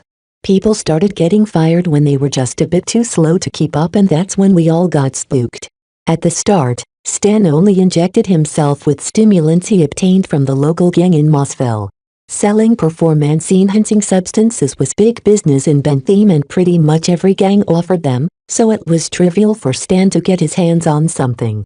Yet for Stan, the lighter stuff wasn't enough for him anymore. He needed more potent stimulants. The gang hooked him up with more expensive stimulants, and for a time the mech technician managed to keep up with his job. Until even that failed to give him the boost he needed to hang on to the expectations set upon him. The downside of his excellent performance resulted in greater pay but also greater responsibilities. If he stopped taking stimulants one day, not only would he drop down to a standard below his previous track record, but he would outright crash to the bottom due to the severe withdrawal symptoms that inevitably followed. Even so, Leland had something to say about the particular stimulant that Stan admitted to using. Enoncalantus 3 is a difficult drug to obtain. It's synthesized in the frontier because the core ingredients can only be harvested from exoplants that is found there. Not every sells it, and when they do, the prices are inevitably high. Vez frowned. What's the use of this stimulant? There are two major advantages. First, It boosts a human's cognitive functions more effectively with comparatively less side effects. Second, it's very hard to detect in ordinary circumstances. Most detectors installed in workplaces like the KNG's Ansel complex is capable of screening out many ordinary drugs, but Inocalantus 3 is definitely not one of them. It's too rare and difficult to detect. The demand for this product is high but the supply is rather difficult. Vez summed up. How much does it cost to take a single dose? In pill form, I'd reckon no less than 1,000 credits per brain pill. Vez turned around in shock. That much? Even though Vez earned enough money to fill a swimming pool with pills, he was still very much aware of the salaries of average mech technicians. Even the well-paid mech technicians of the KNG could never afford to take the drug continuously. Considering that Stan looked as if he swallowed a brain pill every day, there was no way he could ever be able to afford his addiction through his own salary. Where do you get the money to pay for your daily fix? He asked the man. Stan didn't want to answer. He kept his mouth shut while his body was going through continuous shudders. Vez looked at Leland, who shrugged. I did not anticipate that Stan here is a substance abuser. The sedatives and other drugs we pumped in his bloodstream are clashing against his withdrawal symptoms. We picked him up from his apartment while he still slept, so he didn't have any time to take a brain pill. That explained the exaggerated neurotic movements from the man. Back at the Ansel complex, Stan didn't behave too different from a well-motivated employee. The slight oddities in his demeanor didn't necessarily point to any substance abuse, especially considering that each employee coming to work needed to pass through a scanner. Yet those scanners only looked out for known substances. The massive underground pharmaceutical industry constantly cooked up new drugs and stimulants that creatively gave their users the fix they craved without running afoul of a detector. Vez hadn't heard of Inocalantus 3, so it must have been developed recently. However, he was very much aware of what kind of drugs that brain pills encompassed. These kinds of upscale performance-enhancing stimulants sold very well among professionals. Their high prices offered no hindrance to promising talents who wanted to gain some sort of edge over their colleagues in order to obtain a promotion. In fact, mech designers ought to be one of the most prevalent users of brain pills. For a mech technician to be able to sustain the daily usage of such an upscale product was weird because no mech technician could afford its use for long. Therefore, no matter if Stan was already starting to go through withdrawal, Vez really wanted to know how the mech technician paid for it all. Tell me. Vez repeated, putting his strong spirituality to bear. Stan simply shook his head in a neurotic manner. Tell me. Vez slammed both of his fists against the table. The abrupt impact caused Stan to jump, though his restraints kept him tied to his seat. The pressure bearing down on him from Vez and his own body was too much for him to endure. I passed on information, all right. They kept asking me questions and I had to answer them if I wanted to get my next brain pill. Both Leland and Vez lit up. This was what they wanted to hear. Who did you report to? Vez pressed on. Who supplied you with brain pills in exchange for intel on the KNG? I don't know. They never told me who they were. When you deal with stuff like this, you always try to find out as little as possible. At this, Leland sighed. Useless. An indirect connection like this takes too much time to follow up. It depends on the information that Stan has provided. Vez replied before turning back to the mech technician. What did you pass on? All kinds of information I could get my hands on. Technical specifications. Production schedules. Personnel lists. Security arrangements. Maps. Stuff like that. That didn't necessarily lead to the BLM. It could have been one of KNG's competitors trying to keep tabs on the Ansel complex. As Stan answered more questions, Vez did not find the smoking gun he was looking for. A loyal employee turned informant to some unknown party was not the major offense that Flashlight sought to indict the KNG. Chapter 995. Combining clues. At some point, Stan's withdrawal symptoms grew so severe that he could no longer coherently answer any questions. Neither Leland nor his strike stream possessed the required medical expertise to counteract the effects, and trying to return to the man's home to grab his brain pills took too long and risked exposure. Vez and Leland stepped out of the interrogation room. Vez looked disappointed while Leland adopted an expression of distaste. Incidents like this are all too common. The important point is that we're not dealing with amateurs. Anyone who is able to distribute a non-Calantis 3 and Bentheme won't be so careless to leave a direct trail to their actual identities. It could be the BLM, but it could also be the blood claws or even the peace association that supplied Stan with the brain pills. So there is no way you can follow up on the source of the pills? Leland shook his head. Whoever has been supplying Stan with the pills will probably lay low and disappear as soon as word of his disappearance and subsequent death spreads. Damn. That meant that investigation that channel was a dead end. There are other mech technicians at the KNG with the same traits. One incident is a coincidence is enough. Another incident that follows close to the previous one will definitely alert the KNG and a number of other organizations. I want to authorize another kidnapping. I'm sorry, Vez, but this line of inquiry ends here. If you want to follow up on this case, then you'll have to do so in another fashion. With Leland closing the door to questioning another addict, Vez had very few options left if he wanted to uncover the identities of the suppliers. Besides, there wasn't that much point to investigating the suppliers. Flashlight wanted to find evidence of deliberate, high-level collaboration with the Bentheme Liberation Movement. Even if the BLM hooked up a dozen mech technicians with brain pills, so what? The KNG could always throw them under the air car, argue that they were clueless victims to the BLM's nefarious schemes. What Vez needed to do was to paint the KNG as traitors instead of victims. Let us suppose the BLM is gathering intel on the Ansel complex through the use of informers. Leland said. This shows that it's unlikely they have a man on the inside at that site. While it might be possible that they do have their own man inside and that they are merely gathering information from other sources to verify the information coming from their agent, it's too much of an effort. It seems much more likely that the BLM is merely fishing for information to plan for a future terrorist attack. Vez couldn't argue with his logic. Even he believed this was the case. So all of this was a waste of time? Well, you could always use that to back up your case that the KNG is in cahoots with the BLM. Leland grinned. If you present the addicted mech technicians as separatists instead of informants, then you'd likely be able to strengthen your case against the company. That entailed fabricating an accusation that Vez knew wasn't true.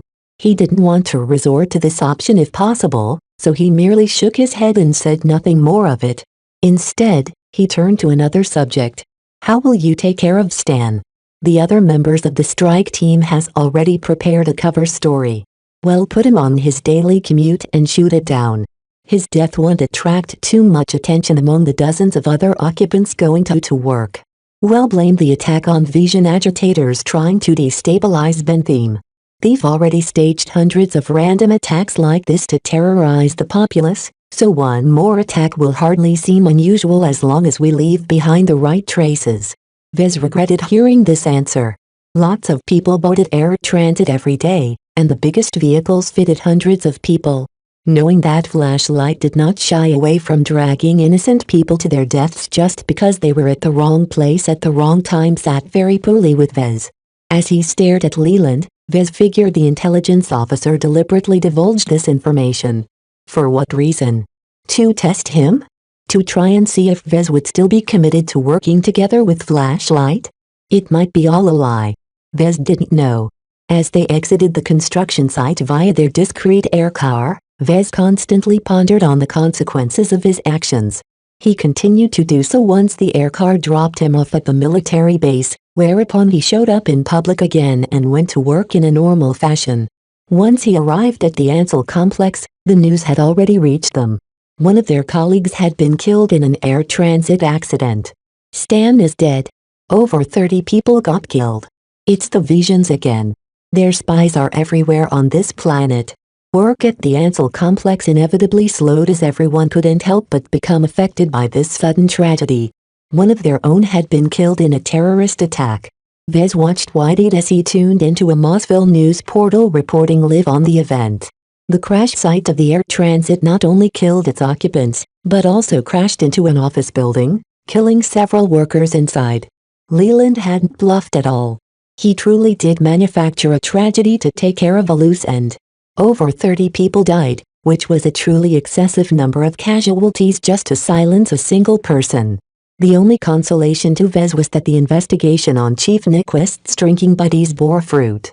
The strange thing was that one of them slightly panicked when he saw the news and hastily ran to a suspected safe house while being followed by an agent of flashlight. That evening, Leland greeted Vez as he tiredly returned to his quarters with the good news. I'm not sure whether the person we tailed is part of the cell or group that's responsible for supplying the mech technicians working at the Ansel complex within Oncolantis 3. Perhaps word of an attack on a KNG worker has spooked our person of interest due to other reasons. Nonetheless, his haste and lack of precautions has given us a firm lead of suspected BLM activity. Who is the person of interest and why are you so sure he's related to the BLM? Leland handed him a data pad with a record of the man in question. Delton Swan is a former ship rating from the Sparky Nuts. These days, he works for an industrial company based in Mossville. He married once but he divorced after a few years. We suspect he is a member of the BLM from the way he gained entry into the safe house and what little we managed to observe of what transpired inside. As long as we prepare more listening devices to record Delton's subsequent meetings, we can firmly prove that Delton is a specialist. Yet that's not enough, is it? Vez remarked. Delton Swan doesn't even work for the KNG. It's good to see that you have a bright head on your shoulders, Vez. You're right. Our target is the KNG, not Delton and not this Chief Nyquist. Therefore, it's not enough to prove that Nyquist is aware of Delton's association with the BLM. We need to provide evidence that Chief Nyquist is part of the same cell, and even then we need to prove that he's more than an informant. When Vez began to list what he needed to do, he became depressed. You're asking for a lot, but there's not a lot of time left. From what we've learned, it's possible that Chief Nyquist is working for the BLM, but it might be that he's just feeding information to them instead. Leland nodded in agreement. I've looked into Chief Nyquist, and he's a careful and experienced man. There's a high chance he'll lower his head and do absolutely nothing that could draw suspicion on him. The BLM may be contemptible in many ways, but they are very competent in training their assets to blend in with the environment. If they could just take Chief Nyquist into custody in an official and above-board fashion, they would be able to learn the truth. Yet such an act would also increase the chance of exposing Flashlight, so Leland would never go along with such a measure. Again, Vez felt as if his hands were tied behind his back. The demand that this investigation needed to be done fast but quietly continued to stymie him over and over again. Yet having spent some time with Leland, Vez became a little more familiar with his mindset, methods and priorities. Leland and by extension Flashlight wasn't above resorting to drastic actions as long as they didn't risk exposure. Vez gave Leland a speculative look. If I may suggest something. It's better to present genuine evidence of separatist collaboration, right? Right. Then why not take advantage of what we found out to stir the pot and agitate the BLM even further? Oh. Do you have a plan, Vez? You know that it's very risky for us to make a move right now, especially right after a terrorist attack. From the clues they gathered about Chief Nyquist, they learned that he lost someone he loved to the war. They also learned that he associated himself with what appeared to be a core member of a BLM cell in Mossville. Putting those two clues together strongly suggested that Chief Nyquist wasn't merely an informant like the recent Ulysses Stan, but a true man on the inside.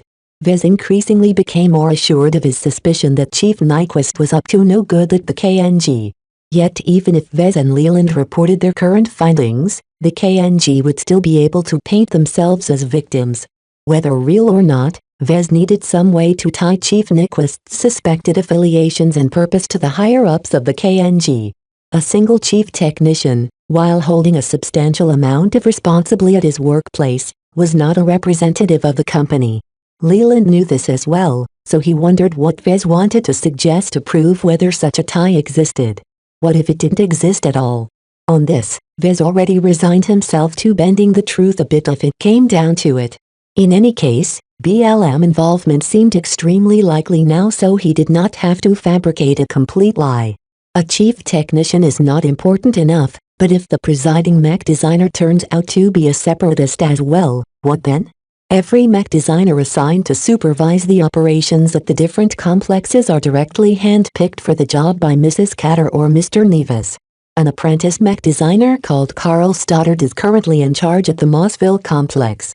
It would be a severe failure on the part of the founders and leaders of the KNG if they directly picked a separatist to be in charge of one of their 4 major complexes. How do you suppose we do that? We know where one of their safe houses are, right? We also know who frequents that place. Couldn't you employ one of your operatives to plant some fake evidence there that suggests that Carl Stoddard is one of their own men? It's possible, Leland said with a thoughtful but not entirely encouraging expression. It's also exceedingly risky in many ways. I don't like this plan of yours. It's too much risk for too little reward. Even if we manage to implicate Mr. Stoddard, he's not the big fish that Flashlight is hoping to catch. The KNG will be able to weather the storm as long as they pay a price. Vez knew this. Therefore, what he said next surprised even Leland. What if I tell you that I'm convinced the KNG is facilitating the supply of mech for the BLM at their Mossville complex? Chapter 996, A Daring Scheme. I'm not a detective. Vez began to explain to Leland how he came to his conclusion. But I'm a mech designer. More than that, I'm a business owner during my civilian career and spent a long time holding the position of head designer. I'm quite familiar with production and repair operations, both of which happen on a very large scale at the KNG's Mossville complex. Leland grew increasingly intrigued. Have you managed to come across any hard evidence to back up your statements? Not yet, but I've inferred it by combining the clues we found with my own observations of the site. You have to be aware that the Mossville complex stands out among the KNG's properties because it is their main service and repair center. Both the company's commercial and military clients send their damaged mech to Mossville for servicing. Do you know how many parts get restored instead of replaced? What's the difference? The intelligence officer asked. Damaged and faulty mech can be fixed up in 2 ways. Either you hammer its broken parts back together, or you take it out and replace it with a functional spare part fabricated on the spot or taken out of an inventory. The mech technicians at the Mossville complex does both. In fact, most of the time they have a crew that is dedicated to identifying and ripping out broken and malfunctioning parts, another crew that is responsible for taking parts from the site's abundant inventory and assembling them onto the frame of the damaged mech, and finally a third crew which is solely tasked with processing the damaged parts. Leland began to see which aspect about the operations at the Mossville complex drew the most suspicion. If I wanted to siphon away mech from that site, I'd take control of the third crew. Exactly. Vez grinned. In fact, it works best if the first crew is in collusion with the third crew. The first crew would pick out damaged but mostly functional parts for replacement and pull them out of the damaged mech. The third crew receives those valuable parts and assigns some of them for recycling or disposal despite the fact that they can still be used after some refurbishment. Even so, it sounds as if the third crew needs to be in on the entire scheme for it to work. This also threw Vez for a loop for a while. That's true. It's not easy to fudge the numbers of what can be recovered from recycling or scrapping the supposedly damaged parts. However, if the activity is small enough, it's possible to get away with it under everyone's noses. Chief Nyquist happens to be working for the third crew. Not only that, he's assigned to an important position in supervising the repairs for the military mech that are sent back by the Bentley mech regiments. This immediately alarmed Leland. Do you mean that if Chief Nyquist is in a position to supply military mech to the BLM, such an occurrence would be a huge scandal? Whether or not Katter or Nevis truly collaborated with the BLM in person didn't matter at that stage. Just the fact that the BLM got their hands on exclusive military hardware and in substantial numbers would be enough to tarnish the KNG's reputation and damage their relations with their backers. If the separatists only got their hands on crappy bargain bin mech models, then the threat they posed could easily be dealt with by the authorities. If they got their hands on more expensive budget and mid-range mech models, then it would be a major crime for any company to supply them with these kinds of mech. However, the damage wouldn't be too big of a deal if only a single mid-level manager or chief technician was responsible for smuggling commercial mech to the BLM. Once it became known that the KNG actually smuggled out mech that belonged to the military, the crime was much more severe. From his experiences with the internally developed mech models of the flagrant vandals, He knew that while they may not be the most expensive mech in use, the true value of military mech lay in how thoroughly they were designed. Almost always involving a senior mech designer, they not only incorporated their specialties, but also made use of several exclusive military component licenses based on more advanced tech. Mech regiments also wanted to avoid their military mech falling into the hands of their enemies. If the Visions scavenged an intact or functional mech, they could study its performance, quantify their parameters and identify their weak points. This would be an absolute disaster for the mech regiment in question. The next time they fought against the Visions, their military mech might suddenly become 10 or even 20% less effective. Therefore, the KNG absolutely violated the trust extended by the Valery Starhawks and the other mech regiments that decided to entrust the production and servicing of their military mech to the company. Just think about it. Vez said grimly. Since the current war broke out, the 5 partnering military mech regiments sent back thousands of their mech for repairs or replacements. If Chief Nyquist smuggled out enough functional parts to the BLM to reconstruct, say, 100 military mech, then the discrepancy won't grow large enough to alert the people around him. This is a scheme that slowly took place over the past several years. It shouldn't be so easy. Leland retorted with some skepticism. The KNG and the military mech technicians that are sent to assist in the work should have prevented such a major scheme. Vez already interviewed people like Daryl Rowland, a disabled mech technician sent back from the front lines by the Mech Corps. The man's hero worship for a veteran like Nyquist was very evident. The way the repair crews are put together makes it easy to obscure the details. Chief Nyquist is a very popular chief technician among his colleagues, and his former military service makes him very trustworthy among the workers sent by the Mech Corps. He won't be able to pull off this scheme alone, but remember that the KNG recently hired more personnel as well, pressured them to work harder. The existing workers are either too new and inexperienced to know any better, too eager to suck up to a popular and powerful chief technician, or too exhausted by their current workload to figure out if anything is wrong. If I recall, Chief Nyquist holds a high position on the work floor, right? Leland remembered. Vez nodded. Yes. That's an important point. He enjoys considerable authority within the Mossville complex. Officially, he should also be in a position to pull some strings to allocate the right mech technicians to his work crew. Unofficially, he appears to be influential enough among his fellow chiefs to be able to influence the site's specific policies and procedures. Both of them paused for a time after Vez explained his reasoning. Leland appeared to have bought the story, but then his skepticism took force. All of this sounds plausible enough, but you don't have the evidence to back it up. Mere speculation along with drawing upon indirect clues and observation is not enough to prove your case. We have a direction we can work with. Vez defended himself. Look, I didn't really pay any particular attention to the third crew up to now, but now that I know what they might be cooking up, I can look specifically for signs that point to such activities. In addition, your men can follow up on the company that processes the supposed scrap. The workers at the Mossville complex is supposed to pull apart and crush any damaged parts that are marked for disposal, but I believe this step might have been skipped occasionally. The BLM needed to subvert several steps in the chain to put this scheme to work, but Vez didn't think it was impossible to do so.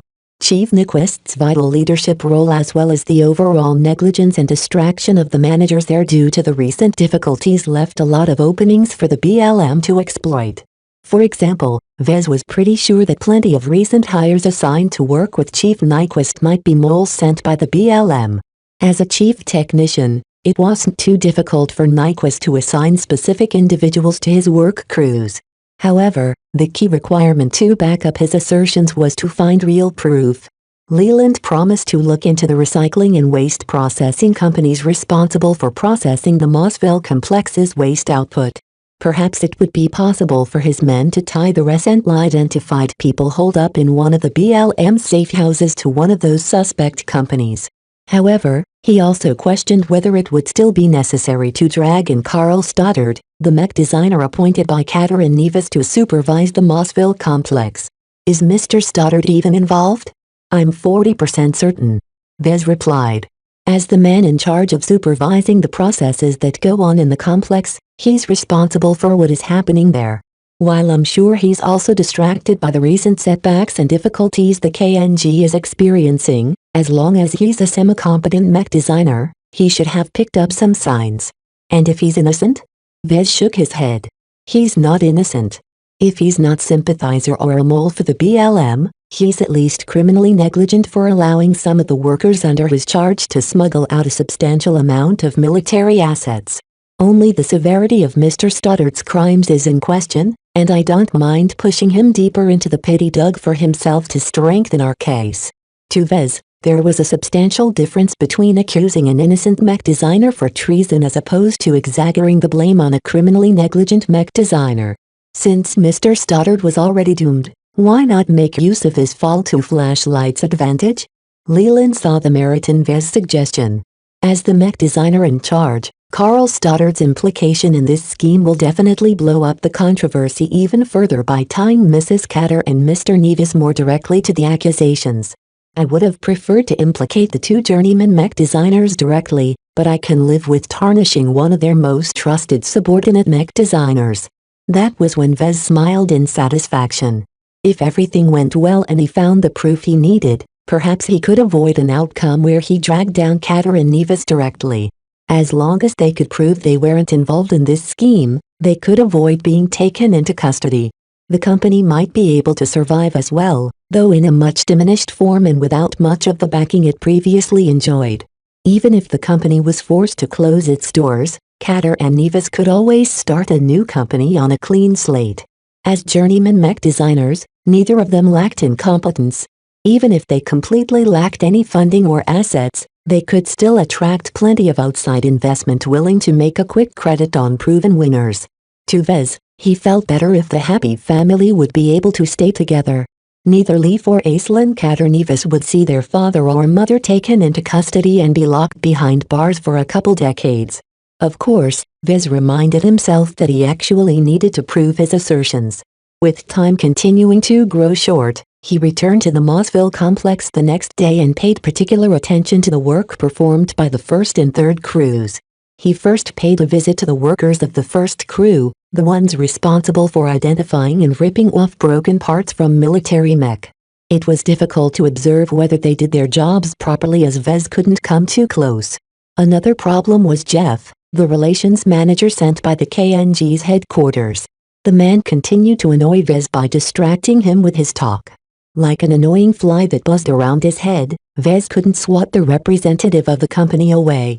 I must say, Vez, the Mossville complex takes good care of the mech shipped back from the front lines. Everyone here works hard to meet the needs of the military. We here at the KNG pride ourselves on helping the war effort by saving valuable mech that still have some life left in them. Not only do we work fast, but we work with utmost care. None of the mech we have sent back has ever received any complaints about their soundness. Could this annoying fly please shut up? Chapter 997 Control problems. As long as the right people were in on it, any kind of fraudulent scheme could take place at a mech production site. Security and monitoring systems ordinarily caught anything that took place on company property, but they possessed deliberate holes. Vez half suspected that the monitoring and security systems had already been hacked or compromised in some way. If the humans in control of those systems had been bribed, coerced or deceived into shutting down the monitoring, anything could take place. The Catter Nevis group already selectively compromised those very same systems in order to do their shady business with the peace association. However, smuggling out parts of military mech was a much more egregious offense. Anyone with a bit of common sense would know that anything involved with military mech needed to be treated with the strictest care. This was why Vez guessed that the BLM had definitely placed some men on the inside, particularly one of the controllers of the monitoring system. He figured that Chief Nyquist only needed 8 to 10 accomplices at minimum to be able to subvert enough security and prevention procedures to be able to maintain the scheme while keeping everyone else in the dark. As he made his various inspections, he drew a lot of attention from the workers in the vicinity due to Jeff's noisy company. The relations manager seemed to do his best to stop Vez from observing the work in peace and without alerting anyone close of the presence of a guest. Nonetheless, Even with the distraction, Vez managed to note several questionable points. He witnessed parts with heavy damaged exteriors but functional internal components marked for scrap. Vez knew his mech, so even at a distance he could already observe that those handful of parts were anything but unrecoverable. Certainly, while the mech core deserved to receive the best, and it wouldn't be getting that if they received mech made out of refurbished parts. No matter how well a crew tried to repair a part, prior battle damage always left some marks. Yet to fabricate new parts to replace lightly damaged parts was a substantial waste of time, resources and production capacity. If a repair crew replaced every single scratched part with freshly fabricated ones, then they would quickly incur a substantial amount of expenses.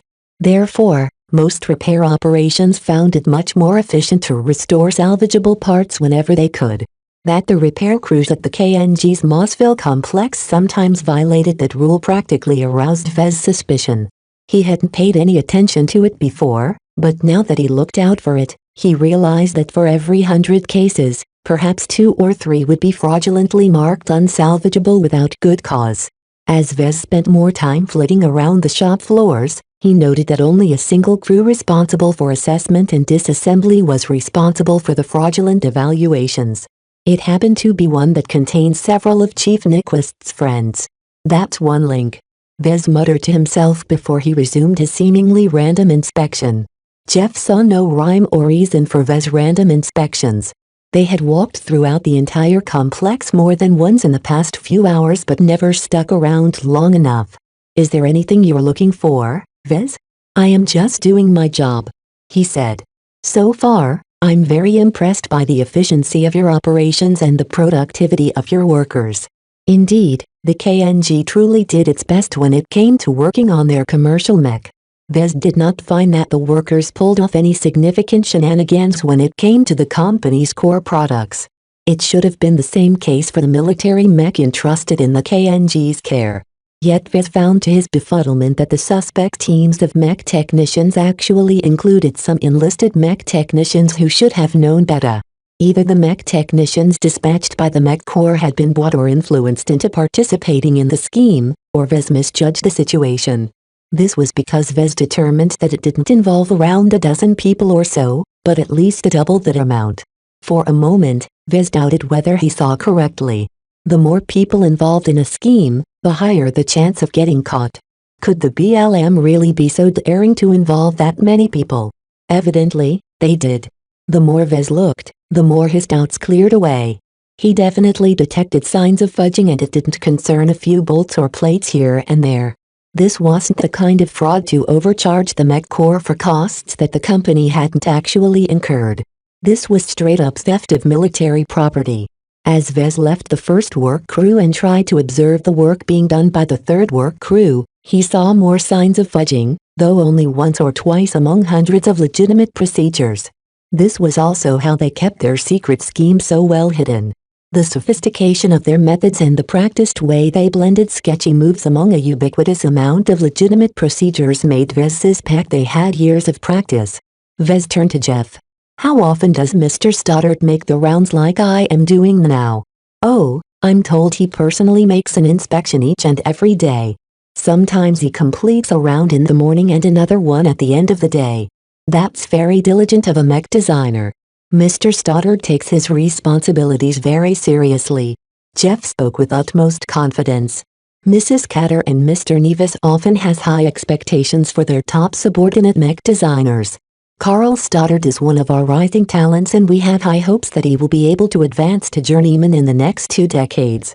In order to facilitate his affinity with mech, our bosses have sent him to supervise the Mossville complex. Ah? So he doesn't have much practical shop floor experience? Jeff laughed awkwardly. Mr. Stoddard is a practiced mech designer who has assisted Mrs. Catter and Mr. Nevis in many design projects. His work on our latest designs have been pivotal in streamlining and optimizing them for the market. In other words, Carl Stoddard seemed to be the typical out-of-touch mech designer who never got his hands dirty. Vez could understand why Catter and Nevis assigned him to supervise the Mossville complex, where a lot of mech got taken apart and put back together. With that much activity, Stoddard would eventually be able to understand the practical side of working with mech. Yet to Vez, it sounded as if Stoddard, for all of his diligence, was still learning on the job. With such an inexperienced mech designer as the highest authority at the Mossville complex, was it any surprise that Chief Nyquist and his accomplices could run a scheme unchecked? What an enormous misjudgment. Katter and Nevis should have assigned someone they trusted with a lot workshop and factory experience to supervise the dizzyingly complex amount of operations that took place here. To send a mech designer with great design ability but non-existing workshop experience to supervise an entire complex completely missed the mark. It would be like asking a very good mech pilot to design a mech. Just because a mech pilot was related to mech didn't mean he possessed the qualifications to design a mech. The same logic applied to assigning virgin mech designers to a major manufacturing complex where thousands of people worked and an even greater amount of mech parts and supplies got shipped in and out every day. Vez subtly shook his head. He felt enormously disappointed at the lacking supervision of this facility. For all its importance to the company and sensitivity in working with military hardware, the KNG placed the wrong people in the wrong positions. As for the people who were supposed to back Stoddard up if he dropped the ball, one of their core chief technicians turned out to be one of the ringleaders of this scheme. Vez became more and more aware that Chief Nyquist played a vital role in keeping everything out of sight. Without the indispensable help of such a core figure at the Mossville complex, a scheme of this scale could never happen. The total failure in safeguarding military parts and equipment served as a cautionary tale to Vez. He knew that one day, something similar might happen one day at his own company. Right now, the LMC only erected a single manufacturing complex, and ordinarily Vez worked right on top of the manufacturing floor where most of the work was being done. However, what if the LMC expanded in the future? What if they set up a brand new manufacturing complex on Bentham or in a foreign state? It would be impossible for Vez to visit those premises in person in order to inspect if any of his employees tried to fudge the numbers or pull off some kind of scheme. Resort to technology? As Vez personally witnessed here at the Mossville complex, technology was anything but omnipotent as long as they remained susceptible to human manipulation. Control and supervision problems always existed in any large-scale endeavor. Neither the LMC or KNG would ever be able to prevent such instances completely. Even so, the KNG's 4 major manufacturing and servicing complexes were all situated on Bentham. Could it hurt Mrs. Katter or Mr. Nevis a bit if they branched out some time to check up the operations at every site? Of course, that is why they placed Mr. Stoddard here. The presiding mech designer's job was to be an extension of Katter and Nevis' will. Certainly, Vez had no reason to question Stoddard's actual loyalties anymore, but just because he represented the will of his bosses didn't mean he possessed their skill and discernment. This was the critical flaw that left a huge opening in the repair and replacement operations at the Mossville complex. Stoddard's loyalty and devotion could not make up for his lack of competence in this area. The more Vez observed the abject failures of those who were supposed to be in charge, the more he felt as if he witnessed ongoing shuttle crash. Something like this could never be sustained forever. Eventually, those responsible would slip up and get caught. Vez wondered what would happen at that moment and how the BLM planned to respond. In his introspection, he may have gotten too close to some of the shiftier operations, because Chief Nyquist himself suddenly appeared. "Mr. Larkinson, what brings you to these parts?" "Ah, I'm just checking how your workers are handling our military mech," Vez quickly replied. "I have a personal interest in how you are treating the Spaceborne mech for the 1st Volley Starhawks. One of my cousins Ganso is a rising mech pilot at that mech regiment, so I want to do my part behind the front lines to ensure he and his comrades receive the best mech that Bentham can provide." Chief Nyquist gave a reassuring smile to Vez. "Ah, family. I understand your concerns. I'm personally on top of many of the mech we receive from the Volley Starhawks. Let me show you around how thoroughly we inspect and restore the functionality of their damages." Through his insistence, Nyquist casually guided Vez away from the areas where sketchy activities probably took place. Inwardly, Vez applauded the chief technician's smooth way in diverting him away. However, this only strengthened his belief that Chief Nyquist definitely played a pivotal role in this scheme. As Vez got shown around the safer areas of the complex, Vez couldn't help but wonder if he had been a little too inquisitive for his own good. While he observed a good number of improprieties, had he been too blatant about his searches? Even as a liaison mech designer, Vez had been way too nosy compared to others who held the same job. Yet Chief Nyquist showed no particular interest in him once they walked away from the more sensitive places. Vez resolved to complete this investigation as fast as possible. Chapter 998 Continuity. At the end of the workday, Chief Nyquist finally left their company. Vez hadn't seen anything of note, but the observations he made earlier gave him plenty of ammunition as long as he submitted his report fast enough. As Vez was ready to return to base, he turned to Jeff for one more question. Say, if Mr. Stoddard advances to journeyman one day, will he still decide to work under Catter and Nevis? What stops him from parting ways with his employers and start his own business? Oh, the KNG already signed an MT-enforced contract with Mr. Stoddard that offers several options in the event of his advancement. The relations manager answered. It is a very standard contract in the mech industry. I'm surprised you haven't heard of it yet. Many major mech manufacturers attract design talents with these contracts. What do these contracts entail? Upon event of the advancement of a mech designer to journeyman, they receive at least two options. The first option would be to continue to work for the company. Newly advanced journeymen not only receive better treatment to fit their new status, they are also offered a certain amount of shares, usually 10% or more depending on their commitment. Ah, I have heard of those kinds of arrangements, just not as concrete. Vez replied. A favorable advancement contract like this used to be so far away from him that he never looked into it. 10% sounds kind of small though. That is just the standard minimum convention in the industry. Both the mech designer and the company can negotiate a different proportion of shares if they like. Also, it is very fair considering that a newly advanced journeyman has taken none of the risks and contributed very little in the startup, growth and maturation of the mech company. Every new journeyman starts with around 10% shares, and slowly builds up as they contribute more in the company. They are being paid in shares? Yes. Jeff nodded. A newly advanced journeyman is not that much better than an apprentice, but after a decade or so of seasoning they would usually be able to match the prowess of an older generation journeyman. It is fair to remunerate them with a greater stake in the company they increasingly help build up. This is also a good way to keep a promising journeyman committed to the company. In some cases, the older journeyman relinquishes more shares to the younger journeyman in order to provide the company with continuity. That sounded like a very far-sighted arrangement to Vez. The younger journeyman essentially inherits the company from his former boss when the latter dies or retires. The pivotal role of journeyman mech designers meant that they wouldn't be resigned to work for just salary when working at a company being led by an older journeyman. At the very least, working for a senior mech designer allowed them to enjoy the tutelage of a superior in the profession, but working for another journeyman yielded very little benefits to someone of the same rank. Therefore, offering these talented and independently capable mech designers a stake in the company was essential to retain these talents. A mech company headed by one or two journeymen like the KNG owed all of their success to them.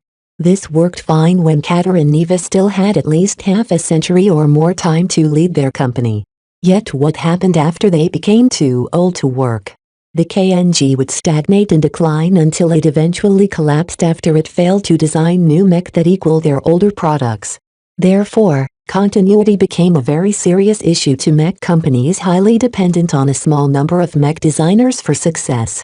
As Jeff explained, it was no use for the founders and owners of a thriving mech company to hold 50% of its shares when the value of that company eventually dropped down to zero. Therefore, instances where the first-generation mech designer slowly sold or awarded their shares to a promising second-generation mech designer happened frequently. The older mech designers only kept enough shares in the company for their own heirs to live on, but not much more than that. Of course, it would be best if the second-generation mech designer was part of the same family as the first-generation mech designer. Yet the odds weren't optimistic, as very few mech designers ever advanced to journeyman to begin with. Therefore, it did not surprise Vez that Catter and Nevis treated Stoddard favorable to the point of eyeing him as a possible heir to lead the KNG in the future. Still, most mech companies fail to provide for continuity. Vez heard of many successful mech companies shuttering their doors because their lead designers died but failed to attract a successor. What is the other option that Stoddard can pick if he rejects the offer of a stake in the company? Oh, he is still free to found his own company or work for someone else. It is just that in the event of setting up a company, he is obliged to offer at least 10% of its shares or more to the KNG. Our company did spend a lot of time and effort on nurturing him to become a journeyman. It is only fair for him to pay something back. If he works for something else, he'll have to hand over 20% to 50% of his earnings, depending on a complex formula. It's mainly heftier in order to compensate for the fact that he might work for a potential competitor. All in all, these kinds of contracts all aim to have the younger mech designer pay something back to the older one. To be honest, Vez didn't find them very favorable to the younger mech designers, but if they didn't sign them, the company would focus their efforts on nurturing a more pliable young talent instead. These considerations only apply to mech companies led by journeymen or higher. Companies led by apprentices and lower like the LMC didn't merit such considerations. So many companies at this level already existed that they constantly rose and fell by the hundreds each year. Finding a replacement mech designer to take over for the older one was also a lot more trivial because so many apprentices would jump at the opportunity to take over the helm of an established mech company. Is Stoddard the most promising mech designer at the KNG? Oh, who can predict if an apprentice can grow to a journeyman? Jeff replied sheepishly. You know better than me how difficult it is to take that leap. The KNG employs many apprentices, and we've put 3 more colleagues of Mr. Stoddard in charge of the other manufacturing complexes. A rotation also existed to give other promising apprentices of the KNG a chance to get close to a major manufacturing site. Stoddard wouldn't preside over the Mossville complex for longer than a couple of years. At that time, some other fresh-faced apprentice would take over, and the entire learning progress began anew. While such an arrangement helped a larger number of mech designers enrich their understanding and feel for mech, the gaps were equally as evident. The effective degree of supervision they could provide was practically minimal if hotshot mech designers constantly shuttled in and out after spending only a year or two to hold a position. They needed at least that much time to become competent enough to properly discharge their responsibilities. As a business owner who might one day be in the same position as Kater and Nevis, he understood their position. In a free labor market where mech designers could work for anyone they wanted or work for themselves by starting their own businesses, it was really difficult to attract capable and talented mech designers. Therefore, Kater and Nevis essentially had to bend over backwards to an extent to retain promising talents. Mech designers with value mostly knew how desirable they were. Employers who wanted to hold on to them not only needed to treat them with respect, but also take a step further and treat them like princes. They had no other choice. It would be far too difficult and costly to hire an existing journeyman mech designer who in most cases were already their competitors. So the most practical solution is the approach adopted by many companies and institutions. Vez knew that many of them scouted and brought in talents early. While their employers nurtured and invested into the development of these talents, they simultaneously indoctrinated them in order to capture their loyalty and affection. Companies and institutions went through all of this trouble because it was one of the most cost-effective if time-consuming means of providing for continuity. Having observed and heard from Jeff how the KNG managed continuity, Vez again reflected on how the LMC should approach the same issue. Eventually, it came down to his own capabilities. Vez bet that senior mech designers didn't have to worry that much about this issue, at least when it came to hiring journeymen to join their design teams.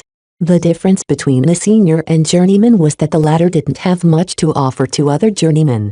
Therefore, to compensate for the lack of benefits in terms of tutoring and guidance from a superior in the profession, they wanted to be paid with shares in the company instead.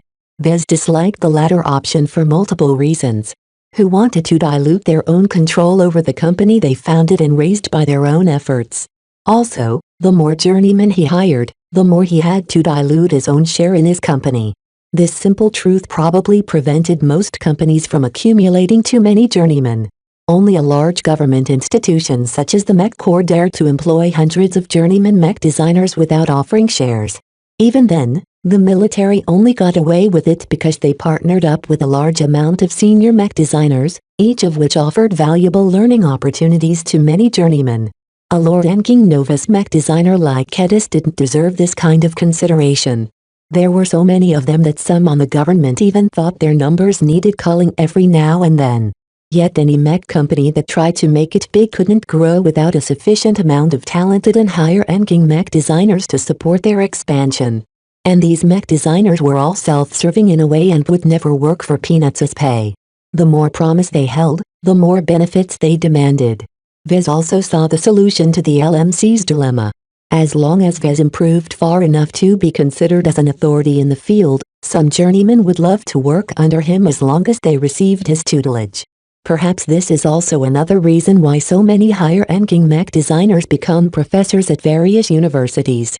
Any mech designer capable enough to instruct students in their profession gained a reputation for good instruction. The more prestigious the school they taught at, the greater the attraction. In this way, all of those mech designers who worked as professors as a side job would be able to attract talented mech designers into working for them with much less compensation than in a purely commercial setting. What a slick arrangement. There were quite a lot of advantages to giving back to the profession by becoming a teacher. However, it wasn't so easy to become a professor at a decent university. Vez could forget about becoming a teacher for prestigious institutions such as the Ansel University of Mech Design or the Lemur Institute of Technology. Yet it was exactly those kinds of teachers that attracted hundreds of ambitious journeymen to come work for them for free. Vez shook his head. He was too far away from reaching those heights. Right now, the LMC already did brisk business with apprentice-level mech designs, so Vez saw no need to attract expensive talents to come work for his company for the time being. Thank you for enlightening me on the KNG's policies regarding continuity. You've taught me a lot of useful insights. No problem, Vez. Jeff smiled at him.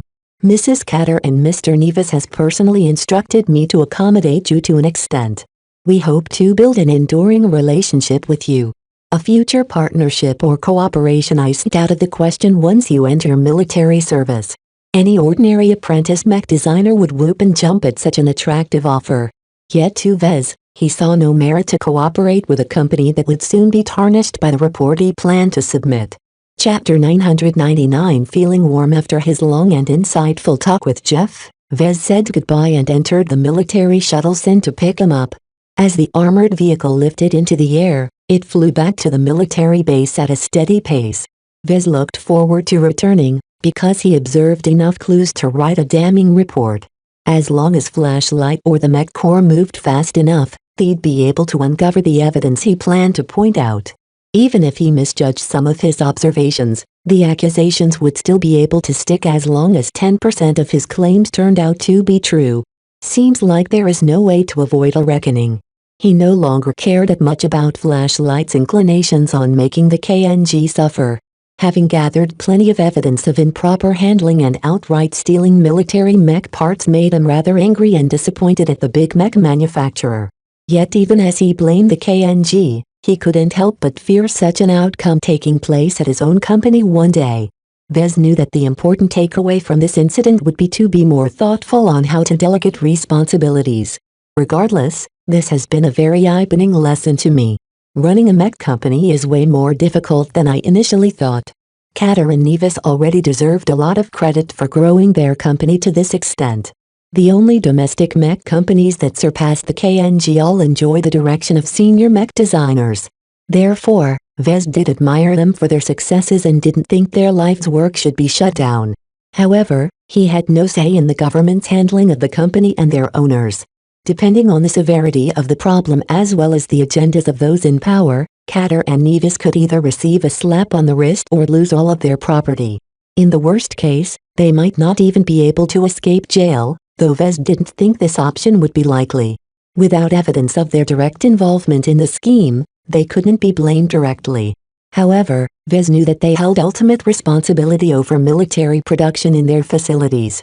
Regardless of how many lower workers failed to do their duties, ultimately the negligence and lack of effort on the part of the owners allowed them all to get away with their misdeeds. He put aside his deliberations when the shuttle landed at the parking zone of the military base. As Vez waved the shuttle pilot goodbye, he walked towards the building that held his quarters so he could pass on his conclusions to Leland. The intelligence officer would be able to live with the accusations he planned to report. Vez felt a little relieved that he didn't have to report too many falsehoods to meet Flashlight's expectations on how he chose to fulfill the mission. Once Vez put this sordid experience behind him, he figured he earned enough kudos from Flashlight to enjoy their backing and protection in earnest. He deserved it. After all the hardships he endured and the risks he took, Vez definitely expected Flashlight to compensate him sincerely. Hopefully, this would be the last dangerous mission he took part in. A mech designer like him belonged in a quiet, well-defended research base like Frozen Point. Even if he got assigned to an unfulfilling chore of a job again, Vez resolved to never complain about his duties again. As Vez walked halfway back to the officer barracks that held his quarters, a bright light instantly flashed across the base. ARRGH. Moments later, Vez finally felt an excruciating pain. A powerful laser beam burned a hole right through his service dress uniform, punched through his chest and burned another hole on the way out. Alarms instantly rang out across the base and a host of mech and security guards jumped into action to secure the entire premises. A handful of emergency responders already raced towards the open spot where Vez collapsed. Assassin. Who fired that laser? Triangulate its origin point and secure the area. Sir, we've detected that a high-powered laser rifle has been fired inside the premises of our base. Damn it. The sniper is someone from the inside. Spread out. Spread out. Don't let the sniper get away. Also, immediately account for every personnel and guest at our base. Ground all vehicles and don't let any of them enter or exit. As the guards and officers stationed at the base went into action, Vez felt hot, numb, burned, pained and woozy at the same time. Surprisingly, Vez managed to hold on to his consciousness, enough to realize three important facts. First, the sniper aimed at his heart. Ordinarily, this would have resulted in an instant fatality when struck by a laser weapon, but it just so happened that Vez did not possess a normal heart anymore. Aside from his recent gene optimization treatments that made his body cope a little better against heat and burn damage, his half-alien traits saved him at the critical moment. The Jutland organ that Dr. Jutland implanted his body had at first surrounded his heart before slowly merging together to combine their functions. This strange and wondrous organ which now integrated the functions of a heart was virtually immune to the energy damage which laser weapons typically discharged. No matter how hot or energetic a laser beam such weapons fired, a Jutland organ eagerly gobbled them all up without sustaining any damage as long as the incoming energy didn't surpass their appetite. Only the weapon's discharge of a massive mech-grade laser rifle would be able to induce his Jutland organ to collapse. The second fact was that he had been shot from the back. This assassin not only managed to fool the military base's stringent monitoring system, but also managed to fire off a shot without alerting Vez at all. This stood in stark contrast to the assassination attempt he suffered much earlier in his career. Back then, an assassin armed with a massive deployed railgun attempted to kill him several times. Yet at those instances, Vez always received advance warning due to the strange flicker of spirituality he perceived. This time, the assassin avoiding giving themselves away, thereby giving Vez no reaction time to defend himself. The irony was that the railgun-armed assassin back then was probably better at his job than the laser-armed assassin that succeeded in striking Vez without warning. The third fact struck Vez while the first responders finally reached his body and began to erect foldable armor screens to protect him from follow-up shots. For some reason, he hackingly coughed out a laugh due to the sheer absurdity of what he perceived. A laser beam that punched through his uniform and chest, mostly leaving his Jutland organ intact along the way, also burned away his ribbons. The mech corps will be pissed, ha ha ha, even I'm pissed. Mr. Larkinson. Please remain still. One of the emergency responders said as they got over their shock that he managed to survive a shot through his heart. Your condition is too critical for you to talk. A large chunk of his lungs, arteries, flesh and other important pieces of himself got burned or vaporized. Vez didn't need a medical degree to figure that out. Yet strangely enough, his Jutland organ not only protected his heart function, but also siphoned away the damage immediately around it, thereby leaving enough parts intact to maintain some basic functioning. For some reason, he managed to maintain his consciousness throughout the aftermath. Even though the emergency responders injected him with loads of sedatives before carting him off to the nearest infirmary, his body functioned far too well to be laid low by these trifles. It still hurt a lot to have a hole burned through his body though. Half of the time, Vez screamed or moaned in pain. As the entire military base went crazy in their hunt for the sniper, the doctors at the infirmary first placed him into a tank filled with some sort of medical goop that instantly soothed the pains in his body.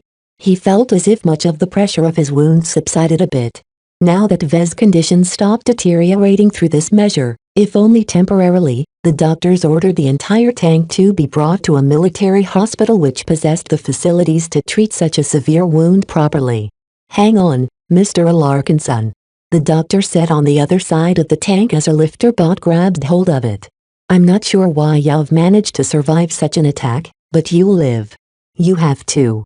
What happened next started to blur a bit in his mind.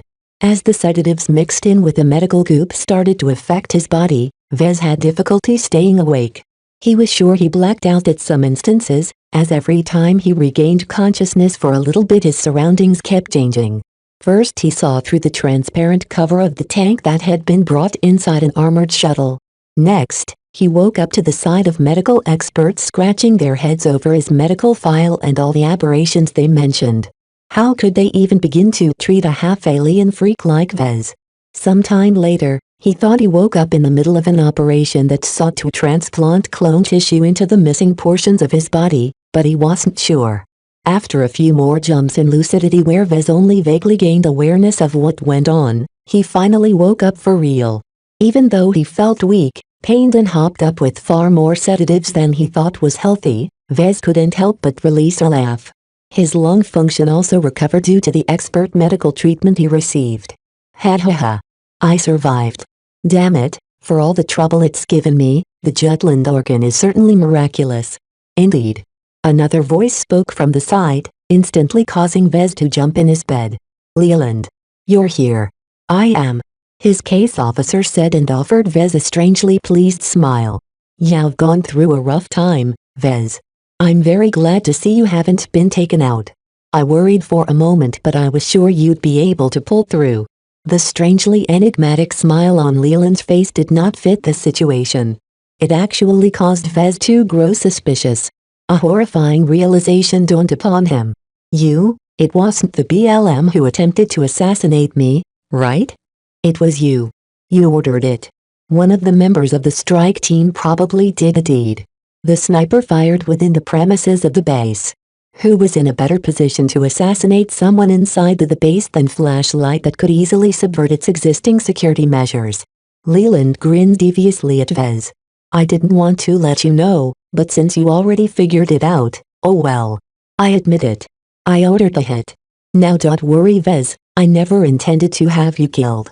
I have access to record and I'm aware of your unusually strong physical state. I ordered my man to aim at your abnormal heart organ with complete confidence that you'll survive. And you have. You utter piece of crap." Vez was so furious he wanted to scream at this slimy bastard. How could Leland do something like this to him? How could Flashlight let him get away with it? No matter what his Jutland organ was capable of, it didn't change the fact that he could have died. Leland ignored the anger directed at him. Instead, he moved on to business. The assassination attempt has alarmed the Mech Corps. They definitely bought it. Now is the time to capitalize on it, Vez. Soon enough, the Mech Corps will dispatch someone to investigate the matter. Tell them that you suspect that the KNG or BLM is responsible and explain to them what you suspect is going on at the Mossville complex. The Mech Corps will definitely be inclined to believe your claims due to attempt on your life. So that was why Leland ordered Vez to be struck by a laser beam. It was all to strengthen his case against the KNG and agitate the Mech Corps into treating his investigation with greater urgency. "What if you miscalculated?" Vez asked. "What if I died? Then your family would be compensated and you'd be buried a hero." Leland shrugged. "In any case, you would have died while you worked as a liaison to the KNG, so the company would definitely fall under intense scrutiny." It sounded as if Leland didn't particularly care whether Vez lived or died in the first place. To him, the needs of Flashlight came first, and he would do whatever was necessary to achieve the greatest outcome that benefited the agency. Chapter 1000. Elsewhere, the Nixon Gap. Known as an endless area of sparse but incredibly spread out asteroids, nebulas, black holes, anomalies and other junk, it stretched across many light years. Situated in a corner of the Komodo star sector, it also happened to cross over into majestic Teal and Vicious Mountain. The sheer amount of asteroids spread around this area was so large that many astrologists speculated whether a large amount of star systems all blew up at once in recent stellar history. The sheer amount of oddities that took root in the Nixon Gap certainly suggested deliberate intent. Perhaps a war between precursor alien races detonated an entire space region. No matter what happened back then, the Nixon Gap became a major headache to the nearby star sectors. The slightly discordant space-time and chaotic situation turned it into a major pirate haven. The rare incidences of highly desirable exotics also turned it into a major treasure hunting destination. The Nixon Gap was just as prosperous and chaotic as the Ferris Star region. The only difference was that different pirate gangs and alliances held sway here, taking root deep within the far-flung asteroid fields that took a huge amount of time to reach through regular FTL. This made it extremely difficult to hunt anyone down. Any outlaw that wanted to hide from any pursuers could easily get lost in the countless asteroids floating in this expansive region of space. At this time, a light carrier flickered in space. Her engineering base sustained heavy damage and most of her systems ran on emergency backup power sources. Mech coated in black and luminescent purple colors shaped in barbaric patterns surrounded the hapless craft. More light carriers and converted carriers surrounded the stricken carrier as well. A handful of mech in the same colors had been turned into wrecks earlier. The most surprising aspect about this battle was that they'd been sneak attacked by the same side. At the bridge of the surrounded ship, the corroded hand, the mercenary commander paced nervously across the deck. The corroded relic was the flagship of the Oblivion Hand, a notorious dark mercenary corps based in the Nixon Gap. Yet from leading more than a dozen ships, the corroded relic suddenly found herself alone as the rest of the fleet turned against the flagship and the loyalists of the leader of the Oblivion Hand. How could this happen? Commander Arnold Dafoe thundered, to the consternation of the bridge officers. The Oblivion Hand is my outfit. I built it from my own hands. How can they betray me for that treacherous bastard? Dark Cleaver was my right-hand man. I treated him well. Yes, sir, our blast doors are being compromised. Bang. Shut up. Dafoe roared while he blasted the poor sod's face with his custom ballistic hand cannon. This isn't over yet. Fetcher Paul is due to return at any moment. My right-hand man might have failed me, but my left-hand man has been with me forever. He'll surely bail us out. Unfortunately, the blast doors to the bridge abruptly slid open, having been overridden through some unknown means despite the dark mercenary commander's investment in its systems. A number of heavily armed and heavily armored exoskeleton soldiers in Oblivion Hand colors immediately stomped inside, gunning down the feeble resistance of the lightly armored bridge officers. The battle ended in seconds. As blood, smoke, heat and suffering suffused the bridge compartment, the exoskeleton soldiers wordlessly turned around and stomped away. Moments later, a single man garbed in a piloting suit entered the massacre-suffused bridge. The blast door slowly slid shut again at a silent command from his comm. Commander Arnold Dafoe. I've come to relieve your command. You dirty traitor. Arnold yelled as his legs and arms had been apart. If not for the emergency measures of his combat armor, he would have already bled to death. I took you in. I recognized your talents. How could you have become known as the Dark Cleaver in these parts without my nurturing? You were nothing but a rat before I picked you up. Is this how you repay me? Let's not kid ourselves. The Dark Cleaver calmly shook his head. You used me because you killed your old mech champion in a fit of rage. In fact, you killed hundreds of your own men whenever they disappointed you or when you woke up on a bad day. The Oblivion Hand is my property. I can do whatever I want with my possessions. Your possessions don't agree, Commander. We've all collectively decided that the Oblivion Hand is due for a change in leadership. How did you do it? Arnold Dafoe hissed. How could you have taken control of my mech and ships? I made sure to wire them all up to my comm. No one except for me has ever touched my comm. The Dark Cleaver smirked. This is a big galaxy. Nothing is impossible. You're so paranoid that it made it easy for us to use your backdoors against you once we've taken control over them. Thanks for allowing us to shut down the mech and ship systems that were under the control of your die-hard loyalists. It really saved us a lot of effort. Before Commander Daffo could utter another word, the Dark Cleaver simply extended out a laser pistol and shot the man in the head, making sure to vaporize his former boss brains. It's done. The new commander of the Oblivion Hand announced. It's about time. A female voice commented as a small, miniature shape of a woman materialized beside him. She sent a dirty glance at the corpse lying in the center of the deck. You schemed against Commander Daffo for more than a year. Why didn't you just let me kill him in his sleep? You know what I'm capable of. Instead, you sent me to sabotage electronics, help you defeat other mech champions in duels and steal valuables from other outfits. I needed to take over the Oblivion Hand openly. Assassination would have thrown them into chaos and would have set Fetcher Paul against me. Now that I've turned them here against Commander Daffo in an open and above-board manner, hell fall in line. And if they don't, then we'll hunt him down. The two shared a companionable silence for a while. The tiny crystalline woman floating beside the Dark Cleaver suddenly raised her palm, which held a miniature com customized for her stature. What is it? News from home. Wait, what? What's wrong? Our son. He's been shot in the middle of a military base on Bentheme. Vez. What is the Bright Republic doing with Vez? How incompetent can they be to let an assassin take his life in their own base? I should go back to teach them all a lesson. Don't. The Dark Cleaver said. Right now, we still need to hide you from our pursuers. Remember what is at stake. He willingly abandoned his son, his family, his career and even his very own name in order to escape the repercussions of what he and his wife had done. Their powerful enemies still sought their traces, and while he and his wife did their best to erase their traces, the abilities of their pursuers were too unfathomable for them to rest easy. I really want to go back. She glowered. Not yet. It's not time yet.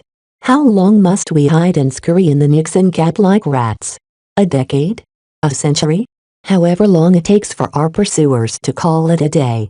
That's not going to be easy, seeing as they are able to track me somehow.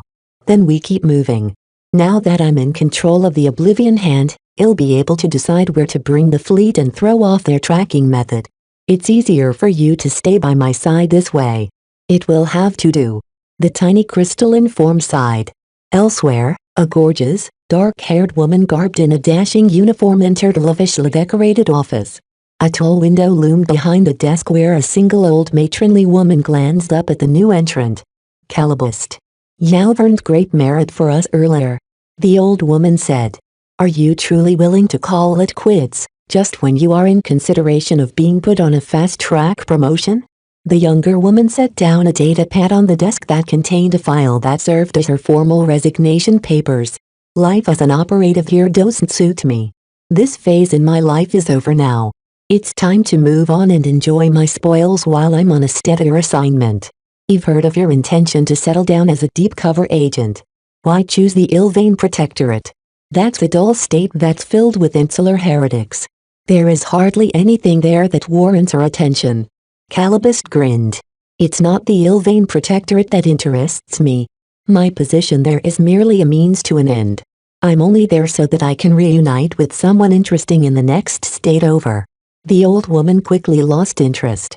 Even if she wanted to retain Calibust, her identity made her untouchable. If she wanted to leave, there was no one who could stop her. Especially after the contributions she made.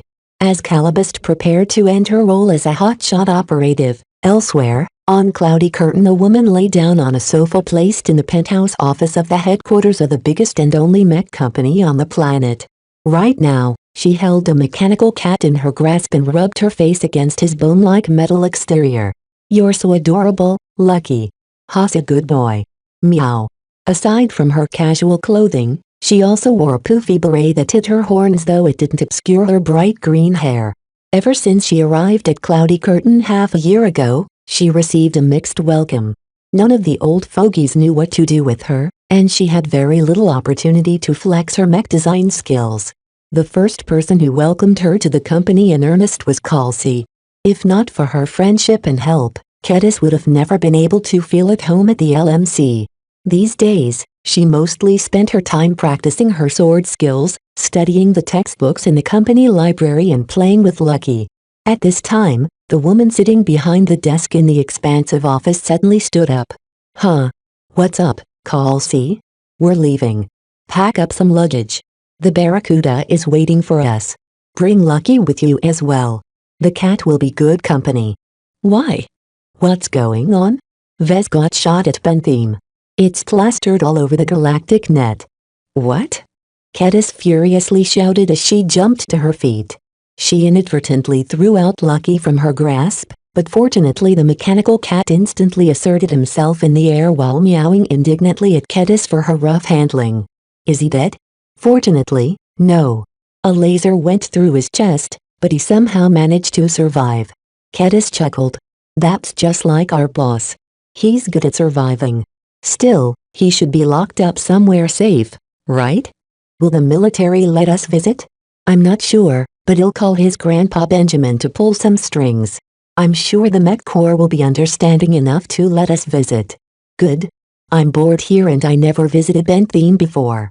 As the two pivotal women arranged their visit to Vez at Bentham, elsewhere more people related to Vez went through their own difficulties.